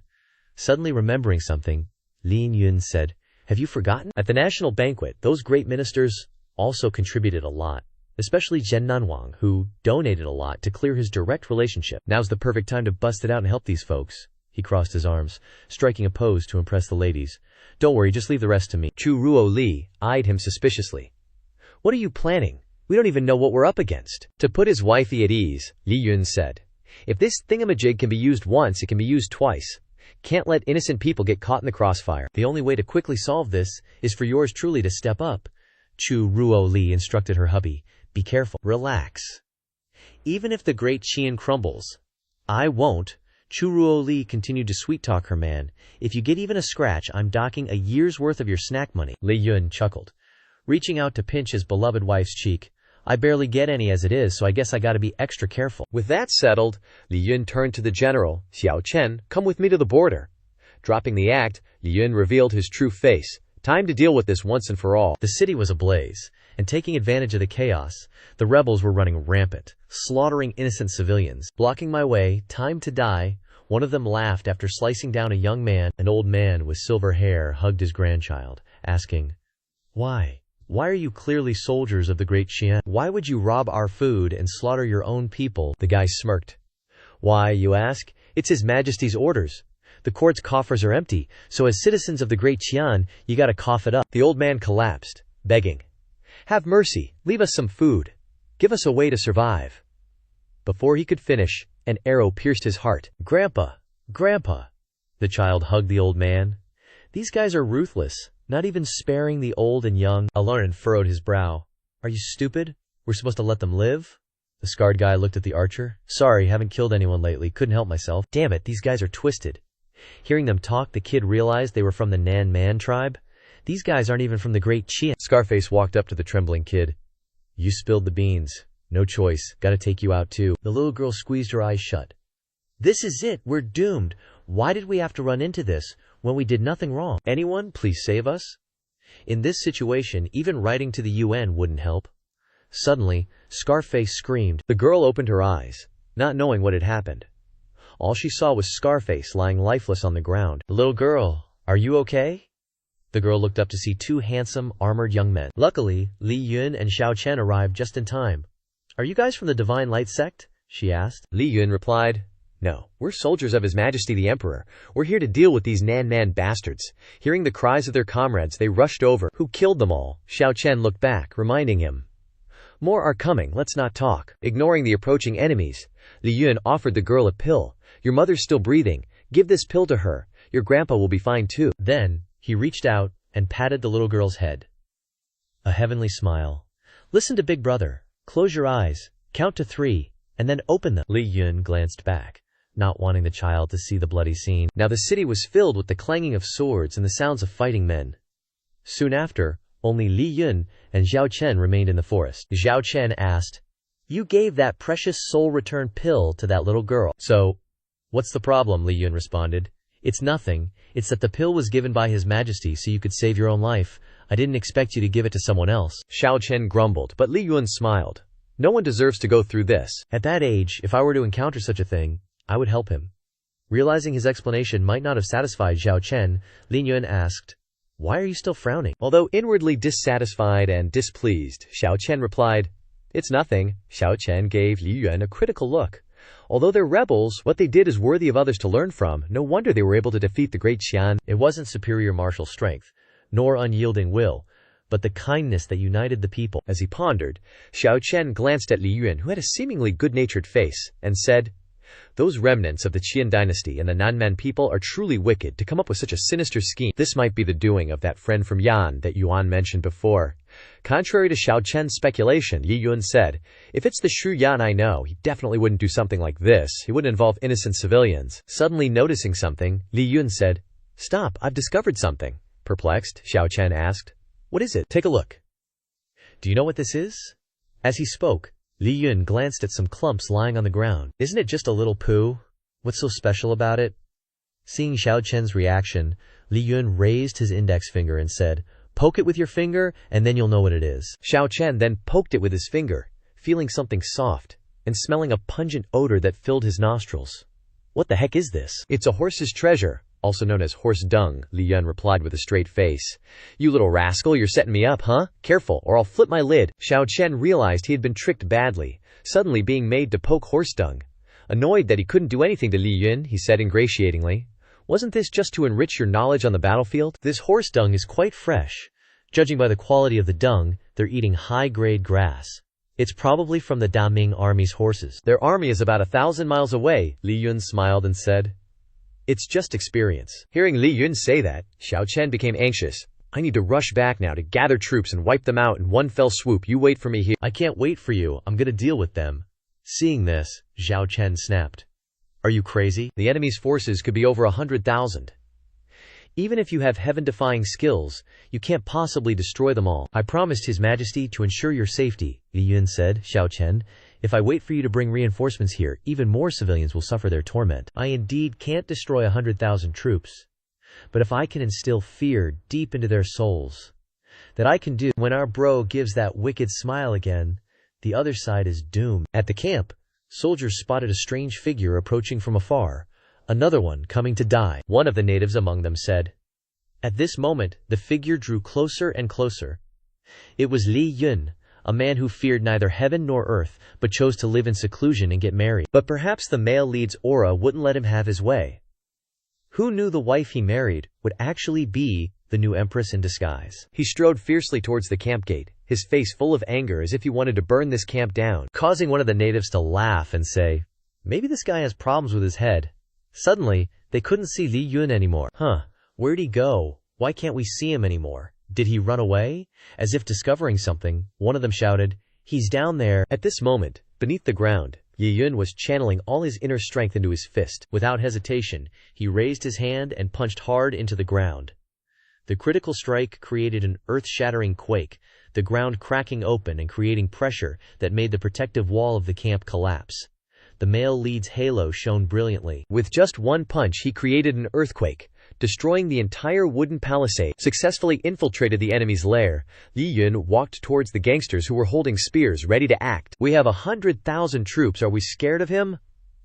One of them yelled loudly. The group of natives were furious, wielding their weapons and charging at Li Yun like moths to a flame. Li Yun calmly glanced to the left, grabbing a sword stuck in the ground. I'll just take this one. Kill. The enemy army, as numerous as the Yuan army, surged forward to attack, wishing they could chop him into pieces to make mincemeat. Swoosh. With just one swing of the sword, Li Yun cleanly sliced one of them in half. Not stopping there, he continued to use domineering combat moves, grinding the natives into mush one after another. Each time he swung his sword, he caused 3 or 4 of them to never see the light of day again. The remaining ones stared blankly as their comrades were struck down under Li Yun's blade. Seizing the opportunity, Li Yun frowned and used his ultimate move to knock out the enemy.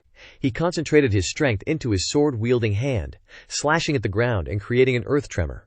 His single strike with extremely high damage could break through 10,000 soldiers. The ground was littered with the corpses of 10,000 enemy soldiers, and the wreckage of a demolished encampment. The remaining natives were scared shitless.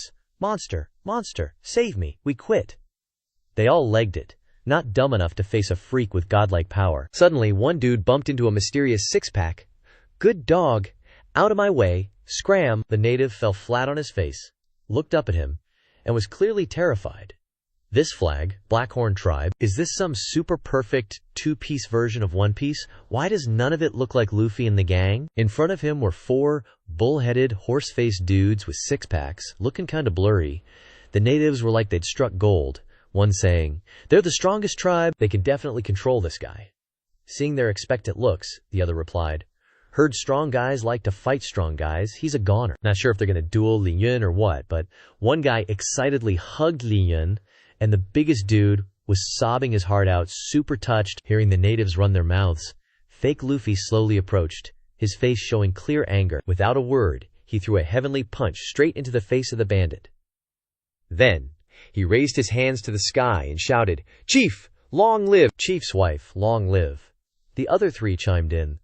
Listen to the chief. Kill them all. The natives were like, WTF is going on? Then they started beating the crap out of each other right in front of Li Yun. Li Yun was sweating, Their energy's still so high, hope they don't drag me back later. Meanwhile, at the royal palace, Lil Yun's little empress was pouting and leaning on the table, wondering, why isn't my idiot husband back yet? Not a word. Suddenly, a maid walked in and respectfully reported, "Your Majesty, Grand Minister Chen Hai from the front lines has sent news." Zhuo Ruoli turned her face, her eyes lighting up, and said, "Bring it here." "What?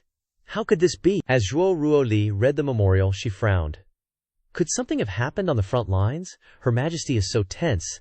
The little maid thought to herself. Zhuo Ruoli quickly gave the order. "Issue a decree. I will personally inspect the situation. That husband of mine is just a troublemaker, always making his wife worry. When he gets back, I'll deduct all his pocket money and not let him have a slush fund anymore." Ruolia thought to herself. Back at the enemy camp, Li Yun continued to fight, seemingly unstoppable. Wherever he swung his sword, people were chopped in half. I remember someone calling him Li Shiwan back then. Looks like the name is well deserved. Inside the red-haired ringleader's tent, he was chatting with his subordinates. "Good thing these guys are just cannon fodder. Where are our elite troops?" I remember it's the Blackhorn tribe. They can definitely stop him. Bro's a little too confident. His elite troops are calling Lien Yun, Empress. "Your Majesty, they're all surrendering to the enemy and fighting our troops now." Hearing his subordinates say that, the redhead looked confused. Suddenly, a loud explosion rang out, and in the murky smoke, Li Yun charged straight at the leader, sword in hand. "So this is where you are. Made me search all over," Li Yun said, and swung his sword straight at the redhead. But Li Yun's blade was blocked just in time by the sword of a subordinate, who jumped out to shield the redhead. "Chief, your strength has improved a lot," Platinum Hair greeted Li Yun. "The heck? Who's Platinum Hair's chief anyway? What's your goal? Causing me trouble everywhere. Are you not afraid I'll chop you and Zhao Chuan up?" Li Yun said. The redhead sneered and said, "Killing me is useless. There will be thousands upon thousands of Zhao family descendants to replace me. Chief, instead of chopping me up, I advise you to leave here and check out Chengjiang Mai." "Ah, screw it, Jiangnan. The tragedy of Chengjiang is happening again in Chengjiangnan." Platinum Hair smiled slyly. "Run over there now. Maybe you'll still make it in time. Any later, and it won't be so easy to leave." "Protect Her Majesty." Li Yun turned around and discovered thousands of soldiers running towards him with swords. Li Yun praised, "What a great plan, using the common people as your trump card."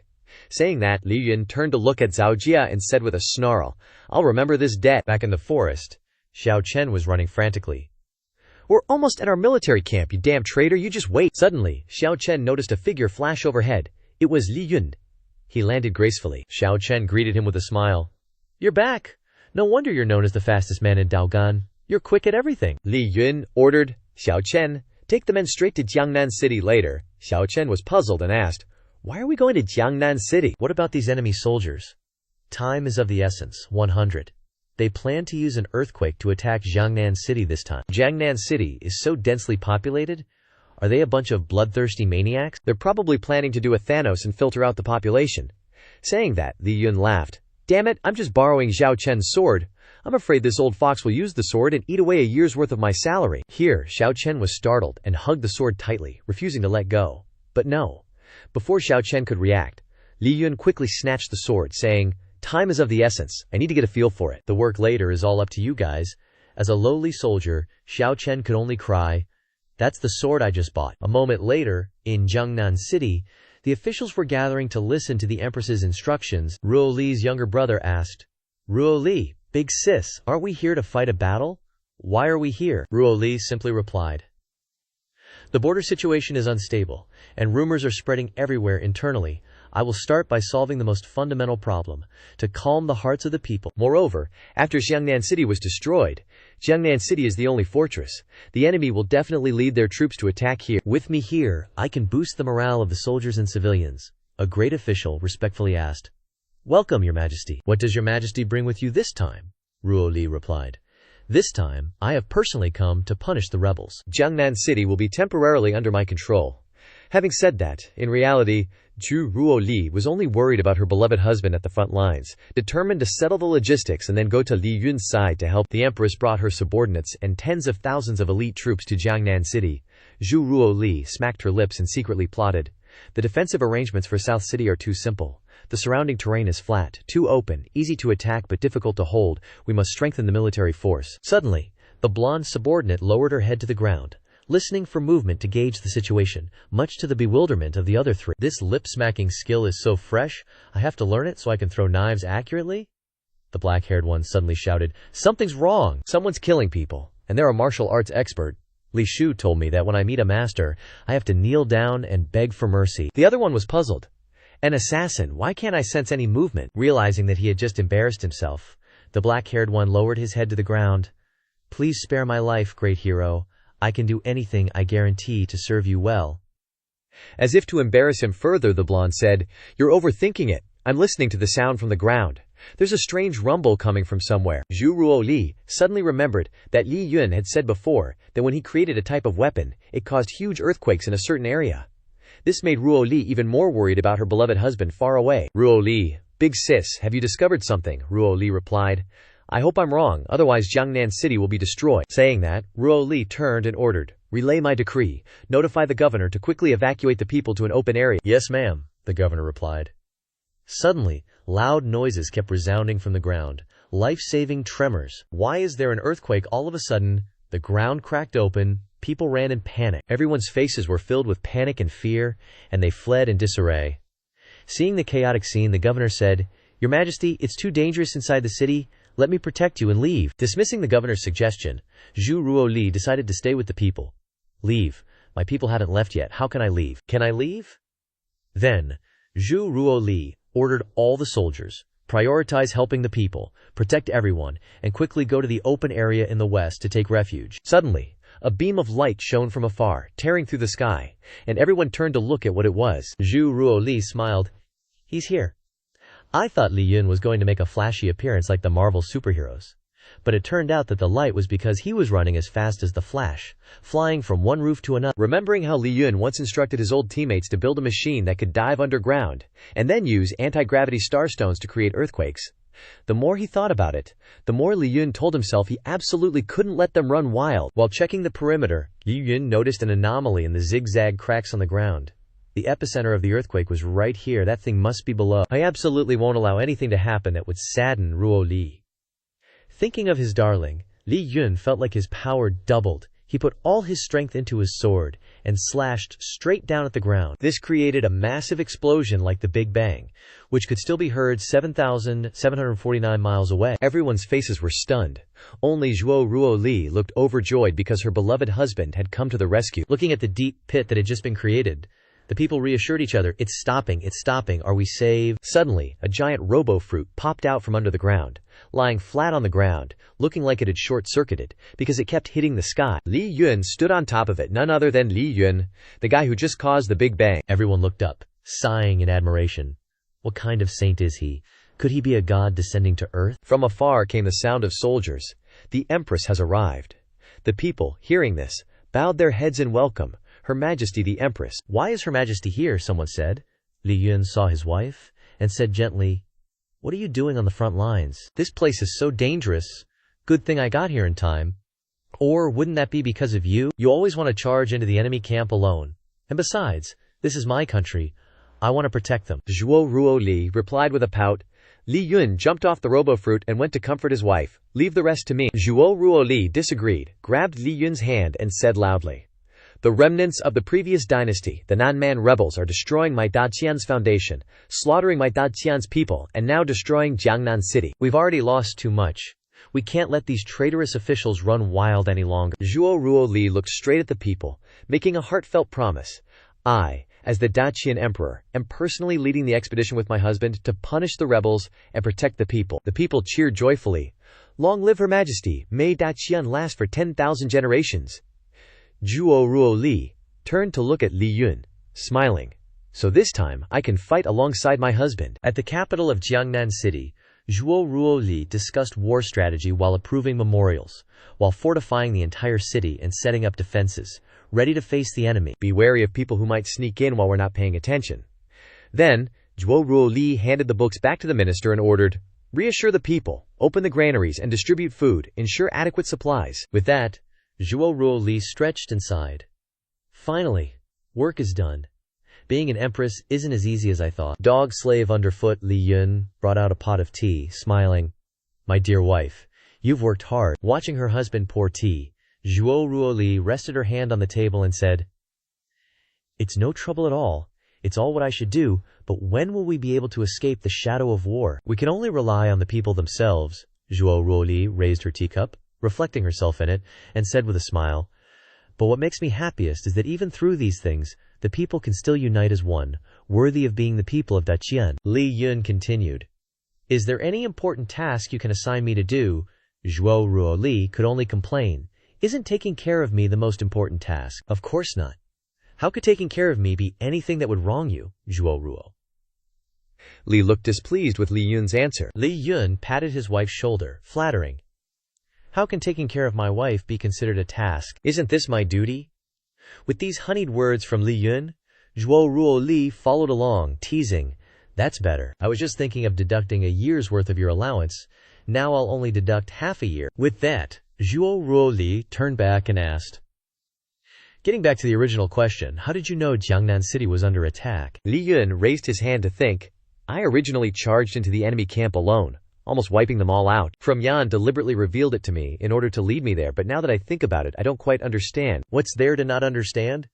He could have completely said the wrong location, making me move to the wrong place, but he didn't do that. He gave me the feeling that he deliberately revealed it, hoping I could come to Jiangnan City, and because of that, I let him go, and didn't kill him." Hearing this, Zhuo Ruo Li frowned and said, "Why does he want me to go to Jiangnan City? What is he trying to do?" "If not for me, he would have kicked the bucket, and the Great Qian would have collapsed. Isn't that their goal?" Li Yun chuckled awkwardly.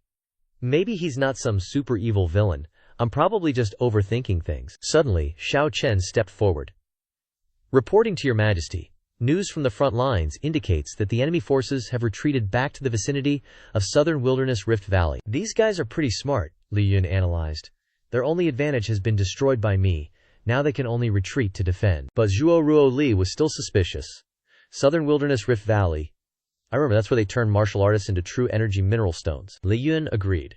"That's right, that should be their last base." Hearing this, perhaps this is our chance to counterattack. Zhuo Ruo Li said, "Issue my decree. Gather the entire army and prepare to launch a full-scale offensive." After giving the order to the soldiers, this virtuous wife turned to her husband and said,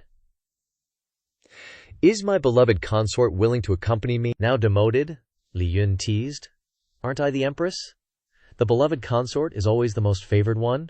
Of course, you have to give me that title." These lovebirds continued to PDA, and Li Yun asked, "So what kind of consort am I? Do I have any honorary title?" Zhuo Ruo Li immediately bestowed upon Li Yun the title of martial consort.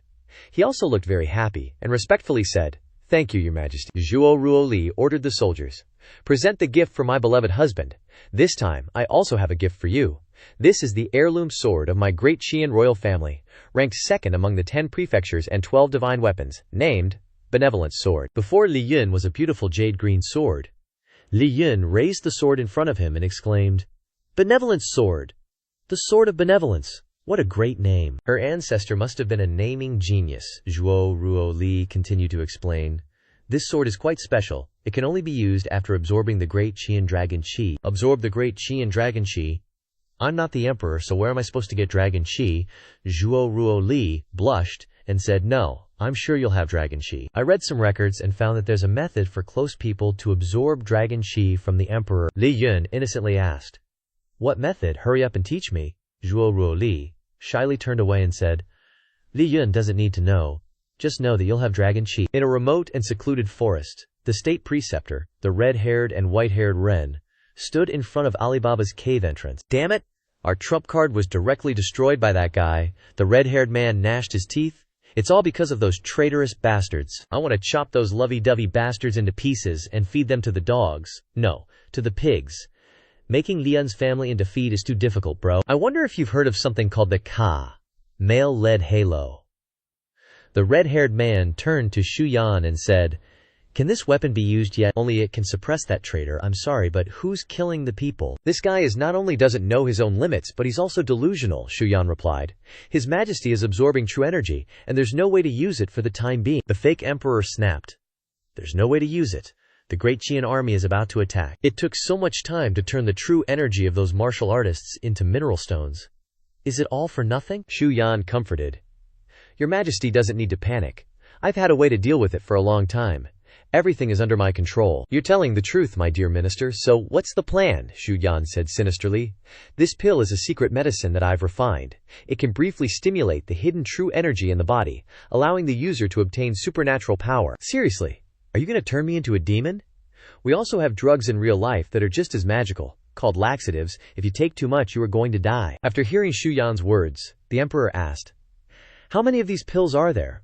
"There are limited. I suggest letting Shu Er and Zhao Shi use them. But now the morale of our army is declining. When the battle comes, your majesty needs to take the lead as an example and lead our army to victory." The emperor snapped. "Heaven doesn't want me to die.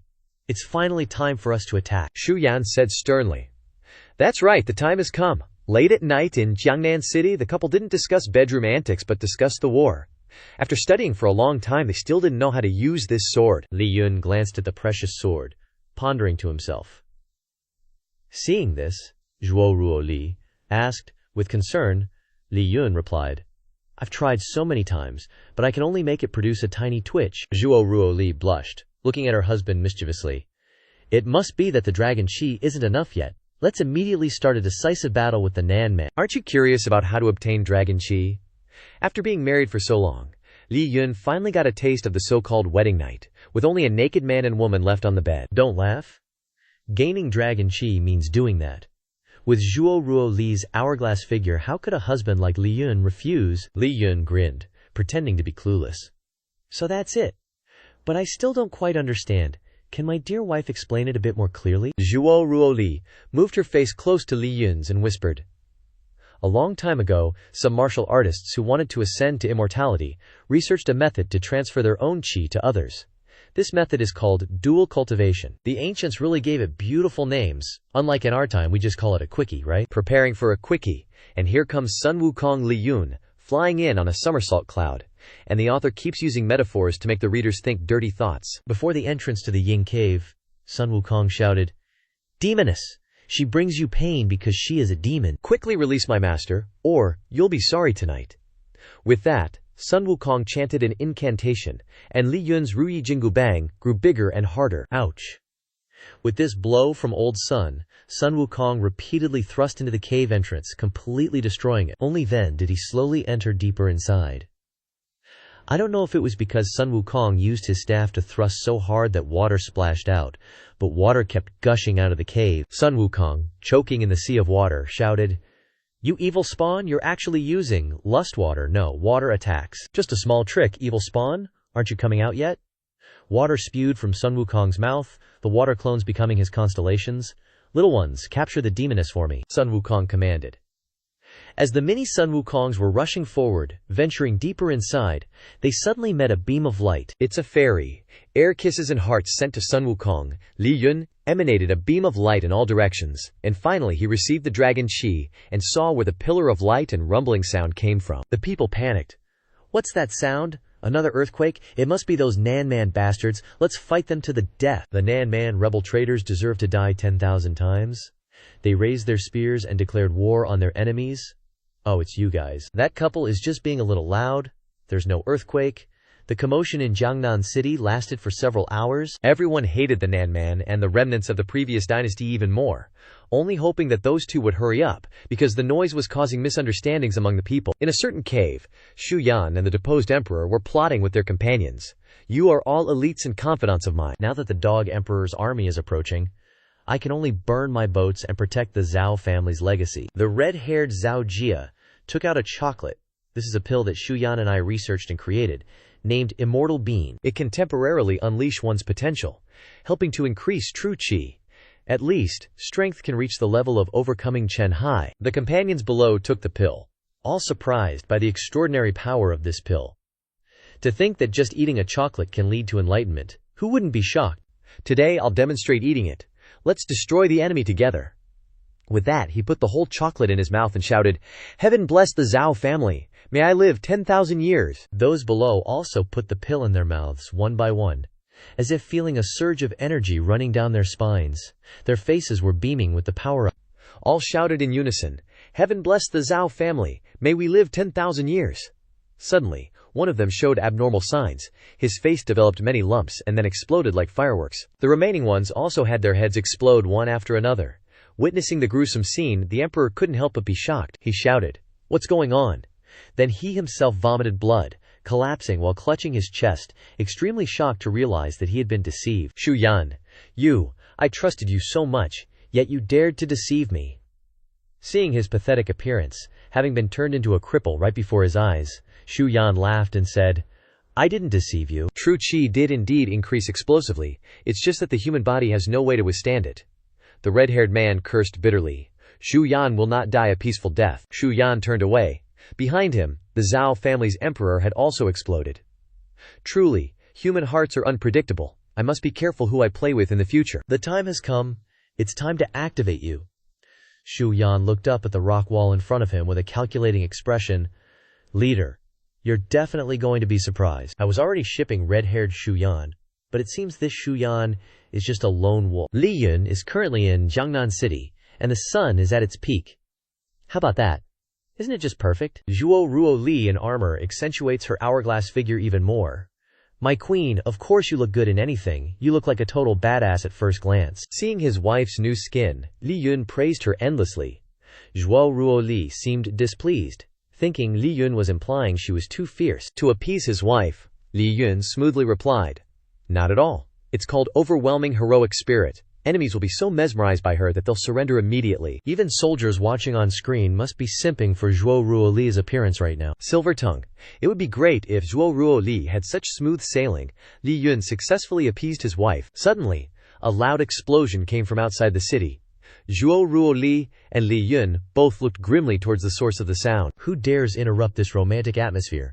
Could it be an enemy attack? Li Yun quickly reassured his wife. "Don't panic. I, Li Yun, am here guarding Jiangnan City. You stay put and don't run around. I'll go see what happened." With that, Li Yun activated his Spider-Man mode, leaping nimbly from rooftop to rooftop. Unexpectedly, Li Yun couldn't believe his eyes. A transformer gradually appeared in the hazy smoke. No way. How could the remnants of the previous dynasty have something like this? Could it be a mecha? The smoke cleared, revealing a perfect prehistoric transformer. It must be thousands of meters tall, wearing armor similar to soldiers in the Middle Ages. The soldiers protecting Jiangnan City have arrived in full force. What the hell is that thing?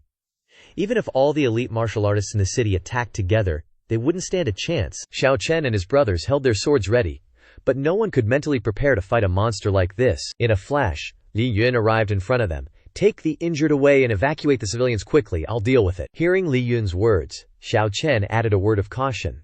"Be careful. This thing's strength is no joke." The transformer suddenly landed in front of Li Yun and spoke in a familiar voice. "Leader, you finally arrived." Recognizing that it was Shu Yan, Li Yun told him to stop and not to make any more mistakes. "But once you're a simp, who can stop you?" Zhu Yan stubbornly said. "Sorry, even if I'm wrong, I'll be wrong to the very end this time." Looking at Shu Yan, who had now transformed into a transformer in front of him, Li Yun said, "What is your goal after all?" "It's not too late to stop now. Don't make any more mistakes." Hearing this, Zhu Yan just laughed. "Hey, hey, hey!" Cringe. Li Yun is still so naive. After speaking, he threw a punch straight at Li Yun. Empowered by the mech suit, the destructive force of that punch was so great that the ground shook, and rocks flew everywhere. Just when Shu Yan thought Li Yun had been buried in the rocks, Li Yun suddenly jumped out from behind the robot's neck to counterattack. Li Yun put all his strength into his fist. Shu Yan noticed the sneak attack from behind, but still allowed Li Yun to get close. When Li Yun's fist touched the robot's face, its eyes suddenly shot out two beams of red light, lasers aimed directly at the capital of Jiangnan City. Li Yun landed on the ground, watching the robot use firepower from its ass to fly up. "Leader, you always want to protect everyone, but look around. What are you protecting?" Lin Yun stared intently at the robot. "Where did you get the true Q on this mech armor? What have you done, Straw Hat Camp? Returning Immortal Island? Wooden Leaf Sect? Corpse Soul Gang? A total of 2,846 sects have been wiped out by us, and their true Q has all been transformed into energy for the mech armor." As the robot spoke, it flew higher and higher. One person defying the martial world, one person defying the pugilistic world. Suddenly, an energy ball appeared in the robot's chest, and the ball fired a beam of light straight at Li Yun. That attack created a huge explosion like an atomic bomb, shaking the earth and sky. Before he could be smug about killing the cringe lord, a blue sphere appeared in the deep pit. Inside the sphere was Li Yun. It turned out that he had activated his protection mode in time, so even though the attack had created a deep pit in the ground, it couldn't harm a single hair on Li Yun's head. Shu Yan landed in the pit. "This is insane. This body can actually withstand the mecha condensed from the true Q of tens of thousands of martial artists. Even though I exhausted all my true Q to apply a skin, I couldn't even scratch the leader." However, Zhu Yan remembered. There's no way to destroy this weapon anyway. The more brutally we fight, the faster the city will be destroyed. Well played, Zhu Yan, you scheming bastard. Even if the robot runs out of fuel in the end, the city will still be destroyed. At this point, Li Yun needs to use a treasure to increase his strength. Why doesn't Li Yun just find the robot's switch and turn it off? Li Yun raised his hand. Sword, come. As soon as he finished speaking, a precious sword flew from the manor, the same one Li Yun had to push a cart all night to use. Zhu Yan sneered. What good is a broken sword? Li Yun shouted the incantation. Open! The blade cracked wide open, and a beam of dazzling light burst out. That beam of light solidified into a gold-plated version of Li Yun. Now standing right in front of the wannabe transformer is a gold-plated Li Yun, 1,000 times taller. That was fast. Just finished whittling it last night, and already got the finished product. It wasn't a waste of effort. After all, Li Yun's stamina is drained. Royal historical records once described the founding emperor of Daqian as a giant, with dazzling light creating the Daqian Empire. I didn't expect the legend to be true. From afar, Zhuo Ruoli and her assistants could see Li Yun's gold-plated form emitting such a dazzling light that it could be seen from tens of thousands of miles away. Li Yun smugly said, "The Daqian dragon key has all gathered on me. I didn't expect the royal heirloom sword to hide such a powerful force." At this moment, Zhu Yan was just like a mosquito buzzing in Li Yun's ear. Zhu Yan, your crimes are unforgivable. Don't blame me for not remembering our past relationship today. Finishing speaking, Li Yun raised his fist. This punch is for the countless innocent people I'm avenging. Pay for your action. Li Yun's giant fist aimed straight at the mosquito Zhu Yan, smashing him into the ground. Li Yun's final punch landed powerfully, and the mecha couldn't resist at all, shattering into pieces, and the area where Li Yun punched was dented. At this time, the people of the 6 doors also quickly went down to clean up the scene, and everything was safe. Zhao Ruoli then came to Li Yun's side, holding the sword that was not only broken but also cracked in her hand. What kind of sword breaks after just one use? I don't know how it can be repaired. Zhao Ruoli asked with a smile. So what should I do now? You broke my Zhao family heirloom, you have to compensate. Zhao Ruoli said that, but judging from her attitude, she certainly wouldn't blame Li Yun. Li Yun laughed and said, you massacred thousands upon thousands of my Lian family descendants, so we're even. People are talking nicely, properly, but this kid changes the subject. How improper. While chatting with Li Yun, the people from the 6 doors had also completed their mission, and Chen Hai reported the situation to Zhao Ruoli. The strange thing is that Zhu Yan's body was not found in the mecha. This wasn't too surprising for Li Yun. He had already guessed that he was controlling this mecha remotely. Before, the southern barbarian witch doctor manipulated puppets to assassinate Ruoli for a short time, so everyone should still remember. That thing and Zhu Yan's mecha must be based on the same principle. The controller himself is hiding elsewhere. Chen Hai frowned after hearing this. News came from the front lines that the southern barbarian army had all retreated deep into the mountains, as if they had given up this battle. They at least captured some southern barbarian soldiers.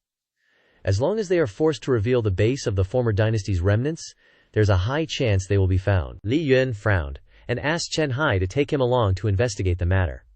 This matter must be ended as soon as possible. At this time, in some deep cave, Zhu Yan sat on a bagua formation, and the light shining through the cave entrance happened to cover the bagua. Standing in front of Zhu Yan was a very special figure, the swordmaster San Wu. Knowing that he had failed, Zhu Yan was not only not angry, but was unexpectedly calm. He looked at San Wu with a smile and said, I didn't expect that you would be the one to accompany me on this last leg of the journey. Swordsman, no, it's been a while. San Wu just kept staring at Zhu Yan silently, as if he didn't hear. Zhu Yan seemed used to San Wu's attitude. He smiled gently and said, as expected of San Wu, it's been so long, and you still have that familiar face. What brings you here? Here it comes, the main point. San Wu got straight to the point, his face still expressionless. San Wu asked, why was the Liao family exterminated? Did you do it? Zhu Yan didn't answer directly, but asked, has San Wu ever heard of the southern barbarian overlords? The Li family are descendants of the southern barbarian overlords. Then he explained the reason for the summons. In order to completely control the southern barbarians, they secretly annihilated the entire Li family. Fortunately, they left one person behind. Her name is Li Shu, but she didn't inherit any of old Li's intelligence. If Zhu Yan hadn't secretly sheltered her until she reached the capital, Li Muanzhu would have been long gone. After hearing this, San Wu was even more confused.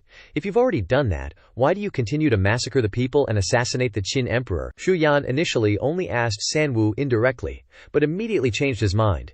If I tell Sanwu the truth, it wouldn't be too bad. Shu Yan studied medicine from a young age, destined to be cultivated as a pawn to assist the Zhao family, but in the end he could only be forced to do the work of killing people. Until Shu Yan was sent to infiltrate deep into the rebel army, he met Li Yun, who was also the only person from childhood to adulthood who asked him what his dream was. Hearing that question, Shu Yan felt something in his heart come alive. His dream. At that time, Shu Yan replied, his dream is to create a world without conflict. But this is easier said than done. It is destined that where there are people, there is conflict. No one cherishes peace. The rebels are the same. The previous dynasty was the same, and so is the great Xi'an. The people can only survive in the cracks. Without destruction, there can be no construction. Therefore, Shu Yan made a plan to use Zhao Chuan to replace Great Xi'an and create a world he wanted. Until Shu Yan learned that Li Yun was with the female emperor, he revised his plan. Li Yun's identity was exposed, and he openly fell in love with the female emperor, so naturally the aristocratic families opposed it. Shu Yan's face became increasingly ugly, sweat pouring down his face, but he still struggled to finish. I have to pave the way for him, because the only person in this world who cares about my dream is him, and the person who longs for peace with the same aspirations as me is also him. Shu Yan instigated Zhao Chuan to do all kinds of evil things, and the people of Great Xi'an finally had a common enemy, Shu Yan, and the peerless hero who appeared to eliminate the evil was Li Yun. Shu Yan was completely satisfied with this ending.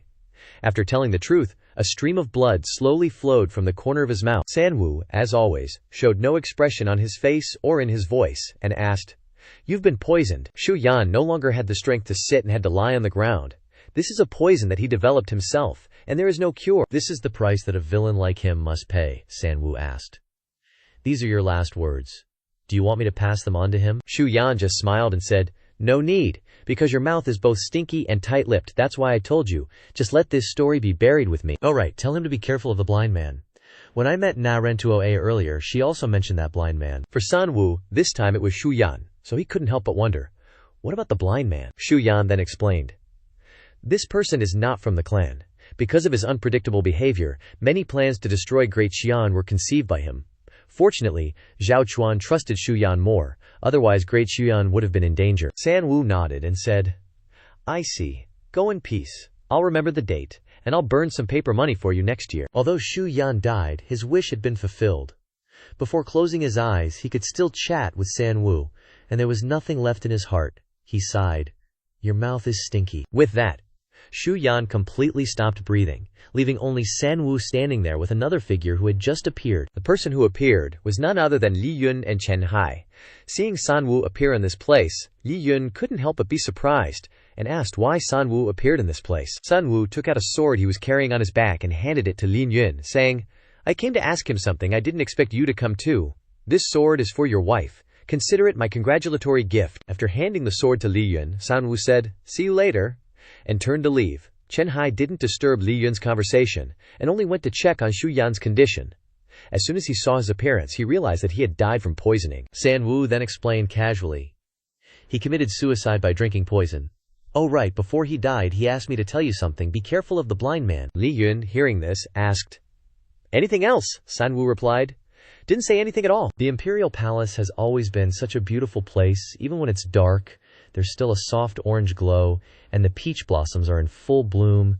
Incredibly beautiful. Zhuo Ruo Li slowly shed her clothes, her long, smooth hair cascading down her soft back. Just looking at her from behind, you know she's a top-tier beauty. She slowly stepped into the water, the steam rising around her, creating a hazy scene, and just by looking, you know this is a hot spring. Zhuo Ruo Li soaked in the comfortable hot water. The fatigue of her whole body seemed to be completely dispelled. Zhuo Ruo Li smiled softly. Her mood improved quite a bit. After all, she's been so busy lately, and now she gets to relax. It'd be weird if she wasn't happy. While she was enjoying the peaceful and comfortable time in the hot spring, a strange creature suddenly jumped into the water with a splash, breaking the silence and also startling Zhuo Ruo Li. Li Yun appeared out of nowhere, his naked body completely exposed in front of Zhuo Ruo Li. This should have been a scene where she blushed with embarrassment, if Li Yun hadn't said, in an oblivious way, Wife, did you just fart in the water? No matter how strong Li Yun is, right now Zhuo Ruo Li kicked him squarely in the face. Li Yun fell into the water after being kicked. Zhuo Ruoli said sternly, "This time you made a big contribution. Your reputation has reached new heights, so your guts have gotten bigger too, huh?" Li Yun popped his head out of the water, crossed his arms, and smiled. "Are you jealous?" Zhuo Ruoli frowned, her face slightly flushed, and said seriously, "Dream on, I'm happy for you. The better your reputation, the less criticism I'll receive, and the more solidified my position will be." But Zhuo Ruoli wondered, Li Yun only left this afternoon. When did he come back? Not only that, but she also had something on her mind. Even though she had won a victory, Lin Yun sighed inwardly. "Still can't fool this wife of mine," Zhuo Ruoli said as if it were obvious. "Your every move is within my sight. I can see even more clearly your sorrows, joys, or anything on your mind." Li Yun, hearing this, laughed and asked, "So you're peeping at me all day, paying so much attention to me?" Zhuo Ruoli snorted and said, "Who's paying attention to you? I'm watching to see if you're hiding any secret stashes of money." In short, what's on your mind? It's not something you need to hide from your wife. The thing is, Zhu Yan left a dying wish before he died, telling me to be careful of a blind man. This reminded him that there was a blind guy in the rebel army back then who caused all sorts of trouble. Although what Zhu Yan reminded him of is important, what worries Li Yun more is that Zhu Yan did so many bad things. Why would his dying wish be a reminder to him? Zhuo Ruoli frowned and pondered. Maybe he had some unspeakable reason. She didn't want to mention the speculation that Zhu Yan did it to help them, because if Li Yun guessed that, he would definitely feel guilty for the rest of his life. Li Yun, as expected, smiled obliviously. "Seeing that my husband has something on his mind, can you give me a little more pocket money tomorrow?" Zhuo Ruoli approached Li Yun and nagged, "I remember clearly, including the overdrafts and deductions from before. You've run out of pocket money for the next 125 days. Li Yun grinned and said, "You remember so clearly. Can I take another 30 days of overdraft?" How could she not remember this overdraft? This debt is enough for Li Yun to never escape from her hands. What Zhuo Ruoli found even more strange was why Li Yun suddenly wanted an overdraft. Isn't everything he needs already arranged by her? Li Yun smiled and said, "I've been away on expeditions for many days, and no one has cleaned the house for a long time. I'm planning to ask Li Yunshu to help out a bit tomorrow, and since I'm asking her, I naturally have to buy some delicious food to bribe her." Thanks to Li Yun's reminder, Zhuo Ruoli now remembered that they still had that house. No one has paid attention to it for such a long time. I wonder what it's like now. Therefore, this overdraft is approved by us. Li Yun echoed, raising his voice. "This concubine, thanks your majesty." The next morning, Li Yun, as arranged in advance, went to ask Li Yun to clean and take care of the house. But the more she cleaned, the more worried Li Yunxun seemed. It's not because he invited her to too little food, or because the price of pork has gone up, right? Neither of these two things is the reason why Li Shui is so worried. The thing is, last night she encountered the guy Tuo Ya, and a cold-faced teenager who seemed to be a cadre of the rebel army. They told her the truth about her background and the reason for the Li family massacre. Hearing what Li Shui said, Li Yun immediately became serious and asked, "The cold-faced teenager you saw was a swordsman?" If that's the case, then this kid is looking for Shu Yan, probably to investigate the Li family massacre. An unconcealable look of tension on Li Shu's face, she quickly said. "He is indeed a swordsman. He told me that the Li family is the descendant of the southern barbarian chieftain, the remnants of the previous dynasty. And they massacred the Li family because they were afraid that the Li family would control the power of the southern barbarians." Ling Shu is totally chaotic right now, and Ling Yun feels bad seeing her like this. It seems like Ling Shu can't let go of the past, so he'll have to treat her to a month's worth of snacks to cheer her up. Just a moment ago, he was worried about the little miss of the Li family, and the next second, Li Shui puts on a serious face and asks, "Can I turn into a giant ape?" Li Yun is speechless, chuckling to himself. I was overthinking it. Li Shui isn't sad at all, in fact. Her eyes sparkle when she mentions that thing. Now she's imagining having a 9-tailed demon sealed inside her body, and that in Nanman she has a little sister who's turned into a demon. Li Yun doesn't know what to say. To be fair, Li Shui does have some kind of innate talent, but could his puberty syndrome really be contagious? The scene cuts to some camp on this continent, and this camp is having a bad time. It's bursting into flames as soon as it appears. This camp belongs to the Nanman soldiers, who are consistently confused as to why their camp suddenly burst into flames like this. Before we could even enjoy the suffering of those Nanman people for too long, the author swerves us back to Li Xun, the female official Zheng Yun, currently airing out the blankets in the courtyard. After airing everything out, Li Yun turns to look at Li Shui, smiling. Ruo Li should be back soon, and she'll probably bring us some homemade snacks. Let's take a break then. As soon as he mentions it, there's a knock on the door. He didn't think she'd be here so soon. Ling Yun happily goes to the door, but it turns out to be Chen Hai with a box of snacks. Chu Ruo Li couldn't come because she's tied up with official duties. Li Yun makes a long TSS sound, and Li Jue next to him also puts on a disappointed face, looking as sullen as if she'd just lost her food stamps. Looking at these two faces, Chen Hai just wants to smack them both. It's not like he wanted to come see these two guys. Li Yun asks with a smile, "Little Chen, I heard that yesterday, when you returned victorious, you replaced Ruo Li and pretended to be a girl in the sedan. Why aren't you continuing today?" Chen Hai coughs once and hands over the snack box, saying, "That was a mission the Emperor gave me. Being able to share the Emperor's burdens is my supreme honor." These are the Emperor's homemade snacks. For you. Li Jue eagerly opens the snack box as soon as she receives it. Looking greedy, Chen Hai hesitates, not leaving, probably because he still has something to report. The thing is, he just received news yesterday that the royal family will be coming to the capital in a few days to hold a banquet. Based on his previous experience, Li Yun is a little curious. I wonder what kind of demons and monsters will be there this time. On the surface, he says, excitedly, "Oh, another relative of the Chu family wants to come? I'm very interested in that." Chen Hai frowns, saying seriously, "Mainly, it's the princes and princesses who were exiled to the northern wilderness. But if it was just that, it would be fine. The important thing is that a general is accompanying them back to the capital." Looking at Chen Hai's expression, could it be that the general has already fought with Ling Yun? Chen Hai says, "It's General Zhen Bei, Chu Hua, who will escort the princes and princesses back this time." Li Yun nods. "I understand. You're afraid that I'll clash with this general? Don't worry, I won't directly confront him and make things tense. As for whether there'll be a secret confrontation or not, who knows?" Chen Hai still seems uneasy, continuing, "Not only that, but he's the representative of the northern wilderness soldiers. The northern wilderness has harsh conditions and constant conflicts with foreign tribes.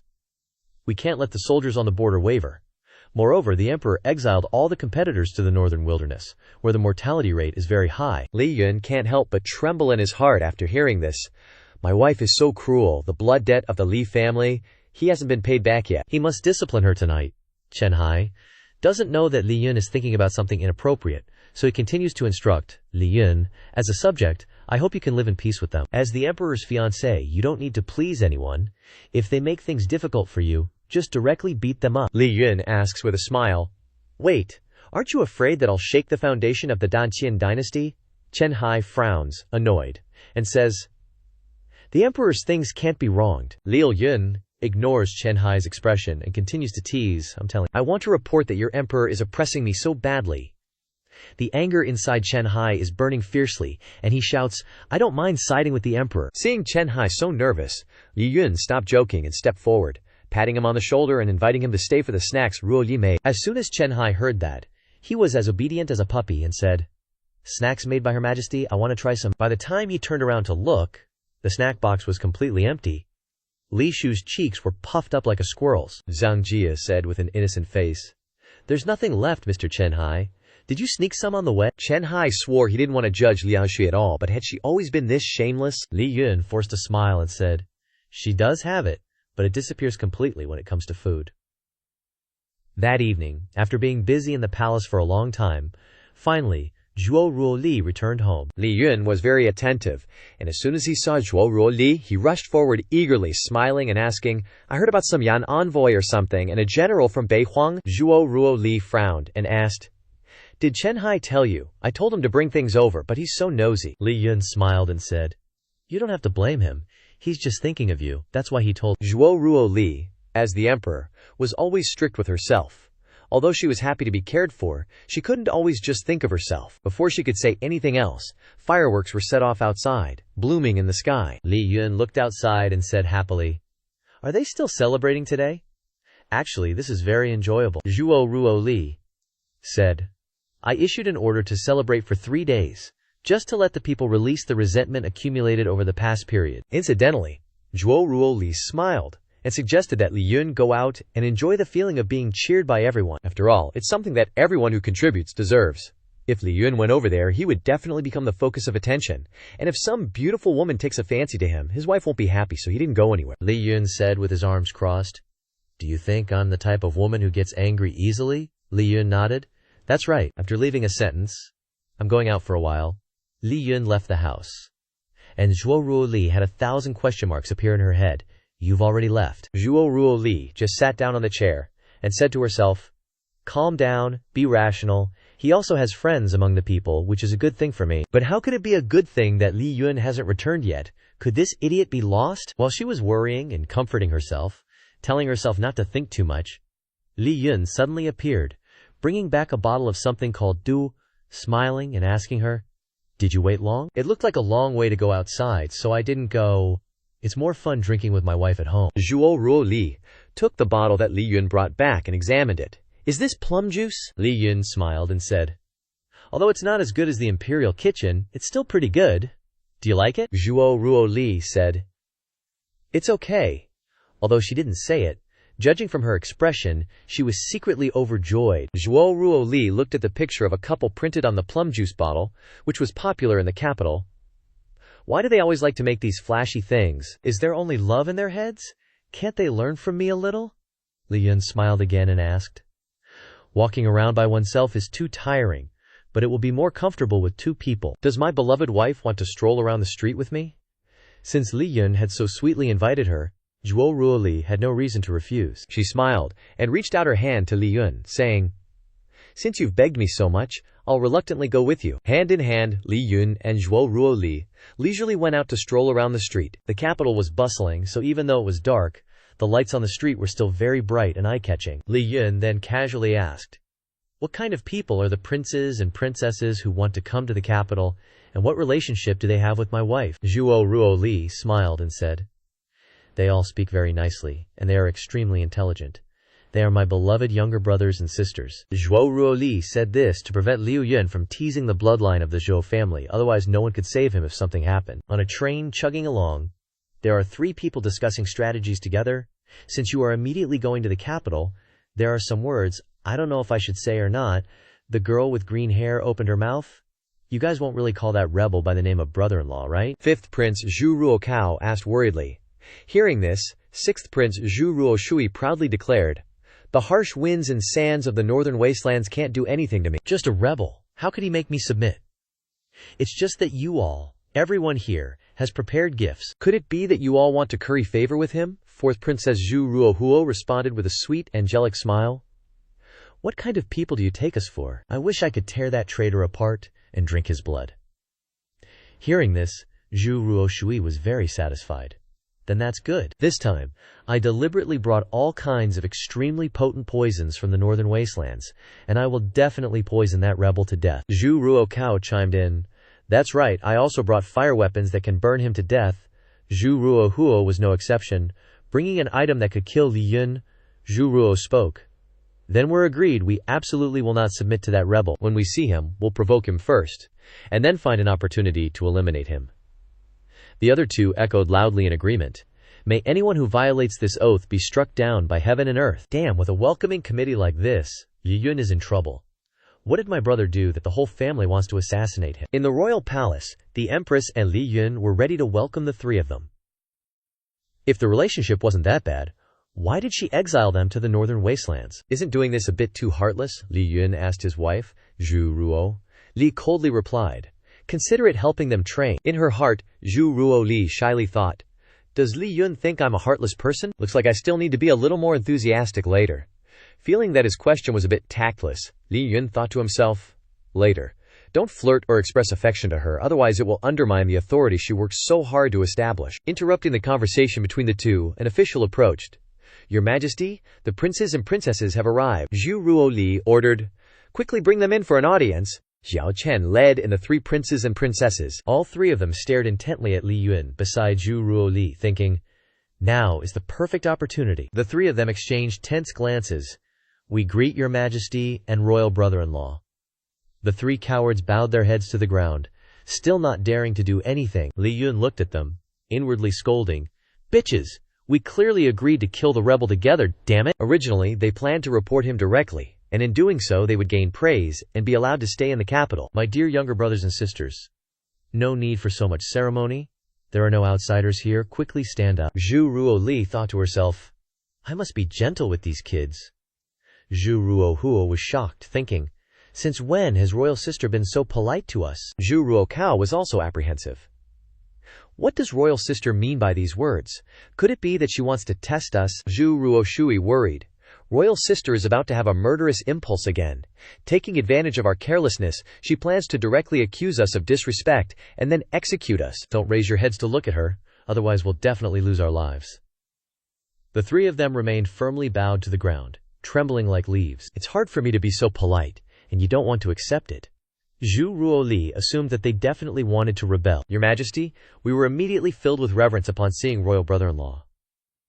We beg your Majesty to also let royal brother-in-law say a few words, so that we may stand up and satisfy our respect. Zhu Ruoho had to shift the focus to Li Yun, wanting to use Li Yun as a shield.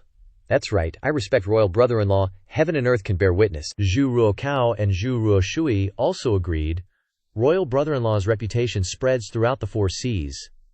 The aura emanating from royal brother-in-law is so radiant that mortals like us dare not look directly at it. These people are tripping balls.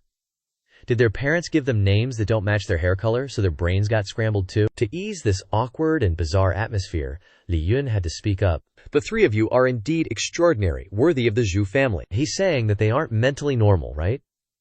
Sure enough, he's assessing the IQ of the 3 of them. Saying one thing but thinking another, Li Yun thought to himself.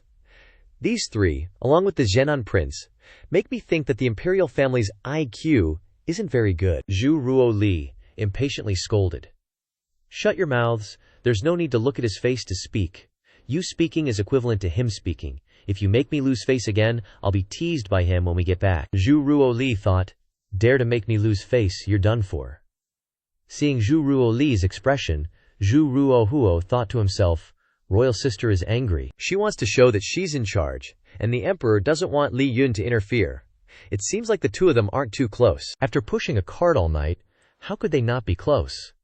Looks like the princess has got the wrong idea big time. Little Chen subtly hinted, I wonder if the princes and princesses have brought any gifts for His Majesty and their future spouse this time around. At this, the 3 of them cheerfully replied, of course, we brought gifts. They glared at each other, thinking, bastards, you were just talking about killing rebels. As soon as they finished speaking, the 3 of them presented 3 ordinary wild fruits. This is Northern Wasteland Ice Essence. It won't melt even in the summer. This is Northern Wasteland Firestone. Carrying it in winter will keep you warm. This is Northern Wasteland Serpent Grass. It can tonify the kidneys, strengthen yang, and boost your vitality. What the heck? Isn't this just an ice pack? A hot stone and boner pills? Looks like the Northern Wasteland is really dirt poor. So poor that these guys can only come up with these ordinary things to butter people up. Moreover, they don't want to stay in the Northern Wasteland any longer, and want me to give them a hand. Their strange actions have moved Li Yun. Li Yun turned to his beloved wife and hinted, just let it go. Look at what you've done to your younger siblings. Zhu Ruo Li pouted and replied, HMPH, none of your business. The 3 below witnessed this scene and started overthinking. Looks like the relationship between the princess and her husband is terrible. They could start fighting any minute. They are fighting, but these 2 are more likely to be fighting in bed. So their younger siblings wouldn't keep judging. Zhu Ruo Li spoke up. Where's General Zhu?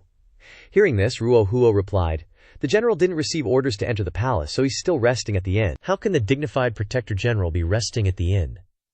Let me see if there's a suitable place for you to stay. If there's nothing else, you may withdraw first. Zhu Ruo Li ordered the 3 of them to go and rest. Zhu Ruo Li and Li Yun were secretly delighted that they had safely passed the test. I've actually thought of a place where they can stay very comfortably. Would you like me to arrange something for them? Li Yun suggested to his wife that he take them to a place to rest. Zhu Ruo Li coldly replied, comfortable, as in they can do whatever they want. Li Yun led them to a mansion that could be considered quite luxurious. This is the place, you'll temporarily stay here from now on. Zhu Ruohuo couldn't help but exclaim, the Han mansion is so extravagant, His Majesty is so thoughtful. Zhu Ruokao also spoke up. Brother-in-law, what was this mansion used for before? It was the house of the richest guy nearby, who was recently gifted to the court. Zhu Ruoshui also continued to ask, may I ask, brother-in-law, who was the owner of this place before? It's someone you know, Prince Chen Nan. Just stay here however you like. Consider it a gift for you. After all, he's still locked up right now. Hearing Li Yun say this, the 3 of them couldn't help but get goosebumps. Remembering Zhu Ruo Li's terrifying face, is he implying something? The princess really is the princess. She wants to kill us this time. After seeing the 3 of them off, Li Yun said, I'll go pick up General Zhu. Just make yourselves at home. The 3 of them burst into tears. Brother-in-law, even a short departure feels like losing the light of life. Li Yun was speechless at these people. I'm still alive, okay? I haven't died yet. Why are you cursing me? Watching Li Yun's figure disappear into the distance, they finally realized, we are really in danger. Zhu Ruohuo said. Even when we were fighting for the throne, the princess didn't have the intent to kill us, but now she does. Zhu Ruoshui also agreed. That's right, but I also see an opportunity to change things. Why do you think the princess wants to kill us? The other two naively said. Beautiful genes, talented genes. Zhu Ruoshui rolled her eyes, brushing aside their delusional thoughts. Zhu Ruokao spoke up. Or is it because we're too smart? Zhu Ruoshui finally agreed. That's right, that's definitely part of the reason. The other two were shocked and panicked. I knew it. I thought there was finally one normal person among us, but it turns out all three of us have severe delusions. Zhu Ruoshui believed that. The princess must have seen that we've matured quite a bit after training in the northern wasteland, threatening her rule. That's why the killing intent arose. But there's an even more important reason. The other two were also sweating bullets, holding their breath to ask, what's that reason? Zhu Ruoshui, like Conan solving a case, coolly declared. She's venting her anger, transferring marital discord onto us. Zhu Ruhuo chimed in. Exactly. Their marital relationship is definitely at rock bottom. Luckily we saw through this, so there's still a chance for things to turn around. What do you guys think of Li Yun? The two replied in unison. Very handsome. And his personality is alright too. Zhu Ruoshui concluded. He's definitely easier to get along with, so we need to start with him. Make an effort to help them reconcile. If we make Imperial Sister happy by doing so, not only will she not kill us, but she'll also let us stay in the capital. Something seems off here. The three of them are misunderstanding Li Yun and Zhu Ruoli, but whatever, I'm into it. Let's just keep pushing my OTP towards endgame. Zhu Ruhuo sighed. It's a good plan, and even if we fail, as long as we make the Imperial sister-in-law happy, he'll definitely be able to protect us from death. The fatty suddenly turned serious and said, there's another very important thing. We can't act like we're too smart. Zhu Ruoshui agreed. It's best to pretend to be a bit dumb in front of them. Night fell. At the Imperial Palace, General Chu sought out a high-ranking official. General Chu, what brings you here at this hour? The official spoke. Just completing the task the young mistress assigned. No need to ask too much, General Chu replied sternly. But perhaps what this official desired was to prioritize the big picture, to avoid renewed conflict. General Chu, you sly fox, the official scolded. You're so long-winded, I know what I'm doing. If you don't have anything else, get out of here. The official respectfully took his leave. After closing the door, he sighed. What chaotic times. Suddenly, from behind, Li Yun appeared out of nowhere, saw the official, and asked with a smile, "Oh, you're here too." The official was startled and turned around cautiously. He greeted with a smile, "Leader Li Yun." "It's been a while, leader. You're as imposing as ever. I wish I could write a poem to immortalize this moment." Hearing the flattery, Li Yun indifferently replied, Don't, I have something to discuss. Is General Chu here?" Hearing General Chu mentioned, the official explained, "General Chu is resting in the... I also consider him an old friend. That is why I am here to check up on him." "Is that so? Then there's nothing else for you, old man. You are free to leave." The official respectfully took his leave, but it seemed Li Yun still had many questions for him. "Wait a moment. The new princes and princesses, you must recognize them, right?" The official responded with a smile. "Of course I was their first teacher." Like teachers, like students. No wonder they are all ignorant. Li Yun was speechless. At this time the lights in General Chu's room were already off. Sleeping. Face that traitor tomorrow, General Chu told himself. Just what kind of sins did Li Yun commit to make so many people want him dead? Suddenly, from behind, Li Yun pushed the door open and stepped in. "Sorry to bother you, General Chu. I'm here on His Majesty's orders." Seeing the large, hairy figure in front of him, Li Yun couldn't help but exclaim, "Isn't this a gorilla?" General Chu fumed. "A gorilla? Does he think I'm some kind of giant Godzilla? I can't stand it." Having made up his mind today to use his brute strength to teach Li Yun a lesson. Bong! A loud noise erupted unexpectedly. It seemed Li Yun didn't retaliate at all, but the one who was knocked down and lay stiff on the floor at this moment was actually General Chu. Li Yun looked at General Chu, speechless. Crap, I clearly said I wanted to resolve things peacefully. Hey, is he a pet that General Chu raises? This is hardly the way a general should be acting. Li Yun had no idea that the Godzilla in front of him was actually General Chu. He picked up General Chu with one hand, wringing him out as he muttered, "Looks like General Chu isn't here." The bank seized the opportunity to place this pet in the Imperial Beast Garden, which could resolve the issue and align with the etiquette. A moment later, at the Imperial Beast Garden, General Chu was thrown by Li Yun and lay sprawled under an ancient tree, still in shock, half awake, half asleep. He didn't even realize that he was being peed on by Ji Yuxin's white dog. Having finished, Li Yun returned to the imperial kitchen. Seeing the lights still on, he asked, "Is wifey still working?" My girls are all set. Seeing Li Yun return, Zhuo Ruo Li asked, "Did you see General Zhu? What's the situation?" "I went to the inn to meet him, but didn't find him. I only saw the pet he keeps," Li Yun kept exclaiming. "Those northern barbarians are wild. They actually tame giant apes as pets, and even dress them up." Zhuo Ruo Li looked at her husband suspiciously. "No way a giant ape wears clothes, right?" Then she pressed. "What happened next?" "A beast is a beast. It straight up attacked me, so I knocked it unconscious. But I was afraid General Zhu would take it as a provocation, so I had it taken to the Imperial Beast Garden." "You little troublemaker, you don't even know what you've done." After recounting everything, he changed the subject to ask his wife for money. "Alright, never mind that for now. I've got a multi-million tail project I want to discuss with you." "Wait a sec." Before Zhuo Ruo Li could finish speaking, Li Yun became curious about the drawing placed right on the table. Zhuo Ruo Li held up the drawing and asked, "Does the giant ape you mentioned look like this?" Looking at the spitting image of the Godzilla he had just knocked out, Li Yun nodded vigorously. "Yep, that's the one." "You've seen it before." Zhuo Ruo Li glared speechlessly at her husband. "The person in the painting is General Zhu." Li Yun froze, but he still argued that his relationship with General Zhu could be salvaged. But deep down he believed the only way to salvage it was to eliminate the witness directly. The next morning, Li Yun woke up groggily. Looking around, he couldn't find Zhuo Ruo Li anywhere. Zhuo Ruo Li is such a villainess. Using a guy then ditching him? That's all you can expect from a concubine. "My queen?" Looking at the breakfast of steamed buns and soup laid out, Li Yun said, "But she's still very thoughtful, preparing breakfast for me. Gotta admit, it's lucky. Zhuo Ruo Li still pays for services rendered." A while later, Li Yun strolled outside the city. Amidst the bustling crowd, he thought, "Originally didn't want to cause my wife any more trouble, but now I can only go as far as I can." Suddenly, Li Yun noticed a noise coming from the bushes behind him. He turned around and asked, "Who's there?" At this moment, 3 hidden weapons shot out of the bushes, revealing 3 brain-dead disciples of Zhuo Ruo Li. Heavens, we must have been so moved that we ran into the imperial brother-in-law so early in the morning. What a coincidence. Emerging from the bushes, the 3 of them landed and struck a clownish pose. Looking at them, Li Yun just glared and asked, "Coincidence? What kind of coincidences involves hiding in the bushes?" Seeing this, Zhuo Ruo quickly replied, "Imperial brother-in-law, are you planning to go to the imperial palace? How about we lead the way?" "Alright, then I'll trouble you guys. Coming over so early to bootleg, how annoying." Li Yun wondered if they just didn't want to go back to the northern wilderness. Zhuo Ruo ordered. "The imperial brother-in-law has agreed. Quickly initiate the imperial carriage formation." The other 2 also obeyed. Without hesitation, they said in unison, "Leave it to us, let's go." As soon as Zhuo Ruo finished speaking, they lifted Li Yun into the air, turning out that the imperial carriage formation was carrying a person like carrying a coffin. "Put me down, you guys have no shame, but I do."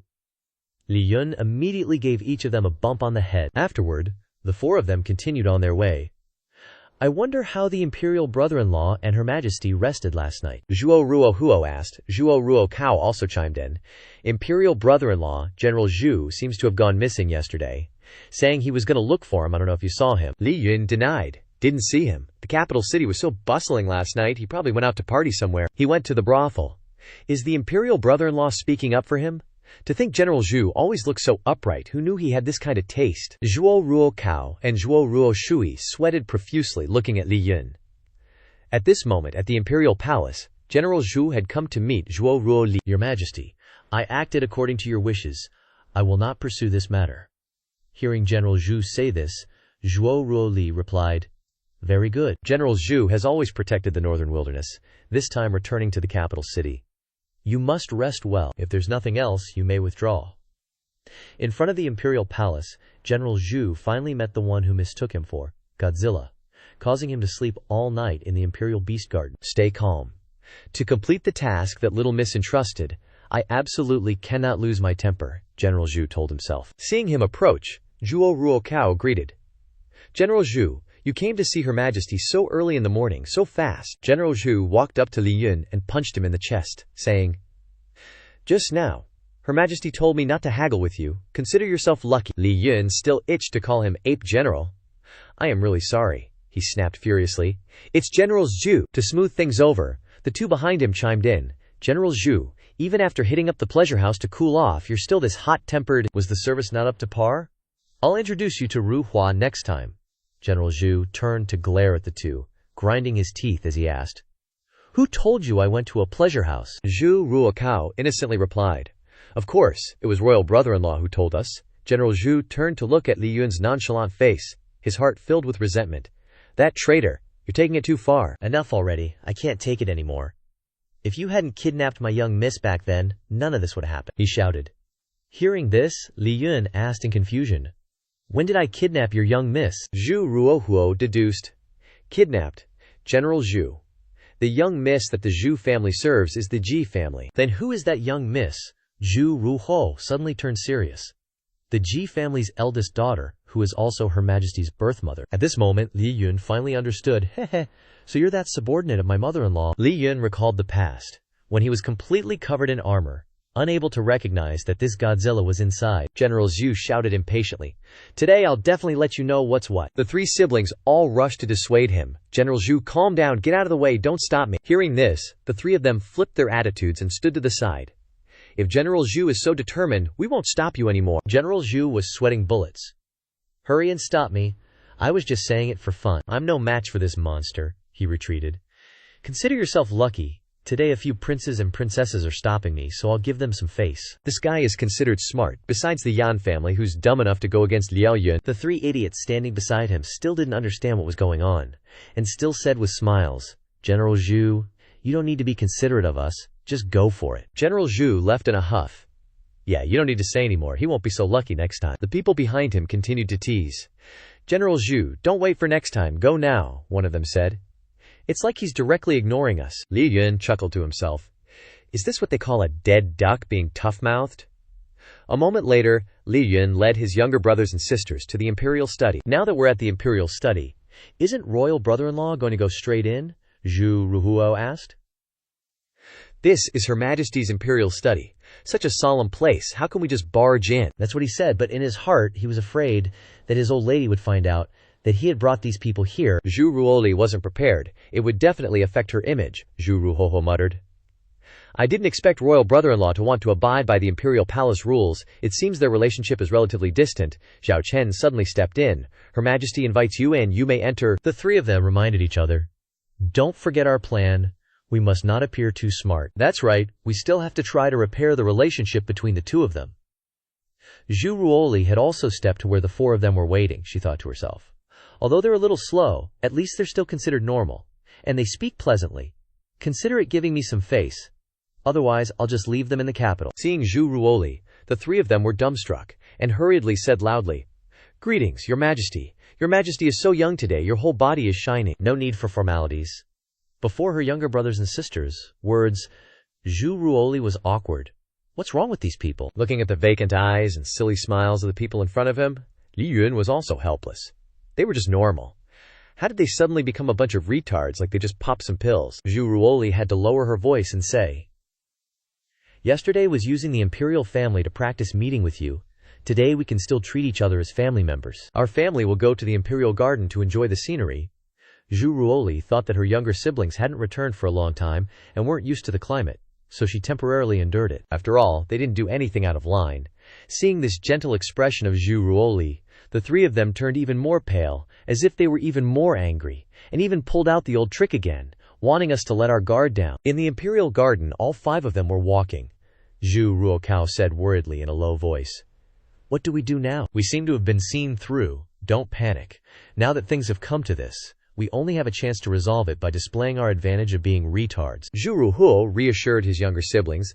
Then all three of them took turns flattering Zhu Ruoli and Li Yun. "Your Majesty and royal husband-to-be look so perfect together." Perfect doesn't even begin to cover it. They're a match made in heaven, a true pair of talents. Their virtue rivals heaven and earth. Li Yun burst out laughing, feeling like he was walking pets. "If they're dogs, what am I?" Zhu Ruo Lai got pissed. To smooth things over, Zhu Ruo changed the subject. "So what kind of things do you two do on a regular basis? Reading? Sitting?" They both answered at the same time. Li Yun thought to himself, "At home, Ruo Li reads, and I sit next to her, taking advantage, helping her check her body, while also improving her blood circulation." "Are these two always practicing spelling?" Hearing Li Yun and Zhu Ruoli's answers, the three of them worried they misunderstood that the two aren't usually together. Then their patching up plan would be useless. Zhu Ruhuo didn't give up, continuing to probe. So surely there's something you do together, Li Yun also answered. Of course, like sometimes shutting up. Zhu Ruoli blushed, not letting her husband continue. Don't think I don't know what you want to say. Seeing this, Zhu Ruhuo suspected that the relationship between the two of them had problems to the point of being serious, not wanting to reveal it outwardly. Zhu Ruoshui thought they were out of options. Just now, Royal Sister discovered that we were playing dumb because we acted too poorly. Now we can only follow the plan. What are you planning to do? Both Zhu Ruhuo and Zhu Rukao asked in unison. Zhu Ruoshui sobbed and said, "There's only one way left, unleash myself." Seeing this, Li Yun gently reminded his beloved wife, "Look, you've scared your younger brothers and sister. HMPH, I was aiming at you. It must be because they've been in the northern wilderness for too long so they haven't seen." Before the two of them could finish their sentence, Zhu Ruoshui had already taken off all his clothes, completely nude in front of everyone's eyes. Both Li Yun and Zhu Ruoli were dumbfounded. What's he trying to do? After getting done, he put one foot on the railing and jumped into the lake without hesitation. Everyone froze at his action. Zhu Ruoshui suddenly swam and sang, "A duck spreads out two wings. It shouts, quack, quack, quack, quack, quack, quack." Zhu Ruokao wasn't letting him have all the fun. He suddenly reached under his butt. Before Zhu Ruhuo's confusion, he pulled out a fistful. "Check out my fart bomb." With that, he spread his hand, and thousands of stink bombs flew everywhere. Release them until you arrest me." Zhu Ruhuo burst into tears. "These stupid younger siblings, I can't do these embarrassing things." Saying that, Zhu Ruhuo fainted. "I'm doomed. Royal Sister will definitely not let me off." Faced with the inexplicable actions of the younger siblings, Li Yun asked, "What's wrong with these guys?" But is schizophrenia not genetic? Zhu Ruoli was embarrassed. "It's better to keep them in the northern wilderness." I also suddenly understand Zhu Ruoli's situation. There must be a high-level mental hospital in the northern wilderness. After a while, all three princes and princesses returned to their resting place. They gathered around the table at this time. Too difficult. Don't they have any feelings for each other? It's like they have a grudge for killing their father. Zhu Ruhuo spoke up. The other two blockhead younger brothers misunderstood, and they all said in unison, "Your father was indeed killed by him." "He's my father."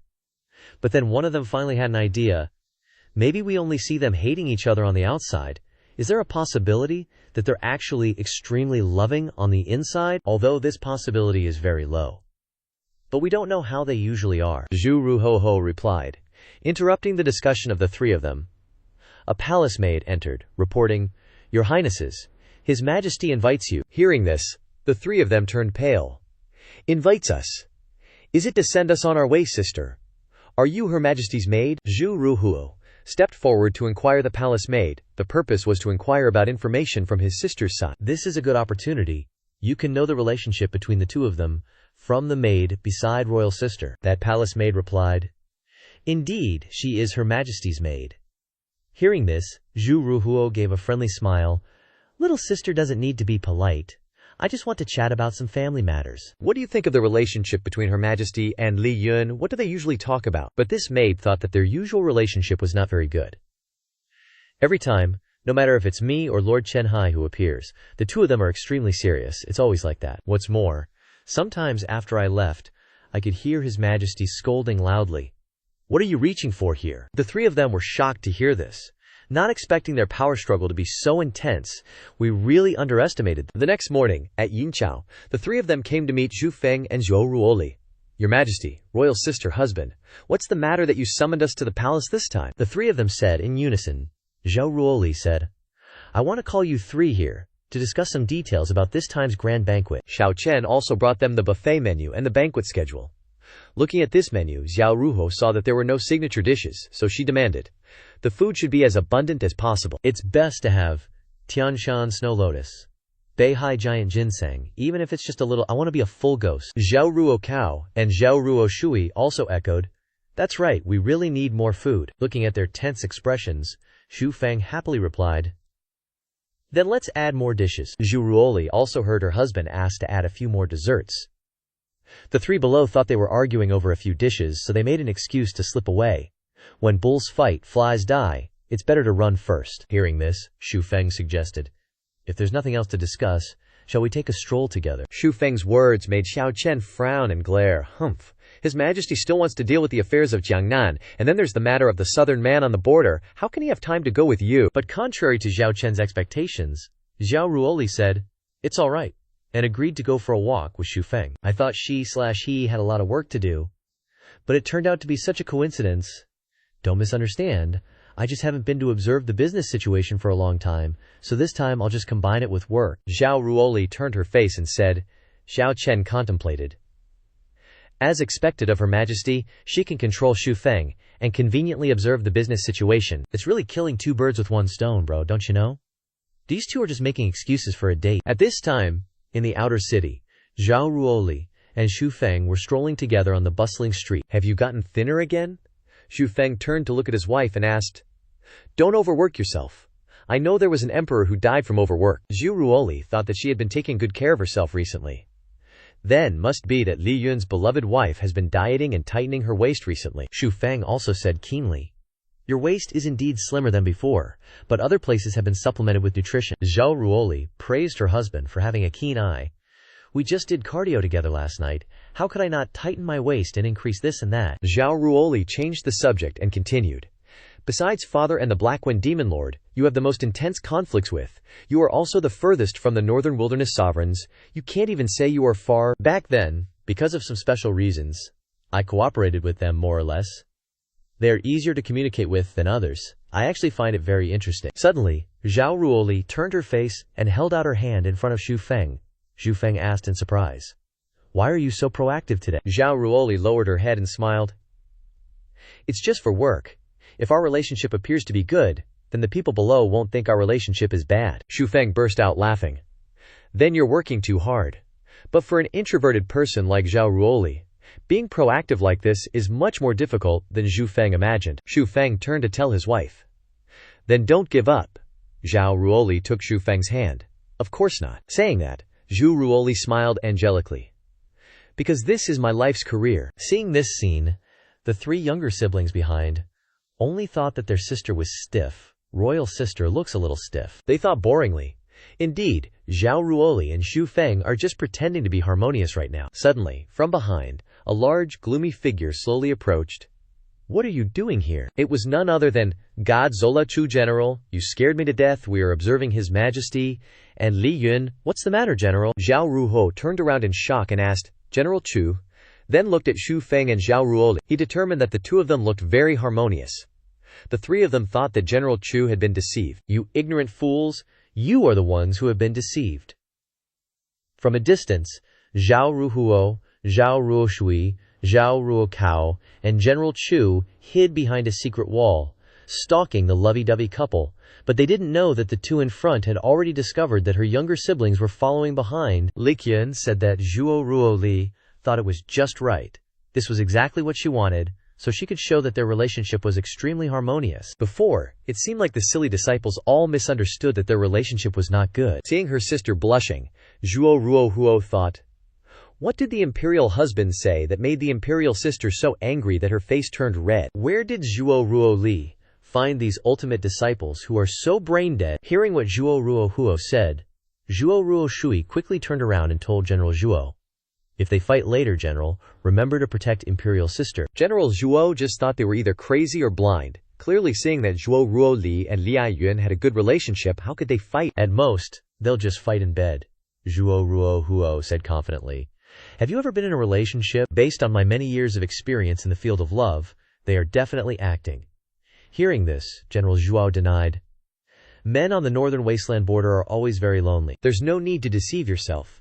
I think you'll only be able to be friends with the sand in the northern wasteland for the rest of your life. These people then assumed that General Zhuo was actually not liked by women. Hearing this, General Zhuo argued, I have been liked by women since I was young, and have been called the great Qiqian handsome man. I just don't like being in a relationship, understand? Based on my TV drama experience, they definitely like each other. What do children know? Zhuo Ruohuo looked with a judgmental eye, thinking, are you sure that woman is human? And a handsome man? Clearly it's a gorilla. Zhuo Ruokao suddenly noticed something different. Imperial husband is so good to you, and you still speak up for imperial husband. Do you two have some kind of affair?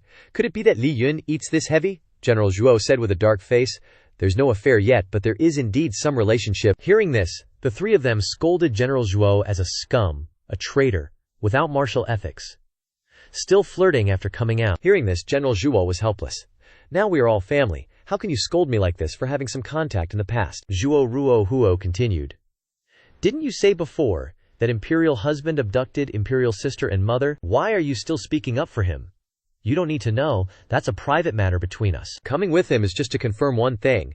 General Zhuo still felt grateful to Li Yun in his heart, because even though he kidnapped the young lady and often caused a lot of trouble, if it weren't for his help at that time, they might have been wiped out by the former emperor long ago. Looking at Zhuo Ruo Li being happy next to Li Yun, he thought, it seems that the young lady's daughter is luckier than her, having been married to a decent man, not like the former emperor. With a proud look, General Zhuo finally acknowledged Li Yun as a good man. The remaining three saw General Zhuo's appearance and sarcastically said, "Look, the great ape is smiling." General Zhuo was naturally furious, slapping Zhuo Ruo Shui on the head and shouting, "Are you guys courting death?" Zhuo Ruo Shui turned pale with fright and begged repeatedly, "Wait, I was wrong. I shouldn't have told the truth. The great ape wants to kill someone. Save me."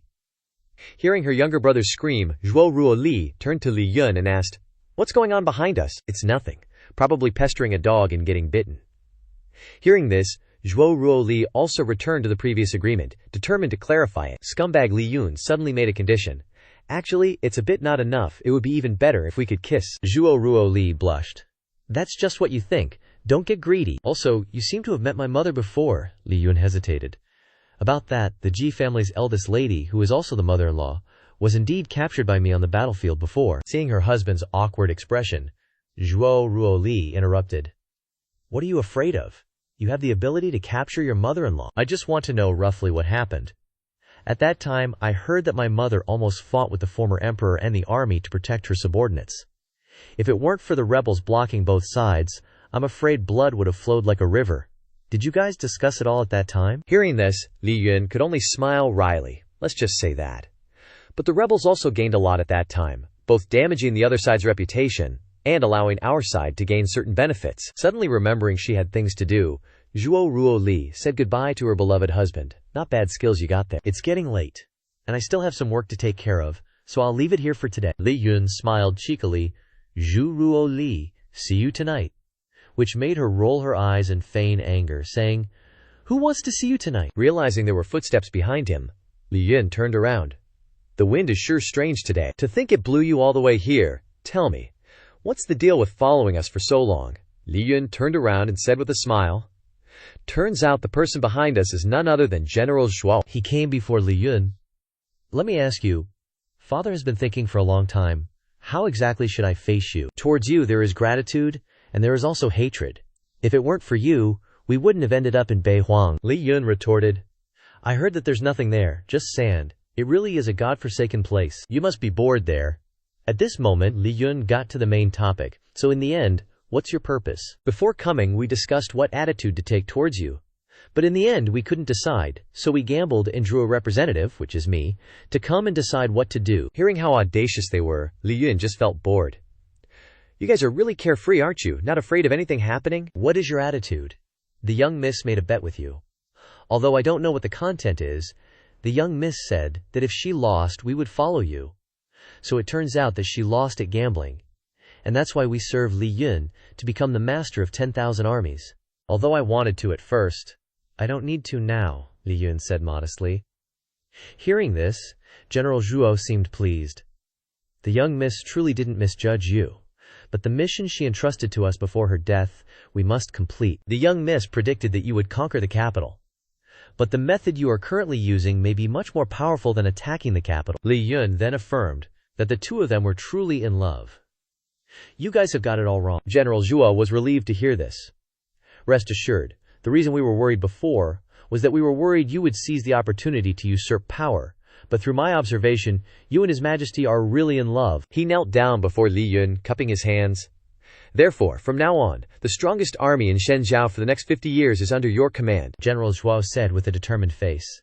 "Even if you make us face the Beihuang Wolf Cavalry, we will not be afraid." With the label of being a son-in-law respected by everyone like this, I also want to be a son-in-law like Li Yun, with both a beautiful girlfriend and power. Seeing that General Zhuo seemed insistent, Li Yun issued an order. No matter what the situation, you must protect Zhuo Ruoli well. This little brat is too happy? Afterwards, Li Yun returned to his home. Li Shui, do you have the day off today? Seeing Li Shu gobbling down several steamed buns, Li Shun asked. Li Shu said while chewing, Landlord Sama, you're back. I got off work early today. Already used to this situation, Li Yun assumed that Li Shui was unemployed again because her gluttonous nature was discovered by the boss, who then fired her. Li Shui denied. How could that be? I've honed my sneaking food skills to perfection. Today I'm taking in a little bro, leaving everything for her to do, damn. Who would be blind enough to recognize you as their big sis? Li Yun looked at Li Shu with a judgmental gaze. Li Shu then said slyly, Landlord Sama, you're just jealous. Today, the boss of the shop where I work hired a new worker, and she recognized me as her big boss, begging me to protect her. She works very hard, so I let her do everything. Li Yun just chuckled. You seem to not realize an extremely serious problem. Isn't your boss hiring someone new to replace you? My food is about to be lost. At this moment, Li Shu suddenly realized the truth. She ran around in a frenzy. I was so naive. I don't want to be fired. But in reality, Ling Shu had fallen for Li Yun's dirty trick. Li Yun smiled and raised his hands, finally chased away the third wheel, so there's no one to bother us anymore. A clear moon and a gentle breeze. At this moment, in His Majesty's palace, Li Yun was being favored, massaging Zhuo Ruoli's shoulders while wearing a sly smile. Zhuo Ruoli said with a blushing face, Massaging the shoulders is fine. Don't think I don't know what tricks you're trying to pull. Li Yun replied with an innocent look. Yes, wife. It was just an accidental slip of the hand. Li Yun was definitely mocking her and was found out. This would be earth-shattering news. Zhuo Ruoli then turned to look at Li Yun and asked, How was your interaction with General Zhuo? Did he say anything to her? Zhuo Ruoli recounted. He did say a few things, clarifying the relationship between the Ji family and me.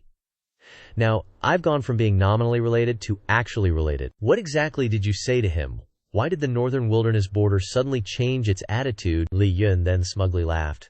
Of course, it's because my looks are too irresistible. Upon hearing this, Zhu Ruoli puffed up her cheeks and playfully scolded Li Yun to be serious, saying she didn't believe it. Doesn't the wife think I'm handsome?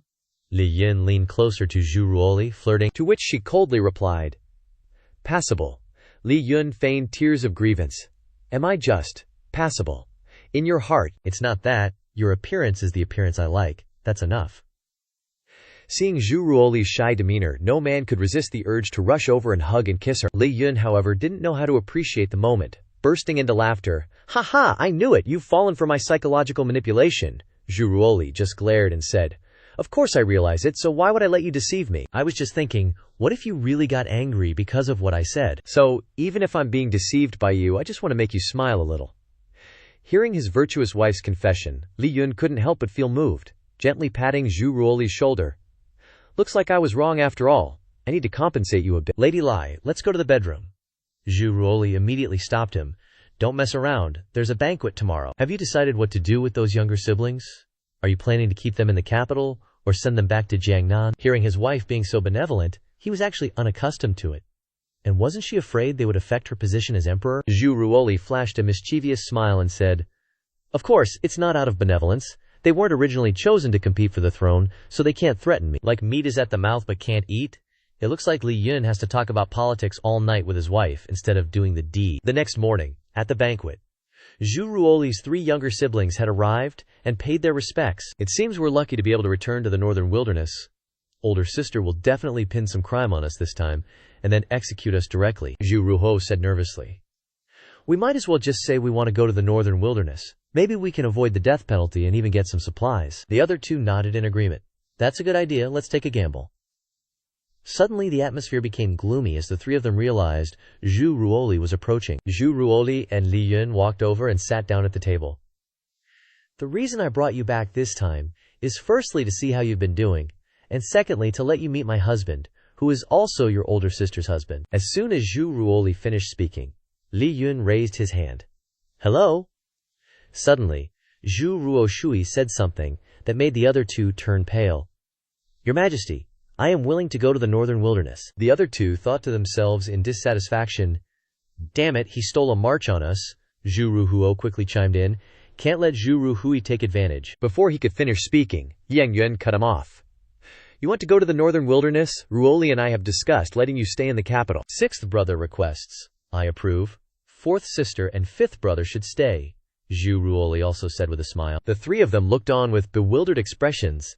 Well, they probably didn't expect their old sister to be so humane. Zhu Ruoli then asked, Zhu Ruokao, what did fourth sister say she wanted earlier? What I wanted to say was that I also agree with sixth brother. It's such a touching idea. I'd like to offer you a toast. That's right. Her Majesty has approved it. A ruler doesn't joke. You're truly a role model for us. Zhu Ruohuo and Zhu Ruokao feigned ignorance together, mumbling to be allowed to stay in the capital. Only Zhu Ruoshui regretted what he had said. Only knowing to cry and thank the two older sisters and older sister's husband. The banquet was in full swing, when suddenly a surge of power struck the palace. Xiao Chen rushed over in time. Who dares to be so reckless here? Protect your majesty. Li Yun suddenly recognized that this aura seemed very familiar, but even after searching, Xiao Chen reported back, it's the assassin who escaped. This subordinate is derelict in duty. Please punish me, your majesty. But Li Yun didn't think the assassin had escaped successfully and was still lurking in the palace. I have carefully investigated, and there is no trace, Xiao Chen replied. Because it's not a person at all, follow me and you'll understand. Don't tell me it's another upgraded new model robot next. A moment later they strolled to where the assassin might be hiding. This place was the Imperial Palace Treasury, and the sword aura was emanating from here. Xiao Chen said, I suspect someone took advantage of the banquet to sneak in here and steal Imperial Palace treasures. Li Yun suddenly noticed something strange behind him. It's not that complicated. If I'm not mistaken, it must be playing tricks. As he spoke, he approached the glowing blue sword and picked it up. Li Yun continued. If I remember correctly, this treasured sword was a gift from a swordsman. Zhu Ruoli agreed. You can tell at a glance that it's not an ordinary sword. Was it like this when it was first brought here? I remember it wasn't glowing at first, Zhu Ruoli replied. If that's the case, then there's no doubt about it. Li Yun exclaimed. So that's it, I know what this thing is, Li Yun thought to himself. Could it be that it will suddenly release sword energy due to some influence? With that, he handed it to Xiao Chen for testing. Challenge him to see if he can hold this sword. Xiao Chen looked disdainful. It's just a sword, can't I even hold it? But when Xiao Chen grabbed it, he suddenly got a jolt. What's going on? Xiao Chen was devastated, not understanding what the heck just happened, Li Yun said blankly. As expected, it's good for blocking bullets. Xiao Chen couldn't help but snap. As expected, my ass. You knew it, and still dared to trick me. Poor guy is too trusting. From being tricked by Li Yun into touching horse manure, to getting his hand into an electrical socket. Li Yun suddenly said seriously. If I'm not mistaken, this sword was made using the azure sword that the old emperor used to injure me. It's the Jade Seal Spirit Radiance sword.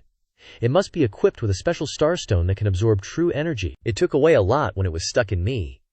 Now it has 2 or 3/10 of my power. Zhu Ruoli thought this was a good opportunity. Li Yun wielding this sword could enhance his combat ability. Li Yun only smiled and said, It's useless. It can only unleash 3/10 of my true energy, which is worse than using a normal iron sword. It's a waste of a sword. The younger disciples quickly responded, Then give it to me. Let me protect the great Chinian lands. Let me have it. I still want to go to the northern wilderness and bravely kill enemies. Li Yun just looked at them with a judging gaze. Dream on. Even a master like Chen Hai got hurt touching it. You guys would probably die instantly. You can try it if you don't believe me. At this moment, the three of them were disillusioned and gave up immediately. Li Yun picked up the sword and examined it himself. It seems it really has no use. But since it carries my true energy, it's normal for it to instinctively oppose others. Zhu Ruoli curiously reached out to touch the sword. Only you can touch it. I've touched it a few times before, and nothing happened at all. Li Yun panicked and pulled the sword back. Wait, are you hurt? Zhu Ruoli said indifferently. You're too late to warn me. Besides, I've touched it before and it was fine. Li Yun was puzzled. His wife didn't feel anything unusual when touching the sword. Zhu Ruoli thought there was still a slight difference. It feels like a surge of heat rushed directly into my body from my fingertips, but it's very comfortable. Li Yun then reasoned. Could it be that after every physical exercise between the two of us, Zhu Ruoli can use true energy to regulate her breathing? Zhu Ruoli had long seen through her husband's scheme. You definitely want to get laid again. Li Yun only smiled sheepishly. Strengthening the body with true energy is the main thing. Taking advantage is just a side effect. If this continues, she might become the most powerful emperor ever. Zhu Ruoli felt that it was useless for her to use this sword. Why is it useless? Li Yun said. If I'm not around, this sword is your protective divine weapon. Zhu Ruo Li blushed and said, "Will you leave me? If you really leave, then this is indeed a divine weapon. But if you are by my side, then everywhere is the safest place in the world." These two started showing PDA again. Hearing his wife say this, Li Yun explained, "It can't be said like that. If you wear it on your body, the true energy inside will actively protect the owner, and at the same time it will help the owner's body get better and better. Maybe it can even help the parts that need to get bigger, get a little bigger." Zhu Ruo Li, listening to Li Yun's flattery, took the sword, reluctantly accepting it. "Anyway, Li Yun can't always be by my side." Little did Xu Feng know that Li Yun was smugly thinking, "Women are so easily fooled." Suddenly, Li Yun fell into contemplation. But why did this sword suddenly activate? Completely clueless, it was late at night, and Li Yun and Ruo Li were still sitting close, admiring the sword. Changes need to accumulate slowly, they won't have immediate effects. Li Yun spoke. Ruo Li retorted with annoyance. "What are you talking about? I'm just thinking, if some dude tries to take advantage of me right now, should I just draw my sword and chop him up?" Only then did Li Yun manage to demand a body check. "Miss Chu, where's the trust between people? It's time for the physical exam." Ruo Li glared at him. "HMPH, I carry this sword around all day and it ends up benefiting you." Li Yun replied, "Actually, my body check is pretty effective too. How about a taste?" Hearing this, Ruo Li realized she had been tricked and cursed her good-for-nothing husband to meet a ghost soon. The next morning, while fast asleep, Li Yun suddenly heard a knock on the door. He hastily put on his clothes and muttered, "So early in the morning, before the rooster even crows, who's knocking?" He opened the door, and it turned out to be Li Shu who had come looking for him so early. Li Shu said with a serious face, "It's bad, landlord Sama." But all she got in return was a blank stare from Li Yun. "What is it, miss? Did you finally get evicted?" Li Shu held out a piece of paper and exclaimed, "Landlord Sama, you're wanted." Sure enough, the wanted poster had Li Yun's face on it, but a dumbed-down, muscle-brained version. Who is this supposed to be? Even Li Yun couldn't recognize himself. Li Yun crossed his arms. "Wanted, May. Everyone in the Dakian knows I have Ruo Li, heir, on my head, and the drawing doesn't even look like me." Li Shue replied, "It's not the Dakian that issued the wanted order, but Bei Huang. It's said that, in Bei Huang, the image circulating of landlord Darren is one with a contemptuous look, an upturned nose, and a mouth full of monster-like fangs." Li Yun frowned, propped his chin up, and said, "Ridiculous. It says capture alive and then go see the Bei Huang Qiju in person. It seems the Bei Huang Qiju released the wanted order." "Why are they after me? I haven't even been there, and I don't know the Bei Huang Qiju. Could it be that they want to capture me for her to harvest my yang to supplement her?" Yin, Li Shui is serious about harvesting yang. Roasted mutton in Bei Huang is indeed famous. She looked down from a high vantage point, provoking, "They are like that, so why aren't you fiercely beating them back?" He squinted his eyes and smiled. "Never mind it. I just want to spend every day normally with Ruo Li unless someone runs to the capital. If so, I must fiercely deal with them." The girl cast a contemptuous glance over. Landlord Sama is really becoming more and more gentle. "If it was me, I would have blown them up with one hammer." "I'm going to work now," he smiled. "Work hard, you still owe half a year's rent." After Li Shu left, he stood alone in front of the door, hands on his hips.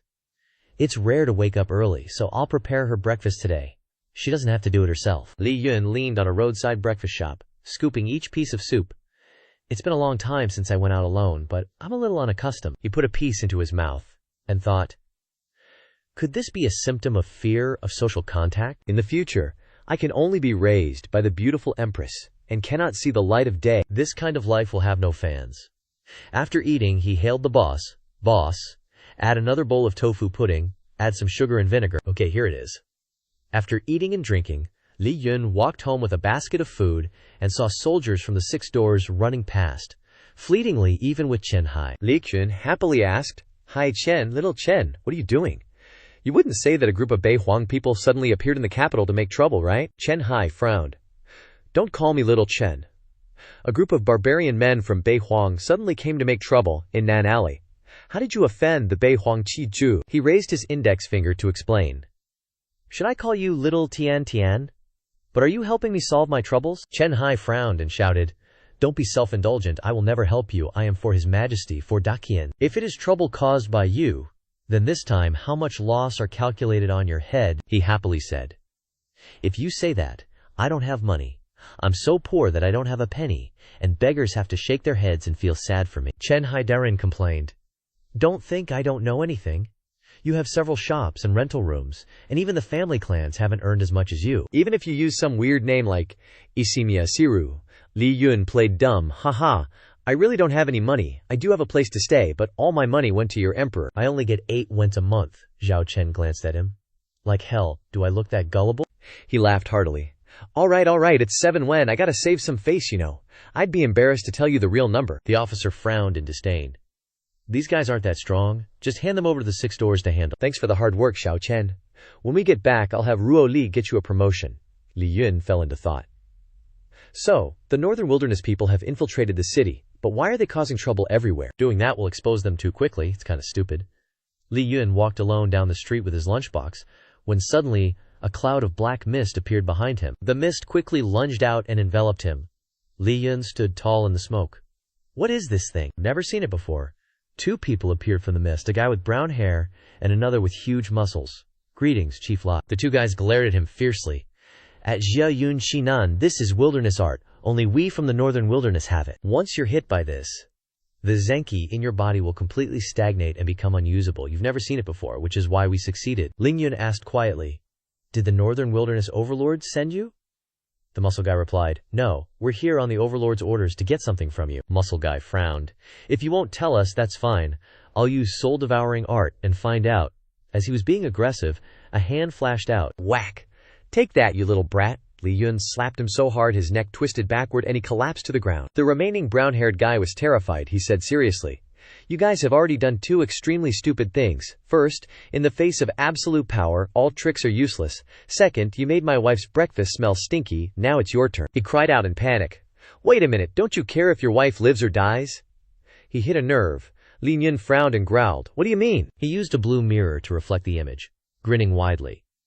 This mirror can connect to the brain and manipulate it. At the same time, their sights and sounds are transmitted to us. Your every move is being monitored. In the mirror, there was an image of a little rabbit beside Ruo Li, and she looked very uncomfortable. The gray-haired man was standing next to her bed. What do you think we're causing chaos everywhere for? We have to disperse the 6 doors so that we can act more conveniently. Now your wife is under our control, so don't act rashly. The brown-haired guy shouted, Bao Hui, if we fail here, it's up to you on your side. The gray-haired guy frowned. Chief Li, rest assured, I'm just putting her to sleep. Just hand over the Northern Wilderness Core, so we can return it to our overlords. And naturally, we won't make things difficult for you. Ling Yun said angrily. The Northern Wilderness Core? What is that? I don't have that thing. The brown-haired guy shouted fiercely. Don't play dumb. Otherwise, where did your heaven-defying Genki come from? If I said I got a cheat code, right after I transmigrated, would you believe it? The masked, gray-haired man touched his sword. You really are stubborn. Is this your sword? I have a quick idea. If you don't hand over the Wilderness Core, I'll use this sword. The moment your wife touches the sword, she'll be electrocuted. The gray-haired man was thrown back by the electric shock and fainted on the spot. The brown-haired man on this side was flustered and shouted, Dao Hui, he said arrogantly. You guys are really courting death. His face was full of danger. You could have touched anything, but you had to touch that sword. A stream of black energy gradually occupied the brown-haired man. He laughed. Anyway, we have to die for the overlords. I want to drag some people down with me. His face turned black, emitting a green light, and he shouted, Long live the overlord. Puffed, a fart sound came out. Oh, my hometown river, he grimaced. Why can't I detonate my Genki? His hands were bent and twisted. He frantically raised his hand to look. That's not right. The wilderness art has been reversed. You can do this. It must be her. It's her. His face was also distorted, and his whole body was squeezed and twisted into a spiral, which crushed him and exploded into many drops of blood. Ling Yun frowned. What's going on here? Suddenly a voice came from somewhere. Not bad. You're stronger than I imagined. Who's yapping? Speak up, he heard a voice. Below, a 2-buns red-haired chick, kinda short, pointed her finger at him. You see me and don't even bow. He deadpanned. Lost kid, let me help you find your mama. The red-haired girl screeched. Your whole family's lost. Then she said normally, if I hadn't just used wild magic to reflect all of his attack, this whole street would have been toast. Besides, you're way too rude. As the Northern Wilderness Master, you should be bowing to me. Li Yun looked like he didn't believe his eyes. The legendary millennial Northern Wilderness Master turns out to be just a kid. This dude's definitely not simple. He actually managed to show up behind my back out of nowhere. The red-haired girl introduced herself. First time meeting. Call me Li Na. Also the current Northern Wilderness Master, please give me some pointers. Shenju's #1 brave warrior. She reached out her tiny hand to shake his, thinking to herself, what's her angle? Gotta tread carefully. Liao Shu came over out of nowhere and scolded the redhead. Hey, employee, what are you doing here? Get back to work. The little girl panicked. So sorry, senior, I'll head back right away. Ling Shu put her hands on her hips, complaining. Seriously, always causing trouble for people, Ling Yun's like. The little bro Ling Shu just recruited is the Northern Wilderness Master. This is kinda messed up. The redhead turned to him, making plans. Wait for me to finish work, and let's talk. There are some things you gotta know. The barbecue skewers on the charcoal grill smelled amazing. Li Shu was snoring away next to him, and the red-haired girl was still diligently grilling meat. Is she really the Northern Wilderness Master? Duo-Ru looked at her and answered, Yep, I met her once when I infiltrated the Northern Wilderness. What's she doing in the capital? Li Yun asked. How's Ruo Li doing? Duo Rao replied. Commander Chen has arranged everything. The area around you guys is under heavy protection. He turned. Go contact Dad's Northern Wilderness Army. Has anything weird been happening in the Northern Wilderness lately? And I'll go investigate her a bit. Lin Yun walked closer to the skewer stall. Boss, 5 barbecue skewers, remember to add extra cumin? She answered, I'm just an employee, not the boss. If you want to ask something, just ask directly. He furrowed his brows. Then I'll get straight to the point. What's your purpose for coming here? What's the deal with my wanted poster? She scoffed. I ran out of travel money when I entered the capital, so I could only rely on working to support myself. Also, I didn't know where you were, so I used this method to make you alert, to avoid being killed. Of course, if someone could actually tie you up for me, I could relax a lot more. Li Yun frowned. With just these words, I could make it so you can't leave the capital alive. The redhead replied. Can you do it? The two glared at each other, sparks flying. He sighed. So what's your goal for this trip? Northern Wilderness Corps, he thought. Her strength isn't weak at all, on par with when I just broke through the extreme lower-level martial artist realm, plus she knows how to use extremely strange wild magic. The redhead slowly said, That's right, it's that. Please hand it over to me.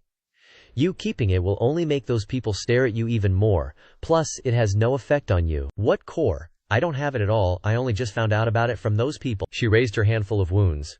Are you kidding me? You're so strong now. Isn't it because you used the Northern Wilderness Corps? It can make the owner break through the limits of a martial artist.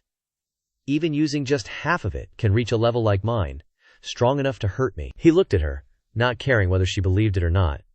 You want to ask again, who are those people? It's the Golden family, the family with the greatest strength and influence in the Northern Wilderness. Their core members are called the 7 Stars, all of whom have successfully broken through the limits of a martial artist. His face turned serious.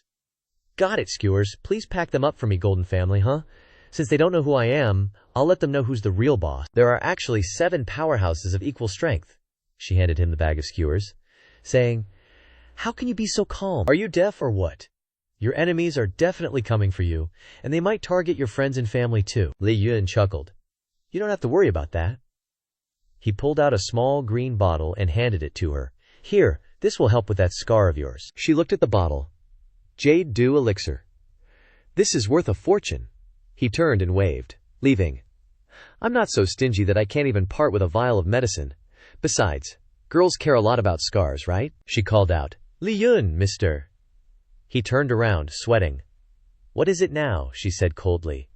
You still owe me for the grilled meat. Hearing that, Li Yun ran like the wind. I'll put it on tab first. I'll save up my allowance for 5 months and pay you back later. Redhead was confused. A freaking imperial fiancé, and he's still mooching off people. The sun was slowly setting. Behind the mountain, a flock of birds circled in the sky. Someone sat in the middle of the forest, plunged a broadsword into the ground, and smiled at the tusk in their hand. A loud scream came from inside the tusk. Qi Ying failed, but the remaining core has been found. This time, we must send one of the 7 stars to capture him. Green Hair laughed sinisterly. If the small fry could succeed, I'd be disappointed. Let me go, one sword 10 miles? That Li Yun will probably die before he even sees me. The person on the other end of the line continued. Maybe, but Lu Koshen, you're too confident. Never underestimate your enemy. Also, Gao Feng has gone to Beihuang. We need to find someone to restrain him a bit, lest he discover the secret core, he said. On the desert, then let me come. I get beaten up by Li Yun all day long, I'm enough. He grinned as he held his sword. This Li Yun is, at best, just above average in strength. I want to see how many swords the so-called #1 under heaven can withstand. In the capital, Li Yun was holding a bag of grilled skewers, walking past some beggars. After a glance, most of them were martial artists, with fake Kyokan disguises. Looks like the Li family is entering a state of high alert again. At his and his wife's manner, stepping through the door, he happily greeted, "Honey, looks like I came back at the right time. Did you change clothes early, then realized I wasn't home, so you've been waiting for me?" She was annoyed. "I woke up and saw that thief." "And you're being sarcastic. Chen Hai has already reported the Bei Huang situation to me. Did you find any new intel?" He smiled. "Don't rush. First, taste the grilled skewers made by the Bei Huang overlord himself." He ate and spoke, reassuring her that it wasn't poisoned. He held out the bag full of skewers, taking one out and handing it to her. "Are you sure the Bei Huang overlord won't cause trouble?" he said seriously. "The trouble now isn't the Bei Huang overlords but the Huang Jin family. They definitely won't give up." "They probably believe even more now that the Bei Huang core is on me," she frowned. "With me protecting you, they won't even get close." He smiled reassuringly. "No need to be so hostile. We don't know when they'll come. Maybe they're scared by the Emperor's might and won't dare to come." Ruo Li clenched her fist. "I'm not that scary," he flattered her. Yes, of course you're not scary. She's the most beautiful woman in the world." She puffed out her cheeks and snorted, "You're not being sincere at all." Ruo Li took a bite of the skewer. "That girl is really the Bei Huang overlord," Li Yun said slowly. "She's very strong, but the kitty in her body is a chaotic mix of many people's kitty. If I'm not wrong, the Bei Huang overlords, like the Daqian Emperor, is passed down through generations. They somehow managed to pass down their power as well." "So that's how it is. So how strong is she? Don't underestimate her. If we're just talking about cultivation, she's a bit weaker than me. But the Bei Huang people know how to use a strange power called wild arts. This morning, I almost fell for their trick." He held up 2 fingers. "So, I'd say she needs at least 2 punches, Ruo Li replied. "Were you trying to scare me just now?" He laughed. "Babe, don't look at me like that. Those are 2 serious punches. When have I ever needed a second punch against anyone?" She was embarrassed. "Let's stop talking about this." Suddenly, a loud voice called out, "Master, Mister." Both of them turned to look at the door. The sun had already set, and Li Shu, along with the Bei Huang overlord, arrived at the front door. Li Shu said, "Sorry to intrude," Redhead smirked. "Are we surrounded by 6 doors spies? They actually want to protect you with these guys. What a pipe dream." Li Shui immediately retorted, "Don't be rude when you're being hired. If I hadn't brought you here, you would have been captured already." The redhead lowered her head. "I understand, Senior," Li Shu added. "Besides, we're here to ask for a favor." Li Yun asked, "What do you need us to do?" The redhead turned around, disgruntled. "Isn't it because you're freeloading and the boss deducted my salary? Now I don't have enough to pay for rent?" Li Shu put her hands on her hips. "That's right, so we're requesting to rent a room from this landlord.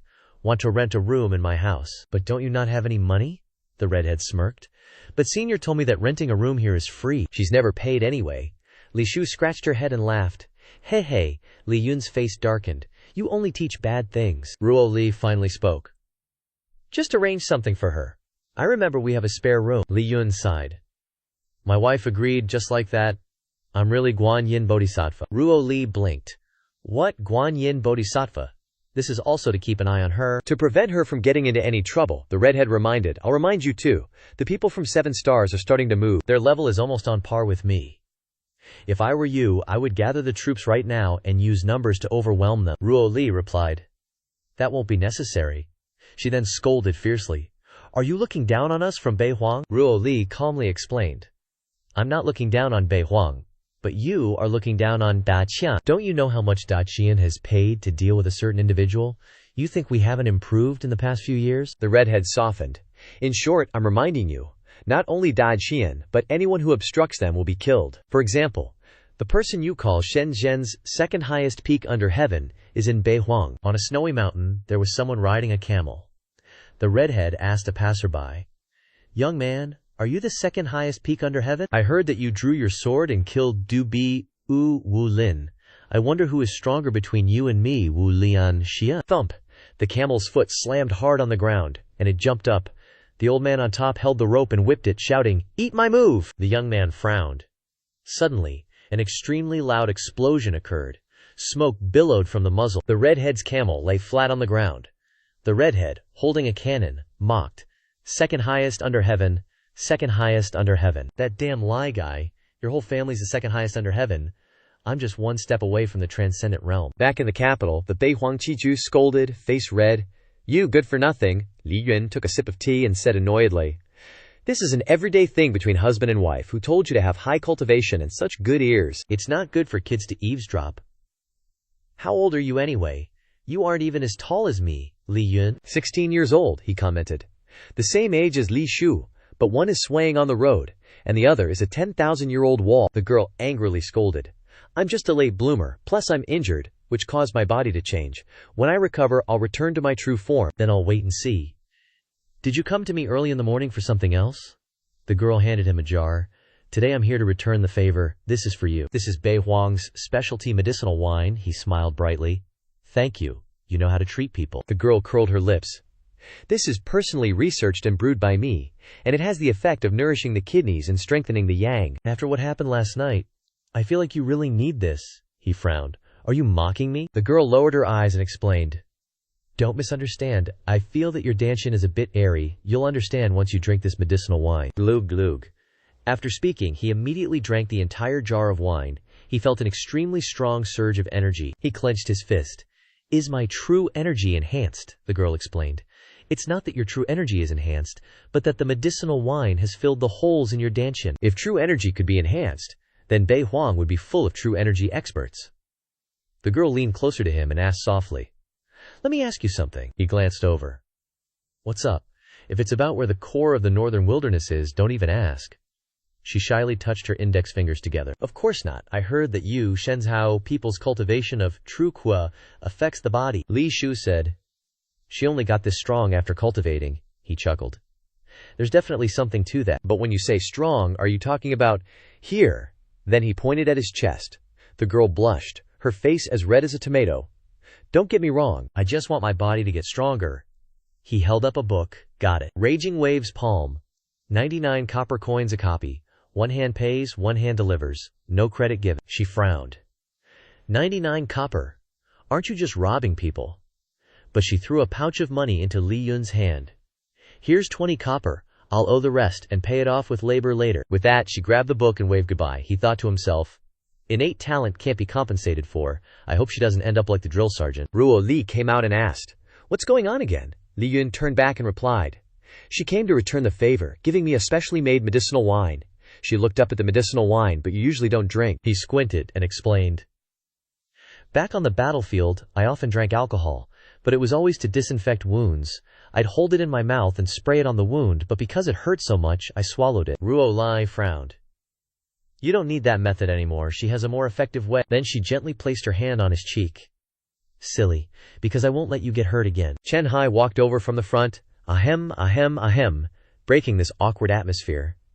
Then he handed over a stack of papers. General Zhu asked me to bring this to you. It's intelligence from the northern wilderness. Li Yun smiled awkwardly. Little Chen, why do you always show up at important moments? After reading, Li Yun said. The Golden family is very clever. Ruo Li asked. What happened? Take a look yourself. They're taking over the families of the northern wilderness and forming a northern wilderness alliance, he continued. The border is requesting increased vigilance. Once they've dealt with the internal problems, they'll definitely turn their guns towards Dagon, but there's something I don't quite understand. Ruo Li asked. You mean, you're talking about how, during the takeover process, they're demanding that families hand over information about the Lord of the northern wilderness? He frowned. Exactly, it looks like they're expanding their power, but in reality, this might be their true goal. She leaned forward, puzzled. Information about the Lord of the Northern Wilderness. What's the point of collecting that? He shrugged. Information about the Lord of the Northern Wilderness. What's the point of collecting that? Then the two turned to look at Chen Hai and asked, Little Chen, where's General Zhu? Chen Hai replied. You forgot. Today's the day he and the sixth prince are returning to the northern wilderness together. They left early this morning. Li Yun rested his chin. I still wanted to ask him about the situation in the northern wilderness. I wonder how far they've gone. The two were riding on the road when suddenly Harry yelled, Stop! Ambush! Green Hair jumped out from behind a tree and said, How perceptive! He smirked. I thought I ran into a gorilla, but it turns out it's General Zhu. You're also on the Lord's kill list. What a coincidence. General Zhu snorted. You little punk, did you come looking for a beating? Green Hair stepped back, gripping his sword in a ready stance. The Big Dipper 7 Stars, Ballad of Midnight. A heartbreaking tune. I am Kaiyoungstar Luo Xin, and I'd like to borrow your head for a moment. Chirp, chirp, chirp, the sun rose high, green hair was bruised and battered, leaning against a tree. Damn it, what's going on? His strength should have completely crushed me. What were those weird ancient martial arts? Attacking from a distance, and that reflection thing, clearly not as fast as me, but predicting all my attacks, like he's been fighting me for ages. 1,000 question marks appeared above Greenhair's head, and then he threw something that smelled terrible at me. He shouted, "It's corroding the forest. It stinks to death." In the capital, General Zhu reported. That guy's really strong, but luckily I'm experienced, and caught him off guard, temporarily scaring him away. Li Yun seemed to have predicted it.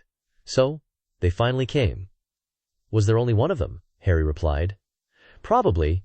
If he had any comrades, they should have taken the opportunity to beat me to death. Although he got away, I managed to mark him. Ling Yun frowned. You mean dye bombs? General Zhu grinned. Exactly the stuff you used on me. Ruo Li was puzzled. Isn't marking targets with scent normal on the battlefield? Why are you guys making such weird faces? He sweated, speechless. Because it's the rice, after he digests it. Back to the main point, Li Yun smiled brightly and said, in that case, all we need is a military hound to find him. He won't escape. Back in the forest, Blue Hair was bathing in the stream, yelling, how come it's still not clean? Those damn Daichian people? Suddenly, there was a noise in the distance. He turned around alertly, saying, who's there? Show yourself. Li Yun has found the place. Standing on the bank looking at him. Do all the people from the northern wilderness like to curse? What's up? You're starting to use your chi techniques? After putting on his clothes, Blue Hair walked over here. Accept your death. He wasn't to be outdone, smiling. The chi is very strong. You must be Li Yun, right? But compared to chi, boom! The water around him was blasted away. He stood touching the bottom of the river, frowning as he looked at Li Yun. I won't lose to you either. My buddies told me not to be careless, so I'll go all out. He asked, confused. Hey, you haven't finished putting on your clothes yet, he shouted. It doesn't matter. Being able to fight with you makes me impatient. You actually dare to come at me empty-handed. Without that strange weapon like that giant ape, you can't deal with me. In the capital, Red Hair already knew what happened. She scolded. Are you guys crazy? Letting him face the 7 stars alone? Why didn't you tell me about such an important matter? Chen Hai replied. Please step back. This place is the forbidden city of the Imperial Palace, and this is Da Qian's business. It has nothing to do with you. The girl puffed up her cheeks. I didn't expect the Da Qian Emperor to be so heartless, not caring about the life or death of his betrothed at all. Chen Hai said annoyedly. His Majesty has assisted in everything. It will end immediately. Red Hair looked up at the sky. Was there something in the sky? Scene change. Li Yun looked at him with disdain. Your strength isn't bad. Similar to when I just broke through the warrior's limit, but I don't want to fight a naked freak like you. I feel like if I beat you up, you'd get excited. Blue Hair frowned and got angry. Li Yun turned his face away. I'll leave this to her this time, Blue Hair shouted. Trash. Are you afraid of me, useless thing? Clouds in the sky suddenly formed a circle. Something plunged straight down towards Blue Hair. A super bright area appeared all around. Stars outside the universe flashed. The smoke dissipated, and Blue Hair lay tattered on the ground. Li Yun grinned. Who told my old lady to shield me? I'll let her protect me this time. Blue Hair ripped his pants, exposing his butt. At the capital, Chen Hai came to report. Reporting to your majesty, the target has been successfully hit. Ruo Li replied, arrogantly saying, I know. My man can only be touched by me. Red Hair flew like the wind through the forest. Her small figure kept rushing swiftly in the wind. Arriving at the place, she saw that Blue Hair had been defeated. Li Yun stood looking at him without a scratch. Blue Hair's face was planted in the rocks in the riverbed. Red Hair exclaimed in surprise, Is this your strength? It's much stronger than the wilderness arts I possess. Li Yun smiled slyly. Of course. After all, this is the power of love. With that, he lifted Blue Hair, who was face down in the pile of rocks, and commented, Oh, this guy is still pretty tough. He's still alive. Red Hair glanced over. It's just the right time to bring him to the Dachian heavenly prison. Maybe we can get some information. She pointed her finger at his temple. A bright star appeared at the spot she pointed. She sat down to circulate her energy for a while and said, I have sealed his power. In the future, if he forcibly uses his energy, he will fall into backlash. He is no different from a cripple now. He smiled. Very good. You're still useful. She turned to look at him. That's right. I advise you to be careful with the Dachian Emperor. I went to her to save you. But she didn't even care, and even called the stinky guard to chase me away, also saying that she has already helped the two of us, although we both have extraordinary martial force. We also need to pay attention to being schemed against. Li Yun pretended to look regretful. It's too late. I am currently being controlled by her every day. A lot of energy is being consumed on her body. By the time I realized it, it was already too late, Red Hair exclaimed in horror. Is it that scary? No wonder you can't escape. He put on a helpless face. That's right. Especially at night. It's even harder for me to control myself. Red Hair's face turned green. There's such a demonic art. I wonder if I can learn it. I have to be more careful of her in the future.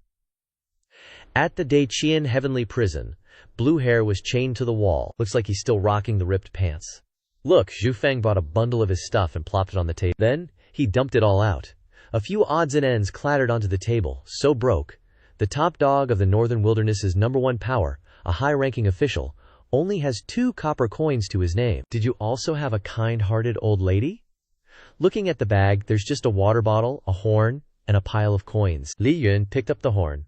What's this thing for? Does this pervert have some kind of special fetish? Suddenly, a loud voice boomed from inside the horn. Luo Shen, you've already taken care of the target. Not bad, old man. You're just as good as dealing with the second under heaven. Li Yun frowned. They attacked Gao Feng. Could this guy be their boss? Looks like I'll have to use a trick for a trick. He spoke back into the horn. HMPH. This bunch of chumps couldn't withstand a single blow from me. Way too easy. The voice inside shouted. Not bad. Looks like the core isn't on him either. He's just a normal human. He grinned. That's only natural. Speaking of which, Gao Feng has been dealt with over there, the voice replied. Old man finished up not long ago either. He should be with old man now. Where are you? The voice started to think. The opponent in front of my 5-link immortals couldn't withstand a single blow. Way too easy. Li Yun continued. Old man, did you bring back Gao Feng's heavenly profound cannon? That thing's worth a lot. He thought, sounds just like me when I talk. Should I try it out? In the blazing fire forest, Spiky Hair and his pink-haired camel were sitting next to him, roasting a super huge chunk of meat. He held the horn, pondering. Heavenly profound cannon. How does he know about the heavenly profound cannon? Everyone outside calls it the heavenly profound blade. He frowned. Of course, I grabbed it. Did you get anything over there? I heard that Gao Feng had a silkworm pill stolen by that dog thief. He must have a lot of good stuff on him. How could Li Yun be dealt with? Or is he over there? Li Yun said. One was taken from the Reds. He scowled. That damn scoundrel, he slowly said. That's right. I heard that the rebel army's cadres have also run to the Northern Wilderness. Why don't we send someone to deal with Lian, so as not to affect the scramble for the core? Good. Maybe someone in your group knows where the core is. I'll send the rest of the people to catch him. On this side, Spiky Hair started to panic. So what is that? Core? This bastard is dragging me into some weird stuff again. Speaking of which, it's all because of that damn fortune-telling, he recalled. Someone once told him, Young man, I see that you have a strange face. In your life you will encounter many opportunities by chance, and you will surely become a great hero. I always thought it was a scam, until I met the scam. Until I met this bastard Li Yun. The prophecy came true. It's just that this opportunity is too much, making people curse. First in southern barbarian, insect nests, was kicked by Li Yun into the insect sea, endured the pain of 10,000 insects devouring the body, and finally I obtained the entire true energy of those ancient insects. When the divine continent's earth dragon was twisting and turning, he was knocked into a crack, and it took him 7 days and 7 nights to climb up, but somehow, he got the ancient martial artist's secret manual. The most annoying thing is that he tied me up in the southern barbarian's secret realm, and I was discovered by the tribal girls there, but it was also because of the dual cultivation with those female powerhouses that he opened up the 2 Ren and Dune meridians. Spiky Hair, angry since meeting him, all kinds of troubles have come non-stop. Even if I do nothing I can get a fracture, my internal organs are bruised, my 7 orifices bleed, and my pre-existing energy, first broken and then accumulated, it has increased dramatically since I became the 12th child after 10,000 years. On this side, Li Yun was happy. I've finished the investigation. They're currently in the Northern Wilderness, near the 10 Directions Great Mountain. Sending 1 person is enough. They love that place, he shouted into the horn. I know. You guys get back quickly too, lest something unexpected happens. Li Yun looked at the green hair being chained, and said calmly, Unexpected? There shouldn't be anything unexpected. Early the next morning, Li Yun wandered around the palace, and he thought to himself, I can't let this group of people do whatever they want. With his hand on his chin, based on their style of doing things, fearing only death, tens of thousands of people don't count for anything. He opened the door. Ruo Li was inside working. He approached her desk and said with a smile, Is your majesty still working? She replied. It's almost done. I've already prepared the food. Let's have dinner in the palace today. The full moon was bright, and a couple went to the roof to watch the moon. Li Yun grinned. Today, thank you for directly using the Dakian's secret weapon to protect me. She frowned. I'm not doing it for you. Don't be so self-obsessed. The other party came to Dakian to cause trouble. I'm just fighting back. Li Yun noticed something different about her and asked, Why do I feel like you're preoccupied today? Ruo Li turned and replied, Of course I am. You're always putting yourself in danger. The person who cares about you is always worried. He turned to her and asked, So you want to stop me from dealing with those northern wasteland people? She lowered her eyes and responded, Quite the opposite. I won't stop you. Isn't that a bit too much to act like that? You won't stop me, Ruo Li calmly replied. Stopping you from doing what you want to do is the act of a fool, and I don't want to be a fool. She continued, startling Li Yun. In the future, I'll leave the northern wasteland matters to you. I'll use the best armor to protect you, and the strongest army to pave the way for you. Everyone will see you in all your glory. Eye to eye, she said. If you return victorious, I will give you the best gift of the Dakian Empire. And if you fail, I will silence everyone in the world. She looked at him seriously. Perhaps one day you will die in battle, and that will be the day Ruo Li dies as well. After hearing these touching words, Li Yun grinned and agreed. Your Majesty's request, but there's one problem. What problem? He said with a smile that made Ruo Lin's face redder than a tomato. Isn't the best gift of the Dakian Empire already in my hands? She turned her face away shyly. Then what else do you want? As long as I have it, I'll give it to you. He smirked, saying, Every day, a good morning kiss. Before he could finish the sentence, a fist landed straight on his face. Ruo Li puffed out her cheeks in anger. What did you say, Li Yun? With a fist-shaped mark on his face, appeased his wife. Calm down, I was just joking to lighten the mood. She crossed her arms in front of her chest and reproached. No matter what decision you make, I will support you. This is the promise that Li Yun, the Empress of Dakian, will give you as your official wife. He grinned. Then can you give the imperial kitchen a little bit of honor? She turned her face away. What are you talking about? That's because I made it myself. Morning at Li Yun's house. Thump. Li Yun was sitting enjoying tea when suddenly a bag of money fell in front of him. Ah, so this is the money from that red-haired little girl, she said arrogantly. Subtract the money you owed for the meal the other day, and the rest is for you. Didn't expect you to capture Luo Chen so easily. Looks like I need to change my plans a little. He happily smiled. You really keep your word. What do you plan on doing next? She replied. If you don't know where the core is, then I'll leave the capital and search all of Shenzhou. Li Yun gave an OK sign. She probably judged that this was the first time she had seen this type of sign. Dakian language is really strange. Then she turned away abruptly, but didn't forget to remind him. You need to be careful of the Golden family. Don't act alone. The most reliable way is for us to join forces. He smiled. Thanks for the reminder, smooth sailing. Immediately afterwards he frowned. This appearance, the capital's level of security has dropped. From the horn, it continued to broadcast. Hello, Luo Chen, where are you? Li Shun picked it up and replied, It's me. Inside, relaying orders, I have found the anti-army cadre, in the location you mentioned. Another person stood on the cliff to report the news. There were 4 of them in total, exuding killing intent all around. I used the wild technique to lock them down. Looking down below, Ne Renchuo Ya, I recognize him. I don't know what she is doing with that stick, and there is also a follower next to her. Then he reported on the red-haired girl, HMPH. And there's a very cute girl, the type 1 like. Li Yun smiled gleefully. They are very weak, just a bunch of stupid mortals. Just go over and deal with them. Then he thought to himself, that cute girl wouldn't be the Galehead, would she? This guy's taste is unique. He darkened.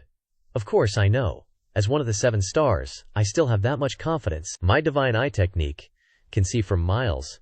They basically don't know that I've arrived. But the blue-haired girl looked towards him and said bluntly, I see him. Turning back to report to her teammates. He's probably coming over here. The pink-haired girl smiled. Is it Li Yun? He wants to come here, the girl continued. Finally, I can meet him.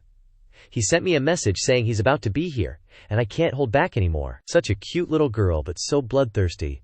She clenched her fist and couldn't resist landing a punch on his head.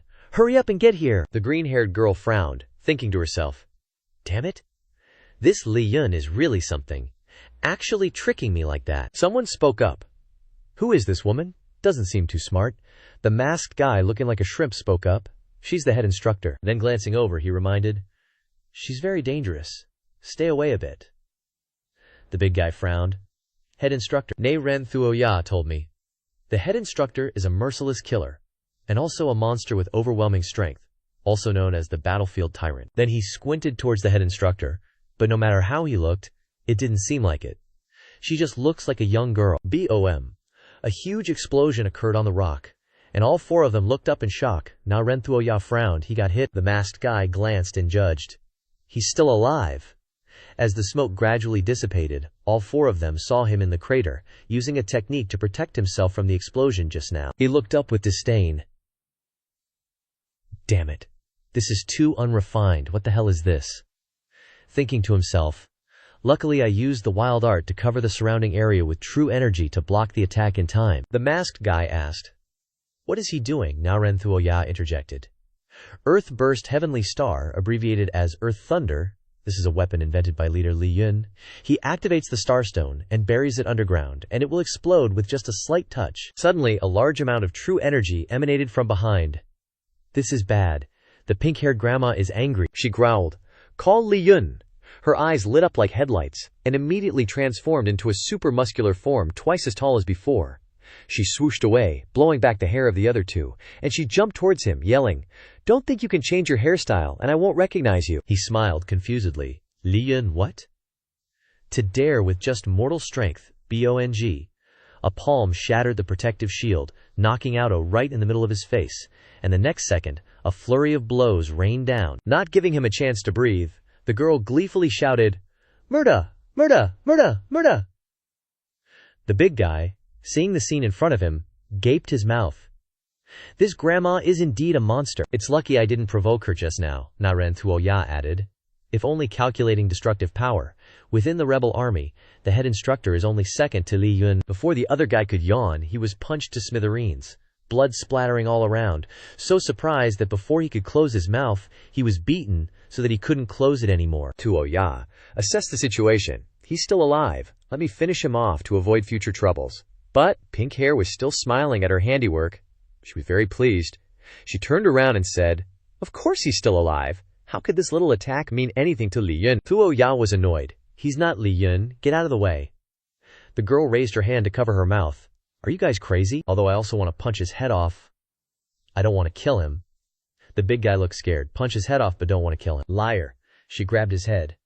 If this isn't Li Yun, then who could it be? She looked closely again. Looks a bit different. Or is it because his hairstyle is too long? She glared. Looks just like him again, with short hair, Fitzwork. Truly a cold-blooded killer. She just ripped off someone's head and then put on an innocent face. Who would accidentally rip off his head? Then they might say, I killed Li Yun. Na Ren Thuoya angrily said, I already said he's not Li Yun. It's better if you finish him off. She then exuded a series of true energy. Then that won't do. Li Yun taught me that I must die without proof. She put on a scary face. If you guys see it, I can only silence you. The remaining three, the biggest one, flinched in fear. She's crazy. The three of us joining forces should be able to handle her. No one paid attention to him. The masked guy gave the giant girl a candy, saying, Here, take it. Then the girl slowly shrunk back down, smiling brightly as she took the candy. Li Yun, who is he? The big guy frowned. So easily bribed. As dusk fell, Li Yun sat at the table in the middle of the courtyard, holding the horn. Did he resolve it? Feng Tu can bring out 200 pH of strength every time he deals with me. He stared intently. But why hasn't he contacted me yet? I can't take the initiative either. It wouldn't be good if I was discovered. I can only slowly wait from afar. Ruo Li puffed out her cheeks as she entered. Seemingly with some grievance, Li Yun smiled brightly. Today I didn't go to the imperial kitchen to disturb you from work. Shouldn't you reward me? The girl frowned and pouted. Reward you for what? For not coming in the afternoon either. He laughed awkwardly. Huh, don't you usually act like you can't stand me? She blushed. My feelings aren't usually on display, you know. Couldn't you have held out a little longer? Then she shyly turned her face away. Plus, I never once said I didn't like it. At the Grand Qian Sky Prison, Chen Hai and Li Yun came out to check on Green Hair. Li Yun asked, Have you used the big yellow dog yet? Chen Hai frowned. Yeah, this guy's a total freak. Using him now just gets him even more hyped up. Green Hair proudly chuckled. Talk about a death wish. What other tricks do you have? Bring him on? I'm still waiting. Ling Yun looked him over. So he's got hazy blood, huh? Guess we'll have to switch up the torture methods. Li Yun smiled at him, raising his index finger. Morning? Had breakfast yet? Oh, and just a quick heads up. This morning I shamelessly got my wife to spoon feed me. My bad. You can't even move right now. How thoughtless of me." Hearing this, he flew into a rage, roaring, "HMPH, you're just here to mock me? Don't just stand there. If your so-called martial virtue has got what it takes, then fight me one-on-one." Li Yun continued to needle him. "May fighting a naked dude? Nah, word would get out and it wouldn't look good. Plus, my wife and I are totally in sync when it comes to dealing with you. Nothing wrong with that at all," he snapped. "Bullshit. If you hadn't used that mystic iron heavy ruler to bind me, I'd have blown you up already," Li Yun chuckled. "If you're not convinced, I'll give you a chance." "Little Chen, untie him." This time, Chen Hai was fuming. "Are you nuts? It took so much effort to catch him." Li Yun grinned. "Relax, I know what I'm doing." Clang, clang, clang, clang. Each iron shackle was removed, and Greenhair immediately flexed his muscles, provocatively chuckling. HMPH. "This time, we'll settle the score, and it's a fight to the death." Li Yun showed no fear. "I'll stand right here and won't budge an inch. If I make a single move, I'll consider it my loss." That's all Greenhair needed. He immediately channeled all his true chi. "How dare you look down on me? This time, I'll definitely make you pay." Cough. Before he could even do anything, he coughed up blood, collapsed to his knees, and started spewing blood everywhere. Greenhair panicked. "My true chi, how did it just reverse on its own?" Li Yun chuckled. "I gave you a chance, and you couldn't even use it." "I remember now. The Lord of Northern Desolation directly sealed the core within you. Now you're practically a cripple." Greenhair went mad, bellowing. "Bastard! You dared to play me, I'm telling you. Among the 7 stars, I'm only ranked 6th. The guys before me, they're the real monsters." Li Yun scoffed. "That's just a handful of people, they won't amount to much." Greenhair suddenly smirked sinisterly. "Just wait until we find the remaining core's afterglow. Under its influence, everyone in Northern Desolation will break through their limits." "Your Grand Qian fundamentally can't withstand the Northern Desolation Cultivator Army," Li Yun grinned provocatively. "Talk once you've actually found the core." "Right now you can't do jack?" Greenhair bristled. "Who says that? We've already transformed a bunch of martial artists, and they're all spread out within Grand Qian's territory." "How commendable." Li Yun gave a thumbs up. "You're really good at cooperating, you know?" Then he spun around. "Thanks for spilling all that info." It was only then that Greenhair realized. He screamed. "Wait, you were just tricking me. What did you say?" Ling Yun cheerfully replied. "You can just stay right here. You truly are a fool." Collapsing completely, Greenhair bellowed, "Bastard, you guys just wait. Our Northern Desolation army will definitely raise Grand Qian to the ground." Li Yun chuckled. "Go ahead and wait, then." Scratch, scratch. The sound of stone grinding against the wall. A hand, clutching a wound, was trying to scratch something onto the wall. It turned out to be a monk. As he carved onto the wall, he chanted, "Om tumu tumuma khan tu sabah khan." The jailer grumbled. "I can't stand this old monk. He's muttering non-stop every single day." The other guard reminded him, "This guy's no simpleton, you know. It was the immortal emperor himself who imprisoned him here back then. Even before the immortal emperor passed away, he'd often come to see him." The monk's face darkened, but his mouth didn't stop chanting, "Namo Sanman Duo Mu Duo Nan Om Dulu Dulu Diwe Sabah Khan." A mysterious symbol had been carved onto the wall.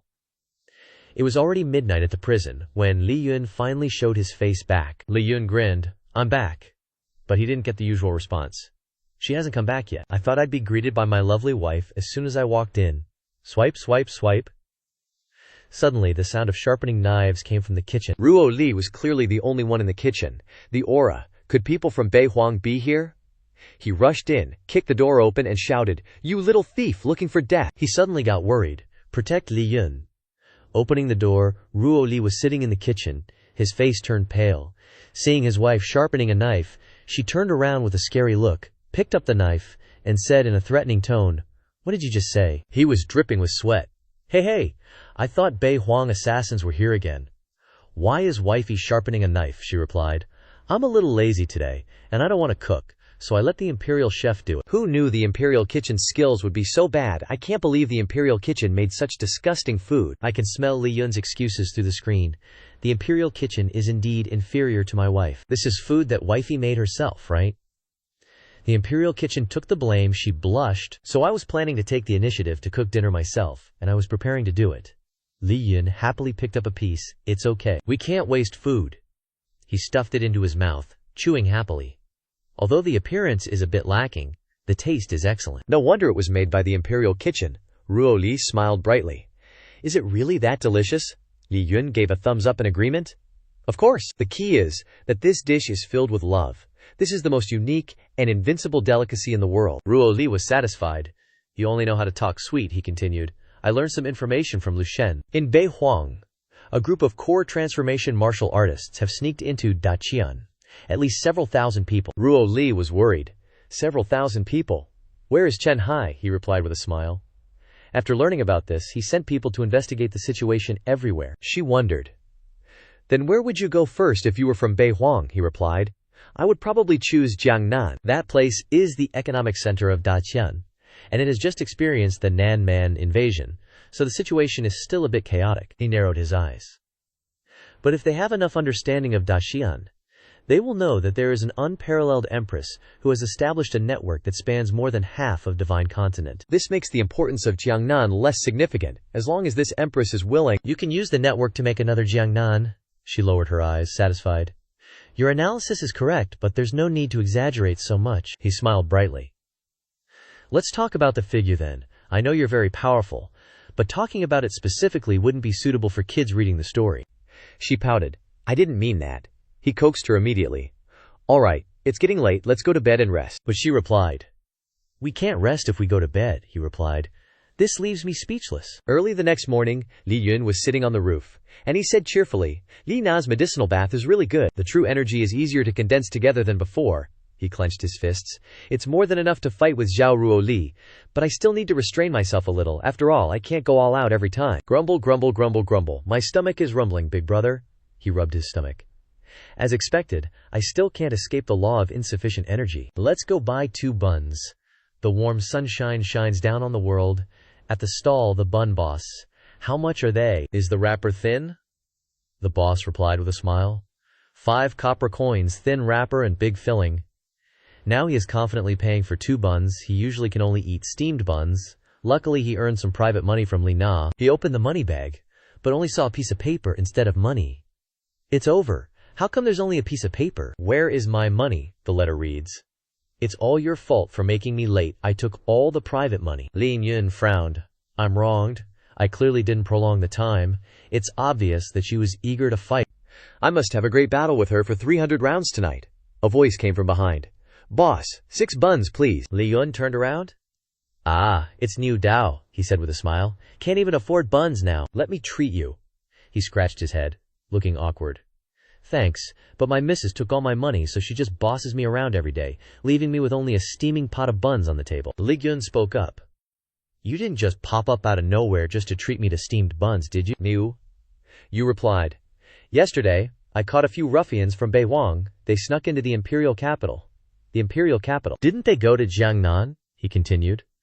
Those guys committed suicide immediately when they were captured, so now we're completely on the defensive, with no clue what their objective is. A storm of blood and wind is practically unavoidable. Li Yun laughed, practically vibrating, and raised a horn. So, you want to make a move tonight, huh? No worries. With me leading the squad, you can totally relax. He wasn't listening to Niu Yu at all. After he finished speaking, he said, Sorry, you were saying, Niu Yu wondered, who were you just talking to? That horn looks like it's from Beihuang, Li Yun laughed, raising the horn.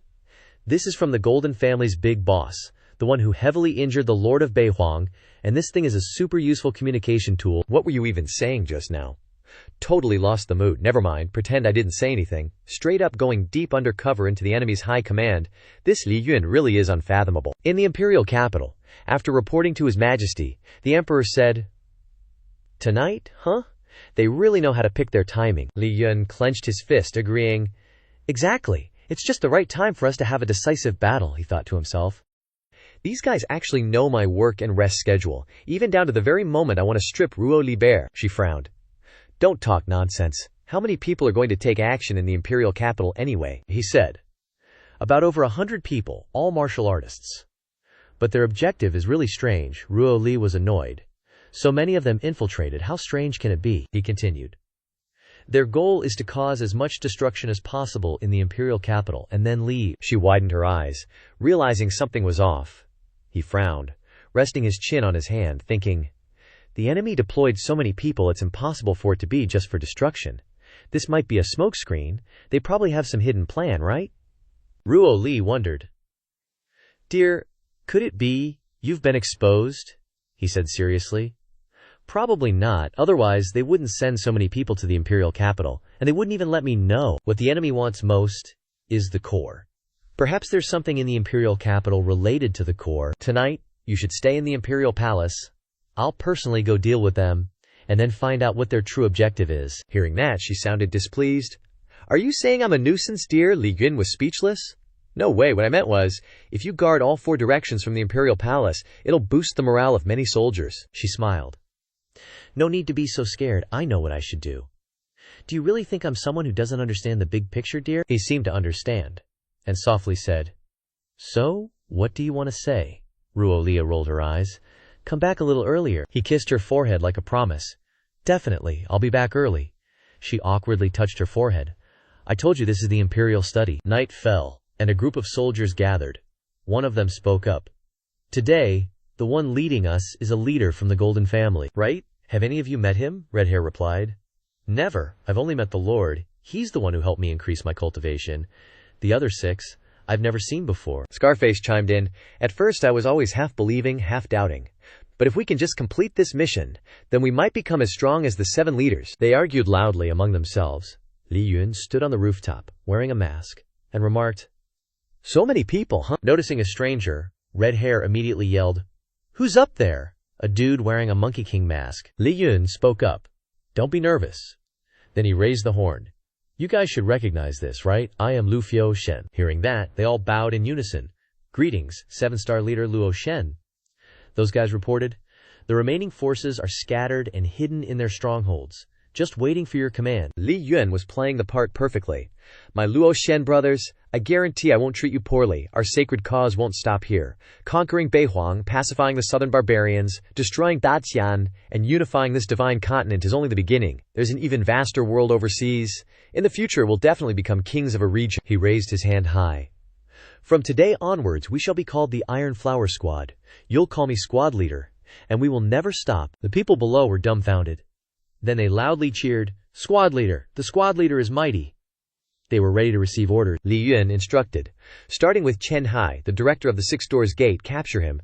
After that, I'll be in the Beihuang will have 1 less opponent. Everyone, shout with me, kill Chen Hai, kill Chen Hai. Below, they also shouted louder, kill Chen Hai, kill Chen Hai. Little Chen at the 6 Doors Gate was furious, damn it. Why do they want to use me as bait? Bearded Guy explains. You're a close aide of His Majesty, so using you as bait is perfectly justifiable. Chen Hai asks, puzzled. The timing's about right. Where are they? Bearded Guy replies. Adapt to the situation. I don't know which direction he went. Bang! The gate of the 6 doors is smashed open. The leader, a monkey-masked dude, says arrogantly, This is the place. That Mutt Chen Hai is hiding here. Suddenly he turns around and asks, Yo, dummy, what's our mission? The whole gang behind him shouts, Kill that Mutt Chen Hai. Chen Hai's face turns purple with rage. This is settling personal scores under the guise of official duty, Bearded Guy says. No need to get angry, it's just acting. Li Yun gives the friendly middle finger. What's up, you disagree? If you got the guts, go ahead and curse Lao Shu Luo Shen. If I feel even a tiny ripple in my heart, I lose. At the imperial palace, Ruo Li is searching for something in the study. She says, I wonder if I can find any clues in the imperial archives. Thinking about being praised by her hubby, she resolves, HMPH. When I find him, he'll definitely dote on me. She pulls out a book.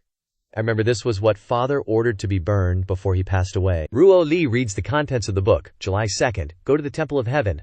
Why did those bad guys rush in to attack Chen Hai according to the instructions? But luckily Bearded Guy stepped in to help. They all jump in to kill. Bang!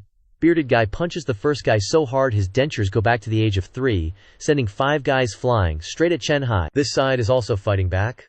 Little Chen mocks. A bunch of Tomb Raiders. Then he frowns. To die under my blade is an honor. Pew pew. With 2 super fast moves, the next 2 guys are knocked down. The Baldy yells, Chen Hai, you're so despicable. Using hidden weapons, Chen Hai whips around to glare at the monkey-masked dude. Little Chen grinds his teeth. Bastard, you clearly made the move, so why am I getting a bad rep? The time has come. Bang! Li Yun zooms in like a rocket. Chen Hai shouts, You guys fall back, let me save you. 2 swords clang together. After attacking and defending, the 2 are sent flying away. Chen Hai grinds his teeth. Damn it, were you trying to kill me just now, Li Yun? Keep acting. You're pretty good too, you mutt. Then he turns and says to his temporary teammates, The opponent is very difficult to deal with. Even stronger than that Li Yun that killed. You guys act according to the plan I told you before. One guy worries. Captain, what about you? He reassures. I'm enough to deal with him alone. You guys hurry up and go, don't waste any time. Though unwilling, they leave tearfully. Understood, and run away. At the 6 doors, Li Yun finally takes off his mask and stands talking to the 2 people. Chen Hai is angry. Take off your mask already. Are you settling personal scores now? HMPH? His Majesty usually only has you guard him within 5 meters. Do you have to hold such a grudge against me? He says with a smile. Li Yun takes off his mask, smiling. Little Chen, what are you talking about? You're my close friend. Then he continues. Is it all set up?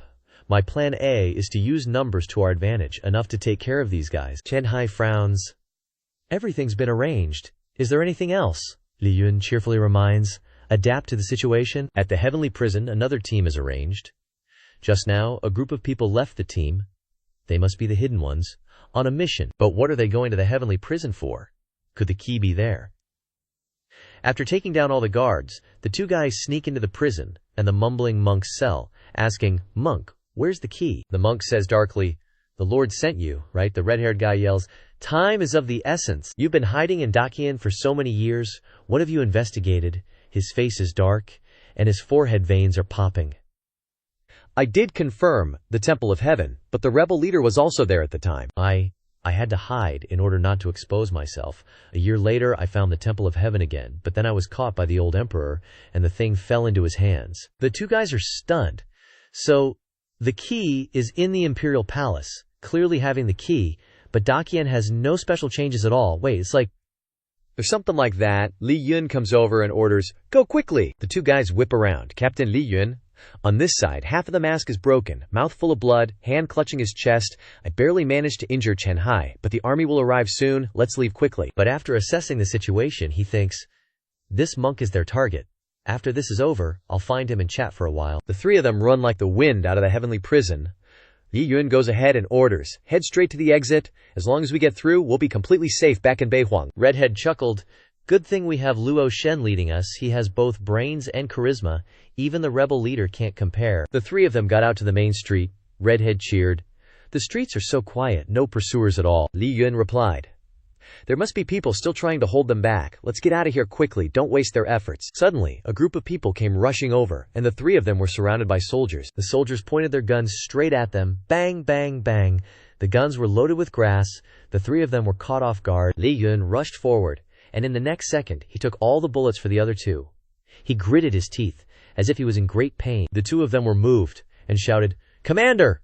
Both of them had tears streaming down their faces. For small fry like us, the commander is using himself to block the way. Li Yun raised his fist and slammed it into the ground in front of him.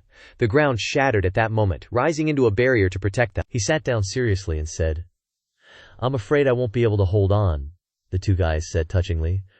Reggie, Regiment Commander. After seeing the situation clearly, one of them said, But Regiment Commander, your clothes aren't damaged at all, and there are traces of your wife patching them up. He sweated and excused himself. Before I die, I just want to use a little strength to save face. Is that not allowed? The 2 guys cried again. Of course it is. He handed him the horn. This is for you guys. I've already activated it. Use it, and you can communicate with the Lord. The 2 guys cried even louder. Regiment Commander, you're giving us something so precious. We will definitely not let you down. He slowly raised his hand. From now on, I'm counting on you guys. We must win against Daiqian. Pointing straight at the 2 guys, it's a pity that I, Lu Haoshen, dedicated my life to the Golden Family, but I still couldn't find the core before I died. The 2 guys gradually stopped crying. Regiment Commander, rest assured. This time we've found the key clue. The core has been found. One of them tried to hold back his tears and said, A few years ago the Lord sent Xiahua Shang to infiltrate Daqian. We just learned from his mouth that the core was taken away by the old emperor. In other words, the core is hidden somewhere in Daqian. Li Yun happily took off his mask and said, So that's how it is. Thanks. I'm gonna go directly ask Xiahua Shang. The 2 guys didn't understand anything. Boom. One palm crushed their heads. The 2 guys didn't even have time to react before Li Yun slapped them, and they fell to the ground. Chen Hai stepped forward. You're ruthless enough, just like when you slashed me earlier. He turned around and smiled kindly. Being kind to the enemy is being ruthless to yourself. Weren't you trying very hard to shoot me with a musket just now? It's all the same. Where are the others? Chen Hai replied. A few escaped, and most of the rest were wiped out on the spot. Li Yun smiled. Not bad, but there are still some loopholes. Xiao Chen, uncomfortable. Did you get any useful clues? He smiled. Find Xiao Huoshang, a guy who was captured by the old emperor. Do you recognize him? Chen Hai frowned. I'm a personal guard. By His Majesty's side, I have a lot of work to do every day. How can I have time to care about criminals? Li Yun was not happy. What are you bragging about? I also serve the Daqian Emperor all day long. I do even more work than you. Chen Hai gritted his teeth, looking like he was about to hit someone. After returning, Ruo Li came to greet him. You're here. I found this. It's a relic of the immortal emperor, and there are a lot of interesting things inside. Li Yun smiled and asked her, The old emperor?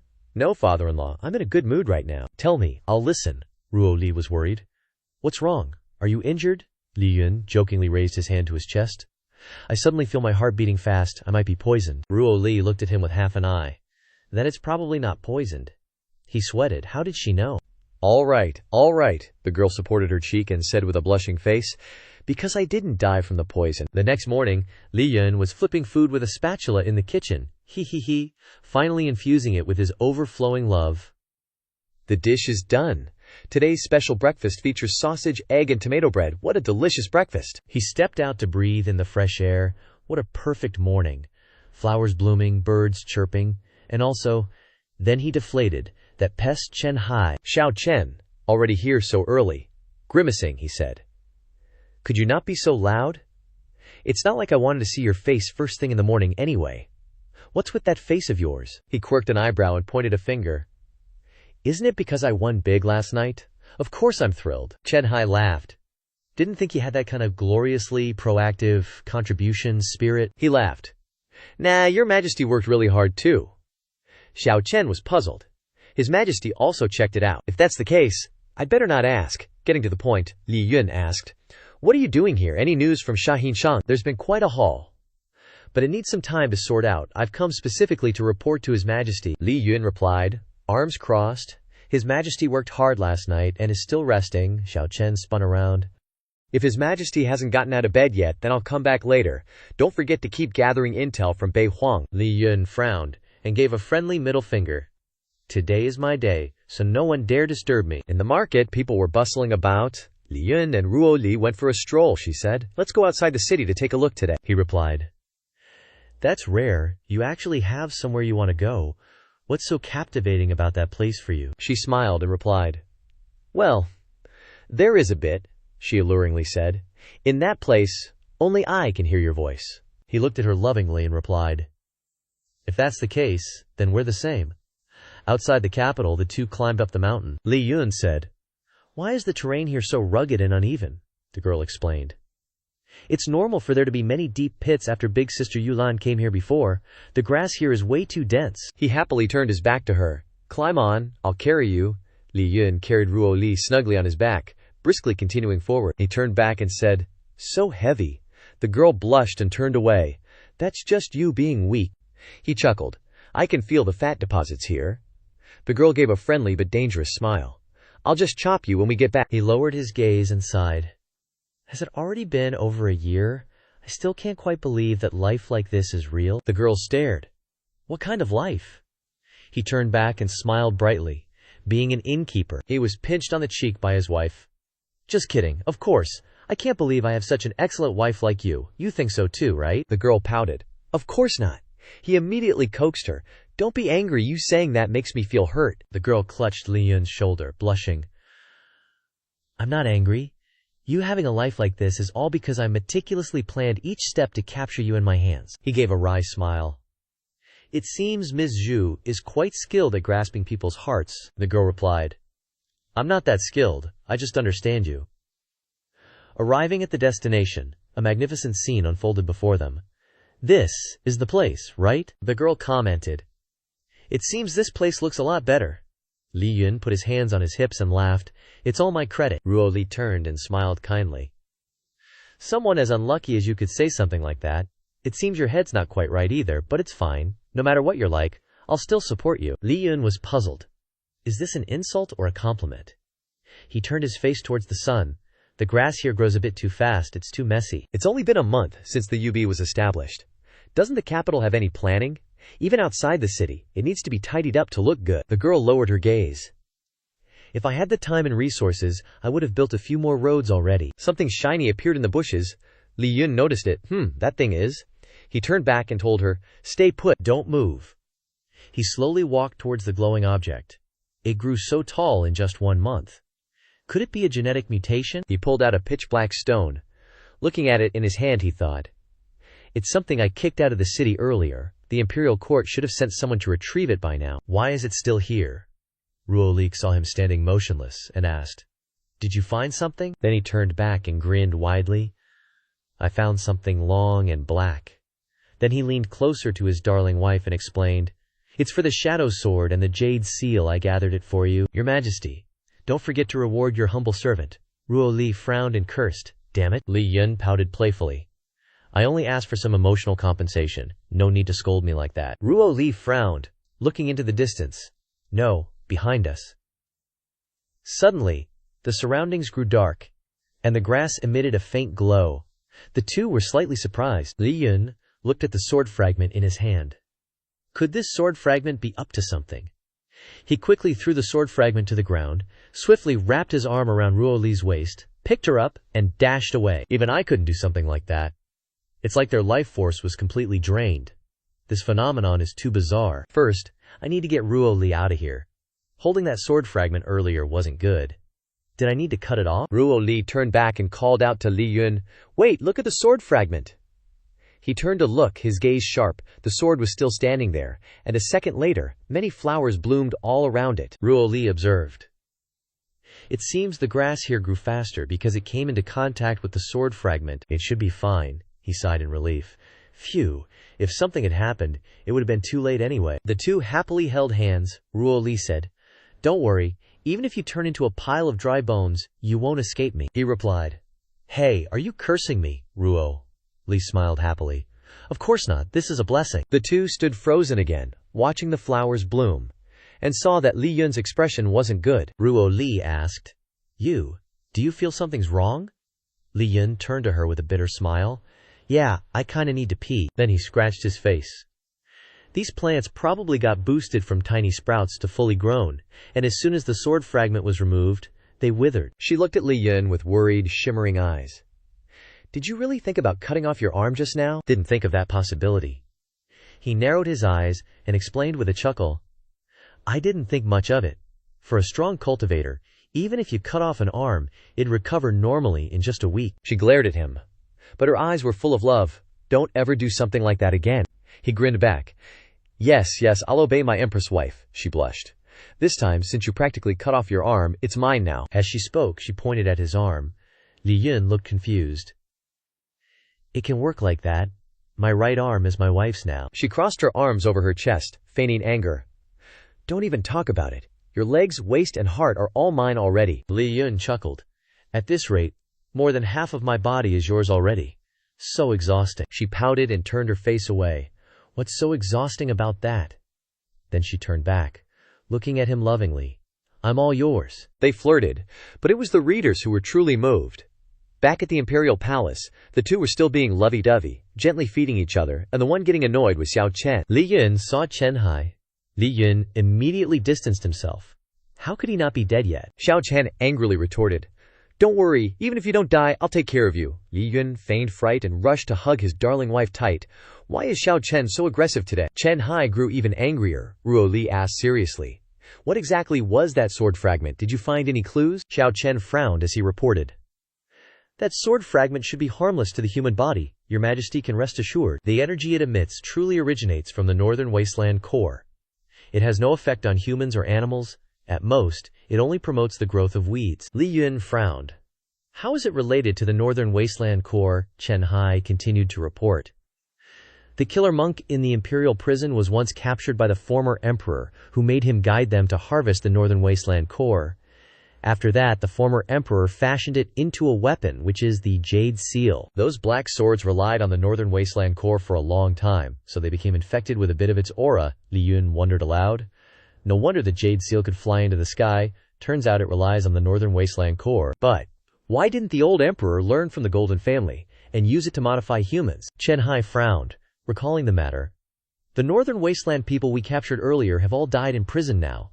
There were no wounds on their bodies whatsoever. It was as if they were completely drained. The MC continued to ask, "Can you confirm there were no external factors influencing them during this period?" Xiao Chen replied, "I can confirm that those people are all directly managed by my subordinates." Li Yun frowned, hand on his chin. I was wondering why there were so many top-tier experts, and if I'm not wrong, they're just burning their own life force to gain power. Ruo Li spoke up. "If that's the case, wouldn't it just take holding out for half a month, and those causing chaos in Divine Continent will die on their own?" Li Yun turned to her. "That's entirely possible, but who knows if they're not continuing to create more of these people?" He grinned, pointing at the sky. "The other side definitely knows these guys won't live long, so they definitely have a plan in place. Get me a pen and paper. It's time to contact these friends again." Nighttime. In the bamboo forest. The two walked together in the bamboo forest. Fireworks already being set off, Li Yun smiled.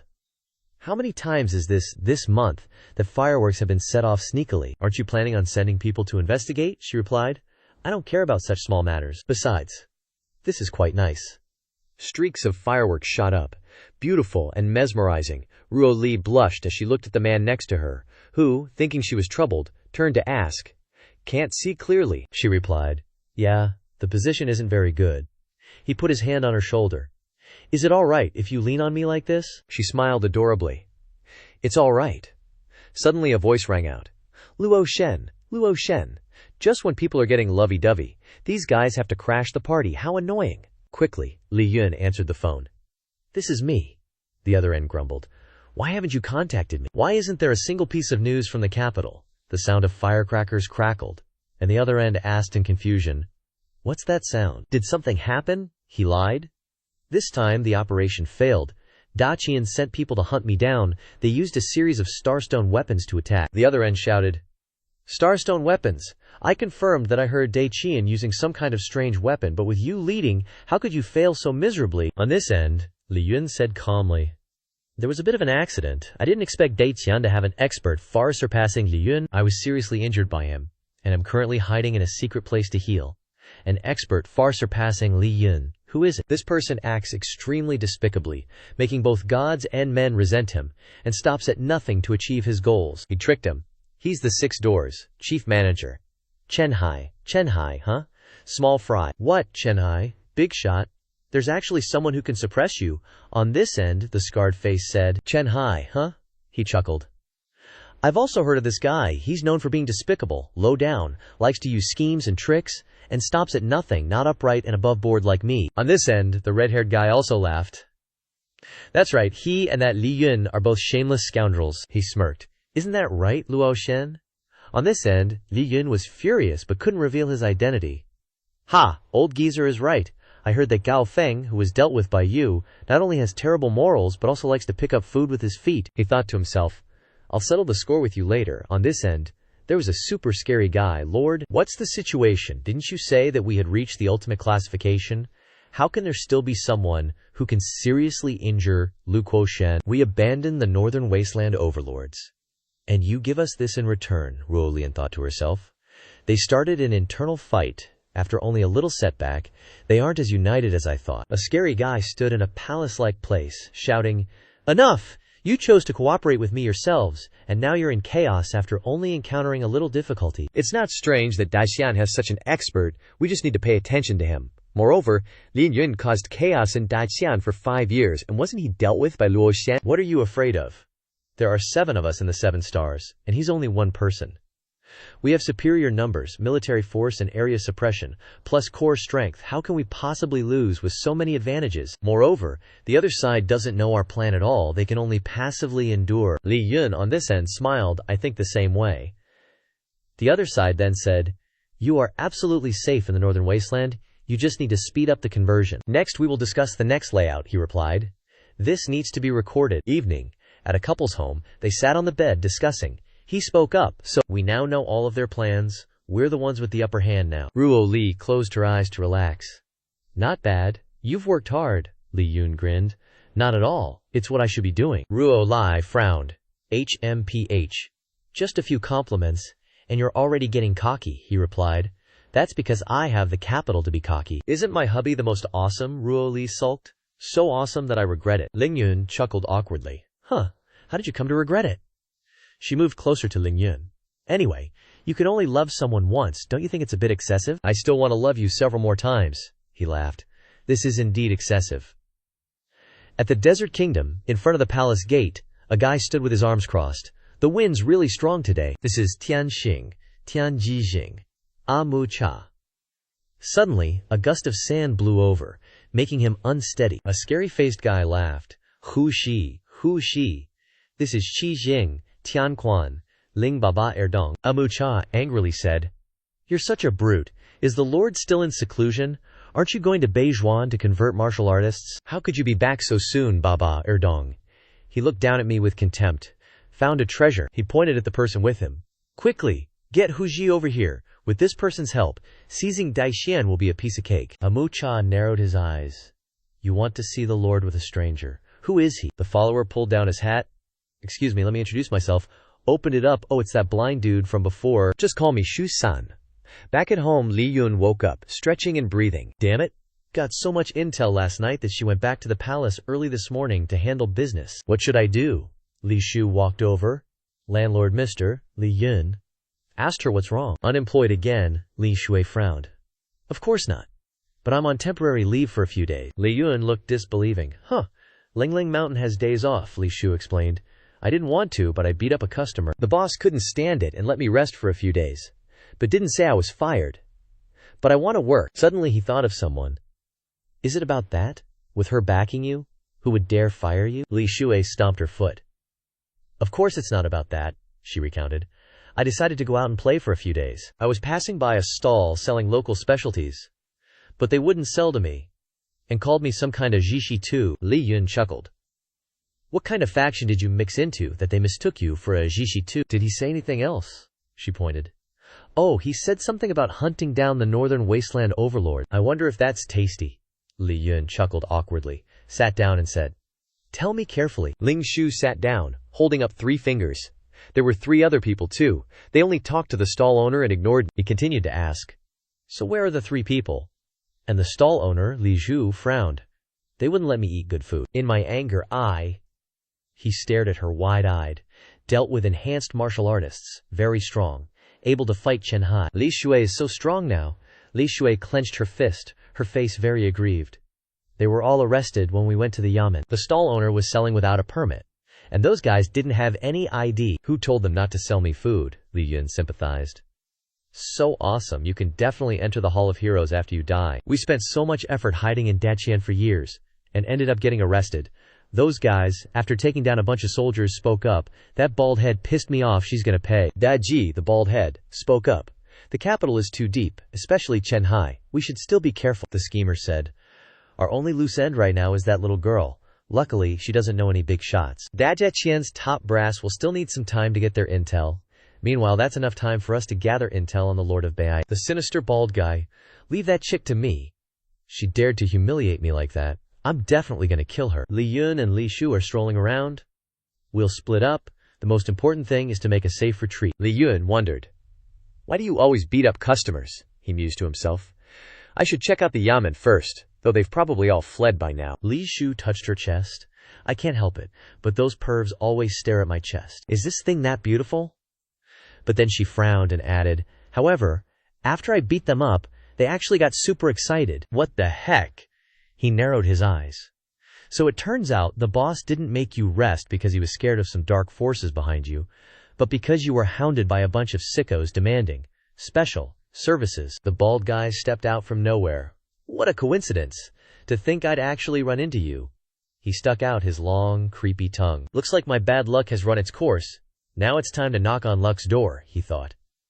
This place is quite a distance from the Imperial Palace. Chen Hai must still be in the Imperial Palace. Ling Yun is dead. Who can stop me now? Ling Yun smiled. Looking at him, I feel pretty lucky too. Saves me the trouble of looking for you. Li Shu glared at him.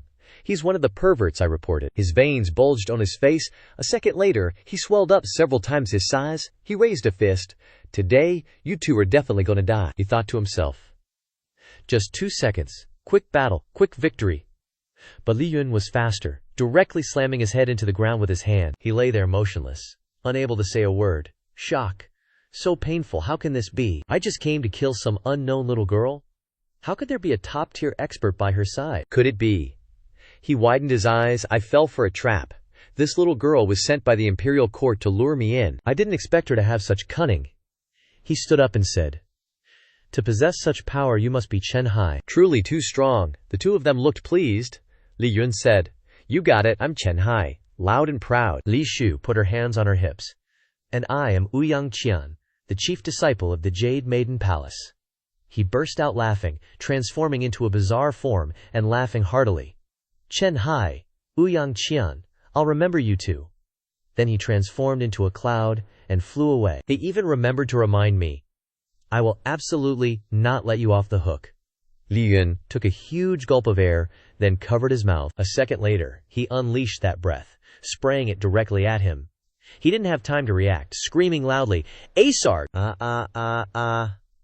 Then vanished into thin air. Li Yun narrowed his eyes, looking up into the air. Didn't think he'd still manage to escape. Void art, truly wondrous. But even if he didn't die, he's half crippled now. He turned to her with a smile. "Hop on my back, we're about to hit the road." Lin Shu looked totally bewildered. A few seconds later, Lin Yun zoomed along the road, carrying Lin Shu on his back. The capital isn't safe for now, so let her hide in the imperial palace for a while. At the imperial palace, as Chen Hai stood there, Li Yun suddenly dropped down from above. Chen Hai looked displeased. "You finally revealed your true nature of luring innocent girls. Guards, seize him." Li Yun lifted the dizzy Li Shu up. "Little Chen, cut it out. Arrange a place for her to stay." "I just got attacked. I almost kicked the bucket." Little Chen chimed in. "Tell me in detail, especially the part where that other guy almost got beaten to death." Li Yun lowered his gaze. "Why is this guy saying that too? Did someone influence him?" He chuckled. "There were 4 people lurking in the capital. They've probably all fled by now, but for safety you should still search the entire city." Back in the capital, Li Yun entered the bedroom. Ruo Li asked, "Did you run into something on your way back?" He approached and sat down on the bed. "It's nothing, just ran into an expert like Chen Hai." "Afterwards I took half his life with one punch. It just took a bit of effort to chase him down." The girl scrunched up her face. "That person went too far. So does my wife think directly killing someone isn't too much?" He chuckled. "It's just a normal attitude between martial artists." "You don't need to mind it," she pouted. "Don't need to mind it, huh?" She chuckled sweetly. "I love you so much, how could I not care?" Deep in the forest, those guys regrouped, and the spiky-haired guy assessed the situation. "Damn it, third bro's injuries are too severe. Let's retreat first." "Did you guys find any clues about the Lord of Northern Wastes?" One guy standing there twisted and splattered into a bloody mess. "That move, it feels familiar. Turns out the Lord of Northern Wastes is right here." She crossed her arms. "Heard you guys were looking for him." Early the next morning, in the capital, Li Yun said, "Let's do our exercises here." He stood with a line of soldiers on the steps. 1, 2, 1, 2. Chen Hai walked over again, his face ashen. Seeing this, Li Yun asked, "Lil Chen, what's up?" Chen Hai frowned in annoyance. "That little rascal Liu Yushui, she snuck into the imperial kitchen and pigged out all last night." "I chased her all night. You better take her away." Li Yun was at a loss. "Lil Chen, if you keep this up, you'll work yourself to death." The official frowned. "HMPH. I've long been prepared to die for Da Qian, but before I die, I'll drag you down with me." Yun Yun continued. "Anyway, about the Jade Seal being the core of Northern Wastes, how do you plan to handle it?" Chen Hai replied. "Why ask me? Wouldn't it be better to just ask His Majesty directly?" Li Yun crossed his arms. "Because if I ask, she'll worry. Like thinking I'll do something risky." "Lil," Chen scoffed. "His Majesty isn't like that. You've been around her for over a year and you still can't tell that much." "Alright, let's just say that." "So how exactly are we handling this in the end?" Hai said seriously. "To prevent the Jade Seal from being controlled by others, His Majesty has once again taken charge of the Jade Seal up there." Even with only 2 young men, it would be enough. Let alone the Jade Seal is at an altitude of 59,000 zang. No human could possibly reach that high. "The Northern Wastes are destined to fail. So how do you supply the black swords?" "HMPH, court secrets, can't be leaked." Li Yun stroked his chin. "Don't tell me you're using fire essence as fuel, then launching it up like a rocket." Lil Chen broke into a sweat. "Of course not. In short, His Majesty's intention is to keep the Jade Seal hanging up there. That way, we'll have a terrifying weapon, and it'll be difficult for the enemy to achieve their goal." "How would he know we'd use fire essences? And what in the world is a rocket?" Li Yun grinned. "This is definitely the right choice." "The enemy isn't some powerful expert.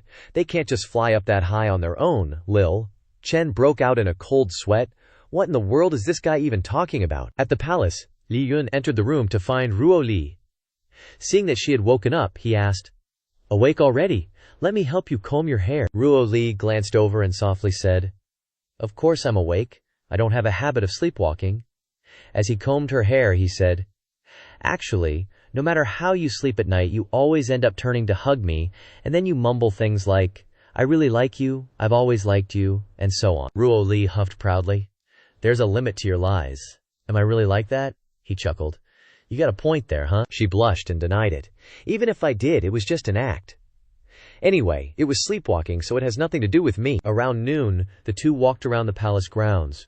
Ruo Li informed him, "Just now, news came that 4 corpses were found outside the city. They must be those guys." Li Yun wondered. 4 corpses? Did you send someone to deal with them? She slowly said. Their target was the Lord of Northern Wastes. The one who acted must have been her. If she didn't even have that much strength, then there'd be no point in cooperating with her. Suddenly, there was a rustling sound from the bushes. Turns out, 2 messenger cats jumped out, looking like someone sent a letter. She asked, "Is it a reply to the message you sent out earlier?" "Probably." Li Yun took out the letter, wondering if this guy Gao Feng had any important intelligence. He hasn't heard from me in ages. He must be so touched. But when he opened it, there were huge characters saying, "Not me," and there was even a drawing of poop next to it. Li Yun didn't know what kind of expression to make now. Ruo Li sighed in exasperation. "How can there only be 4 characters?" he slowly explained. "This guy really holds a grudge." "Let me explain. Back when I first met him that year, Gao Feng commanded a branch of the army stationed in Fancheng. After hearing of my reputation, he sent a challenge to the rebel army. If I won, Fancheng would be mine, and he wouldn't object at all. But when Gao Feng went to the decisive battle, the rebel army directly seized Fancheng. But I also wrote a letter to him as a formality, in which I wrote, 'It's not that I have spies mixed in. Agree on my behalf, and I will immediately hand him over to the brothers for disposal.' And there's my drawing. From then on, Gao Feng and I formed a feud, vowing to kill me." "You're still laughing while telling the story. He wants my life even more than she does," Ruo Li frowned. "How can you say that? Your life is mine to begin with." He coaxed. "He wants my life, and she wants Li Yun's life. It's completely different." "WTF," he continued to explain. "Gao Feng is both an enemy and a friend, so it's normal to respond with sarcasm. And the rebel gang will definitely send their warm regards." He opened another letter. There was a drawing of Li Yun's head being smashed by someone. Li Yun's face darkened after reading it. "This is Feng Tu's drawing. It seems like she's very angry that I tricked her this time." Ruo Li mocked. "It seems like your relationship with the rebels isn't that great." He tore up the letter. "She misunderstood. They mean to trample the enemy under their feet. This time they seem to be putting in a lot of effort." She pulled out another piece of paper left in the bamboo tube. She wondered, "I wonder what's written in the letter." After reading it, he wrote, "They have found the enemy's lair, a city in the center of Beihuang, called Hu." He frowned and said, "So, Gao Feng was previously in Beihuang. Maybe he's already gone there." In the desert city, Gao Feng was hiding behind a wall, observing his surroundings. He thought to himself, "I'm not seeing things, am I? How can the people of Beihuang have these things? I need to remind that bastard." A girl appeared and spoke. Startling him, she asked, "Are you Lao Chuzu's family member?" The girl was floating in the air. Gao Feng turned around and frowned, asking, "Who are you?" The girl smiled and replied, Hey, I sense the aura of the holy artifact on you. It seems like Lao Yezi has been dealt with." This girl is none other than Tianquan Xingxi. As night fell, Gao Feng was imprisoned in the Beihuang's dungeon. Ji looked at him without saying a word, so stubborn. She approached. "Gao Feng, you've been tortured all over, and they say you're number 2 in the world, but you lost to me, and I'm not as good as the Lord, so you're just number 3 at best." Her eyes widened. "Number 3, huh? Then I'll take you to be a test subject." Gao Feng frowned unhappily. As expected, nothing good comes from being associated with that bastard Li Yun. 2 of the 7 stars came to report. "Lord, you said that. I thought at least I could retreat completely, but I didn't expect to be killed." One of them frowned. "Lord, what should we do next?" The handsome lord replied. "Now it seems that Lu Goshen killing Li Yun is also a question mark. Our conversation was probably eavesdropped on by him. This is Tianshu Xinghu Shi." The other one doubted. "Does he have that ability?" "This is our Beihuang's unique method," Hu Shi continued. "True Qi is also a Shen Zhao method. Now we have learned it, it is not surprising that the other party learns from us." He said deeply, "True Qi is also a Shen Zhu method. Now we have learned it, it is not surprising that the other party learns from us. Green Hair wondered. Lord said so. So he must have been prepared. Of course I have. Before I sent you to find out information about the Dog Emperor and Li Yun, did you have any gains? He reported. It is rumored that the relationship between the Emperor and Li Yun is very good. The Lord raised his hand and made a cool gesture, he said. Really? Even rural couples will have conflicts, let alone an emperor and a rebel. If he likes to eavesdrop, then we will use this point to create distance between them. The dark-eyed man frowned in confusion. Hu Ji, isn't it possible that they are really like two ordinary people in love? The other one retorted. What nonsense are you talking about? This is not a fairy tale, Hu Ji said with a calculating face. No, there is also this possibility, but if that's the case, it suits me even better. By the way, let's proceed with the final plan. Let the people gather in the square. I want to say a word. Those two big fools, I hope you can still be like the rumor in the morning and the horn. Luo Xian heard this. Liu Yun slowly opened his eyes. Luo Xian? Boo, surprise. You two woke up in a rather unexpected position, face planting right into her. Soul, the guy on the other end, is still yelling, "Get your ass back to Bei Huang ASAP, I've got fresh intel." You two groggily sit up. Zhu Feng speaks into the horn. I'm on my way back. What's the scoop? Looks like the other side has a new scheme brewing, the voice continued. Intel from Di Qian says that before former rebel leader Li Yun fell, he secretly prepared manpower, ready to overthrow Daqian at any moment and stomp the emperor under his feet. Zhu Feng is confused. Seriously, I heard they were on pretty good terms. What's with the stomp under his feet stuff? I'm usually the one on top, damn it. Over here, Ruo Li subtly frowns. Oh, and one more tidbit. Before hooking up with the emperor, Li Yun was always with some chick, childhood sweethearts and all. Apparently she was super devoted to him, wanted to be with him every freaking second, like Li Yun was her whole life, so touching. Hearing this, Ruo Li turns purple with rage. Zhu Feng forces a smile and coaxes. Babe.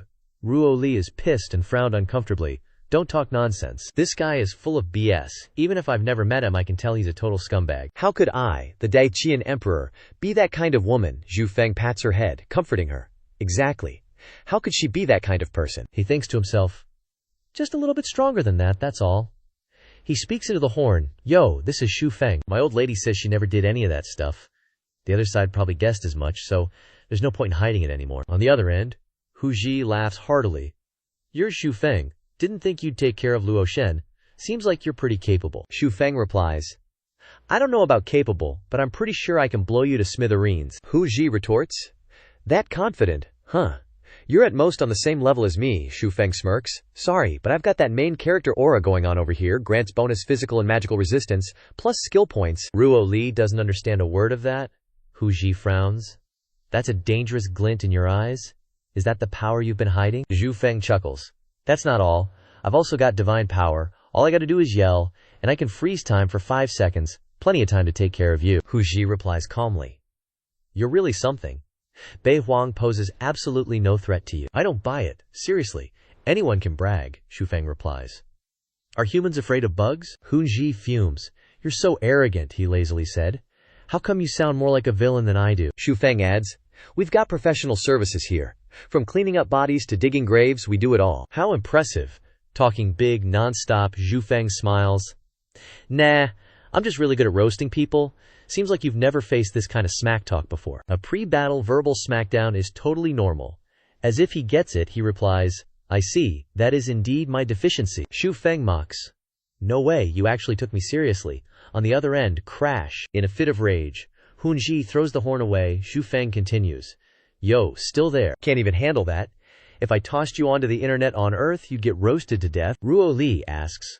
All done, Zhu Feng smiles, answering, I guess so, he should be easy to deal with. She adds. Looks like the other side has no intention of backing down. We can only counterattack. Zhu Feng laughs. Knowing her personality, even if they did back down, she wouldn't let it go. The lady blushes and counters shamefully. I'm not like that. In Bei Huang, Hu Ji tells the other two, they've definitely taken the bait. They'll be attacking us soon. He asks, Ji, how's Gao Feng doing? She opens her eyes wide, replying, as expected of Daqian's top martial artist, the core infusion made his true Kia stronger than anyone before. With the desolate art seal, he's completely under our control now, Hu Ji continues. He has the Bei Huang Lord helping him. What if he dispels the desolate art? She replies, my forbidden art isn't traditional Bei Huang desolate art. It's evolved from Nan Man. Witchcraft. Dai Qian has always been at odds with Nanman. How could no one in the capital be skilled in witchcraft? Eyes glinting, he reported. Hu Ji, the populace has gathered. Now it's your turn to take the stage. Hu Ji pressed.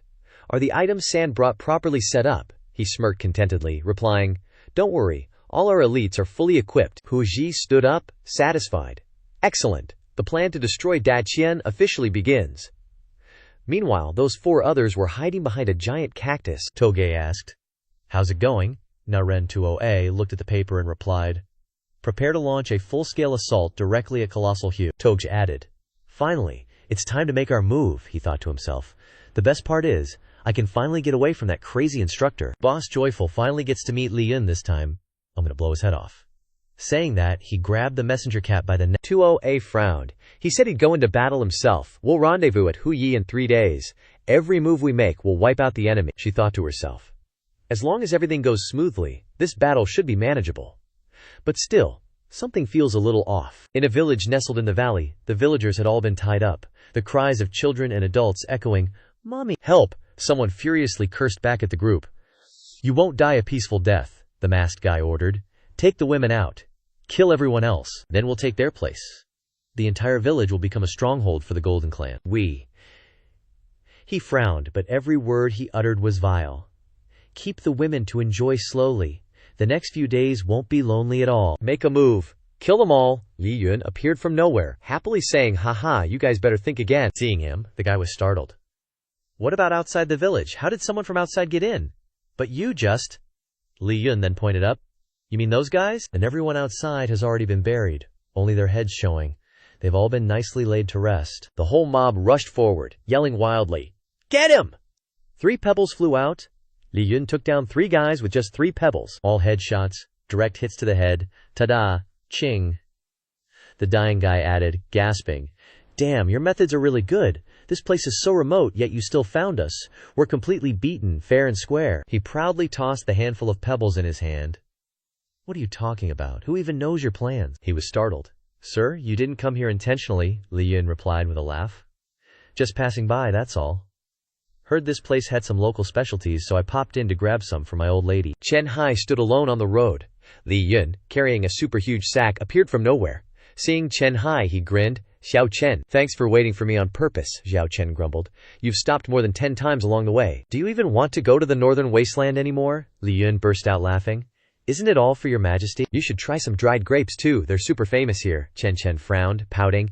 Even if it's for his majesty, you've already stuffed the train full. It's his majesty who stuffed me with too much stuff. The national treasury is practically empty. Then Xiao Chen held out a piece of paper. We don't have time to delay any longer. According to the scouts' report, Luoyan City on the northern wasteland border has been occupied by the Golden Clan. And there's also someone very familiar to you. Who is it? The person in the photo is none other than soul-hooking Iron Claw Lu Hun. As the train chugged along the tracks, Chen Hai added, Lu Hun was once the rebel army's vice leader, formerly a high-ranking cadre. It's said he single-handedly captured a city. His strength is the closest to yours. Li Yun chuckled. Lu Hun, huh? Haha. What are you laughing at? Does that guy still follow your orders now? He narrowed his eyes. What a pity. Men are the most complicated creatures in this world. It wouldn't be strange even if he decided to make a move against me. Xiao Chen started sweating. What's more, he still has quite a few former rebel army members. If he directly turns on us, we'll gain another powerful enemy. You're not wrong. Lu Hun is truly beyond what you can imagine. Even you say that. Is he really that dangerous? Li Yun's face turned serious. The current situation is extremely urgent. You guys don't need to take action for now. Wait for me to go talk to him first.